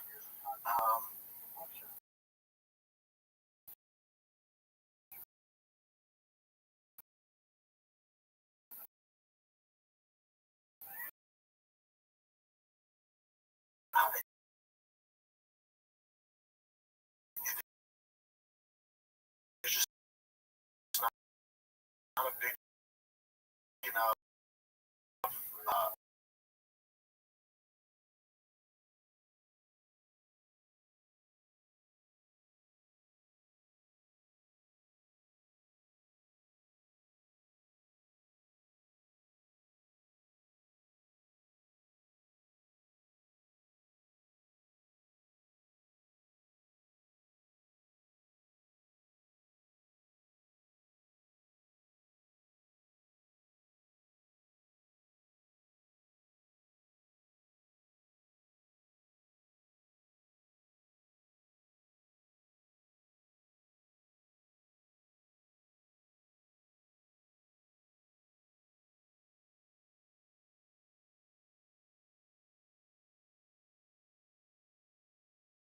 tattoo. I told his wife. Like, what's next? He's like, my wife. Guru posted this thing where you run, after the win celebrations. He was like, I don't know what they're saying in Portuguese, but I bet they're talking shit. But, all right, man. He was great. Yeah. He was on the cell phone the whole time while they're announcing his way.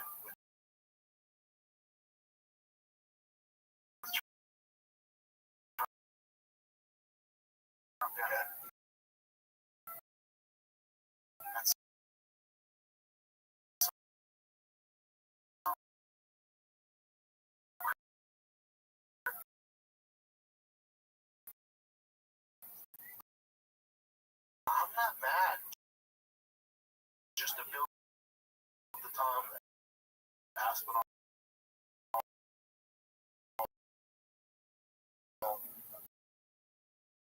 kind of mythical champion figure. Tom Aspinall has a fight lined up and a date. But I wouldn't mind Derlos jumping the queue. They've done it before. Tom Aspinall's cap. It's a new opponent, fun opponent, fan. Ass fans, just like you said, prefer. Derlos is tough to take down so God. He's good at him, big, strong, short based, and so God. Let's see what they do.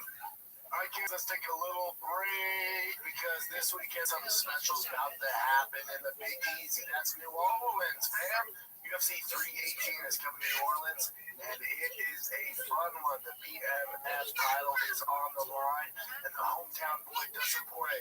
It's the last dance. That's right. The king of the lightweight division is going out on a fun note against Max Holloway. It's the trilogy fight, man. And DraftKings Sportsbook has the official sportsbook partner of the UFC, has all the action you need. Holloway plays 3 headlines. It's the last time Poirier stepped in the octagon, and if you're new to DraftKings, check this out. The customers who bet 5 will get 150 bonus bets instantly.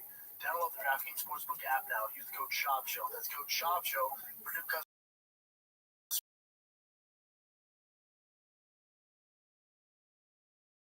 Get 150 bonus bets instantly when you bet just 5 on Cruise. Only at DraftKings. The gambling problem? Call 1-800-GAMBLER. In New York, call 87-PROBLEM-GAMBLING. Call 888.org. Please play responsibly on behalf of Boot Hill Casino.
Because the casuals, as long as there's a belt on the line, we could call it the biggest pussy in the world.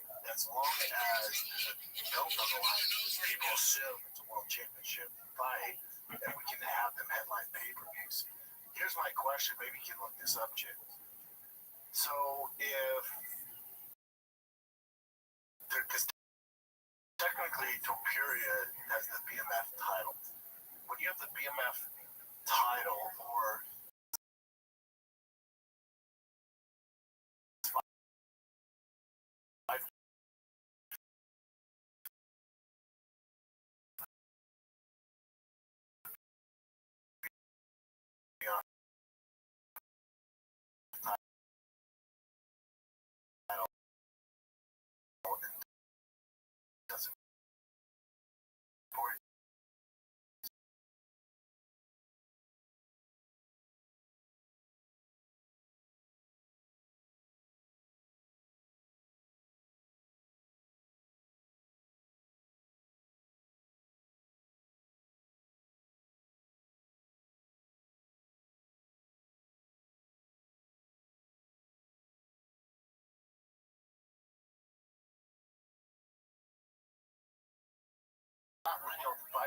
style, like an interval can convert champions as an eyes music, which can affect.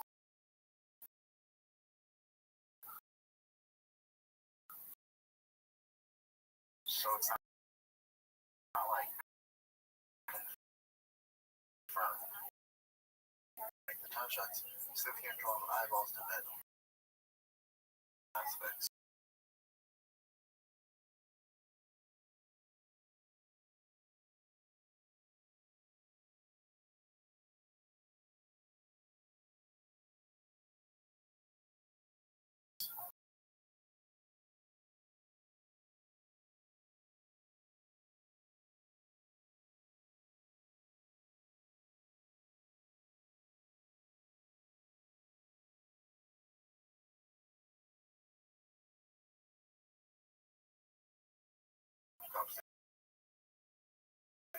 So I assume they get a little out, but I doubt it's the same.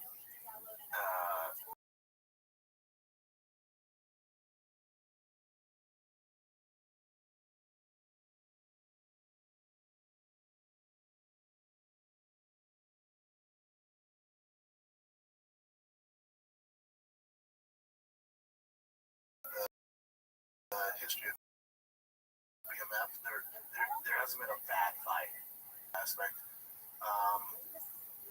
Again, I'm just old school. I come from the old days, so this is more of a pay. Don't get twisted. Your boy's paying for it all day.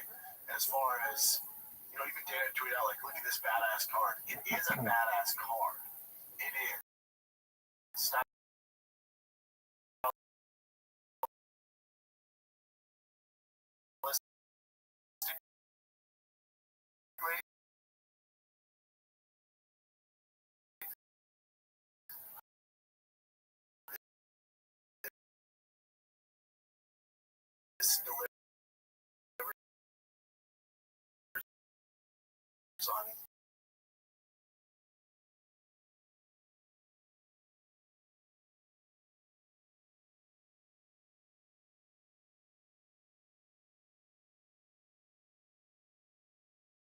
On right now.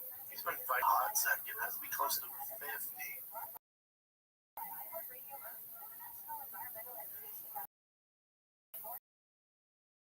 So he was when he got to the UFC, he was 8-5 now. Nice.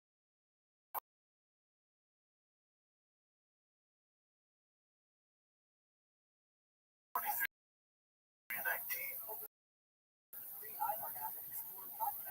15-11. But he has a total of 40. Fuck.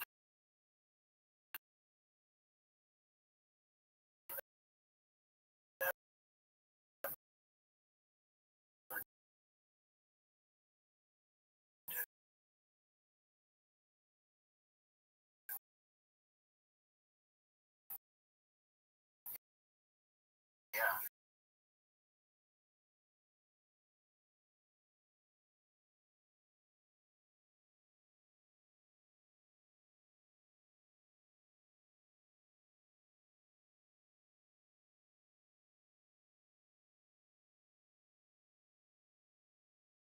Their leagues are just as good. These guys compete, and it's not the truth. It's not. It's fun to hate on the UFC because they're the big show and tag. And are there some talented dudes who can compete? Yes. UFC? No. I want you just to look at strength of schedule of Patricio Pitbull before you get to the UFC, compared with a guy named Dustin Poirier. This is the difference. Strength of schedule is everything. Who are you fighting? Yeah, you're champion over here, but who are you fighting? Night in, night out. And we go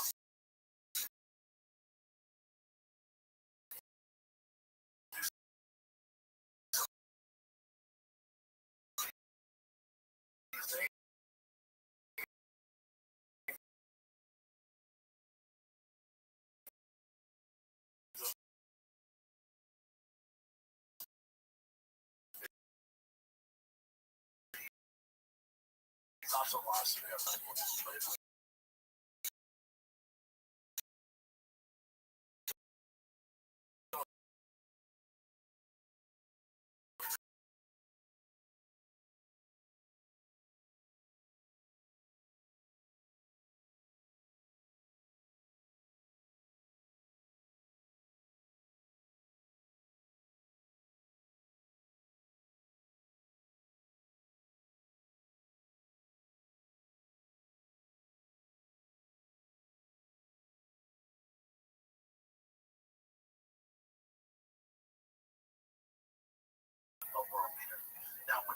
UFC got better. Michael Chandler lost to Ben Henderson and over Ben Henderson.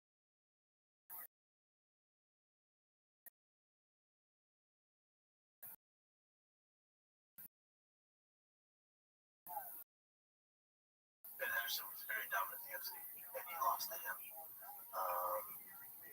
Quite some time.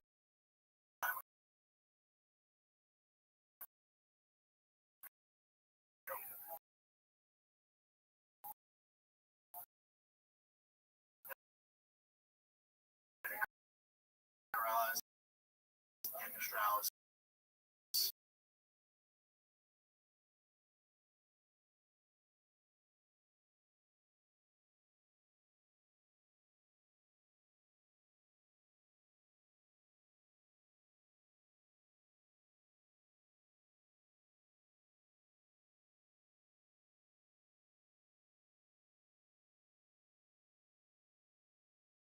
People out there, especially these, you know, the people that Let's keep let us champions in, in folks. other leagues. It's just not the fucking same, dude. It's like saying a Division II football player, dude, he can play at Alabama, he'd tear it up. Really? Let's see it. Why is the SEC so good? Why is the SEC considered the best? Because they're facing the toughest competition, you know, weekend after weekend. They don't have just one tough guy, one tough team that comes along. They have two cans, and then they have a ton of two cans. No, weekend after weekend, it's murderer's row. And that's what the best of the best do. The UFC has that roster to provide that. Nobody else does. Especially now, it's a shit show out there for these other organizations. But let me just cover, and remember, Dustin Poirier was not even a world champion. He's interim champ. Signed for the BMF title, but he's never an actual world champion. But this is his strength of schedule. This is his last 15. Again, you tell me if you know some of these guys. Islam Makhachev, number 2 pound for pound, was number 1 for a long time. BSD, Benmont Said Denise. At the time, he was fucking tough. Remember? Everyone was scared of him. That was a 2-round matchup for him. Yeah, he knocked him out. Justin Gaethje.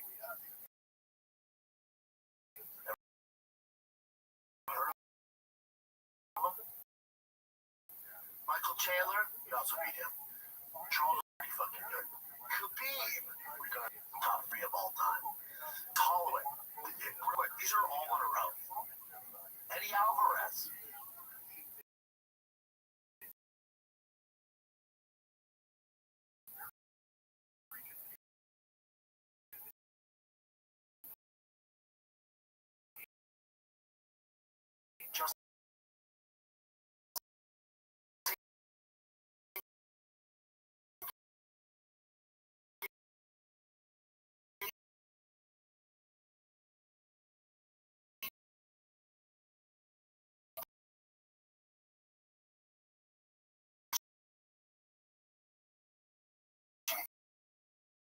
Anthony Pettis.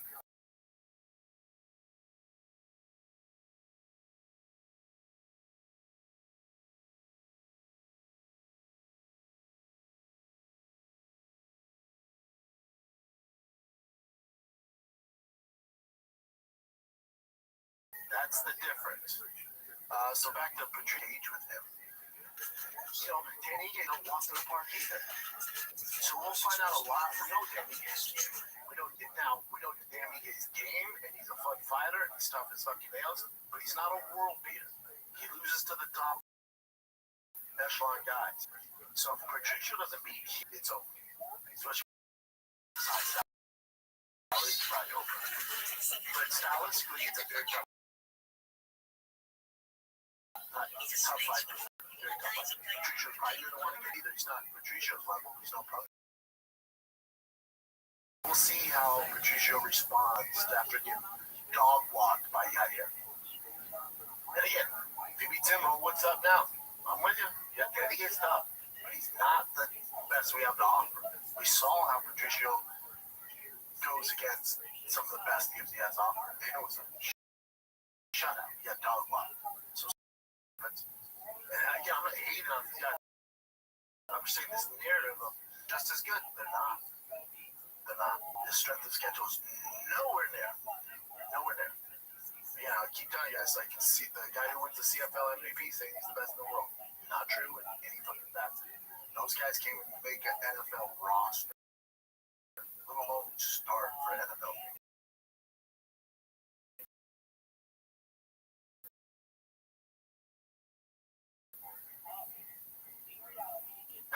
Paulo Costa, Roman Kopylov, great fight. Depending on what Paulo Costa we get. Paulo, like, oh my God, they lose Stacey.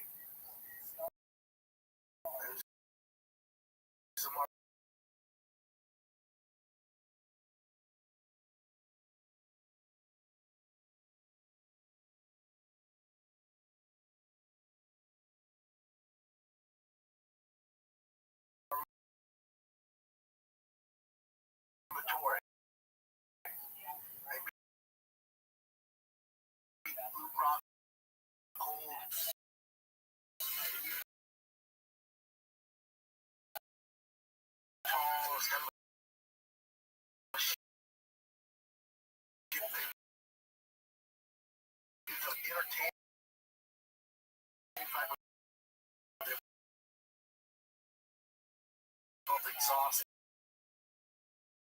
We're like, great, he's back. He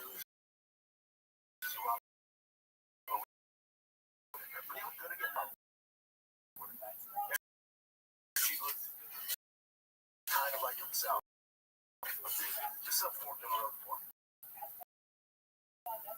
You know, 3 out of the last 4. Lose this one, that's 4 out of the last 5. Get that.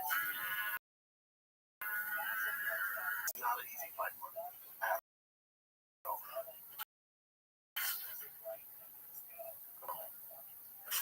Some work. I would is that's about right. Danny gave -170. That's about right. Right.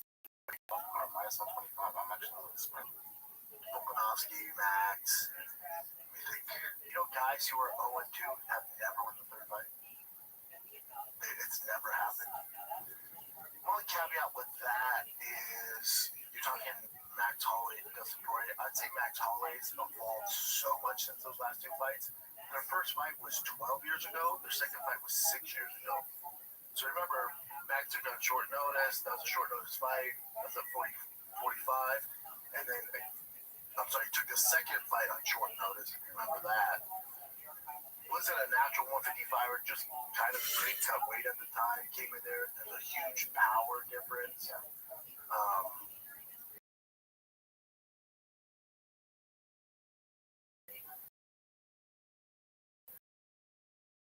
So I think this is the first fight in the trilogy with 55, and then 6 years ago 55. Max was in a true 55er. Max, now that he's older, have a much better outcome.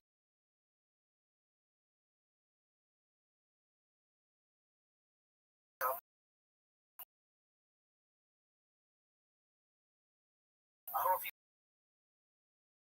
beats him. I'm just saying a better outcome if he fought Joe Period. I think he does that 45.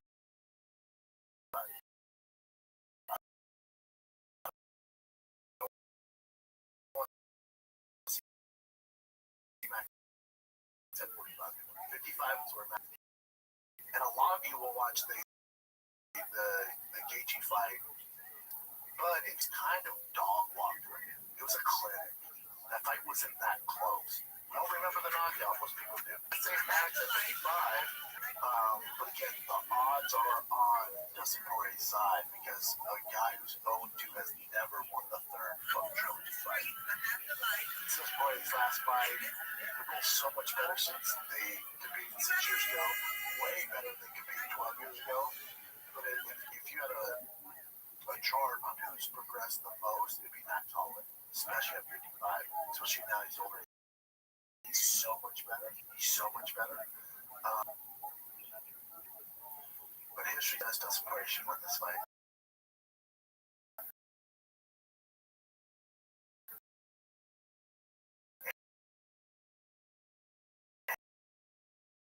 And in this hometown,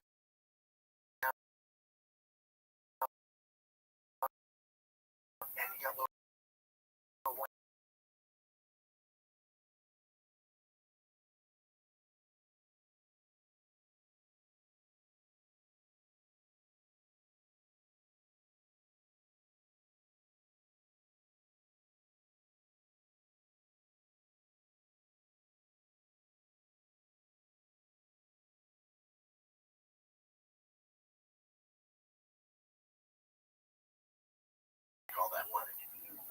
easier if I do more, smart. Like looking at your daughter, you're like, God, do I change this belt? Which would be fucking murder.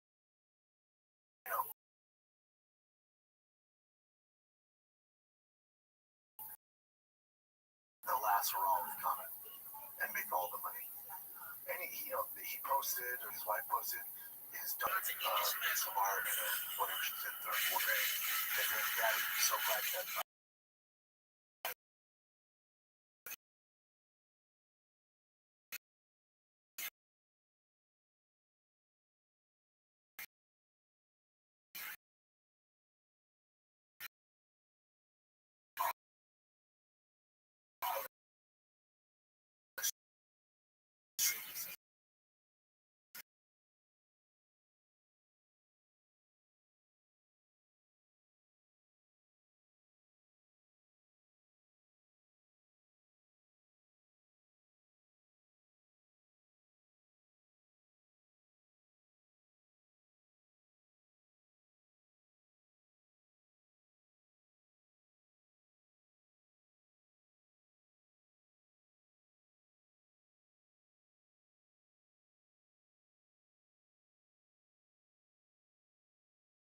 Max Holloway is an amazing human.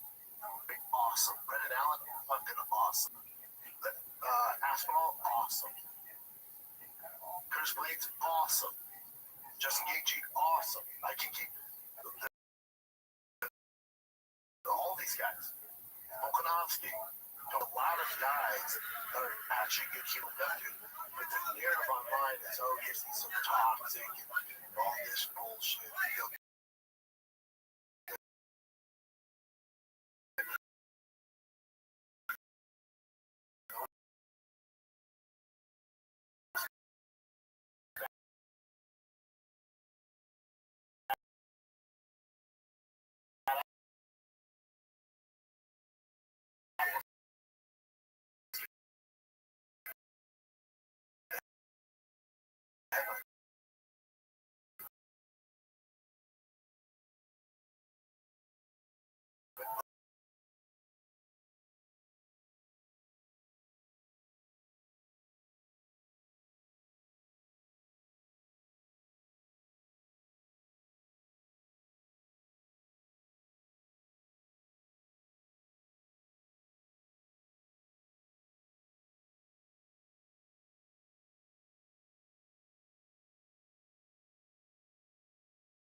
To any fighter or any fight.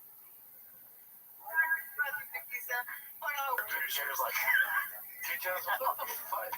It's not like we're making fucking Scrooge McDuck money, lady. Yeah, I'm curious how that did on Netflix. And then, okay, so this has always been a little bit of a mystery. Jake Paul has been rumored to give Bashman the money for his. He did it. Dana White paid for it. So, but I heard both. So I think both could have helped him. Dan said he covered it. Well, the way he said it is more like, I don't want to talk about it, but did we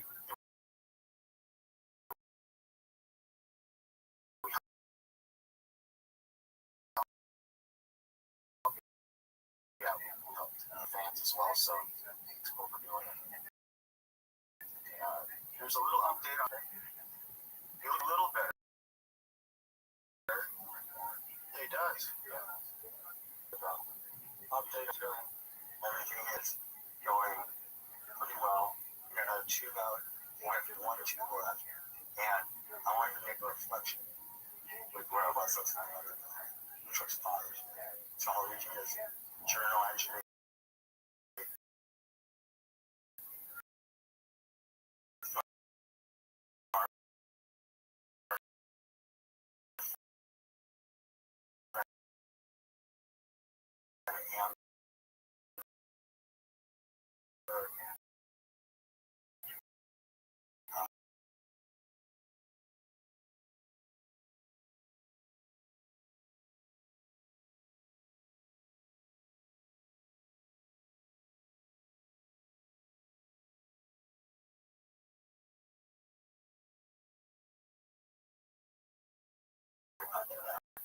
Release oxygen is hard, takes blood.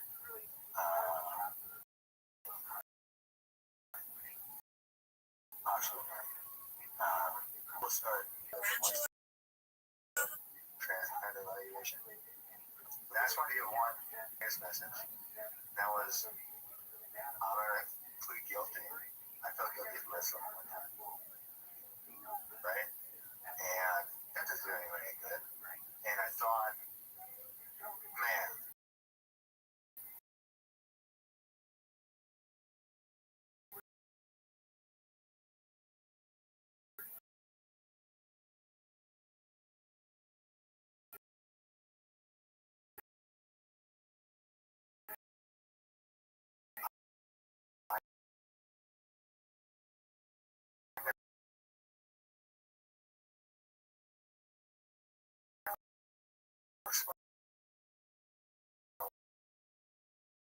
one said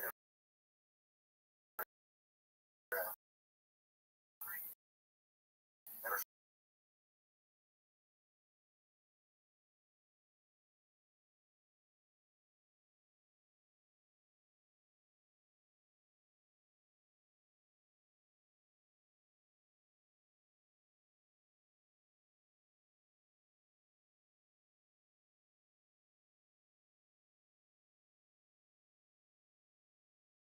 was like that thing to overcome that. Like I haven't seen it.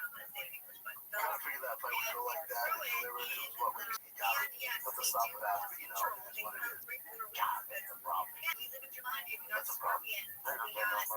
These fans can't stop it. Remain defended from split KO. That was unbelievable. People saying that was bad stoppage.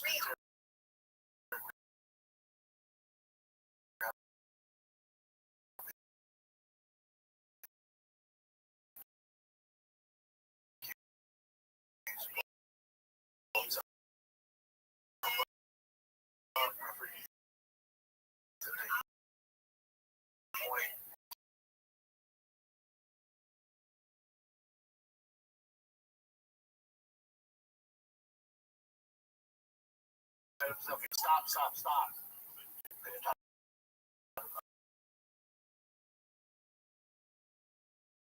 Fucking 10th round, you know, but and then you let the fight continue. Yeah. That would be if you're complaining about this Vince grab, but you could say, oh, well, no, man, that young contender that just lost in the main event, he gets half his.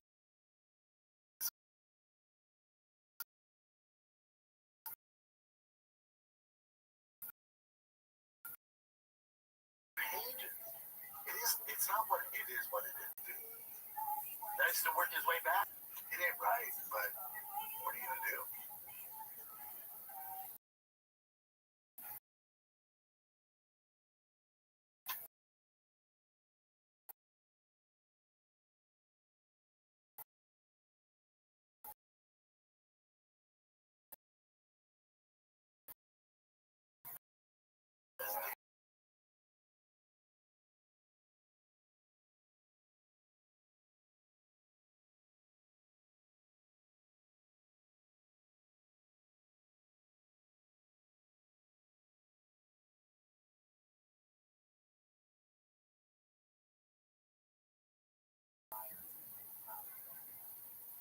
Yeah, and plus that dude was like.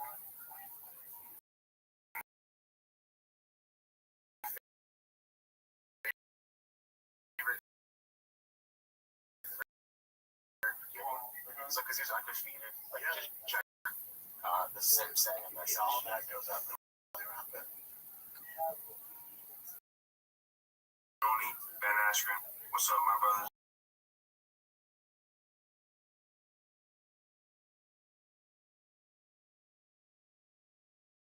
You're a fucking warrior, brother. God bless. Your story is crazy, inspirational. What you're going through right now. God bless you, man. I'm hoping to get back.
I see these clips of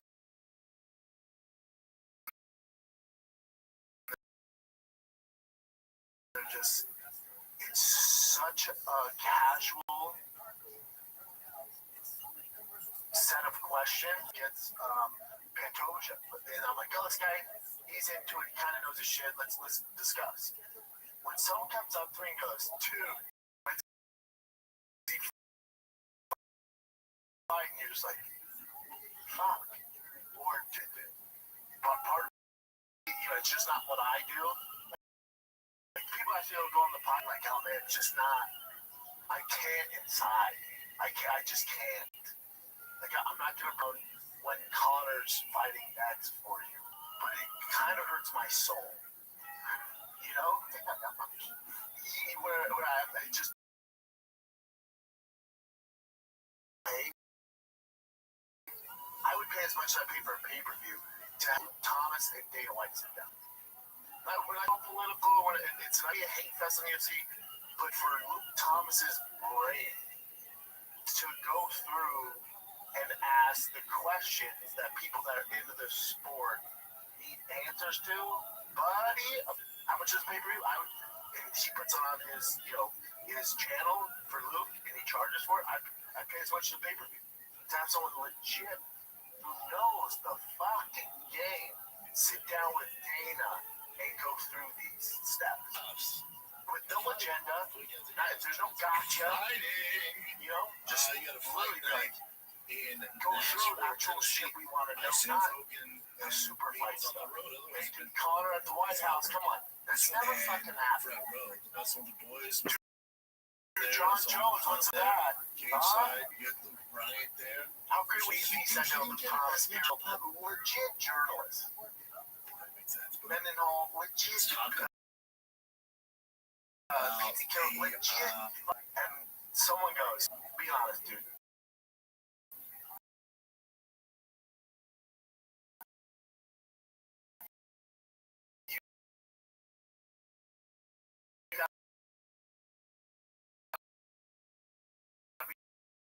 Be like the rest.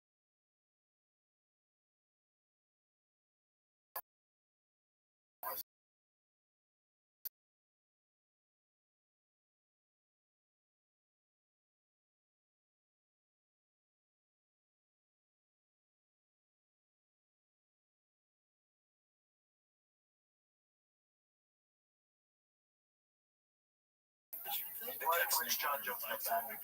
It's a mistake. Letting him carry the belt this. Was it fair to Tom? If you could, in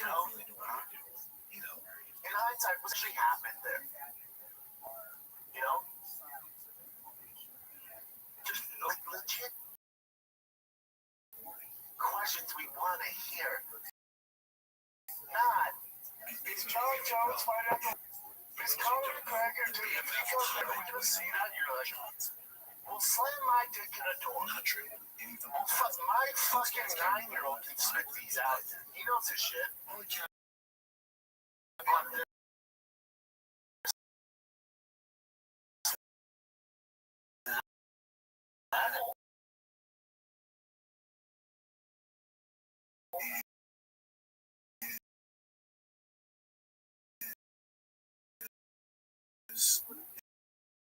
There's not talking magic.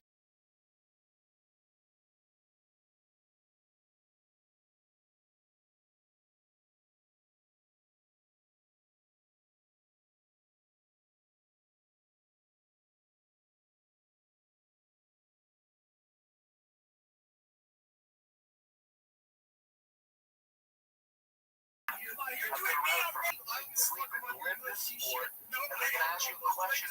It's not selling fucking tickets, but it's actual stuff we care about. Because it's not the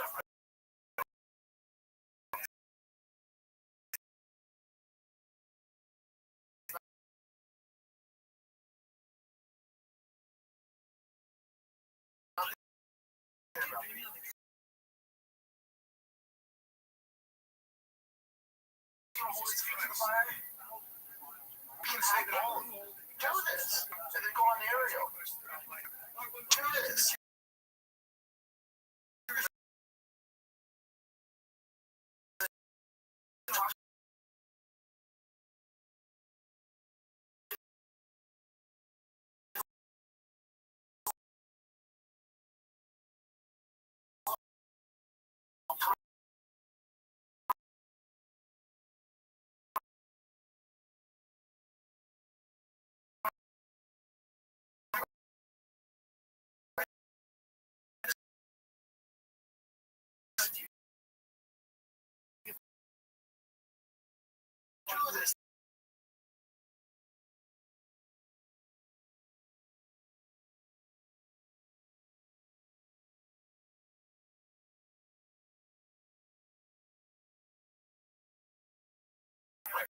I had a lot of Nobody. I mean, MMA. by the way, Because we live in a conspiracy fucking shit. UFC World Champion. It's entertainment. I get paid on the ground. But it literally give you a fucking roots of the sport. It We was have very got to address this side of the fan base who actually give a flying fuck about the sport and pays for your terrible fucking paper. We can't get scared out.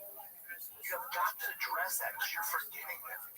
You're forgetting them. And you're turning them off by going so pro-Trump all the time.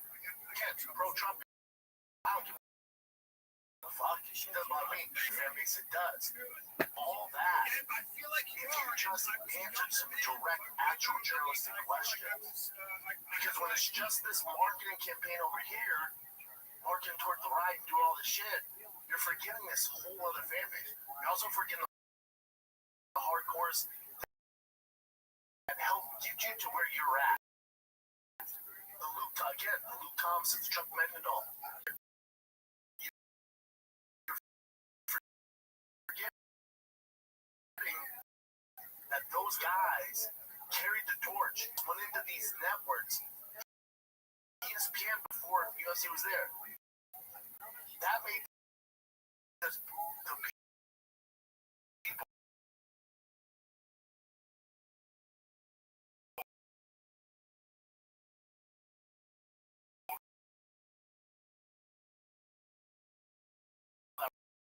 like, this is human confine go. Well, these guys are pretty.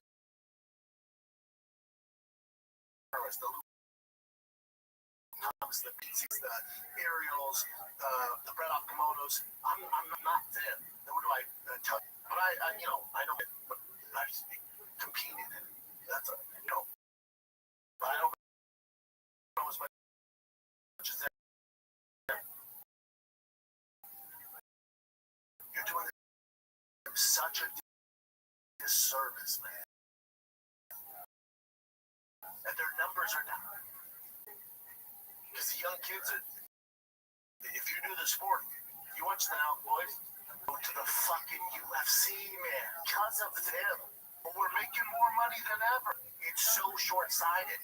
Go through the fucking list of talented American fighters. It ain't good. How many are champions? Fucking one, bud. And there's not a lot of promise coming up either.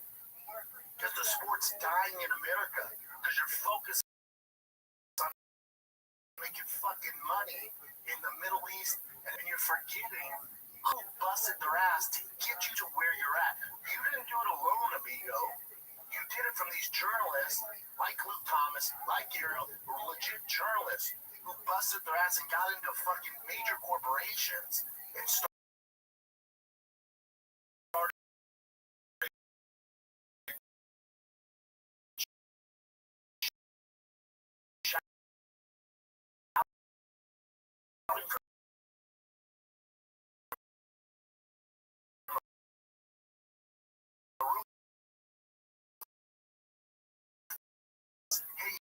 look at us.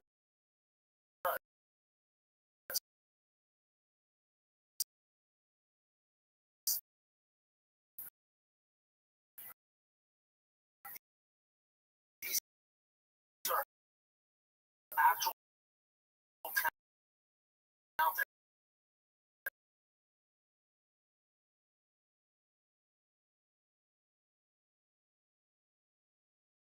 There's no difference. And that fan base, I guess it has to be cool.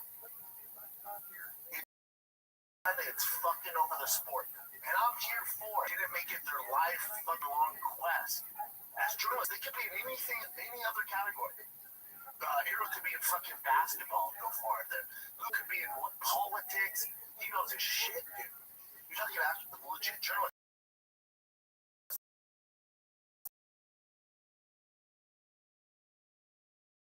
They could be in boxing.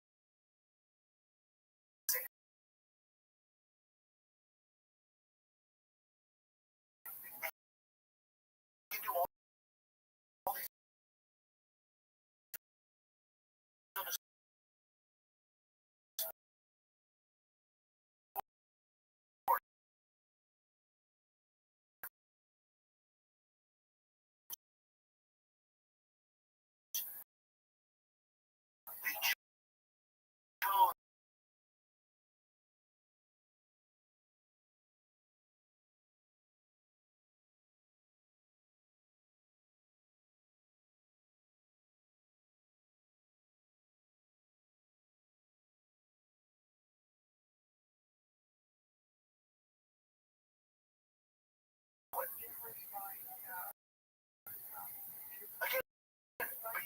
both. Have them at the press conference to the fire. They're not looking for well thought out questions that a lot of us who are in the sport want to know goddamn throats. You can do that. Or you can be in cruise control and forget about the UFC, which you are, and then go promote this. We can also do actual journalists that are going to hold your feet to the fire and get moments. They're not doing that, but they know the sport better than anyone on your staff, YouTubers, any of these influencers. They actually are going to ask you questions that those of us that know the sport, that love it, actually want to know, man, and we don't get. So you get these weird conspiracies. That's what's going on. Because you're not asking fucking questions. Play the shitty cupcake clip. Okay. All right. Here's the little clip. The massive fight would be Ilya versus Islam too. Of course. Yeah. But I mean, Salim is obsessed with that fight. He's obsessed with it. And I tell him, I'm like, oh, they both got to win more fights in their division.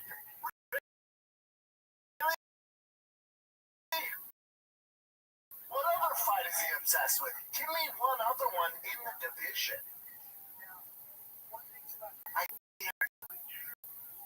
Play. Fucking play.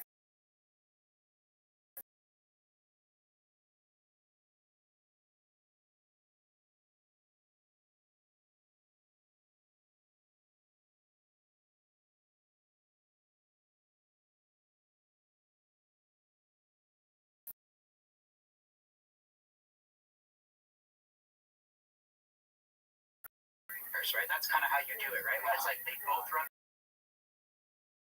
Hypothetically speaking, these are options that we have if things play out that way, but you never know what's going to happen.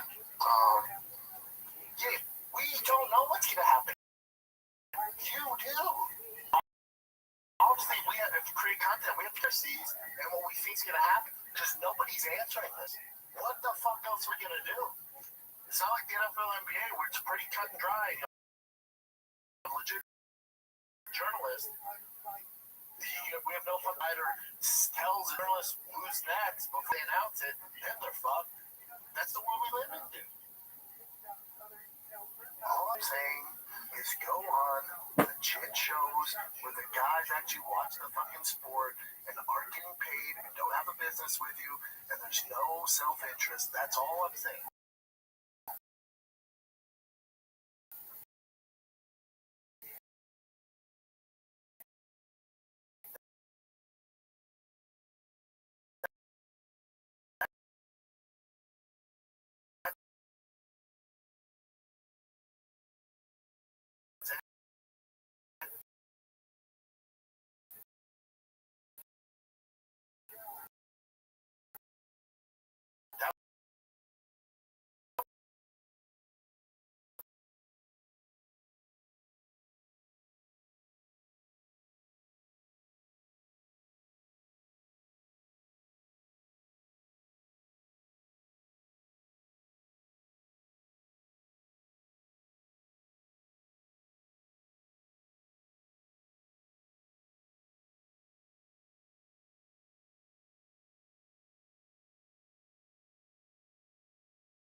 Up, man.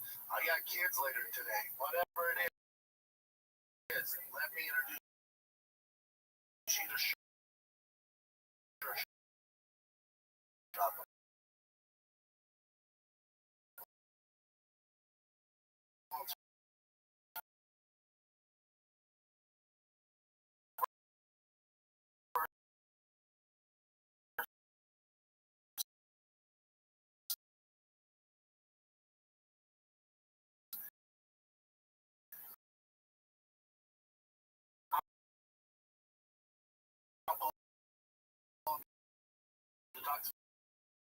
That reduces blood alcohol content 30 freaking minutes. Sharper minded body, liver support, well-being boost, gut support, hype. It's back. Go to SureShot.com. Use TikTok Shop, Amazon. They're all over. Get a 4-pack for you and the homies. It's sure. Do you know if there's any issues with looking and UFC? You know, because it seems like that's Ariel for sure has me on the UFC's part. Yeah, but the only ones I think. Well, freaking John Anik's not a journalist. It's not UFC. How dare you? John Anik is the fucking commentator nowhere. Alright, so you have any other really good ones or no? I mean, there's just, some bullshit. You want to see what the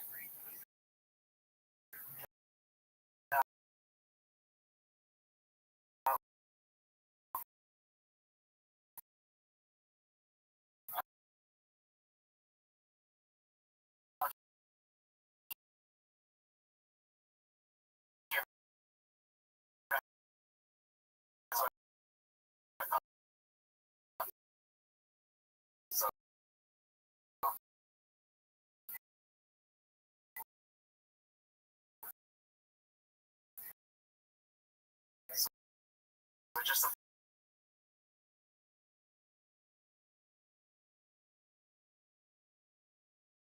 the Poirier UFC 318 going down in home state of Dustin Poirier DP. Let's do it, man. Love both these guys. Just want a good fight. I think it will be a great fight. If you like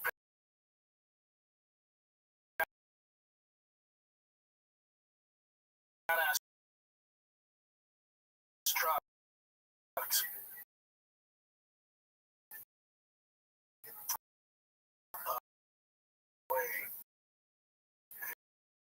It is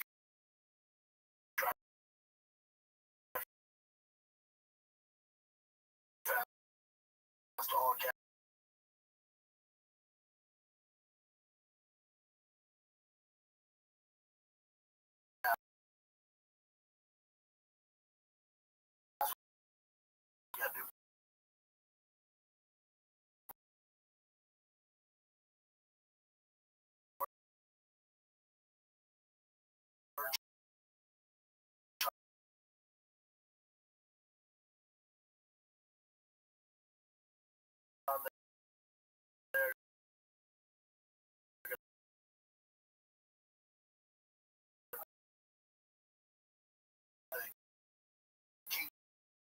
Class.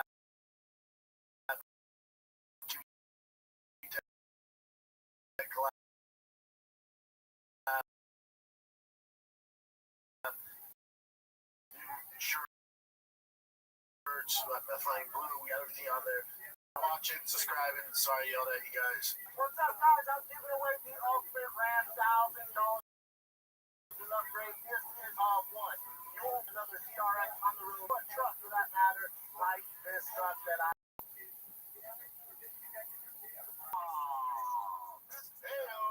It is Monday, July. Still waiting for the Sensei. Still waiting. I think I figured out.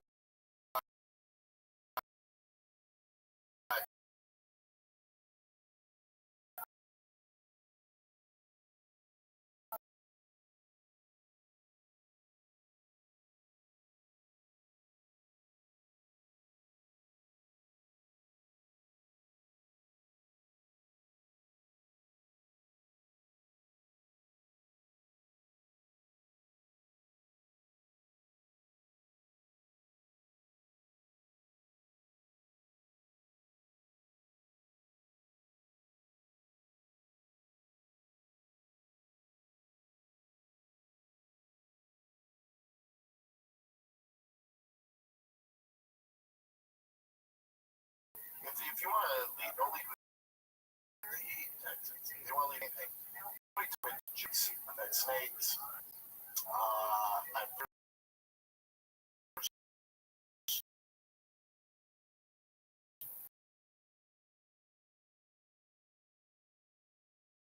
flying around my house, they're on the crib. They're insane. They can steal one of my kids. No doubt, not going to steal them. But Boston, see ya. Billy, see ya. My wife's garage was El Tarantula.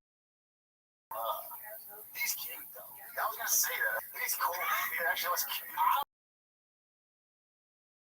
She came because I was getting ready to go to my workout, so it's like making my pre-workout mix.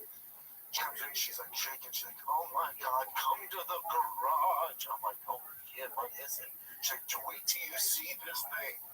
And then he's right by my helper. I'm like, oh, he's cute. Yeah, he's cute. Yeah, furry, just like, and they're not that aggressive. You know, that I can just like jump out at you. He's kind of playing possum. He's just like froze. And so I didn't move, and I just see his little leg kind of come up. I'm like, all right, he's still alive. Still kicking. I didn't.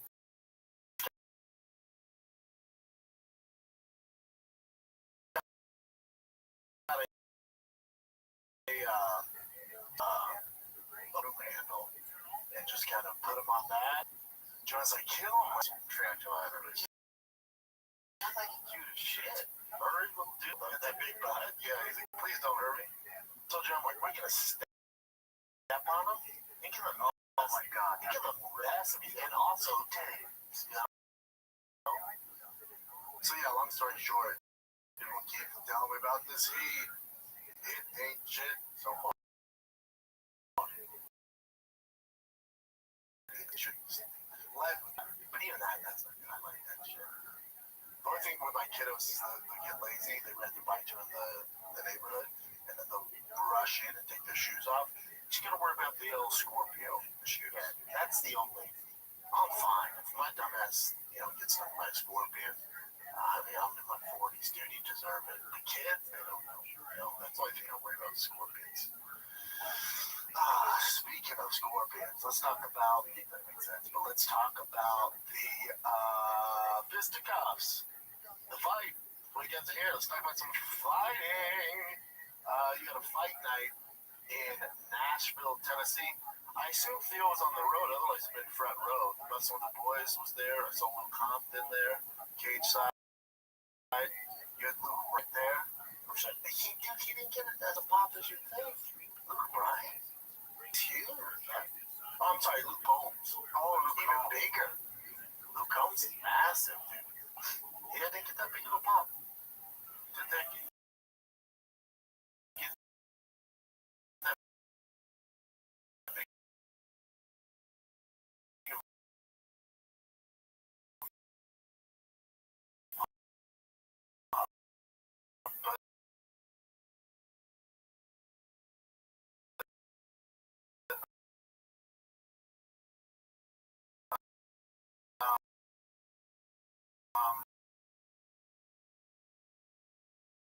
But some of the guys, Paul Costa, Kevin Holland, Deep Show, Pitbull, Michael Johnson's been around forever. This is like his 50th fight.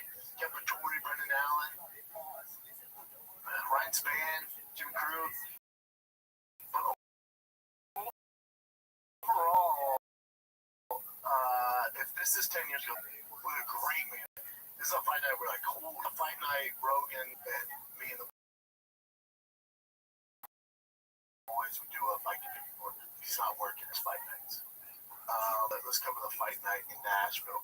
Great card, ton of finishes. The Walker versus Kennedy, the heavyweight fight. So he's Johnny Walker's brother. He's freaking heel hooking everybody and their mother. And he was an underdog in this fight. This kind of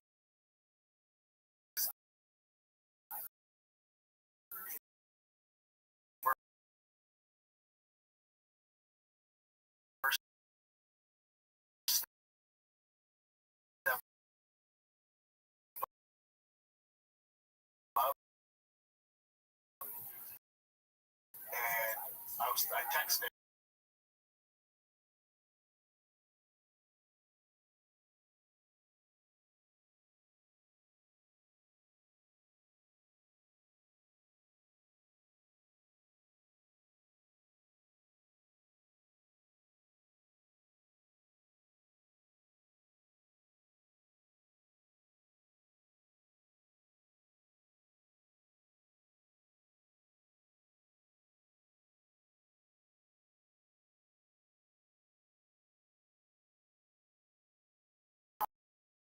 don't really know what they're doing, Walker's just gonna do that to Tom Aspinall, but outside that, I can do that to Vito.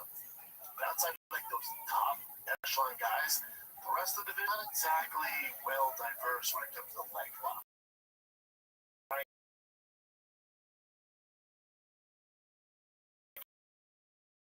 Count definitely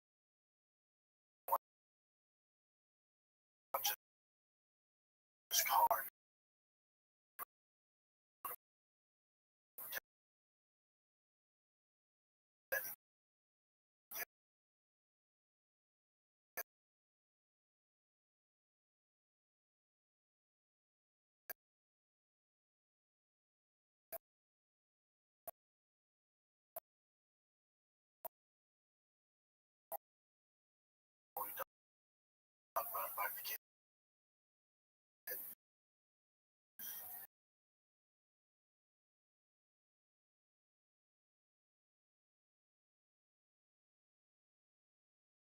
Card. He made that dark horse. I can't believe he made 205. Good lord. He needs some contenders. It's not that deep, so this guy's like 2 wins away from cracking the top 15. You know? Our poor dude Nate Landwehr. I know, Tennessee local. He was doing well. First round he probably lost, second round he won. And then that third round, this Morgan Chaudhry shit together and just said, I'm just going to street fight him and just mollywopped him. That was tough to see. Calvin Kadar, oof, that was a tough one. Yeah, he just never, he's just, since, you know, he's had some losses, he's just not the same guy. There seems to be a mental block. You know, he went to Faraz up at TriStar, obviously to help him with that. He's just not putting any output. And this Steve Garcia, you know, he's not going to win any bodybuilding awards, but, you know, Greg Jackson training, he's a problem, dude. He's damn good, damn good. Kelvin Killer just got outworked for 3 rounds. You know, just got outworked. It's tough to see. I mean, it just sucks. Kelvin Killer, there's some rounds in like,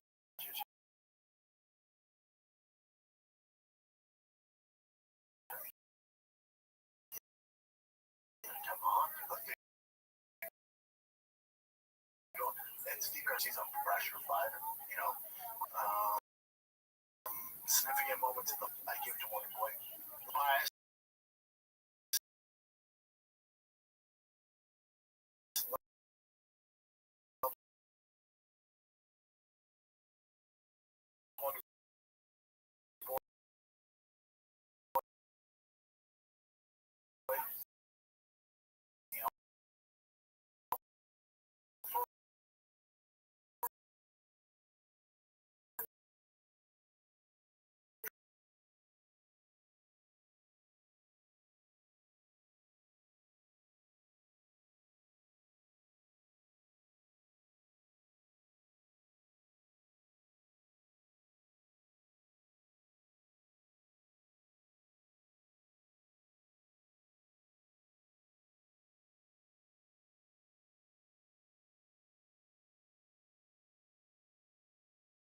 So and I knew this was Brian influence. Messed up neck. He goes, no doubt, it's all pressing. That's Cal.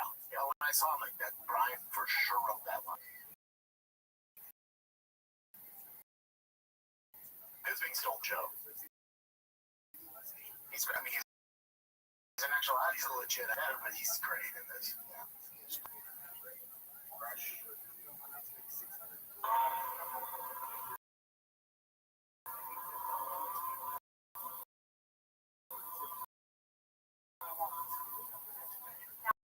Cejudo's great. So look, makes me sad. That's so great. There was this one time I won the belt, but I didn't actually win the belt. It's okay.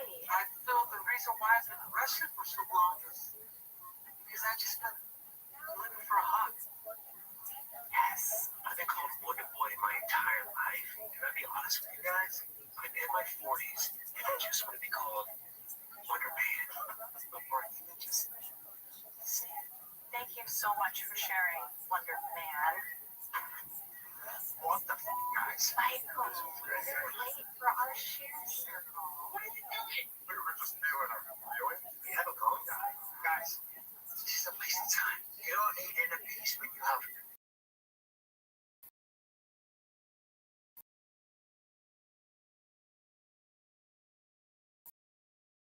to perfection. Our perfection. This is a true classic. It's like we all wear true classic.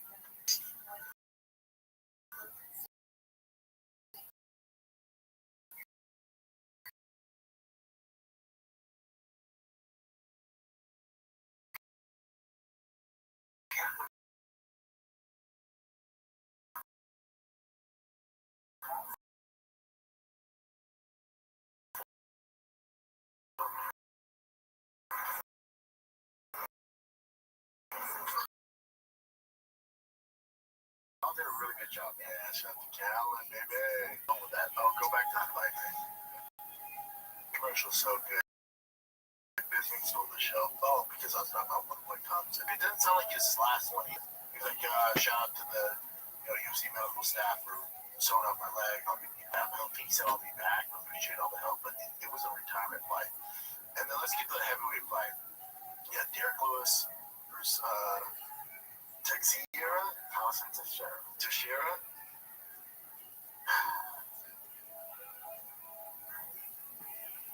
Did you see it, Jim? Of course. Early stoppage? 100. No doubt, right? No doubt. 100. Now, I'm not mad at it because I love Derek Lewis and I want him to win anyways. And I did think this would go past the first round. But,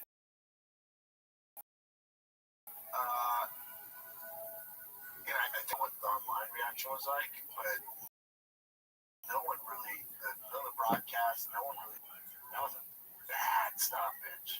Yeah, especially when he never really went limp. There was a bunch of unanswered shots, but he got up to defend himself, clearly conscious. It's just such a bad stop. We also, as fans, we want to see an actual finish. I think Derek would have still got the finish. Yeah, hopefully. It's heavyweight. It's heavyweight. Derek got clipped in the eye early on. There's just not a big enough uproar, really. I haven't seen anything. I don't know if online's pissed about it. People love Derek so much, which we all do. But I was just like, man, that sucked. But people are upset about it. Are they? Yeah. What's right is right. I was just like, that sucked. Even though I want Derek to win, I'm like, God, you don't want to win like that. His after the win antics was hilarious. He did so many different things. Yeah, so many things. He really moved the crowd. Yep. We have that too. He told his wife, like, what's next? He's like, my wife.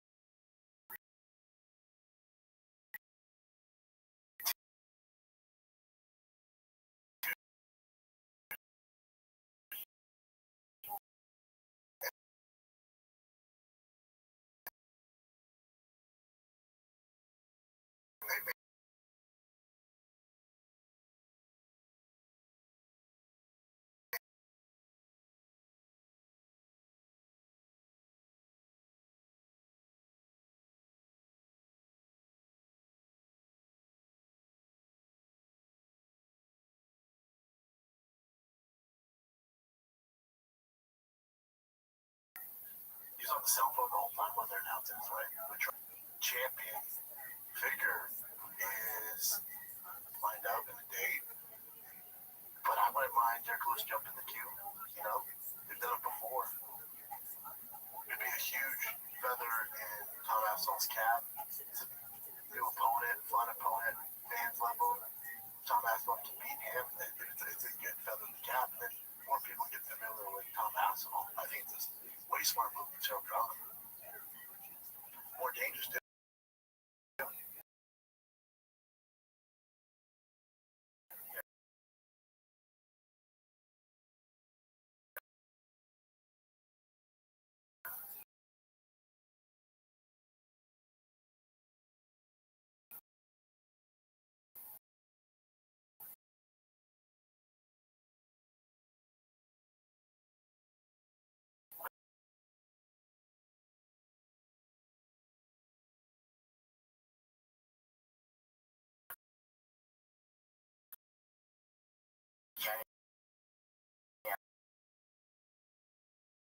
Actually,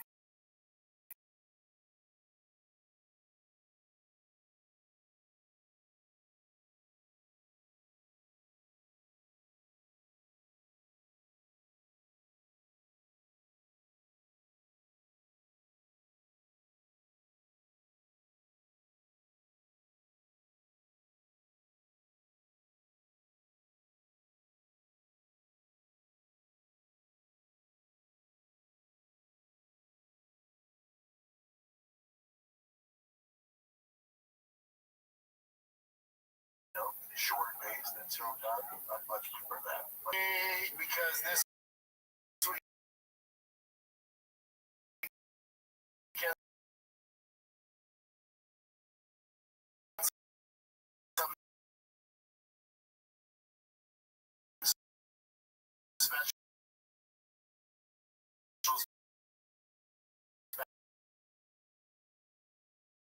out there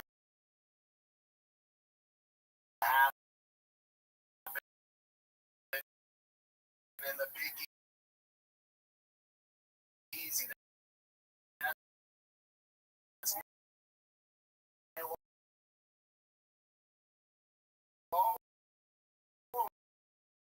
wins fair. UFC 3.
Because the casuals, as long as it's a belt championship fight, then we can have them have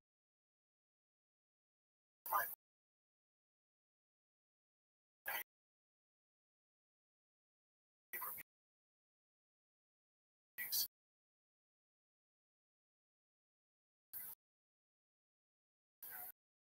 Here's my question.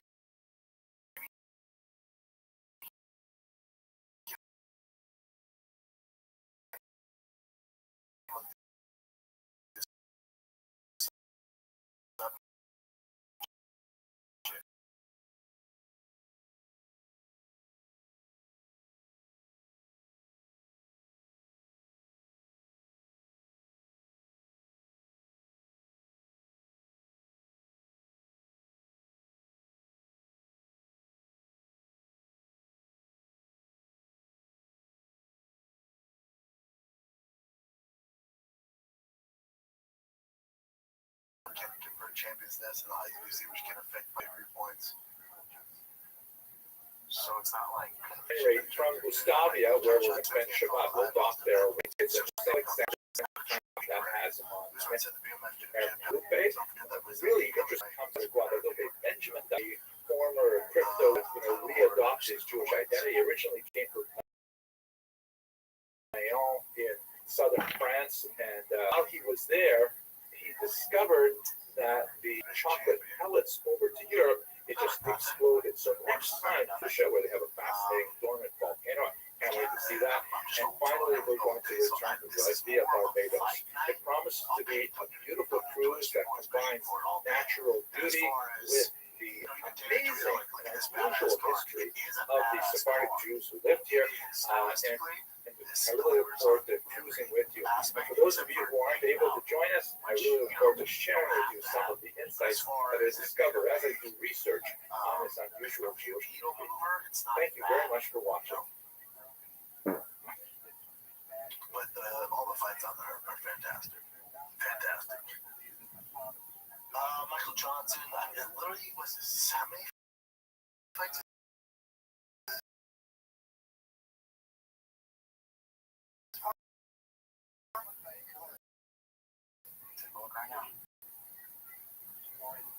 So he was when he got to the UFC, he was 8-5.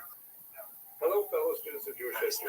First of all, I want to say thank you to all of you who have sent me notices saying, hey, did you see that Christopher Columbus was actually... Thank you very much. My email absolutely stuffed. Please stop sending the message. This by the news because in 2017, I gave a lecture on this topic in which I said that he probably was Jewish. And now I am once again proven wrong. I hope my wife does not see this video. But what I'd like to do today is talk a little bit about what has been discovered. And then I'd like to play you the material that I said back in 2017 that still is quite relevant. And then come back and say, well, what does this all mean for our understanding of Columbus's background? Right?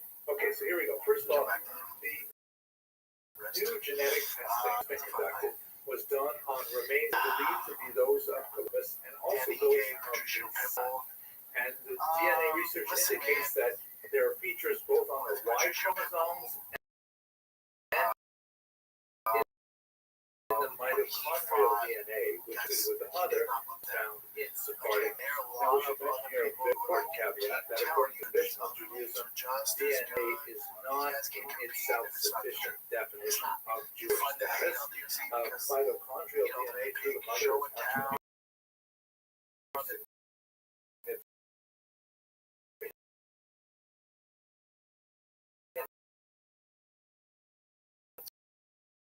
more significant.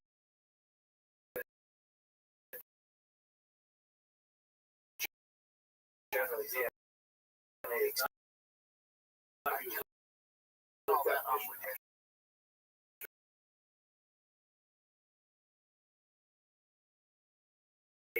About identifying one way or another, which led to a lot of history that spoke about his origins literally for centuries. So let me play for you what I had to say in 2017, which kind of runs through the evidence one way or the other, and I'll admit the part that I no longer believe after you see this short clip. The question, so was Christopher Columbus Jewish? The answer is, to give it away, we can all go home right now. Probably not. It is highly unlikely that he was in fact Jewish. But still, we still have the question, why would one think so? Let us just quickly look at the work of Cecil Roth. We actually wrote several books on history of the Inquisition and the experience of Jews in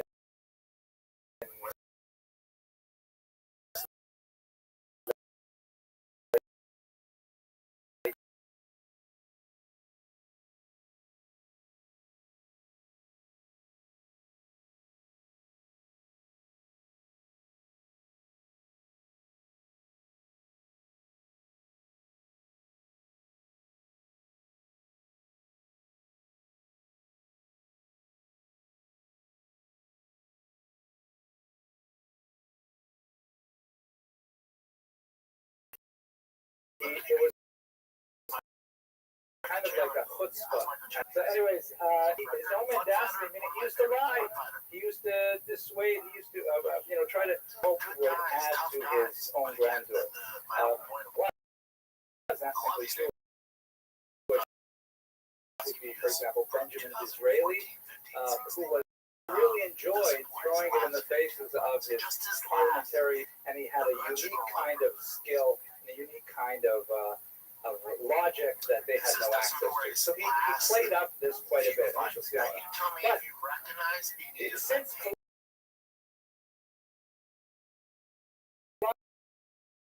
Columbus frequently made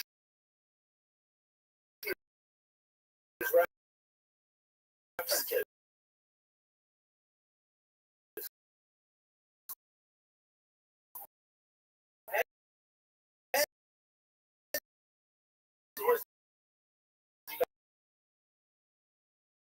background is incredibly murky.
From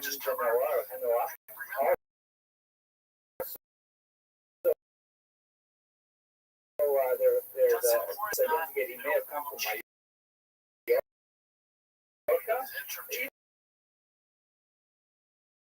but none of them are really very reliable.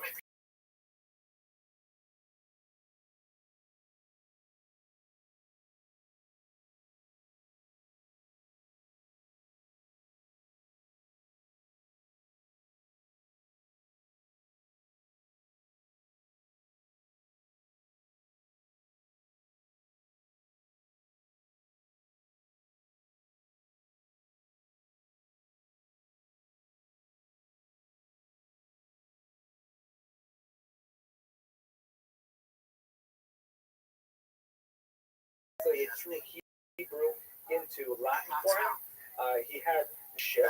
We're not precisely sure because we only have like the ship manner. And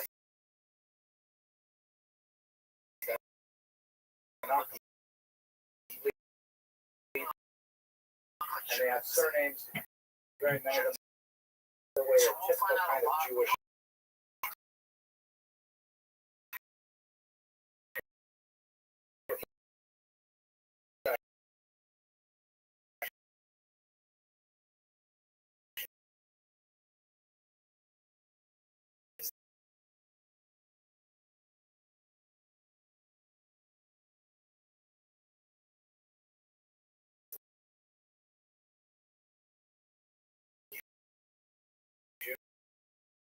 Jews and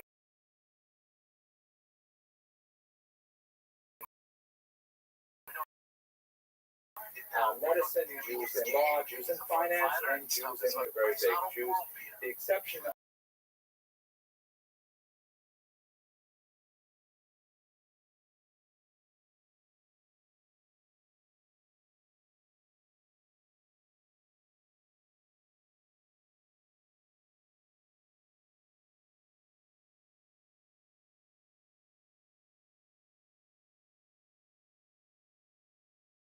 recommendations to allow the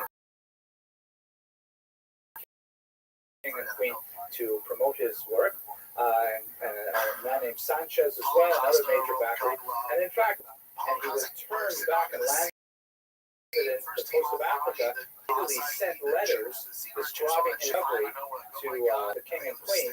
Obviously, couldn't send letters back from the New World because postal service was not too great, connecting transcontinental messages. But he did not address those letters to the king and queen. He sent them to his Jewish buddies or his conversion buddies, the Santachet and Sanchez. Very unusual that they would be the first people he writes to. There are some really tantalizing things, like, for example, he was the ship. By the way, you should recall that he spent about a decade petitioning his enterprise, pushing for his idea, bouncing out of time in Portugal, not there, eventually ended up in Spain and got a positive yes from Isabel Ferdinand. And the ships were complete completely outfitted the month of Av. He was ready to go on Tisha B'Av of 1492, and he delayed it one day. Even though everything was set to go, but since that is an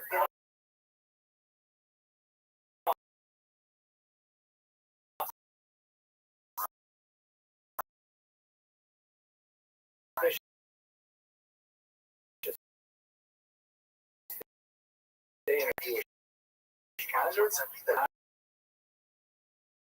leave on Tisha B'Av, perhaps. He himself said in his things, like his journal of his trip to America, which of course was a very celebrated, on the day that the Jews were expelled from Spain, I set out for the New World.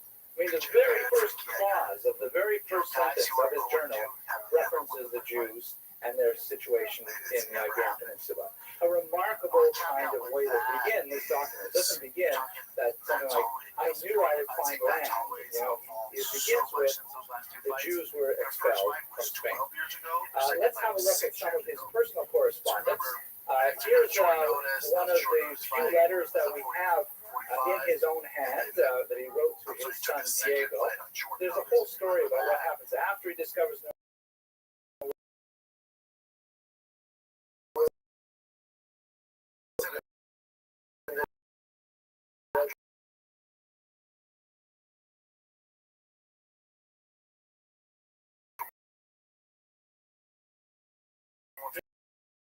ends up kind of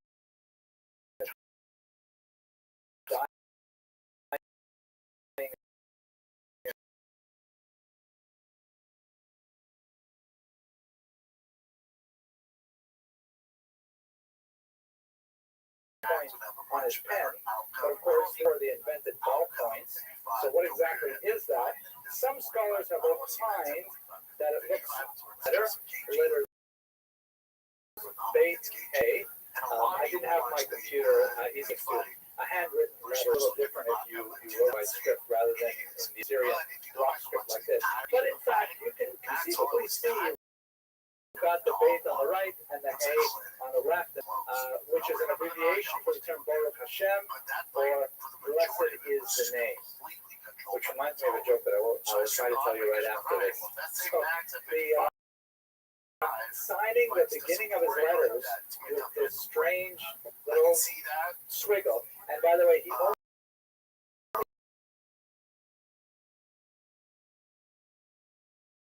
as a fan for signing his Baruch Hashem, and you may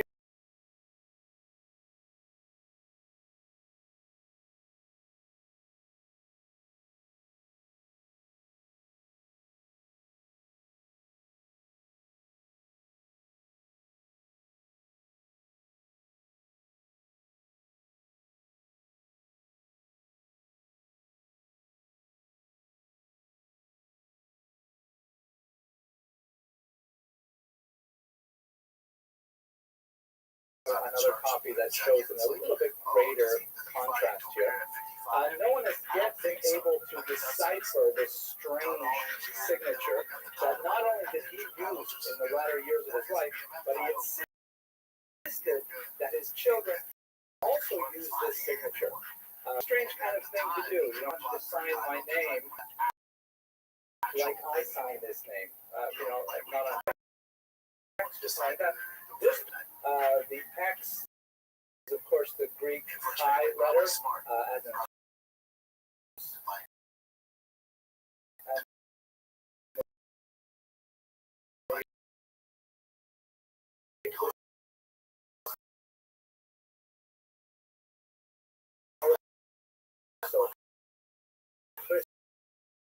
so this is the short, and the Greek this is the short.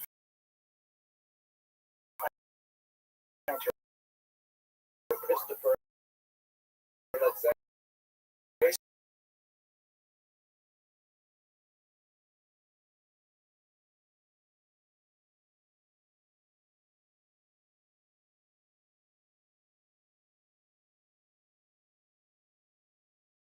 Specifically, not really convincingly, but nevertheless, it's worth noting that this is kind of like a secret to his son that they Kaddish for him after he died. The conversos did definitely use a lot of secret messages that they handed down in all kinds of coded forms to their children. When do this behavior to remind you of a particular mitzvah that we have to keep and so on. So it's not at all impossible, but it's difficult to see this in his signature. Nevertheless, you take all of these things together.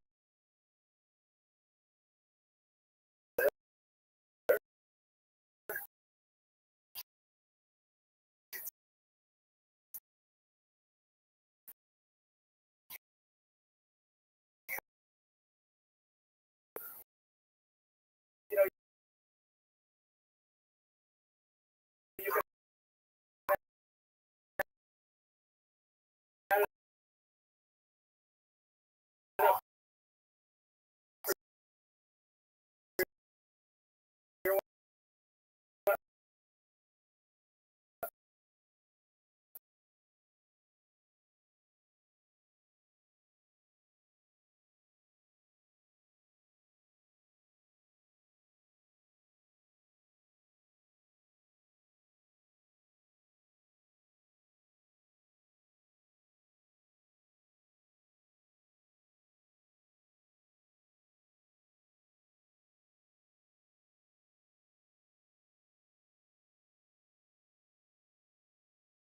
and that's about it for the. So obviously, what I have to take back.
Pretty prominent in the women's boxing there. Lived there. Like a female card, I guess. Castle Cage Taylor, the Madison, third time. One of them was around the country, but yeah, sure. And they keep, They're based pushing, on a series of lectures that keep pushing Amanda Serrano. Yeah, more Jackie for sure. And of course, that's his girl. First lecture. Hey man, over. Katie Taylor 3 times in the fucking story. See it the 4th time. It's over. What's this? I thought this was cool. So this is an announcement. Now, this one I'm curious about. I don't know if we have these numbers and they get Netflix bullshit, so we'll never find out. Similar to UFC, but Right up until the 19th century, this is an extremely important period because of the entry of the Muslim people to the land of Israel, or the entry of Islam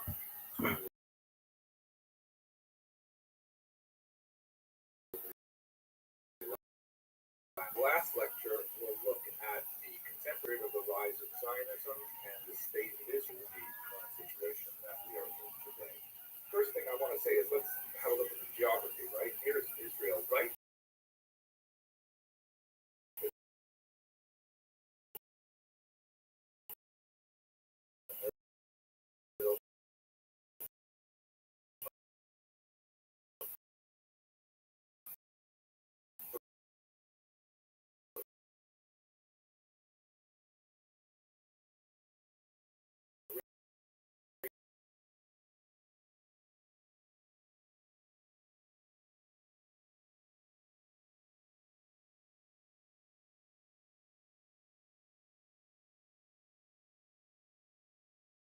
exclusive land use between these.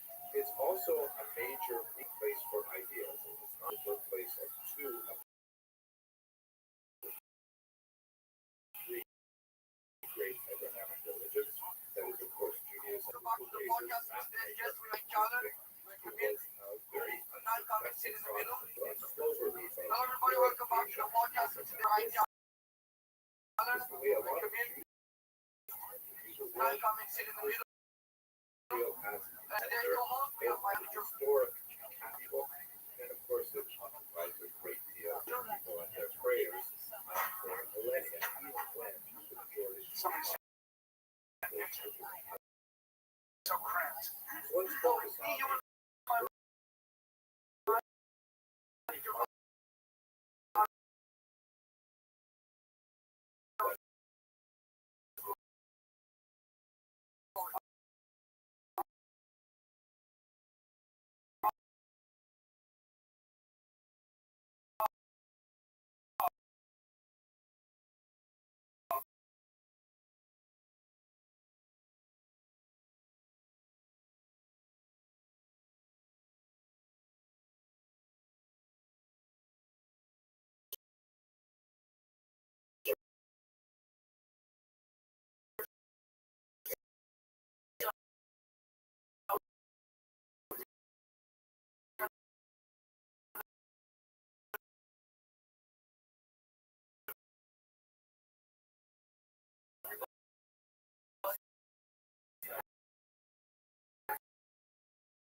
the two major economic regions, of course, are